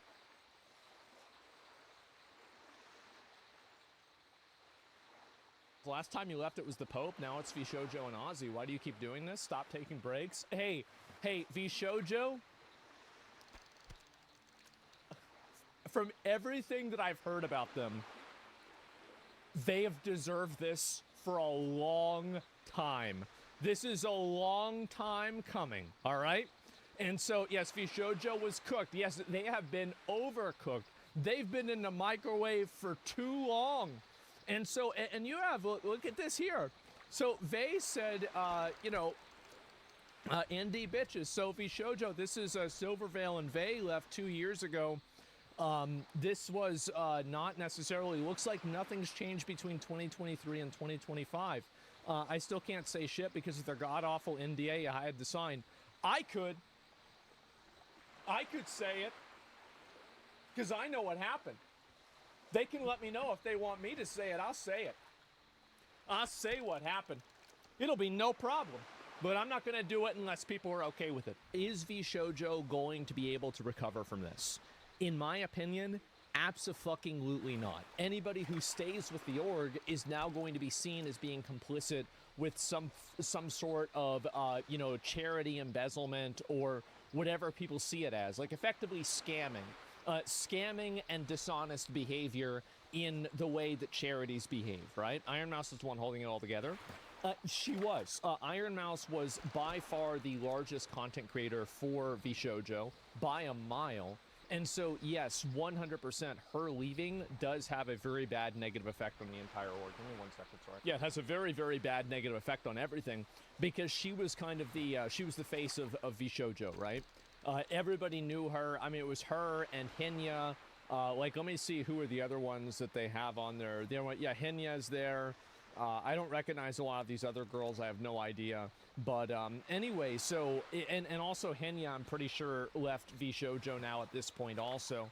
And let me go back and double check. Oh, Kei-san has left VShojo. I forgot about her. She's very well known too. And so she not only apparently left VShojo, she left VShojo on stream. She just quit. And so because he said the Japan side of VShojo is doing well, but still not paying her. Here's the problem. It's that basically there's a big cultural difference in the way that talent management happens in apparently Japan versus America. In Japan, talent management is seen as much more of an overarching kind of like control mechanism. And in America, there's much more of a focus on individualism, the content creators' autonomy, etc. And so that's obviously a very, very big difference. Now, I personally think that the way that they do it over there is exploitative. I do. I think it's just so blatantly exploitative. I don't see how anybody can defend it, period. And so, yeah, it's just, JP said is weird to case on. Well, I don't know about that at all. It's completely exploitative. But anyway, the amount of handle by JP was much lower than English. Did you say Japan itself was doing good? Yes, then you haven't paid me. That's what says in my main company's finance books. So you know the JP talents were not being paid yet? Yes, that's not doing good then. We were doing good. The company was making money. Then it was coming out. And then she says, I quit today. And I was planning on doing it on the 31st, but I'm doing it today. This is very wrong. I understand. And so you're telling me you could have paid me? Yes. Then where is the money? So you're telling me you could have paid me? Yes. Where's the money? I gotta go, guys. Oh, jeez, I gotta go. Ooh, would you look at the time? Ah, man. She just straight up quits and she calls the CEO live. Oh my fucking god. Say that VShojo JP itself was doing good? In finances too? You haven't paid me. I guess that's the case. I guess that's the case. That's what I heard from the intercompany situation.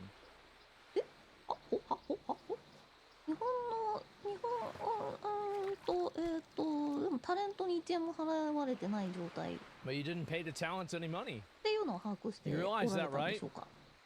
That's right. Yes. So he just didn't. Yes, that's correct. I didn't pay any money. This doesn't seem very good at all.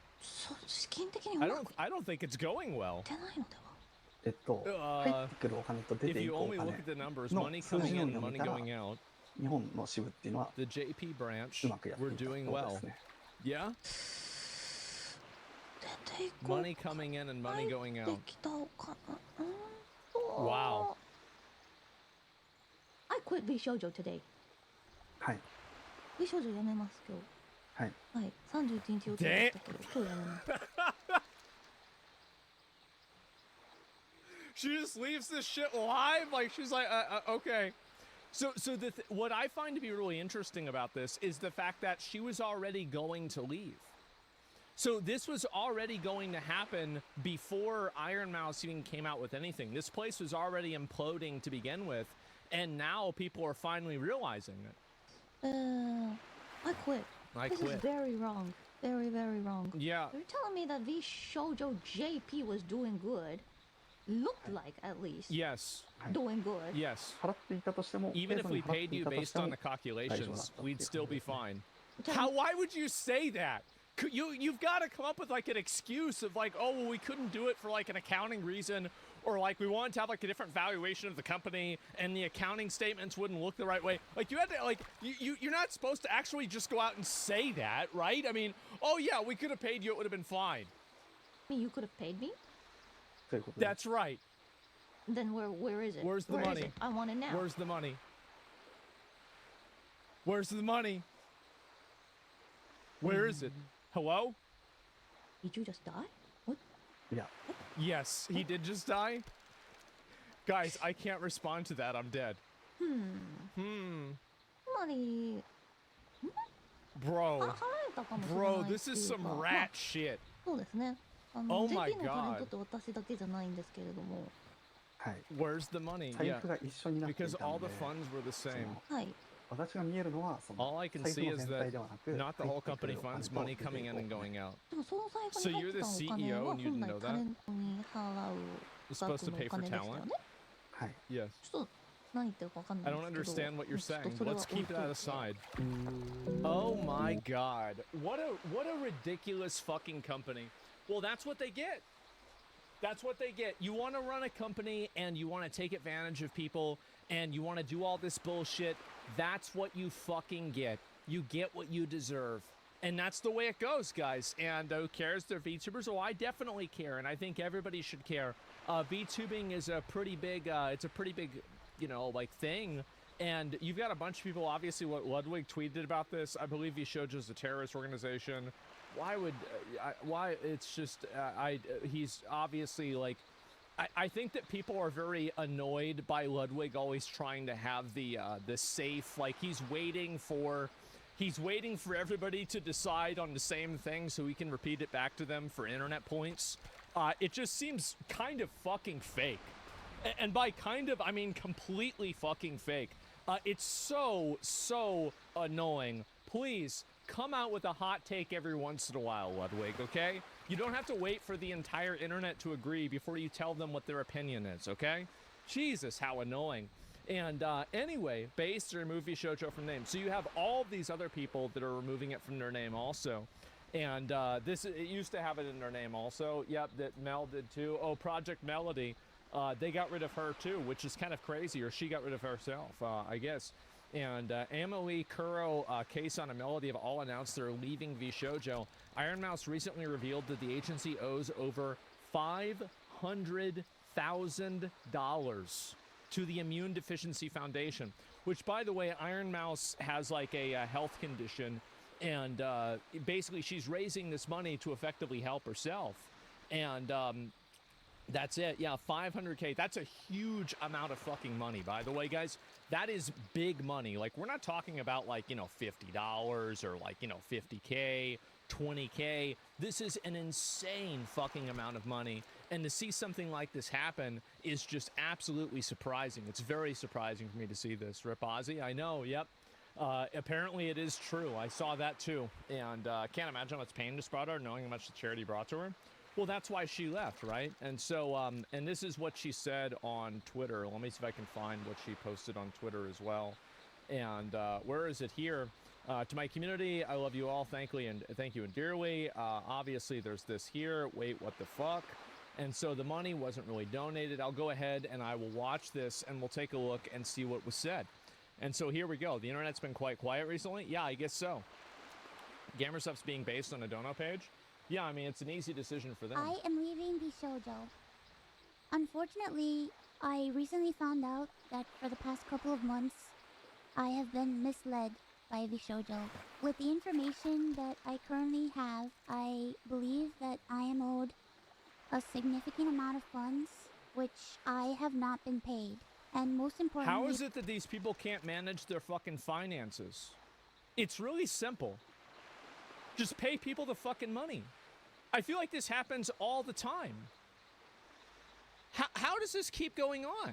The thing that hurts me the most is that the Immune Deficiency Foundation, which is the most important charity to me, and also the reason why I'm here today, is owed over $500,000 from VShojo. Wow. I know that this is a lot, and it's very important for me to be honest. And also keep in mind that, like, this clearly is not the only problem VShojo has. So it's like, if this was one thing that happened, like, I could maybe wait and see, like, oh, well, they just haven't paid it yet and there was some reason for it. I could see, like, a legal or a financial reason why they're waiting to make a payment for, like, a month or something like that. But it's very obvious that this is a systemic problem that's happening all the way down the line. Love you. Yeah. I really want to tell you everything, but unfortunately right now, I have been instructed by my attorney to wait for more of the legal procedure to unfold. So one day I will be able to tell you the full story. Yeah. But for now, I just need to let you know that I will no longer be a part of VShojo. If you give me a moment of your time, I just want to tell you a little bit about myself. I know for a lot of people right now that this might be the first time you're ever watching me. I became a VTuber because I really wanted to make friends. I was very lonely due to the fact that I have a primary immune deficiency disease called CVID. And see, that's the reason why she cares a lot about it, is because this is a charity that benefits her, and she's raising money to help cure people that have her problem. I basically this isn't like have some abstraction. A low to near non-functioning immune system, which means I get sick a lot. And it caused me to remain isolated for long periods of my life. Yep. So then I found streaming, and I thought about giving it a try because I wanted to see if I could make some friends online, because I honestly couldn't ever leave my room. I never really expected to grow an audience or anything. It was one of the last things on my mind. I just thought that I would stream to, 5 to 10 people and just hang out from time to time, make some friends, play games, and just continue on with my life. But unfortunately, I was too scared to stream with my face. So a friend of mine recommended that I try an app called FaceRig that would allow me to use an anime avatar to stream. And that's how VTubing is becoming way more common. And I think it's just going to become increasingly more common, especially as, like, there's, we all know about, like, all the situations that have happened with, like, female streamers IRL. Like, being a female streamer, like, yeah, sure, there's, like, simps that'll donate more money to you, and there's, like, advantages to it also. But in a general sense, I would never want to be a female streamer. Absolutely not. I don't think the positives outweigh the negatives. Started VTubing. It took me a while to take it seriously. Yeah. And even begin to think about maybe being able to grow a community and even make this a career. I think I really started to take it seriously around the time when I was approached to join VShojo, and it was through VShojo that I was able to grow into the Iron Mouse that I am today. When I was approached in 2020 and asked to join VShojo, that was earlier, actually. It seemed like a good idea, but I honestly did not know if I could ever be a corporal VTuber because I felt like I just couldn't. In my mind, I saw myself as unhireable, which is why streaming worked for me. I had no boss, I can relate. No strict rules, I had no hours, no expectations. It was all up to me, and due to the fact that I have lived my life chronically ill and being unable to do much of anything, I just felt like there was no way that anyone would ever take me or want me. For a while, I was struggling to make a decision because I was afraid about my anonymity and afraid about trusting people That's another reason why VTubers are being more popular, is because people just want to stay anonymous. They don't want to have like weirdos getting involved and trying to like, you know, interfere and get into their real life. I felt like every time I put my trust in people, yeah, it always ends in grief for me. So I was worried about expectations and 1,000,001 other things. But I ultimately decided to join VShojo. It really pains me that I am unable to fully explain why I am leaving. Yeah, it's really annoying how this shit happens. But for right now, and people aren't able to tell like the full story. To share with you. Yeah. I would always be told how important I was for the company. Well, she is. She was the face of VShojo by far. I was told that I was needed in order for the company to succeed. Although that was very positive to hear, it put a lot of pressure and a lot of stress on me to the point where I felt guilt-tripped into signing. I felt responsible for everybody. I felt responsible for staff and talent alike. And I felt like if I didn't do this and if I didn't stay, I was hurting everybody and I was destroying everybody's life. But Just emotional manipulation. That's all it is. It's plain and simple, like flat out. It's really not complex at all. Straight up emotional manipulation. Oh, well, we can't do this. Or, you know, it's like if you leave, we're going to shoot the dog. Like, okay, well, what the fuck, right? It didn't feel right with me. And I began to feel extremely uncomfortable. Guilt tripping? Yeah. As my viewers know, privacy has always been one of my biggest concerns. Imagine I've had a lot of scary experiences in my life. So one amazing thing for me was the fact that VShojo handled all my payments. Real shit. They gotta get some of those fucking stalking laws on the books, bro. Like, we gotta get a VTuber. Like, we need to get some, like, fucking anime nerd in like, Congress, or, like, maybe JD Vance, you know, maybe see what he knows about anime and this, like, fucking VTuber shit. Maybe get some more of that. I think, like, honestly, there's so many weirdos and stalkers on the internet, but we need to have, like, a place that we put them, right? You know, I was thinking Alligator Alcatraz. That was my opinion. But, you know, I'd be open for other ideas, too, such as North Korea, or maybe a remote island, maybe North Sentinel Island. Well, no, that's not. That's a bad idea. It would mess up the people there. And so, no, I don't know where we would go. Yeah, El Salvador, I like that. Sounds good.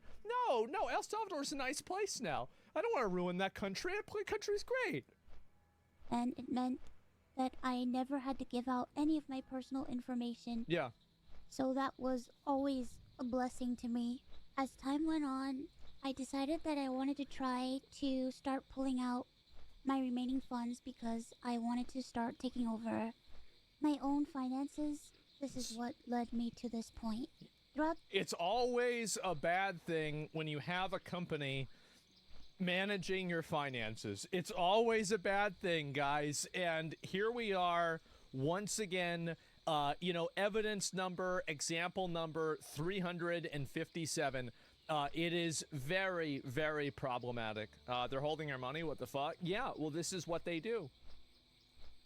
The years, Connor and I have raised around $4 million for the Immune Deficiency That's a lot Foundation. of money. The majority of the money raised is through Tiltify at events. It's actually really respectful. You know, like the amount of money I've raised for charity, like maybe it's like a couple of million. I mean, but they've raised more than I have. That's incredible. Like, they've raised a lot more than I have. And that's Sea Dog VA and Iron Mouse. It's incredibly respectful, and I think everybody should, you know, really kind of keep that in mind. It's amazing. Like the cyclothon, Yeah. the charity auction, and So other multiple years? miscellaneous Yeah. events that we've had. However, because of the success of my first subathon, I decided to donate half the earnings of my following two subathons to the Immune Deficiency Foundation. The first time I tried this, it worked great. Over 200,000 people supported me, and because of that, we raised over 329,000. She had the sub record on Twitch for a while. She even beat out Kai Cenat. I mean, Kai came back and took the record, but she's still number 2. And I don't think there's even somebody who's close at number 3. 350 to Massive the accomplishment. Immune Deficiency Foundation. Because the money came from my Twitch revenue instead of a Tiltify link, it required VShojo to make the donation on my behalf. They promptly sent the payment, and the subathon was a huge success. So I decided to do it again the next year. My last subathon was one of the biggest events I've ever done. That the was support crazy. Was overwhelming, and I ended up getting over 300,000 subscribers. That's a big and number. breaking the all-time sub record. I remember. But this also meant that we had raised $515,000 for the Immune Deficiency Foundation. Uh-oh, now I see. Okay. So when did this subathon happen? Because I remember what was it? I remember Queso reacting to this, but like, Iron Mouse. Actually, can you guys just tell me when it happened? What? It was literally 1 year ago. Okay, 1 year ago. I once again asked VShojo to make the donation on my behalf. I could understand a net 180. Maybe. I could understand a net 90. But a net 360? I'd walk away too. What the fuck, man? What are we talking about? That's a lot of money. It's insane. Explain. So net means like that you're gonna pay that money in like net 30. You're gonna get paid in 30 days. Net 90. You're gonna get paid in 90 days, right?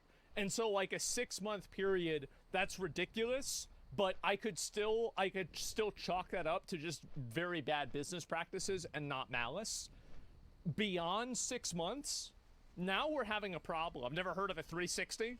Yeah. Well, now they're getting the red ring of death.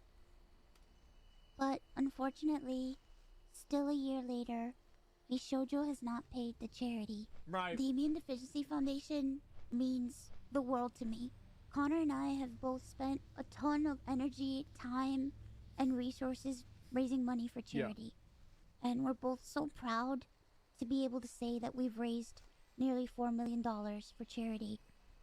We almost always raise money for the Immune Deficiency Foundation.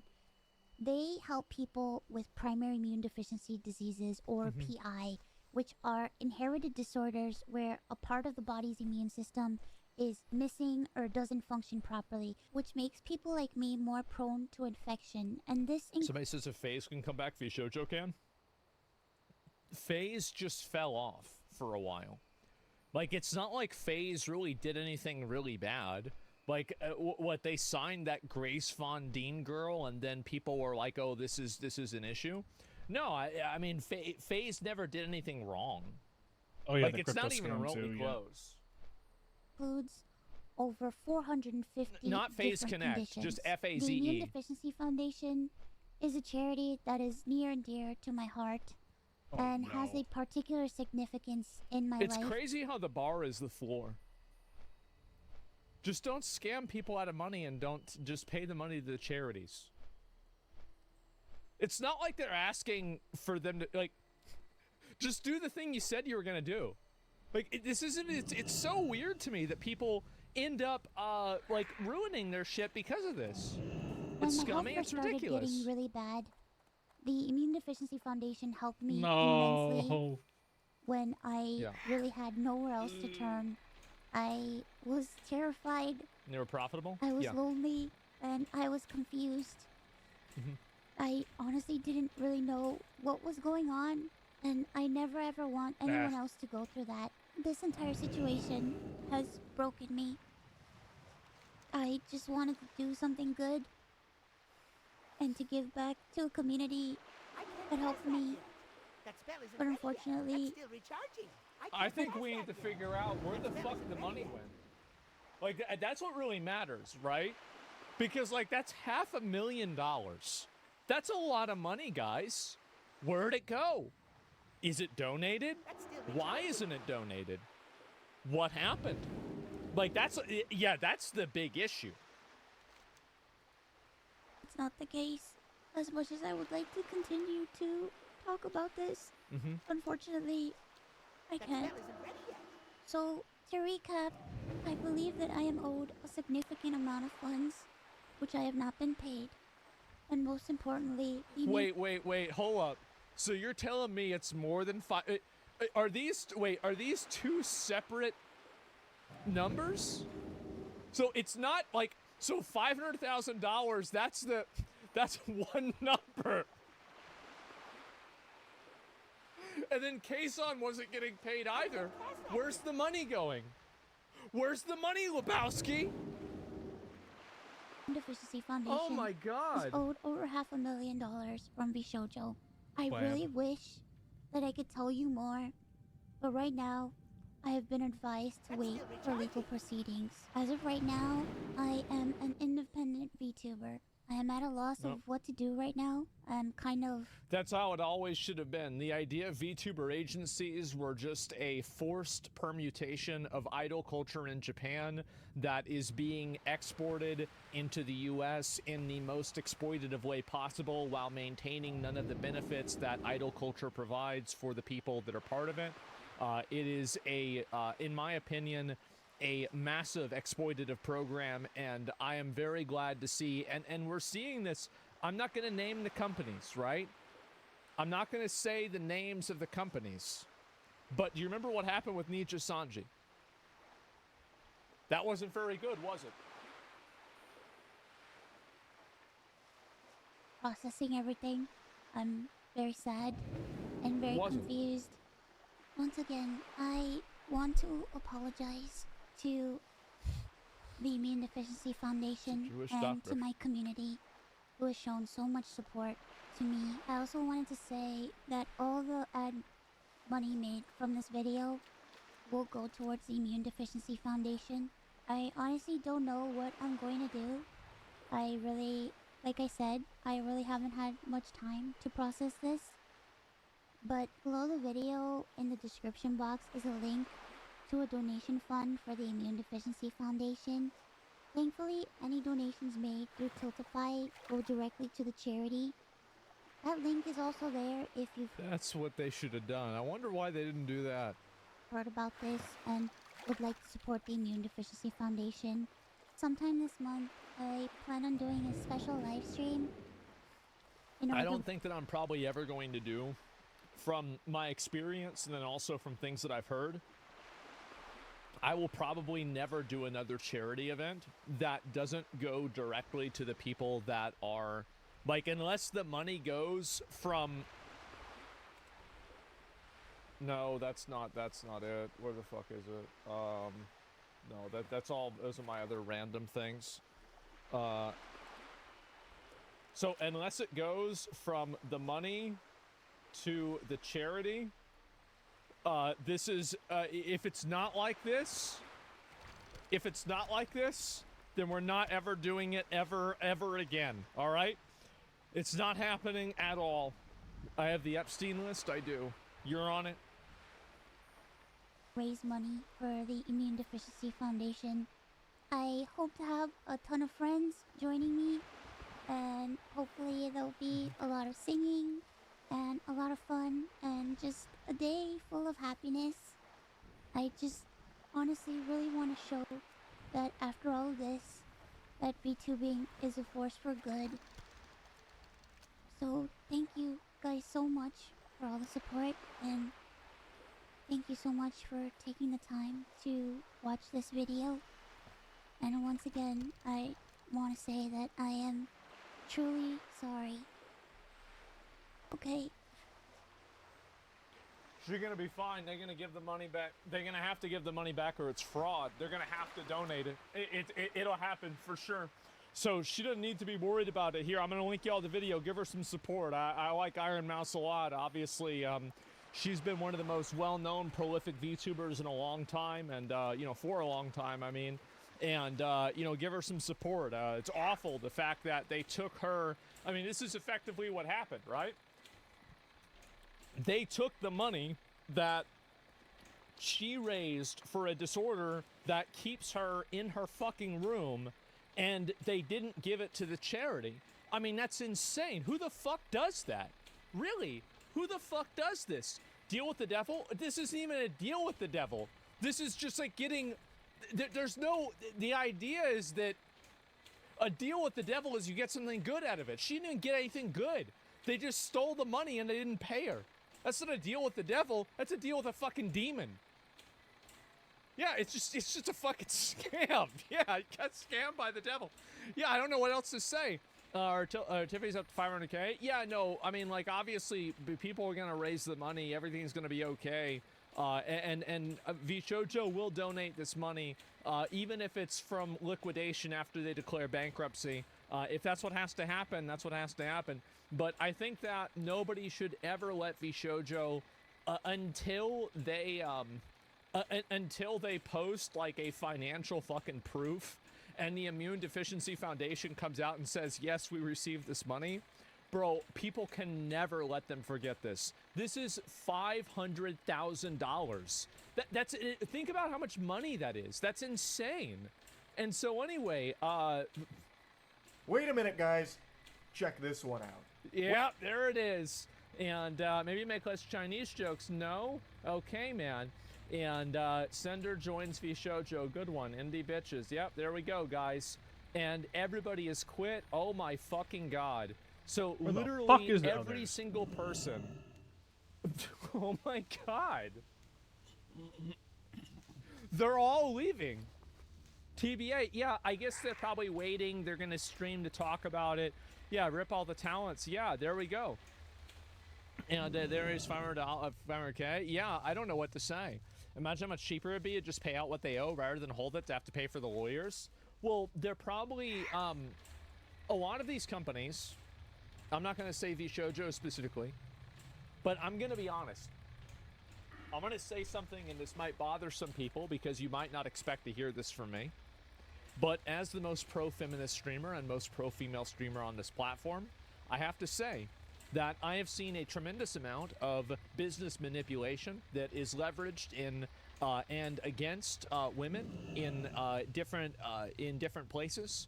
I've seen more emotional manipulation, more blatant lies, and basically people taking advantage of, you know, I guess women's on average less confrontational side and using that to that person's disadvantage. I've seen this happen multiple times. I think women are the victims of this in almost every single circumstance. It happens obviously to men as well, but I think that they get away with it more often with women because women, it's seen as being more socially permissive and more socially expected for women to be agreeable. I think that's what happens. That's just that's life. And that does happen. Women are infantilized. Well, they are in a way, but the problem is that, like, again, like, and this is why, as I said, this is why I'm so glad to see Iron Mouse talking about this, and Kason just fucking Giga Chad quitting on stream. Oh my god. Thank God, like, because again, I'm a guy for equality, right? I mean, you should be treating women the same as you treat men. You shouldn't be emotionally guilt-tripping people because they're gender and thinking you're going to get away with it because they're, you know, socially expected to be agreeable. That's disgusting.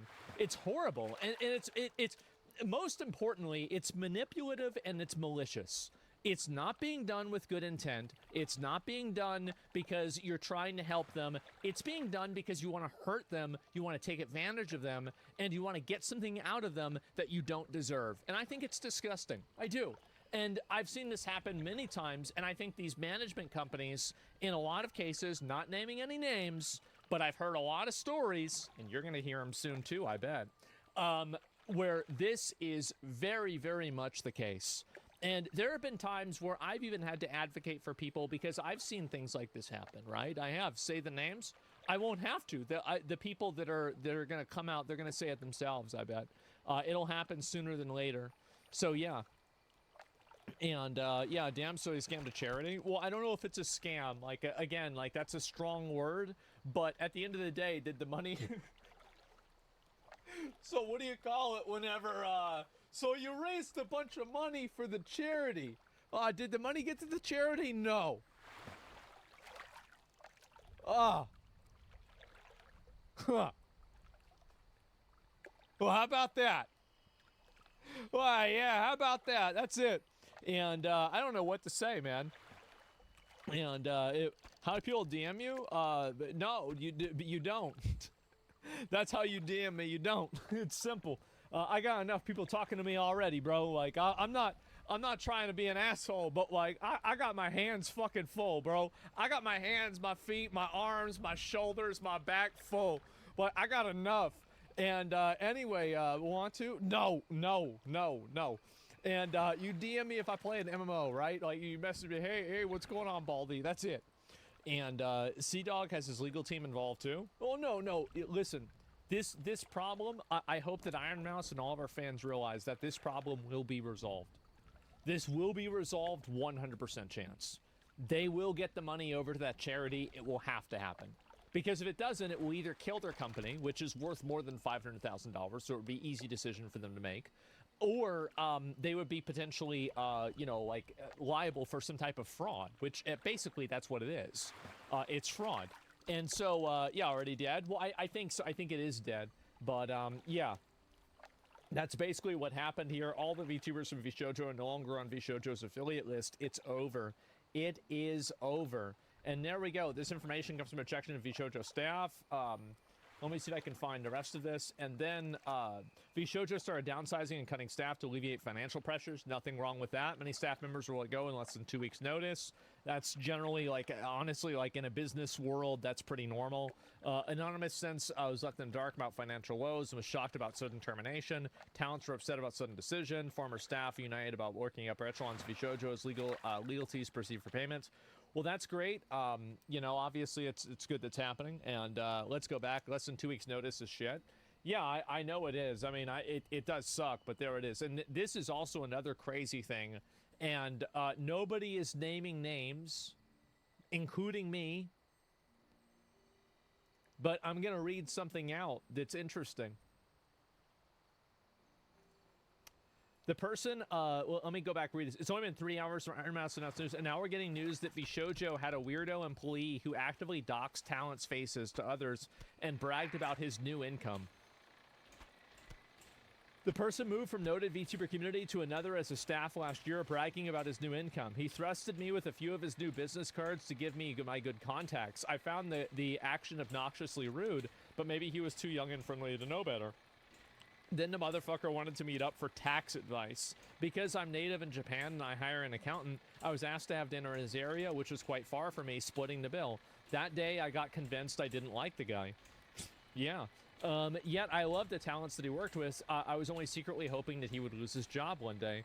Recently, I heard from another creator that he was showing photos of VTubers' real selves while revealing their personal info like marital status.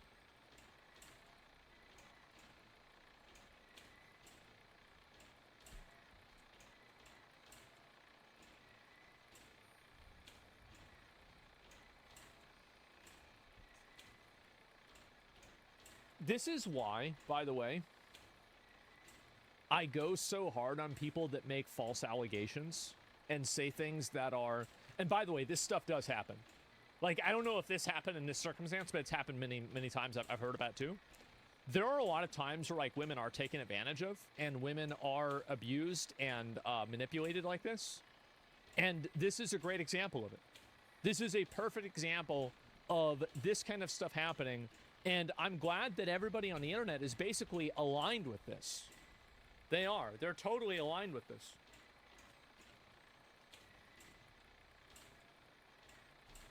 Going in pipe chat, don't be naive. It doesn't matter. If you're watching a streamer and you stop watching them because they get a girlfriend, you need to get a therapist. And so anyway, recently I heard about another creator showing photos. Today I learned the most despicable shit the company has done to their talent. I don't know if he's involved with it, but yet my personal grudge is nothing compared to such a betrayal. And sometimes, unfortunately, managers and agencies can be the talent's worst enemy. Please support the talent first. And so that's it. The agencies and these organizations are absolutely parasitic, in my opinion. And especially whenever they're trying to own somebody's IP and make creative decisions for them. It's very, very problematic. It's extremely problematic. And, yeah, I'm very glad to see more people talking about this. And, that's pretty much it.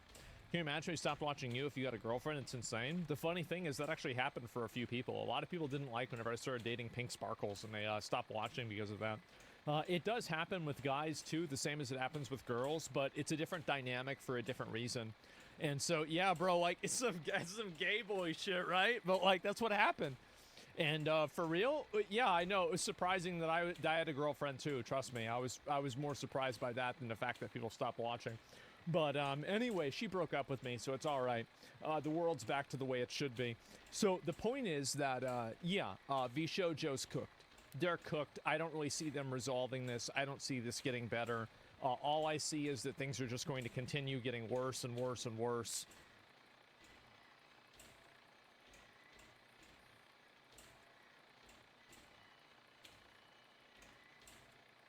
Oh, fuck.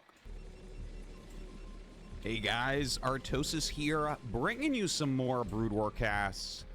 We have for you here today continuation in this series of some of the Legends ladder games, and this time we've got 2 of them. This is going to be absolutely amazing.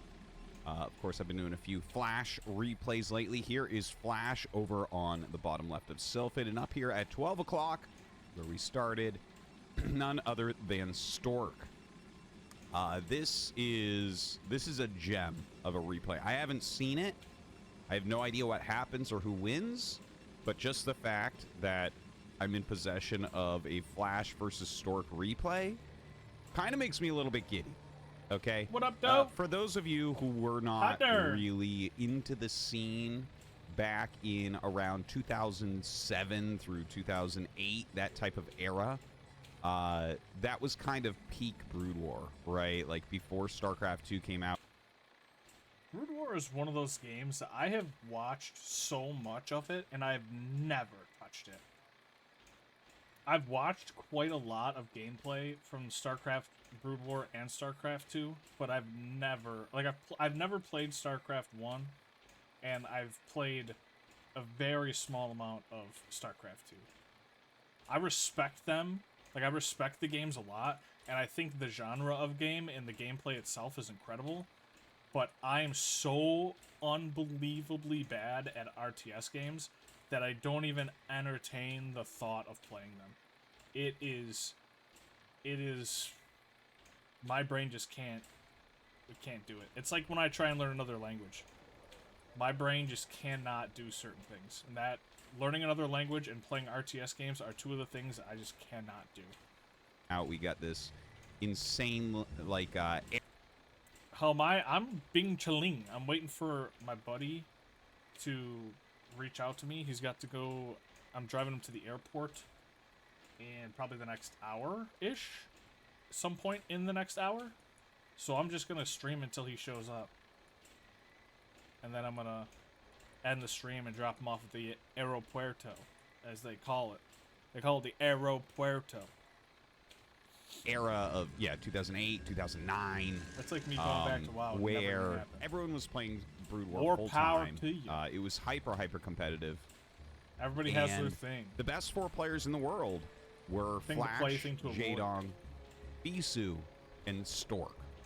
So to have from the prime of Brood War 2 of the top 4 players going at it is always going to be a treat. Of course, this replay, very, very recent here from the summer of 2023. And I am looking forward to seeing how this is going to go down. Like, Stork, you know, he is someone who still makes it into ASL. Flash, of course, you know, considered before he went to the military the greatest player of all time. God, much better than everyone else. But, of course, we're kind of looking at these replays to see what type of shape he's in. He has not returned officially to professional play. He hasn't been streaming. But luckily, we do have a few of his games to look at. So anyways, it does look like Flash is going to be going here for a gasless expansion. And Stork, is he going to make a Zealot? It looks like the answer to that is no. So that's going to be very solid for Flash. You know, if you're making a Zealot that can screw up this type of build order quite a bit, it looks like this is actually poorly... Well, unless he makes a second depot there, then it's well placed. But you can put it next to the command center and make a little micro hole for those Marines. But it looks like he wants Flash, the depot here. You're more than welcome to dislike things. I'm not the type of person to be like you have to like all the things that I think you should like. Like, I totally get that. Like, there are people out there that love RTS games and play them all the time and think that my opinion is crazy. And like, that's totally fine. That's totally fine. Like, Everybody, that's why there's a bajillion different fucking genres of games. Because people feel that way about so many different little niche genres. I mean, that's like kind of the art and the beauty of gaming, right? It's like a diamond. It's got a bajillion different facets. And everybody can be interested in it for a different reason. Yeah, right, so the Marines can be on this side and harass, and of course you'll end up putting a bunker probably right there. Of course, you need your gas first, and that's what he's going to go ahead and do. Stork, in the meantime, has not yet scouted Flash. Now, one funny thing about Stork is this is his most hated build order, okay? Really? He hates to play against gaseous expansion from Terran. He thinks it is... You know, I always tell myself someday I'm going to play GTA 5. And then I start playing GTA 5, and then I just, like, finish the part of the game that's, like, clearly a tutorial. And then once I'm, like, set free, I just start driving through populated areas and playing mini games until I get bored. And then I never touch it again. And I never finish the story. I've never played through the story of a single GTA game. Ever. It's unbelievably strong. Well, Stork is actually known as being the biggest balance whiner in the Korean StarCraft community. So, yeah, it's kind of like a funny thing about him. But he talks about how this build is unbelievable to play against. And of course, Flash has done the greediest version of it. I caught here the as thing well. that I needed for this quest, but I pressed the cast button too quickly, and my character didn't loot the fucking item. And now I have to catch it again. Son of a bitch. So Flash looking very good. He's already got a bunker up before any Dragoon can get there. The Dragoon going across the map, of course. Stork is getting quick range, so this will probably force a quick siege mode out of Flash, who is right now setting up these SCVs. Of course, you keep this wall down for a little bit just to make sure they don't try to run by and get in your main base or something, right? This is a catch-all. You can't get through here with units no matter what. The SCVs can simply block and repair the bunker. Right now, Flash hiding in SCV. He wants a secondary scout later on. And Stork with one Dragoon only. Oh, 2 Dragoons. Okay, I was going to say, is that a probe? Is he going to take a third base super fast? No, it does not look like that right now. Instead, going to go for a very fast robotics. Maybe going to go into Reaver. Very, very popular to do against these gasless expansions. The Dragoon continues to scout, but was on a move command there. Doesn't get a shot off on this SCV, who is going to be able to go up and actually see the Robo. That's pretty big. That is a pretty big find right there. As soon as you see this Robo, it's like you know the timings of everything. You know when a Reaver can come. You know there's no Dark Templars, that type of thing, right? So you don't need any extra detection. He did already start his engineering bay, and he will need it anyway, so he's just going to leave that. The bunker is being pelted now by those ranged Dragoons. Flash going to go ahead and repair. He is making some more Marines for it as well. That'll dissuade the Dragoons from jumping forward to try to snipe the siege tank. And he might, like, land this up there, for instance, to create a little bit more of a wall. No, it looks like he just wants to make it there so his tank can fit into this area. That's right here is very likely where he'll put his tank. Because you want to range the Dragoons, but you want to have it as far back as possible so that if they do try to dive on it, the bunker is getting maximum. Why not just shoot the guys repairing? So 2 add-ons are done, and Flash is foregoing siege mode. So he actually is going to try to go for a pressure build here.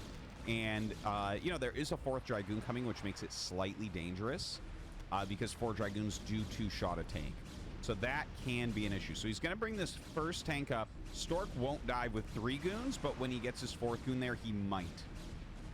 Now, Flash, yeah, he's poking, he's prodding. Notice Stork is guarding this Dragoon that's already hurt. So there's the 4 Dragoons. He tries to dive, but Flash is very, very fast and pulls back.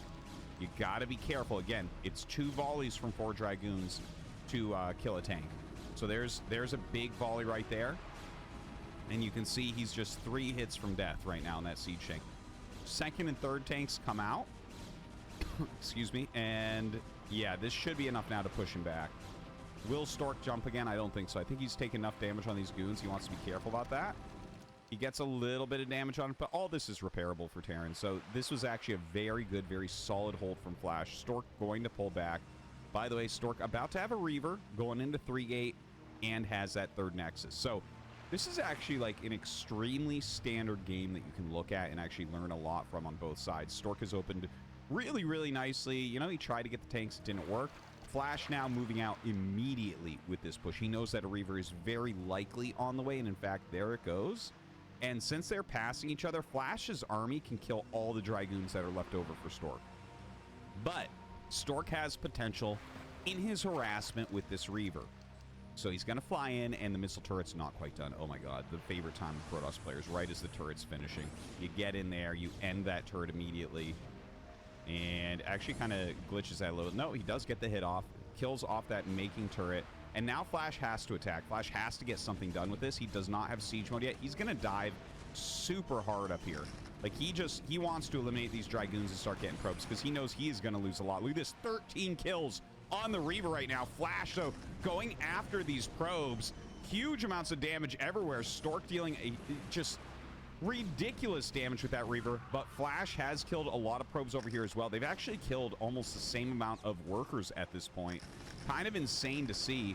Very decisive plays from both sides. You can see why they're both champions here with this type of play. Looks like the Reaver's almost cleaned up, and as 4 more Dragoons pop up, he will be able to clean up these tanks. So the tanks, if they run home now, that's the absolute best play, I think. It's pretty clear because, yeah, 6 Dragoons will just slaughter these. In fact, the 4 Dragoons would do that.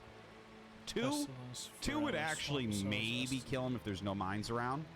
But yeah, now we're in this funny position where Stork does have 3 Nexuses, right? So he is going to be able to reproduce his probes very quickly. Flash doesn't have great anti-air. He's making a couple Goliaths, and his tanks are coming home. So this very red Reaver, I don't know that Stork can do more. Like, he's looking for more right now, but it will die to 1 shot until its shields are back up. And as the Goliaths come up, I think he's just got to turn around, and he's got to run out of here. 2 Speed Vultures going out on the map, seeing if they can get some damage. I mean, this is a little bit open, but has 3 Dragoons here as well.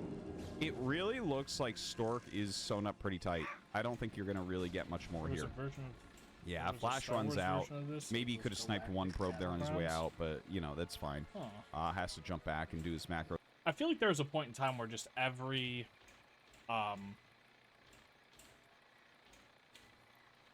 IP was like trying to make an RTS game. Like, there was like Halo Wars.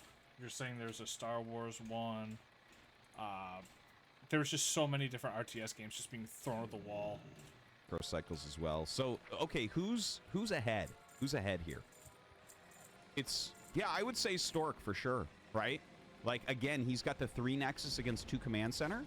He's got the more mobile harassment with the Reavers, right? So he's getting shuttle speed right now, which is going to do a lot for him. He is getting a forge to get some upgrades and maybe some defensive cannons going.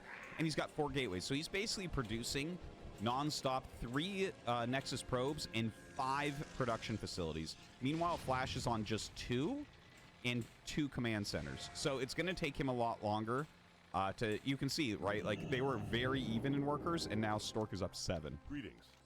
You know, a couple minutes later. That's the difference of having that extra production facility. So Stork's going to hit the number he wants very quickly. And as far as Flash goes, like, in these positions, if I zoom way out and show you, right, your third base has to be here or here. In these positions, because Protoss is so close, you want to take it here. And this is reduced resources. So he is going to expand here. You can see him already getting into position for that. But because it's reduced resources, it just pushes the game longer and longer. Because once you take this base, you're going to have to take that base. There's not much of a choice there, because unless you have like a timing that comes immediately, you know, you're going to run out of resources here quickly. So you need to take an additional base. So here we are at 10 minutes and 30 seconds. Flash with only 3 factories. It's been a crazy game. So, like, we can't just take normal benchmarks and judge too harshly of them. But certainly you see that Stork right now up 30 supply, 10 of which is in workers, and up that mining base. Must be feeling good. He is poking and prodding the sides. He can't get in here, but he does have double speed shuttles. So there is some big potential for damage in that main base. Stork going to go ahead, fly in here, drop off his Zealots. Good leading with that shuttle, and the double Reaver comes out. Look, 16 kills on that thing already. Going to kill a lot more. Uh-oh, the siege tanks going to end up going down there. One of them gets picked off immediately. He did take some pretty big damage on both of the Reavers, so they're low. They're very low right now. The Vultures can actually end up helping to kill these. So Flash gets it. He gets both the Reavers. The shuttle is going to get out very, very low. But right now, Stork is up 13 workers. We're still on 3 factories for Flash. Like, honestly, Flash has to turtle so hard here. Stork has already gone up to 6 gateways. Look at that. Templar Archives, he's going to get into Psystorm. And, like, there's no attack potential here for Flash. This is a tough, rough game. You know, this is funny that I'm trying to cast some of these Flash games. A lot of people have been asking about them. But, I mean, I haven't watched these. I'm not choosing any games that I've already previously seen. And here he is, and it looks like Stork is going to be able to kill him. Like, Stork is really far ahead right now. Look at this. He's taking that additional base for his 4th. Honestly, he can take a 5th base right now as well and be, like, completely clean on it. I'm a little bit surprised he's not. I think he might not be reading this situation properly. You're an OG StarCraft, just with the size of his army against 3 factories, you just can't really... You're the best you can't Korean really in attack, 2008? right? Normally at 12 minutes, you're already going to have 7 factories done and pumping for quite a while. So that's a bit of an issue. And Stork right now up like 40 supply. What can go wrong for this guy? Well, it is Flash. That's what can go wrong. Yes, good answer. Flash, you know, being the greatest ever, he knows in every situation like what he needs to do, what the situations are, what the things can occur that can allow him to win the game. I'm surprised he doesn't actually unsiege there. You might not realize, like, if there's an army right here ready to go and you unsiege, sometimes that can really cost you. So sometimes it is better to just lose a tank and push the shuttle away. But yeah, he's going to stay sieged, stay turtled up right now. He is going into more factories. And this is tough because we're going to start seeing these minerals get lower and lower and lower. And it's like, okay, well, you're going to be forced to expand into other bases. Now, one thing to say about this map, about Neo-Sylphid, is we can get into these games where basically, here, I'm going to zoom out once again, right? It's a 3-player map. If Terran can hold this area, right, this specific area, they get themselves 5 bases, right? 1, 2, 3, 4, 5. And they deny this base. So that leaves Protoss with these 3, 4, 5, 6, 7, 8, 9 possible bases. But you can deny this one quickly. Sometimes you can deny this one. And if you're holding this area, all you have to do is push into this area, right? So if I zoom out again, if you're holding this area, if you can push as far as this is the most wide open area, you choke off the map. And sometimes Terran can start to dominate this map in the late game if they can do that. So that might be the comeback that we're looking for from Flash. Now, Flash has the SCV count he wants. It's 64 to 78 probes. Stork is super high in his economy. Flies in now with another couple speed shuttles. He's going to get 1 High Templar out there and throws a storm down mostly on vultures. The SCVs ran super, super fast. And yeah, there's not a Templar in here that's a Zealot, so not very impactful. That set of drops not really working, but Stork is instantly remaxed. Flash now at 140. 140 is the number where, if you're set up correctly, you can hold on against maxed out Protoss attacks, especially when they're this high in probes. So I feel like Flash has gotten himself out of the woods there. You know, I was nervous for him for a little bit, but he stayed turtled. I liked StarCraft before. But again, the problem is these mineral patches are getting low, right? In fact, these 2 bases are slated to run out at about the same time. That's the problem, right? 3rd is supposed to outlast the natural, but it generally doesn't happen on this map if you take this base. So what does Flash do? Does Flash push in this direction to take these bases? Does he push in this direction to deny bases and maybe try to expand behind it? I don't think so. That's like so hard to hold, but we'll see. Now some vultures trying to run by, trying to make something happen. Stork right now with a giant wall here, tons of cannons going down. He's trying to take this bottom right main, a very important base. If Protoss doesn't take this base, they will not win on this map. Like, they absolutely need the other main. Also, he's taken this base really, really quickly. I don't mind it. I like the saturation. He has pretty heavy saturation there as well, because this is a base that in the late game, Terran can shut down pretty easily. If they take that middle area, they can siege up and get rid of it, right? So I like that he's trying to get the minerals out of there right now. Now, Stork, the minerals, Marie, running around 4 High Templars in there, 2 in there. So 6 High Templars, plus his big gateway army, plus 2 attack on there. 2-1 here for Flash as far as upgrades go. And here comes that 4th command center. He's moving up here to just remove anything in his way. Look at this very defensive positioning he's taking. Now, here's the thing. This defensive spot, it's like, okay, this is pretty strong. But if Stork takes his entire army and shoves it into here, he will knock this out, right? So Flash is split into two pieces. This defense and this defense. Now, he's bringing more up here as he sees those Dragoons approach. Stork is going to want to run back. I'm surprised he's running around with a full group. It's actually, I heard this once, that you're supposed to actually walk around with, like, I believe it's 10 Dragoons, or it might be 9. When you get 12, they bump into each other too much. There are things like this that exist in Brood War where it's like, yeah, you don't want the full group. It's much more mobile with a smaller group. That's actually the same thing with Vultures. If you want to lay mines quickly, 12 Vultures isn't good. Something like 6 to 8 can lay their mines without bumping into each other, whereas you have 12, they just all glitch out on each other. Very oftentimes for both sides. Of course, there are exceptions. Now, here he goes. He is going to shove his whole army into here. This is such a great setup. Look at this. Sets up a defense matrix in the front as well. Here comes some High Templars going to be dropped out. Oh, doesn't quite get the storm there. The mine gets him in time. Another storm drop goes out. Drops some on top of these siege tanks. And Flash with a ridiculous hold. Okay, he just ate a maxed Protoss army with like half of his army in that position. Unbelievable. I have chills. I can't, like, what in the hell was that? Stork didn't get many storms off. He got 1 to 2 storms off when he had 6 High Templars. So he was looking for 12 storms. He got like 2. Now Flash instantly attacking across the map, really knowing his potential to win here. He killed so many of Stork's units, and now Stork, he's trying to remake his Dragoons, but he can't even get out of his natural. Flash has hit this perfect timing attack. This perfect counterattack. My God, seriously, Stork was so far ahead. The fact that Flash holds 1 attack and then he's like, yes, and now I kill you. It's amazing. He's unsieged basically everything from all of his defenses, going up, trying to get a kill onto Stork. Now, look at this. He's infiltrating the main base almost instantaneously, utilizes that defense matrix, has some great vision of what's going on in here. His tank's on the edge, killing so much. Stork is trying to break out, and he does have more supply still, but where is that supply? Well, it looks like a lot of it is down here.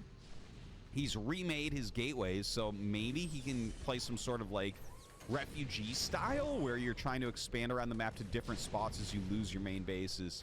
I don't know, but it looks like Flash with this. Like, he's moved some tanks off to the side. He's killed this Nexus.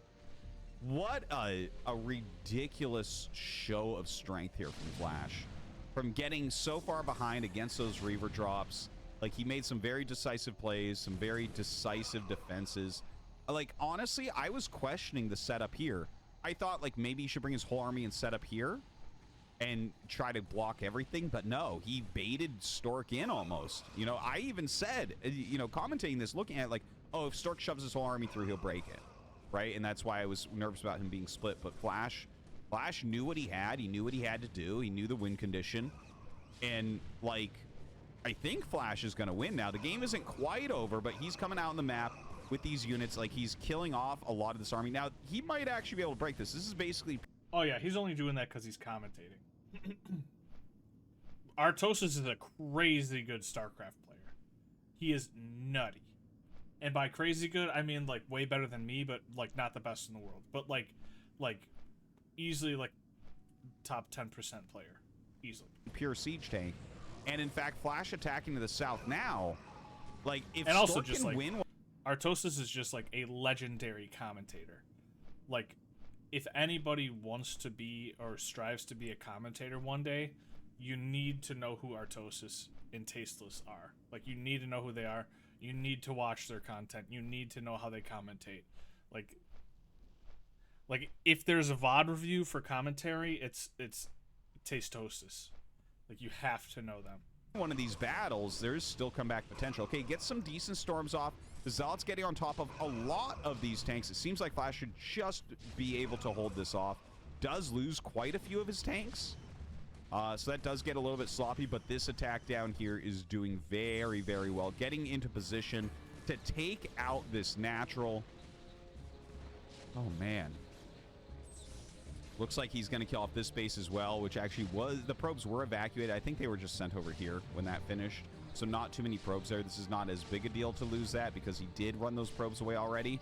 But he's going to be able to get this Nexus as well. And what does Stork really have left? Okay, he's going to try to do a Storm drop here. Not that many SCVs here, honestly. Pretty low. A lot of his SCVs there, a lot not mining here. I'm sure he would transfer these up to that base. But Flash, you know, getting that additional mining location, incredibly important. You got to keep 2 bases mining. That's kind of the key of Terran. Once you get 3-2 upgrades, if you have 2 bases mining, you're basically in good shape. Now, DT coming out, this is a great type of move in this type of kind of hectic game. Getting some DTs out there to be able to take out tanks. Looks like that one did succeed in killing those tanks off. More units still coming out of these gateways. Looks like he wants to make some DTs as well. But it looks like the rest of the main base will be picked off. Probably the only really important tech structure here is the Templar Archives. Of course, he doesn't have a robo down here either, so that's a bit of an issue. Stork still has a decent economy, but his supply is getting very, very low at this point. And it does feel like Flash is going to have enough to just kind of grind through everything. Yeah, the Vulture's coming out. These small supply amounts, like everything that he's making right now is super, super weak to Vultures. And that's because the Cybernetics Core died and he hasn't remade it. He is remaking it now to get some more Dragoons, but like Zealot, Archon, High Templar, all of it dies to Vultures. Without the Dragoons there to kind of fend off Vultures, Vulture's just completely insane, right? Like he can kill everything with those. Now, yeah, Flash has a ton of units moving to the south. Again, really kind of an unbelievable game here. Stork had such a nice position. I'm sure he thought he was going to be able to win. I certainly did. But Flash, never count this guy out. Flash truly would have won. He's, this guy, you can see why he is the greatest ever. But yeah, he's pushing in. This is going to be the final push. This is really all that Stork has left. Yeah, he has this base, but there's no production. It's too small. And this is like Stork's final tries. He's trying to get together an army where maybe he can Psystorm this a bit, weaken it up, get the speed lots out there, and deal some damage to these tanks. But yeah, this should be it. This should be the final moments, because there really is nothing left. Archon drop on the tank. A few more Zealots coming out, but this army will easily delete those Zealots also. Yeah, he has a little bit more harassment on the map, but it's, again, just those speed Zealots. And, well, we got some real fantasy GG timing going on right now. This is Stork refusing to give up. Look at this. He makes a gateway while the tanks are attacking. Oh, man. More Zealots come out. He is going to bomb as well. Okay, literally his supply is falling down to, like, his probe count and what's being made in gateways at the moment. So I think that's truly, at this point, got to be it. GG. Flash takes down Stork. Oh.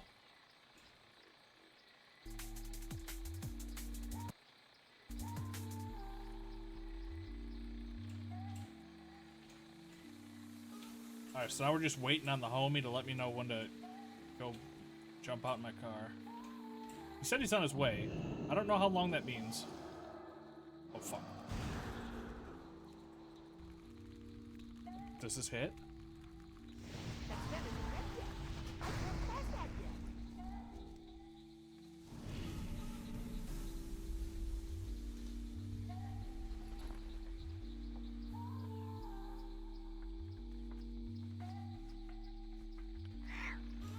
It should take him about a half hour to get here, but I don't remember what time he sent that message.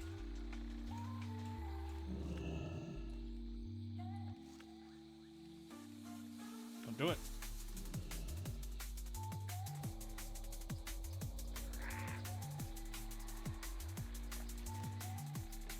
This guy keeps showing up trying to steal my fucking herbs.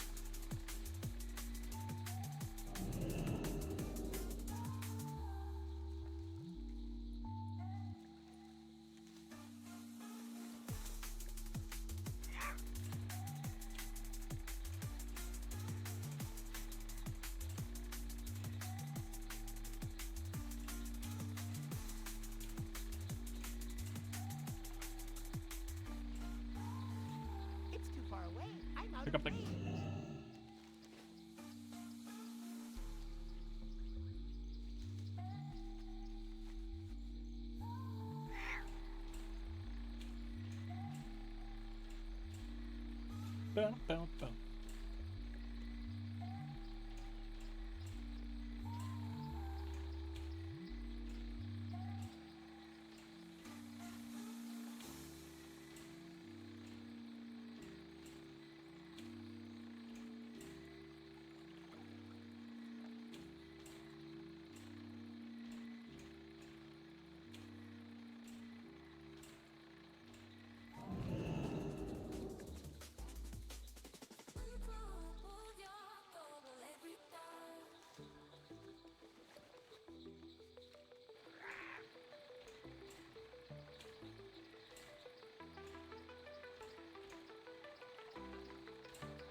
Okay, we need some kind of mahi.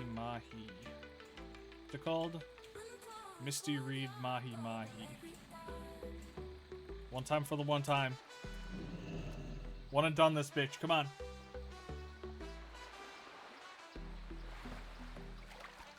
Yeah.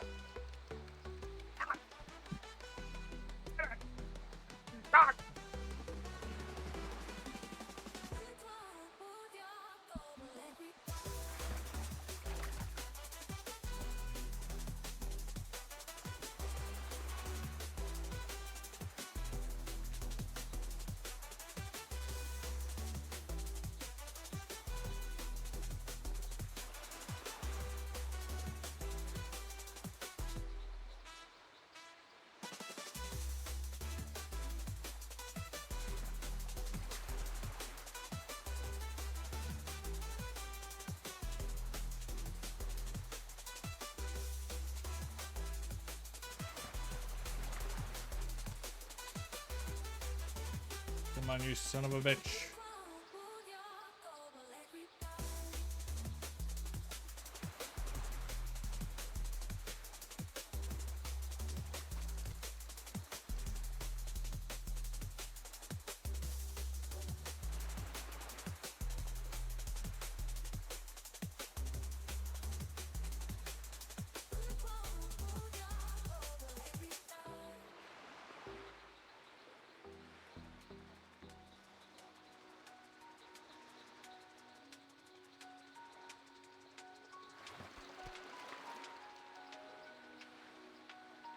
Come on, let me catch this fish, please.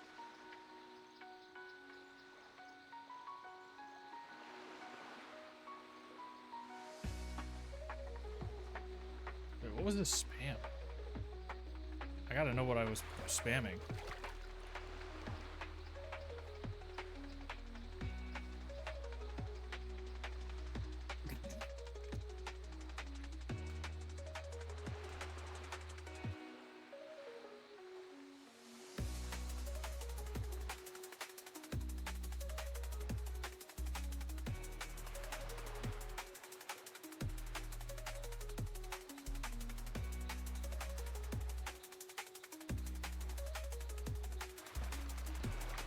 Son of a bitch.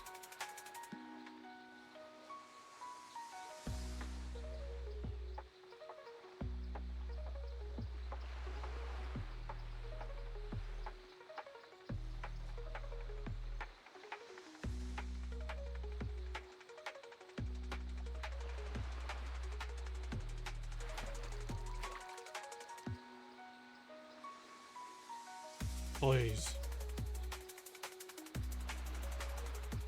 Please. Please.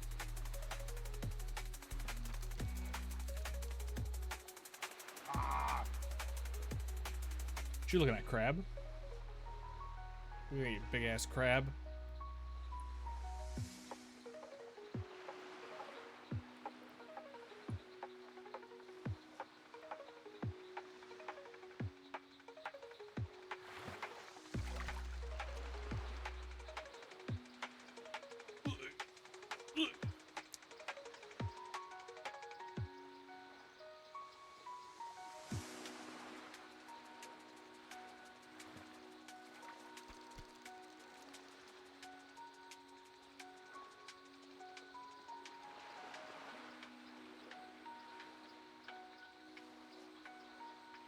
Please.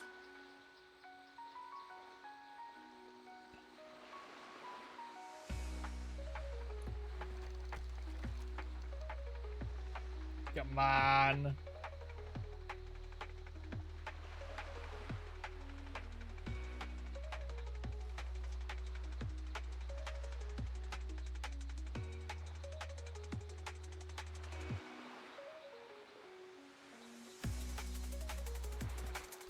Fuck!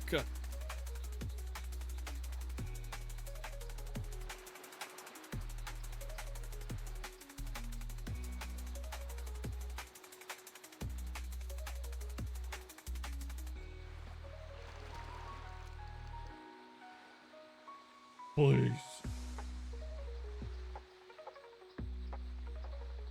Please.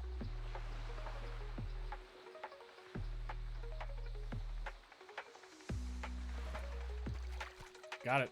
Okay, now we teleport out.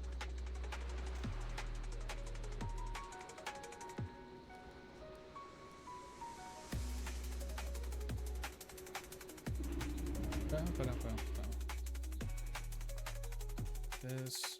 Get this. I pizzaed when I should have French fried. Mother's milk. Hello. Here we go. Here. Ugh.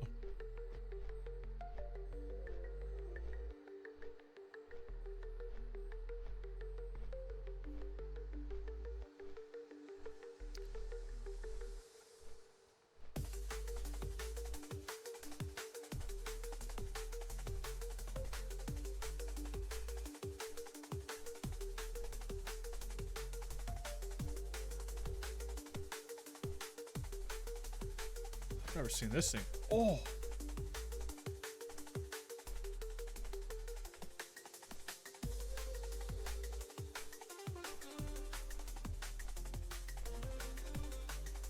That's cool.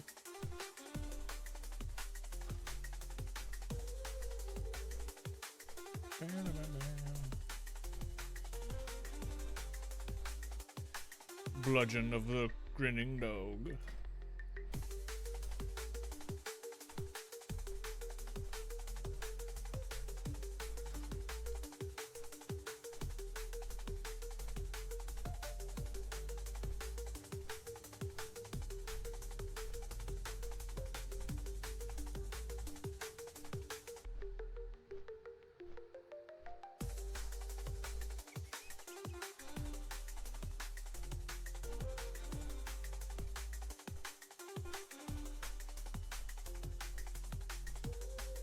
Damn, that's actually kind of wild.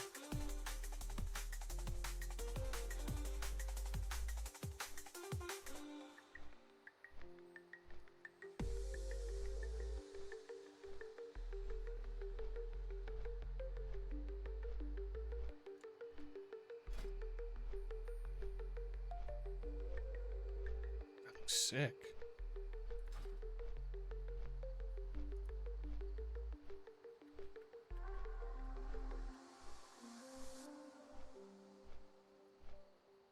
Oh, right. I remember now. You had to get this item, and then it would give you the ability to collect Bloodvine when you harvest. I forgot about that.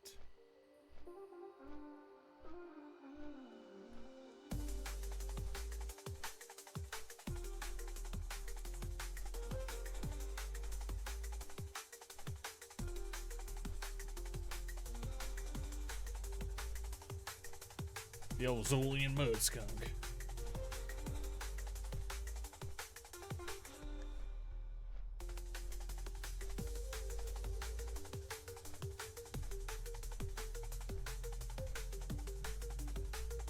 Oh, that cloak is nice.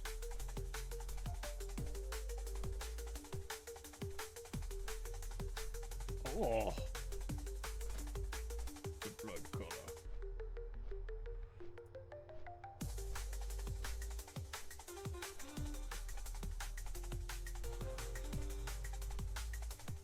Spider-Man.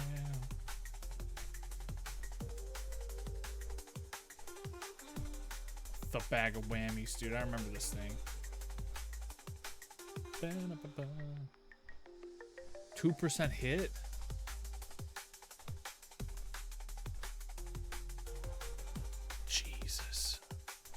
That's insane.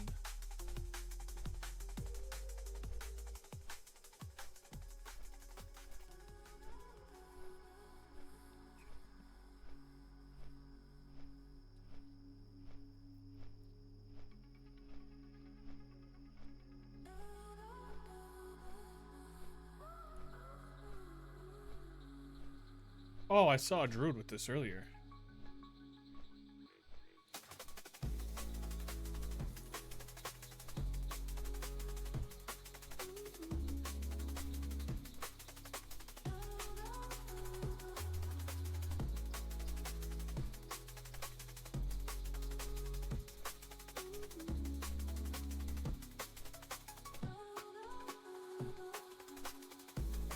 Man, I gotta do ZG, dude. What? I'm missing out.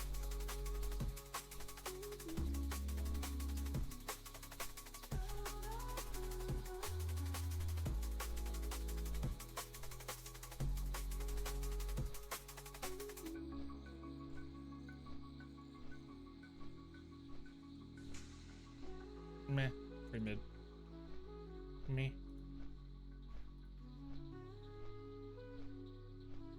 These, dude.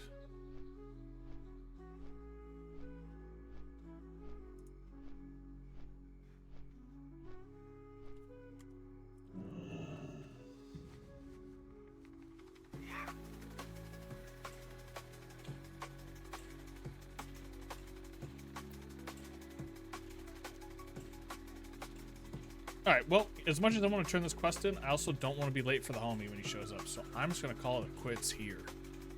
I'm going to go sit outside and wait for him.